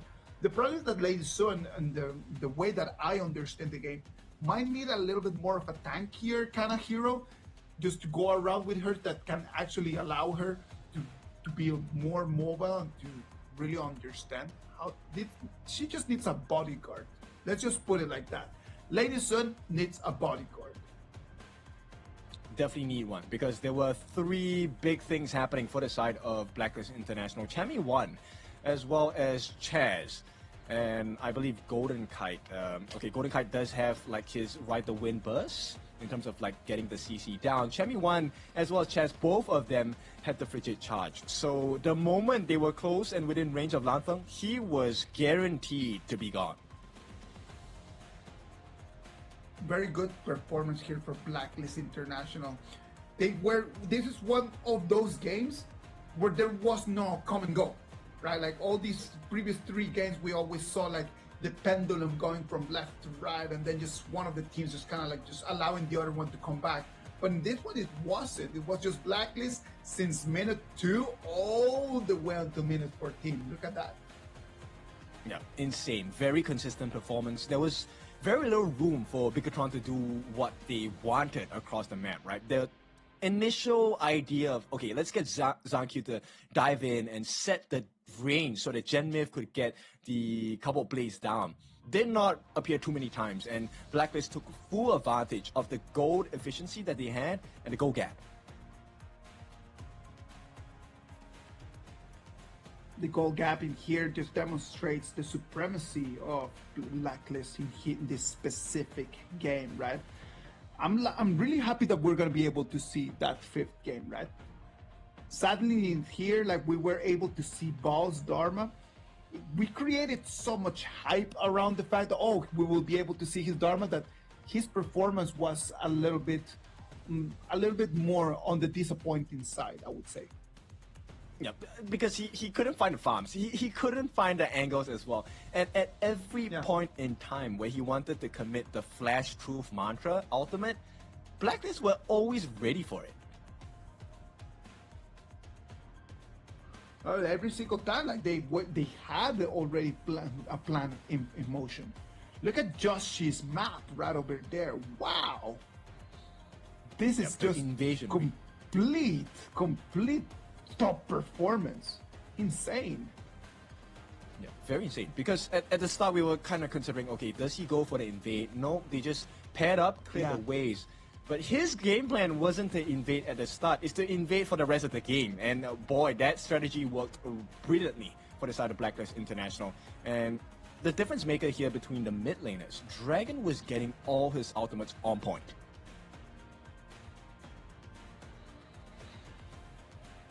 Land Fang on that Lady Sun, very difficult, very difficult game. Could not actually participate in most of it. Like, he participated in the kill, but how many kills did they actually have? That is exactly the problem here. Lady Sun just tried to deal some damage, but was never able to really just get the gold necessary to have her damage online. It's sight for sore eyes for the Blacklist International fans, right? This is the kind of recovery we were asking for. And with that, our MVP, once again, we know it's going to be Joshi with the MVP performance onto this Organ here, the Soul Guide, 5-0-6. Not just dealing the damage, tanking it as well. Well, this is exactly what I wanted to see today from Joshi. That is why we were discussing it here at the beginning of the game, that it was going to be a matter of just seeing which of these two junglers, it's going to be Tranquils, it's going to be Joshi, who's going to have a better performance today. Joshi in this one with a very clear pinnacle performance of what he can actually do. Yeah, this one was really a big miscom, right?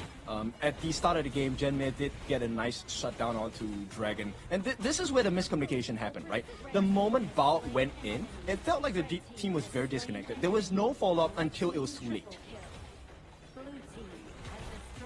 Oh, beautiful. I love seeing quadra kills. Do you want me to tell you something, Ken? I like more triple kills than quadra kills.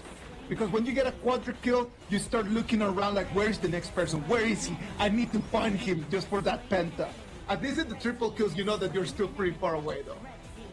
Yeah, and that, removes that potential greed. That might cost you the game. But at this point, it does not matter. The crystal was already exposed. And of course, Blacklist International, what a performance from them in this game number 4.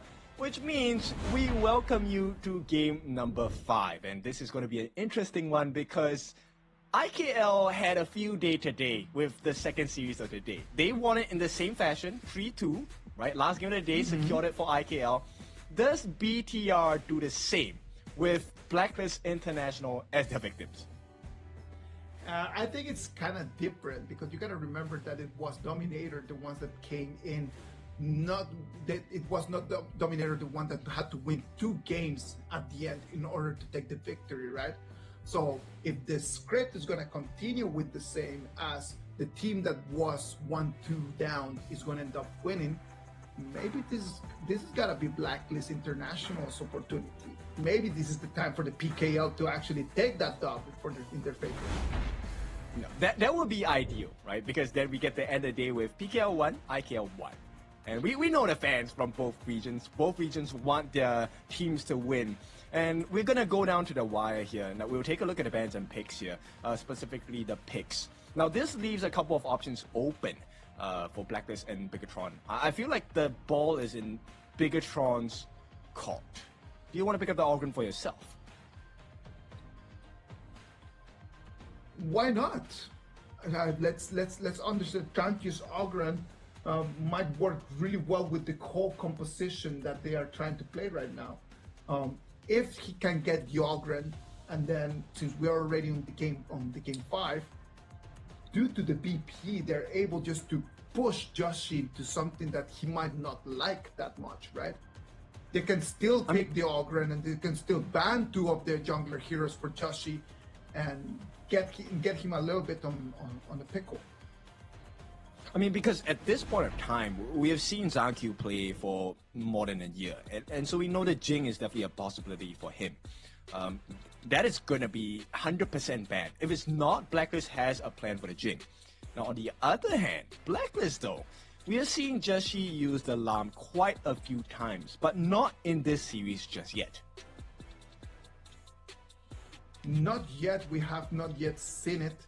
Hopefully we will be able to see this. I want this game 5 just to be the best of Blacklist against the best of BTR. That's exactly what I want.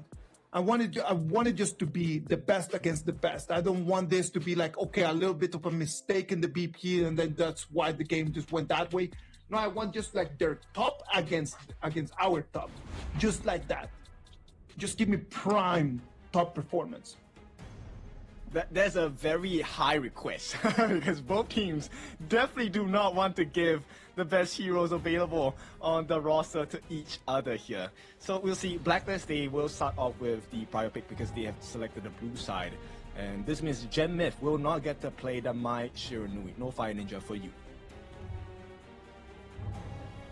That Mai Shiranui is being respected highly. Seems that Gen Myth does have a very big performances over there on that Mai Shiranui, because it's not the first time that Blacklist is going to ban that one. Blacklist has not allowed that Mai in any of the games. Yeah, and of course, double down the respects here. Blacklist International, they know that Zhang wants to perform, he wants to be flying high. No Jing for you.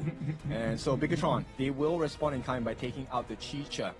I think Blacklist is expecting that the Ogren is a potential pick from Zhang here. Potential pick could actually be Blacklist International. They decide just for the first pick to go with the Lady Trend. We understand the AoE coming in from Lady Trend, but just go with your mid laner as your first pick. That is not actually very common. I mean, they were expecting, Bigatron to come up the tanks, and here we go with the 50-50 matchup. The Pei against the Ukyo Tachibana. A matchup for the history books here, and to complement that, we're going to have the stock standard combination, Byron as a smart mace with the Tiger's Pei. Byron and Pei, very strong combo right over here coming in from the side of Blacklist International. Very balanced, very early in terms of the Tiger, and then very late in terms of the Byron, allowing just to be able to sustain in both ends of the clock. So I feel like this is going to open up the doors for potentially, the utility roams here. The Guikus is a potential pick for this other Blacklist. We could also see the Secure for this other Blacklist since they have not used it yet. Because the big tanks are gone. There is no more Lapu Lapu. There is no more for the side of Bigatron as well. So let's see. Nope. What else do they have in a tank? What else do they have in a tank right over there? I don't know. Like, they could actually use the Lian Po. The Lian Po would be a good pick. I don't understand why we're not prioritizing a little bit more of the Lian Po, because I am loving I'm loving to see that hero. Okay, we've seen this in the previous series.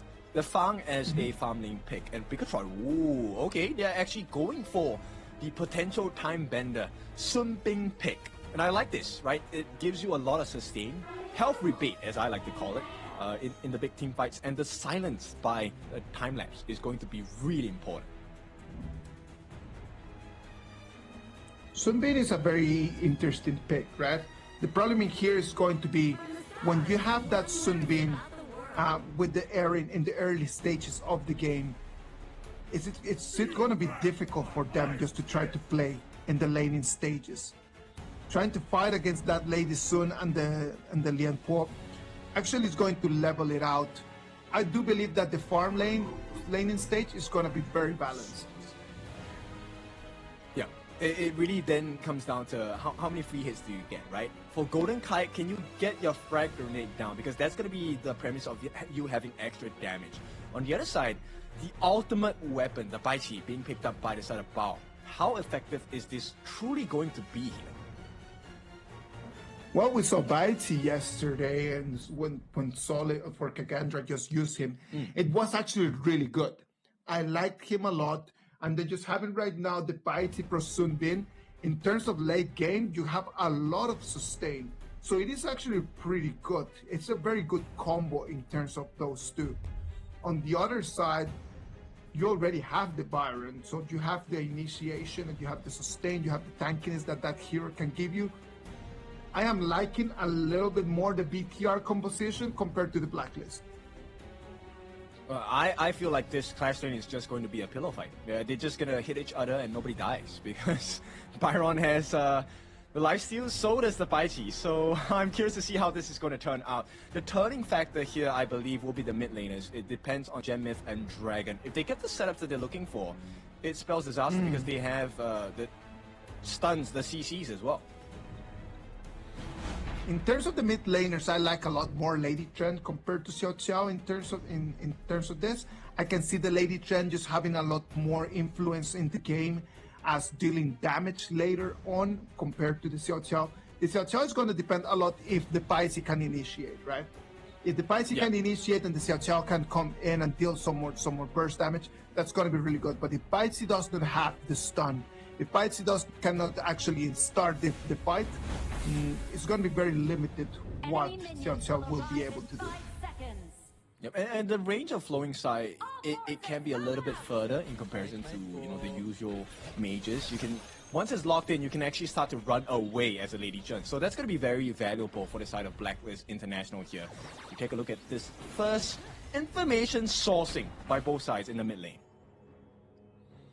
All right, ladies and gentlemen, this is going to be our last game of the day. Whoever that wins this match is going to take the victory, is going to take the 3 points, and it's going to put them back at the top of their group stage. I mean, it had to be this way. Now, both sides will be using their sprite links here to get that extra shield value.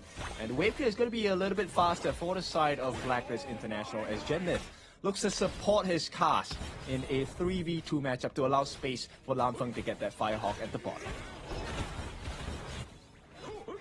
Here, the 2v1 against the fights, he has to be very careful. He does have over there to stay, but got to be very careful. That 2 against 1 very early in this game could spell trouble for him. I mean, he really did his job as well, right? So he actually stole away that camp. And right now, it's going to be a very slight advantage going to the side of BTR. We'll see if this is going to be having a compound interest for the side of Bigatron by Vitality. Because Chami 1 will get to push him out of lane. And this is where Joshi, potential gank incoming. Potential gank indeed. Look at that. Clean the way, but look at that in the farm lane one more time. It is going to be F1 with that Sunbin allowing the sustain that keeps Lanfeng alive. Yeah, I like this composition by Golden Kite and Chance, right? They're just playing so well as a duo as well. They're actually out-damaging Lanfeng. If not for F1 on this Sunbin, they would have lost this lane really early on. Oh, wow. What are we doing right now? He comes in with half of his HP, procs his ulti, so the stun is not going to be there for too long time. At this point, it's really poke and prod by both teams. They don't really have the damage to be able to take the first blood into their hands. And bear in mind, this is a scary situation. Bao did commit the flash, hoping to be able to exchange it or get the trade from someone on the side of Blacklist International. Did not get that situation to happen. So this 4-minute mark is a little bit concerning for the side of Bigatron by a Vitality. It is going to be very tight, right? Like, he will get his flash and his ulti back by the 4-minute mark, but then everything is going to have to be timed very properly. Ladies and gentlemen, remember that the city key for today is going to be Sunblaze. Sunblaze is one of our first city keys for you to go back in game and just to log in and get all those freebies. The second one is going to be Flare Up. Flare Up is going to be our second city key. Thank you very much for all of you who has been supporting us today in a day 2 of our KIS4. Yeah, lovely support. We want to reward you with all the EXP as well. Now, reward it is, but this time it's going into the hands of Blacklist International because they have successfully traded Chaz's ultimate for Lanfeng's flash. That is a much different cooldown timer for the side of Lanfeng. There's good news for Blacklist completely. Look at that one more time. Bao getting so much trouble. Dragon has been pretty focused on coming in and trying to make the 2 against 1. It's going to be a 3v1. The ulti is going to be wide. Bao is still sustained. He's still taking in some more damage, but the first blood is going to go for Joshi. Yep, that's huge. Mazaki as well. Genmip, they're here to finish the job. Joshi gets taken down. Here comes the replacement as well. Chaz looking for an opening. Unable to find the final hit of his Tremor Smash, but Genmip still takes a fall. In the meantime, they do get a trade in the form of Dragon in the mid. So this is just kills galore, and right now it's a even trade. Nobody gets the better in terms of finances for the time being. But Lanfeng has started this first 4-minute Tyrant, and it should go into the hands of Zhang. It should go into the hands of Zhang. Joshi is still pretty far away, so he cannot actually come and contest it. That first advantage is going to go for BTR. Let's wait and see what they can do with it. The rotations here for the farm lane. One more time. It's already the 4 minutes, so they can start actually chipping out of that HP from the turret. Important here. And we'll see what this goal difference is going to be like. Right now, it's pretty much neck and neck, right? But in terms of individual goal leads, I don't see much difference except for maybe the clash lane. Channy One's still ahead of Bao by just that little bit of gold. 700 sets them apart. Well, right now, that 700 gold is going to come down to just the Byron fight that he won, and Bao's just losing over there in the 1-3 gank, right? That's what creates that little window of an opportunity and creates a little bit of that gap. It is not that big a gap, and it is not that critical at this stage. We're very early into the game yet, as we know that both of those heroes are actually pretty late. Yeah, but right now, Blacklist International, I think they found a little bit more success. They've gotten the T1 at the top. Right now, Lanfeng is trying to get the trade. Should be able to do it unless Golden Kite has something else to say. That is going to be the case. And the TP coming down from Zhang Q. This is looking like they want to invade the jungle of Blacklist International. They have the eyes, they have the timer. It's going to be 7 seconds for that Crimson Golem to spawn. And it's going to be Joshi, the one that is running back home, trying to come and protect his Crimson Golem. Will he be able to come here on time? And they're locking him away. Joshi, though, makes himself home in the jungle of the side of Bigatron by Vitality. Right now, Chaz does secure that Crimson buff into his own hands. While it did not go into his jungler, it's better to have it on a team rather than giving it to the side of BTR. Yeah, I completely agree with you. That's better. If you need to cut your losses, at least just give it to one of your team members. That is going to have some effect right over here, since Josh really would love to have that Crimson Golem for himself. But well, if it doesn't go to Golden Kite, it is good for BTR as well. Okay, I want you guys to take a notice in the difference of the roam items here. So we're going to have Guardian going in for the side of Chaz. He feels the team needs more physical and magical defense. But meanwhile, F1 actually going for the Crimson Reaper here. They want to have the additional movement speed. And here we go, BTR attempting the steal, not going to be successful. Is there a team fight to follow? No, they will not be. BTR, they just need to stop the movement of Blacklist International because they're trying to get the split push at the bottom. They want to try to split push. Yukio Tachibana might not be able to get that going on at the same time. But you can see that BTR has a very clear idea. The movement from left to right is kind of creating chaos in the tempo from Blacklist International. Oh, nice flash. And Lanfeng will be caught out. Will they finish his job here with the Tremor Smash? Chaz finishes the job, gets 2 more members in the form of Genmith. But here is the answer from the side of BTR. The Baishi by Bao is going to be successful in getting down Chaz, but it's a roam for a farm lane. This is beneficial for Blacklist. Oh, hang on, Dragon gets caught out as well. Bigatron, they now have a 2-to-1 trade. Golden Kite is still alive. Until they get his life, it is still in positive effect of Blacklist, unless they get this Crimson. Well, that is actually pretty good. I would say actually that I like this trade for BTR. The fact that Lanfeng is falling, well, that is painful. But trade that for 2 kills and a Crimson Golem, and I'm gonna say that it was actually a pretty good trade for BTR in my opinion. Yeah, Now, both roamers actually have gone for the Radiance, just a different component as their base for the Radiance. Let's see if this is going to be a big difference maker here. F1 using the time flux to maximum effect here. That time flux is going to be more and more fundamental. It's going to be more and more critical as time passes, right? We've already seen it in previous games, how important that Sunbin's second ability has become as the time passes in the game. Yes, it is important because it makes Bao much stronger than he currently already is, right? The longer Bao stays in a fight, the more damage he does. He gets more sustain as well. And Bao is someone, as a Baisu, you cannot ignore. Well, exactly. That Baisu cannot be ignored in any way. Already level 10. I would love to just keep an eye on his itemization because we know that he's just going to be such a tanky hero. It can just stand in front of anyone from BLCK.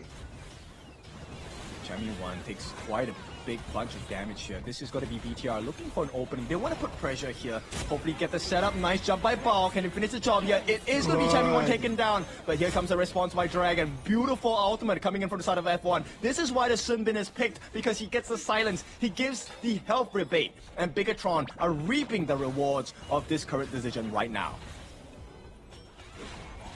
F1 taking the spotlight real quick. He decides that he wants to take a little bit more of a critical role in this whole script.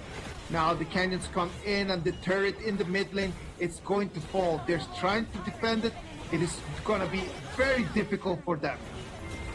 Zaku is falling a little bit low. Bao jumps in. Perfect catch of the 3 worth of damage coming in. Nanfeng will finish the job for the team. Another kill. Golden Kite has been called out for the first time in this game. And even with the itemization being bought, Eternity played. What good is that if you're dead? 2 members down for Blacklist International and BTR. Their timing cannot be even more beautiful. This is right smack at the 10-minute mark. Shadow Tyrant going into the hands of BTR. Joshi, he knows he needs to make this count. He has to get the trade now. And BTR, I don't think they know what's going on. Hang on, Genmith is close to the corner. Are they going to stop this? Oh, this is not going to be stolen. But Joshi needs to stay alive. I don't think he will be able to. Genmith will get that attempt going, but Joshi makes it out. He makes it into his tiger form and he's able to make it out of there. What's the dominant movement? Just very determined by Joshi, right? Like he comes in, he makes a decision. He knows that he cannot contest the Tyrant, that he goes immediately for the Overload. That immediate trade, that decision making in those split seconds is why Joshi is so respected here in HOK.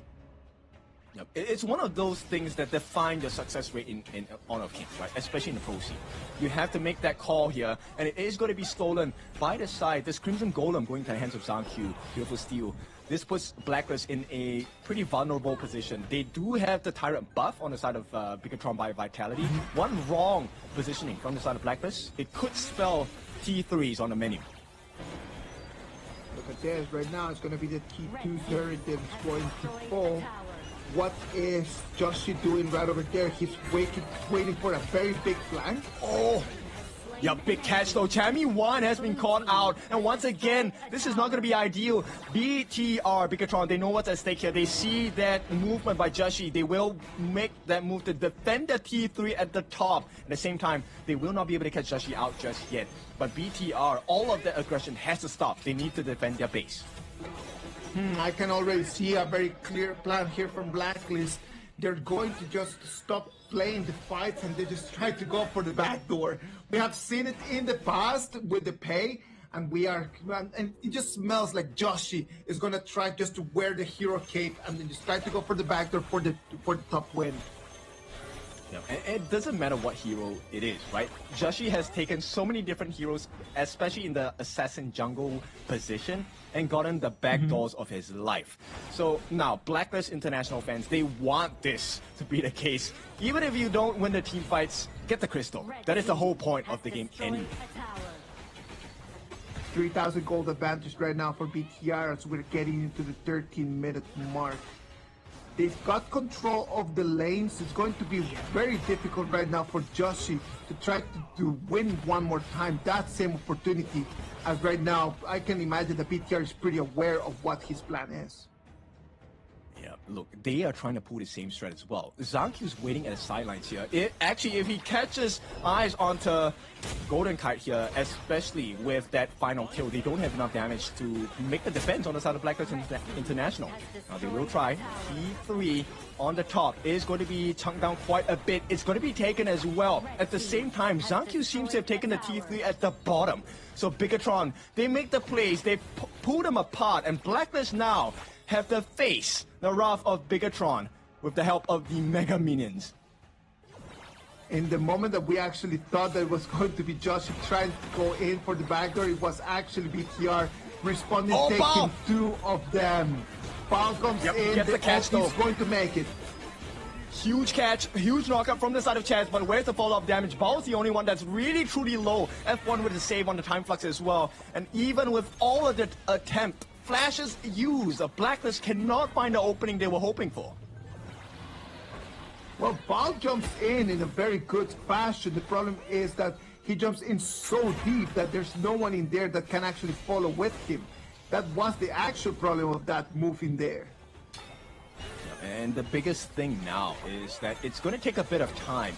But BTR, I think, are in better fighting shape in comparison to Blacklist, simply because they have the time flux. They're looking for that take. Tyrant is down. They have the fighting prowess as well. Zankyu is left alone on the backlines. Joshi 1v1. He tries to chase him down, but Sage's Sanctuary, Zankyu, they have turned the tides. It's a killing spree for the side of Lanfeng. And with that Blacklist International, it is going to be a 4v5 situation. Bigatron, they can see the future in sight. They have two big waves, one in the top, one at the bottom. Minions are coming in. This might be the last push of the day. We can see them already coming into the high ground, Ken. Yep, it is going to be Zankyu. He still stays alive. The crystal is open for the taking, but they want to take the fight. Champion may have saved the game for them. No, he cannot. BTR, this is IKL's day, and welcome to the winner's circle for day number 2. Bigatron by Vitality takes 2 victories in 2 games. Congratulations to the IKL representatives. They're gonna be at the top of their group after this amazing game performance. A very tight game for sure. I mean, we expected this because both are champion materials of their own region. But bear in mind, once again, this is just the start of the journey for KIS4. Lessons will be learned. We'll see who grows faster in this part of the tournament. Blacklist International came in, they showed us how they flex their muscles, the same as the fan right over there. You know, it's just showing us. Blacklist International came in, flexed their muscles. They showed us very good performances. We should not be actually very focused on the fact that Bigatron took the victory. We can actually understand that both of them, they showed us what they have prepared for this 2026. I love the way that the two of them played. Like, at the end of the day, it could have gone either way in this last match. But Bigatron by Vitality, with that composition, using the fights and the Sunbin, jumping in there with the Ukyu Tachiwana after, it is what took them and gave the victory. Yes, very nice execution of that draft as well. Blacklist, I think this is the only way this match could have ended, right? It needed to be the last game because both of these are champions of their own respective regions. And now stepping into 2026, we get to explore the diversity of styles of draft, right? They just wanted to go for super sustain on the side of Bigatron, and that plan worked for this series. No, super sustain for me has been just the way to go in these 2 days, right? Not everyone is right now at the top of their level because we are already coming out of the preseason. So super sustain for me is the way to go because it's safe and you have a lot of different heroes in there that can actually work really well under these strategies. Yes, super safe, and I think it's a safe way to make sure you have the best chance of winning, especially when it's the last game of this series. I obviously have a different kind of flavor. I like to go fast, and I want to go aggressive. I want to invade the jungle. So, yeah, that's probably why I lose all of my ranked games at this point. But hey, let's learn from the best of the best. And now BTR, what a way to end the series 3-2. IKL's day for sure today. Very well done. Congratulations to IKL. 3 gains, 3 victories from the IKL representatives. All of the Indonesian Kings League players and fans are for sure very, very, very, very happy. Well, a lot of people were not understanding, or I know that they were a little bit confused about the Sunbin pick right over there, right? So what about if we just talk a little bit about what is the main idea of just having that Sunbin?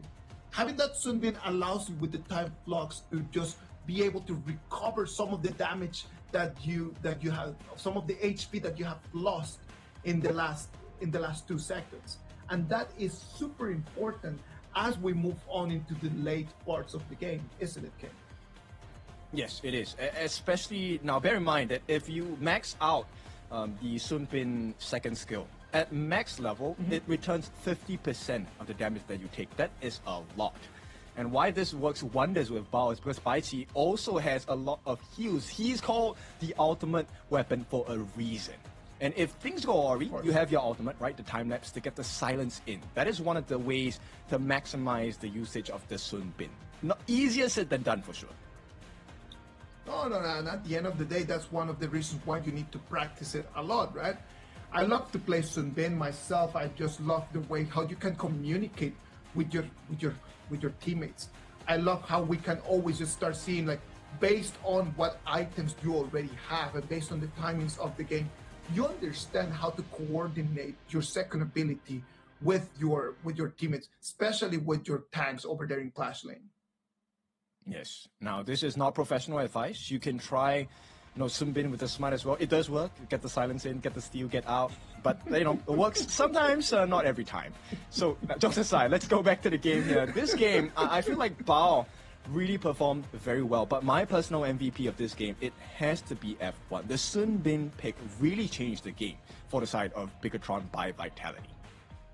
Oh, completely. And that is one of the reasons why the roamers are the unsung heroes, right? Like, because they do all of the hard work, they do all of the hard carry, but they do not have the joy of getting the kills. They do not have the joy of dealing the damage.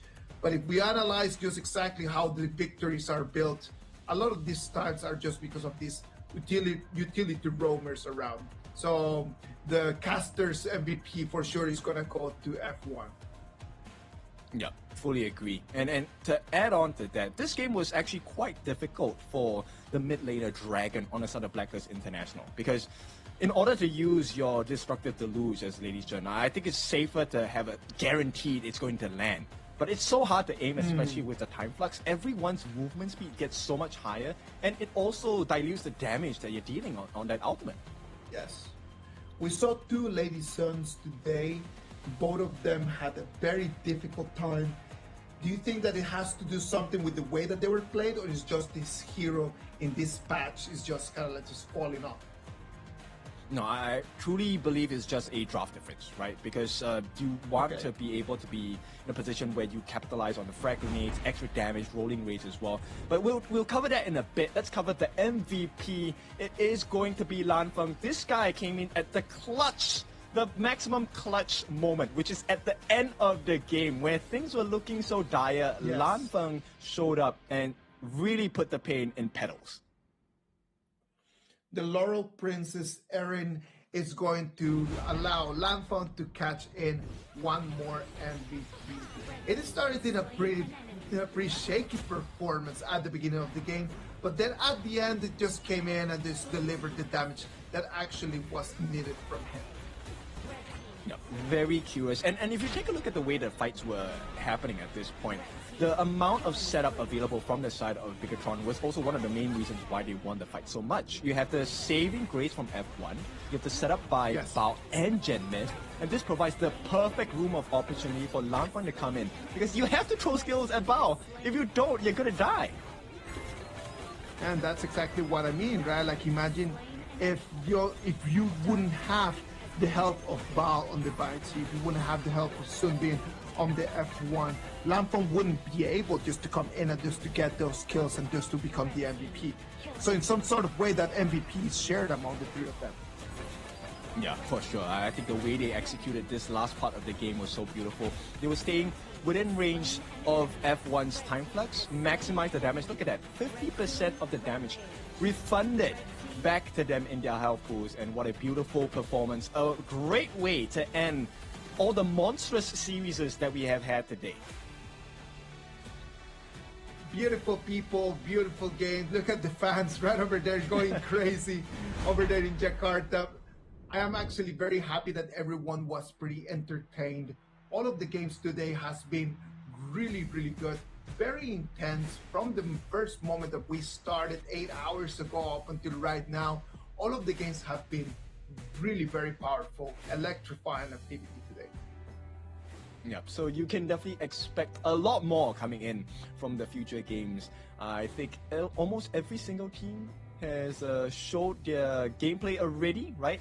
And of course, now we will head into the interview segment. I want to hear what Mara has in store for Bigatron for this interview. I'm not sure who they're going to be interviewing. My guess, it's probably going to be Zangkyu. That is my guess as well. We love to hear from him. So what about if we just go and connect directly over there, directly from Jakarta, Indonesia, Mara on stage. Let's see what the players have to say. Hopefully she's going to be able to get someone different this time, Duncan. Yeah, if I get to choose, I think Bao would be the one that I'm curious. Or maybe we get F1, right? And get him to explain why Sunbin. So with that, we'll take a look at the interview. Who is going to be the interviewee? Mara, let us know. What an amazing game. You guys, BTR by Vitality, were so amazing. Val, thank you. My gosh, phenomenal. Don't laugh, Zanky. You know you did well. Now, Val, game 1 and 3. You guys were down in the early game. How did you manage to bounce back from that and hold down Blacklist International, especially with your Bureau? That was so great. To be honest, I don't know what's happening that time. I just go up and then I don't know, just go like that. You were just going with the flow.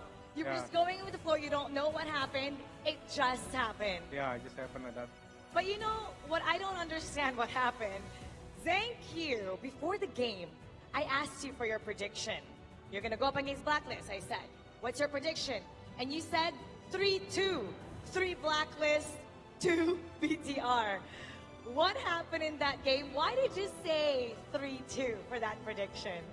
I say 3-2 because of I say we 2 because I hope we can win 2 games, you know. But I didn't expect we can win because Blacklist is a strong team and they already played long time, right? And we are the new team. We still need chemistry, yeah. For overall, so I expect 3-2, right? Blacklist win, and tomorrow we win Nova. We get the top 2, right? You were giving them so much respect. Speaking of that, you guys have done great taking down Nongshim Red Force and Blacklist International, Val. But tomorrow, you're going to be going up against a team favorite, as Zanky said. It's going to be against Nova. So how do you plan to prepare for the super team? I think just give Zanky Jing. Just give Zanky Assassin and then just see the game goes. Watch how. So you're the key. Have Bao we trust. In Val we trust. No, Maybe in Zanky we 20k into let him carry me. You're gonna let him carry you. Yeah. Okay. So both of you. I love the synergy. I love the chemistry that you guys have. Aku fans boleh mabaga. What did you say? Ya, aku fans boleh mabaga. 20,000. Boleh. Yeah. Boleh. Here, thank you. I don't know if you saw the crowd was going wild earlier. They were standing, they were cheering, they were taunting the other side. What do you have to say to the bigger troopers and the ones that was cheering the entire time for your team? So good. I love you guys. Yes. Thank you. Yeah. And thank you for giving us such a great match. Let us know how you like what they showed us. That was so phenomenal. But you know what? Our casters have more to talk about, so we're going to go back to them. Casters, lead the gorge.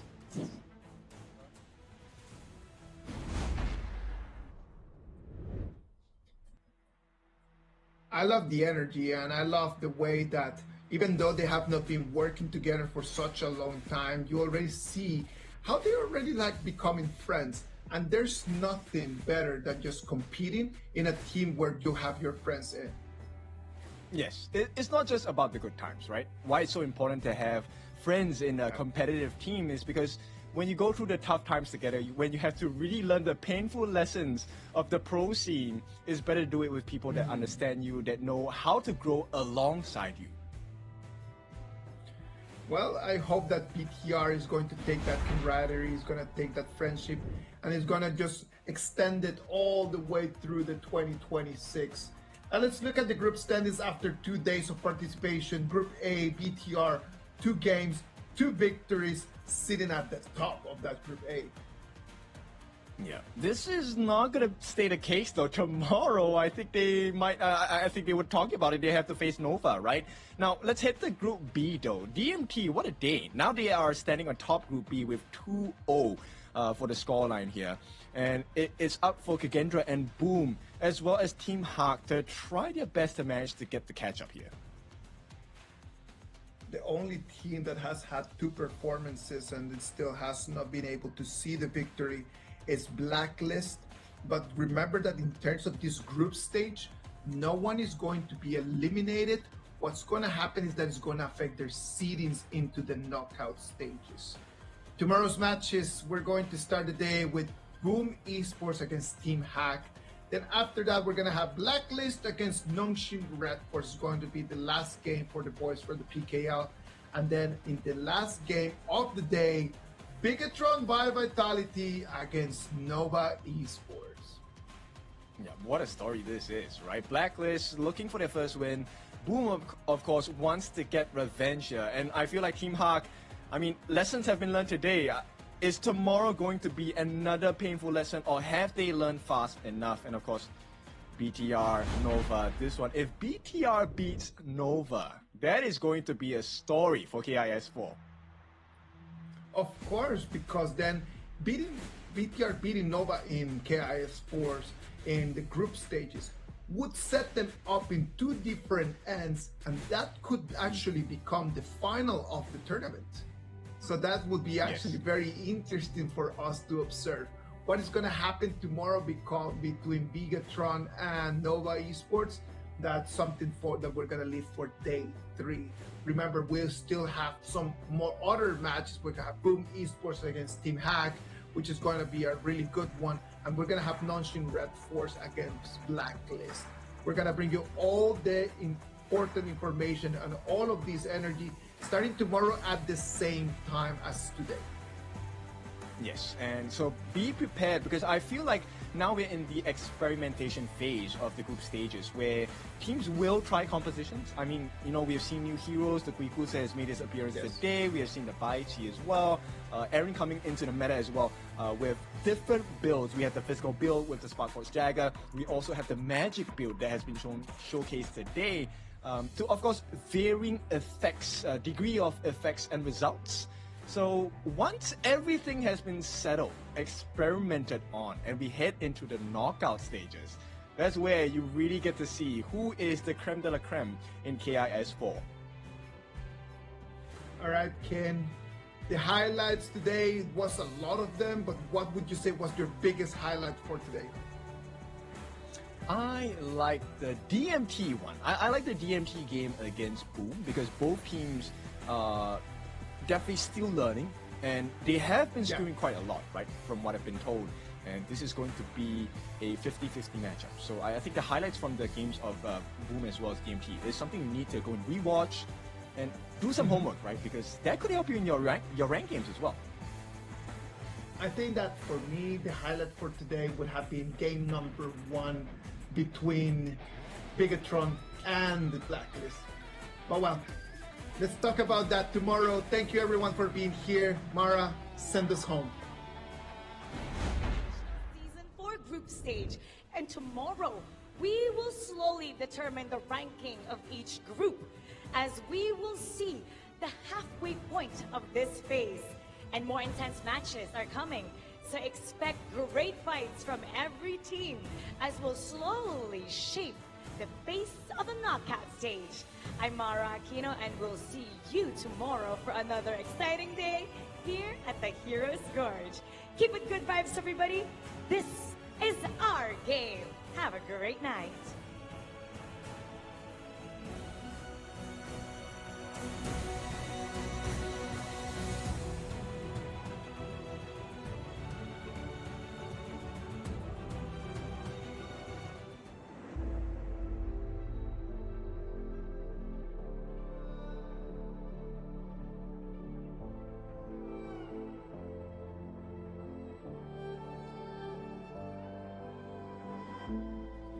We're no strangers to the fallout. It's what got us here. Ever changing, some chameleon. Blood, sweat, and tears. We'll never make it if we fall to everything that brings us down. With a comeback is now. Blood, sweat, and tears. Fight for what we want. Doesn't matter the cost. Every day, put in work. Blood, sweat, and tears. Nothing comes overnight. Strength in numbers start to line. We don't bow to fear. Blood, sweat, and tears.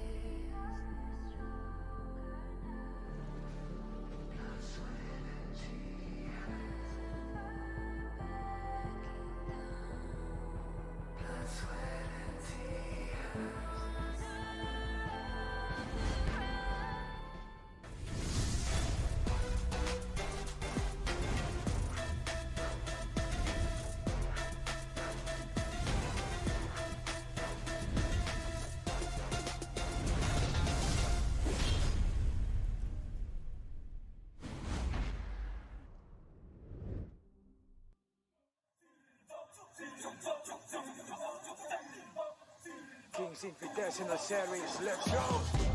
Bertahun-tahun ku ditempa, harap yang karang murka, enemy di setiap langkah, jantan datang mencoba, panggil ku Woman Army, satu orang 1000 nyali, bela spirit dalam nadi, sini maju ku ladeni. Langkah sudah jauh, mereka pikirku mau mundur dan buang sau. Kehormatan yang utama di puncakku pertama, berdiri hantam balik semua yang halangi arah. Pikir-pikir lagi kalau kau mau halangi, genderang perang sebab bunyi sini hadapi. Old school tank mentally dia takkan berhenti, bukan instan imitasi. Coba kau lihat sapu cara bermain agak lain dengan strategi yang saya desain. Aku lemah mastermind di balik kekacauan. Satu punchline sapu ku mundur semua lawan. Insting tepuku deteksi ancaman, enemy ku libat seperti Anoman. Yo satu pukulan tangan kosong, musuh jatuh runtuh panggil aku Wukong. Masih strong di power hantam lawan yang menghadap. Sapu cakar lebih tajam lebih dari kopong pedang. Yang saya incar turawana bukan tata singgah sana. Maka wajar apabila dong bilang sampai di sana. Siapa yang berani mendekat kemari? Saya yang kesana atau kau yang kesini? Jutaan kalian pun saya akan lari. Seranganku cepat sulit kau hindari. Dominasi, ku kendali, berotasi ke tiap sisi, ku ambil alih. Saatnya kita untuk eksekusi. For my party, push, push, push, push, push, push. Everybody, move, move, move, move, move, move, yeah, move, move. Saat datang dengan mode brutal, kendalikan setiap titik vital. Damage magic, serang mental fisik, 1000 taktik, kau kalah cerdik. Mau coba jatuhkan sama mana bisa, siasatmu sudah saya analisa. Terdapat selak, gerak, geriku sulit tu dilabrak. Game over, hancurkan semua tawa. Kombinasi skill dan power, teleportasi ala Enoku yang LOK. Kau tahu ku tak bisa redam, pula tekadku yang takkan padam. Tu kehormatan yang tak bisa dibeli, saat saya genggam dan harap kembali. Adu mekanik tingkat tinggi, siapa paling berani? Aku paling gigi. Pedang raja yang kuhulus, tebasannya bak angin menghembus.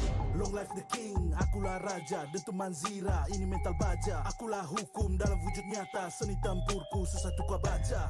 Y'all better run, I've already won. Nowhere to run, your time is done. Tidak bisa kau atasi, berat untuk kau hadapi, kalah pedangku menari, kau balik kanan dan lari,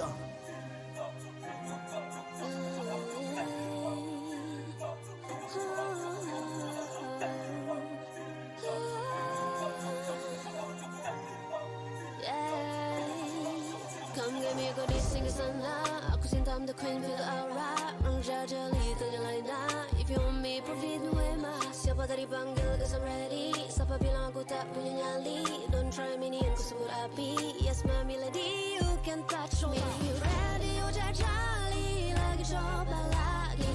Tegak berdiri dan kuatkan lagi. Bukan yang paling cepat, bukan yang paling tinggi. Menguji kepala, bukan sekadar jadi.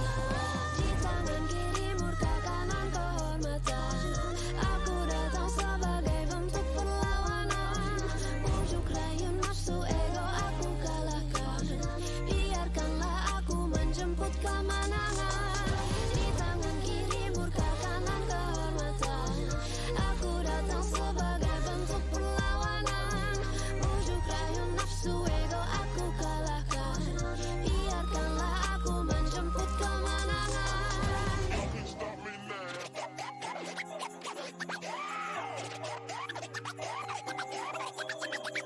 I was born with the crown. Fortune on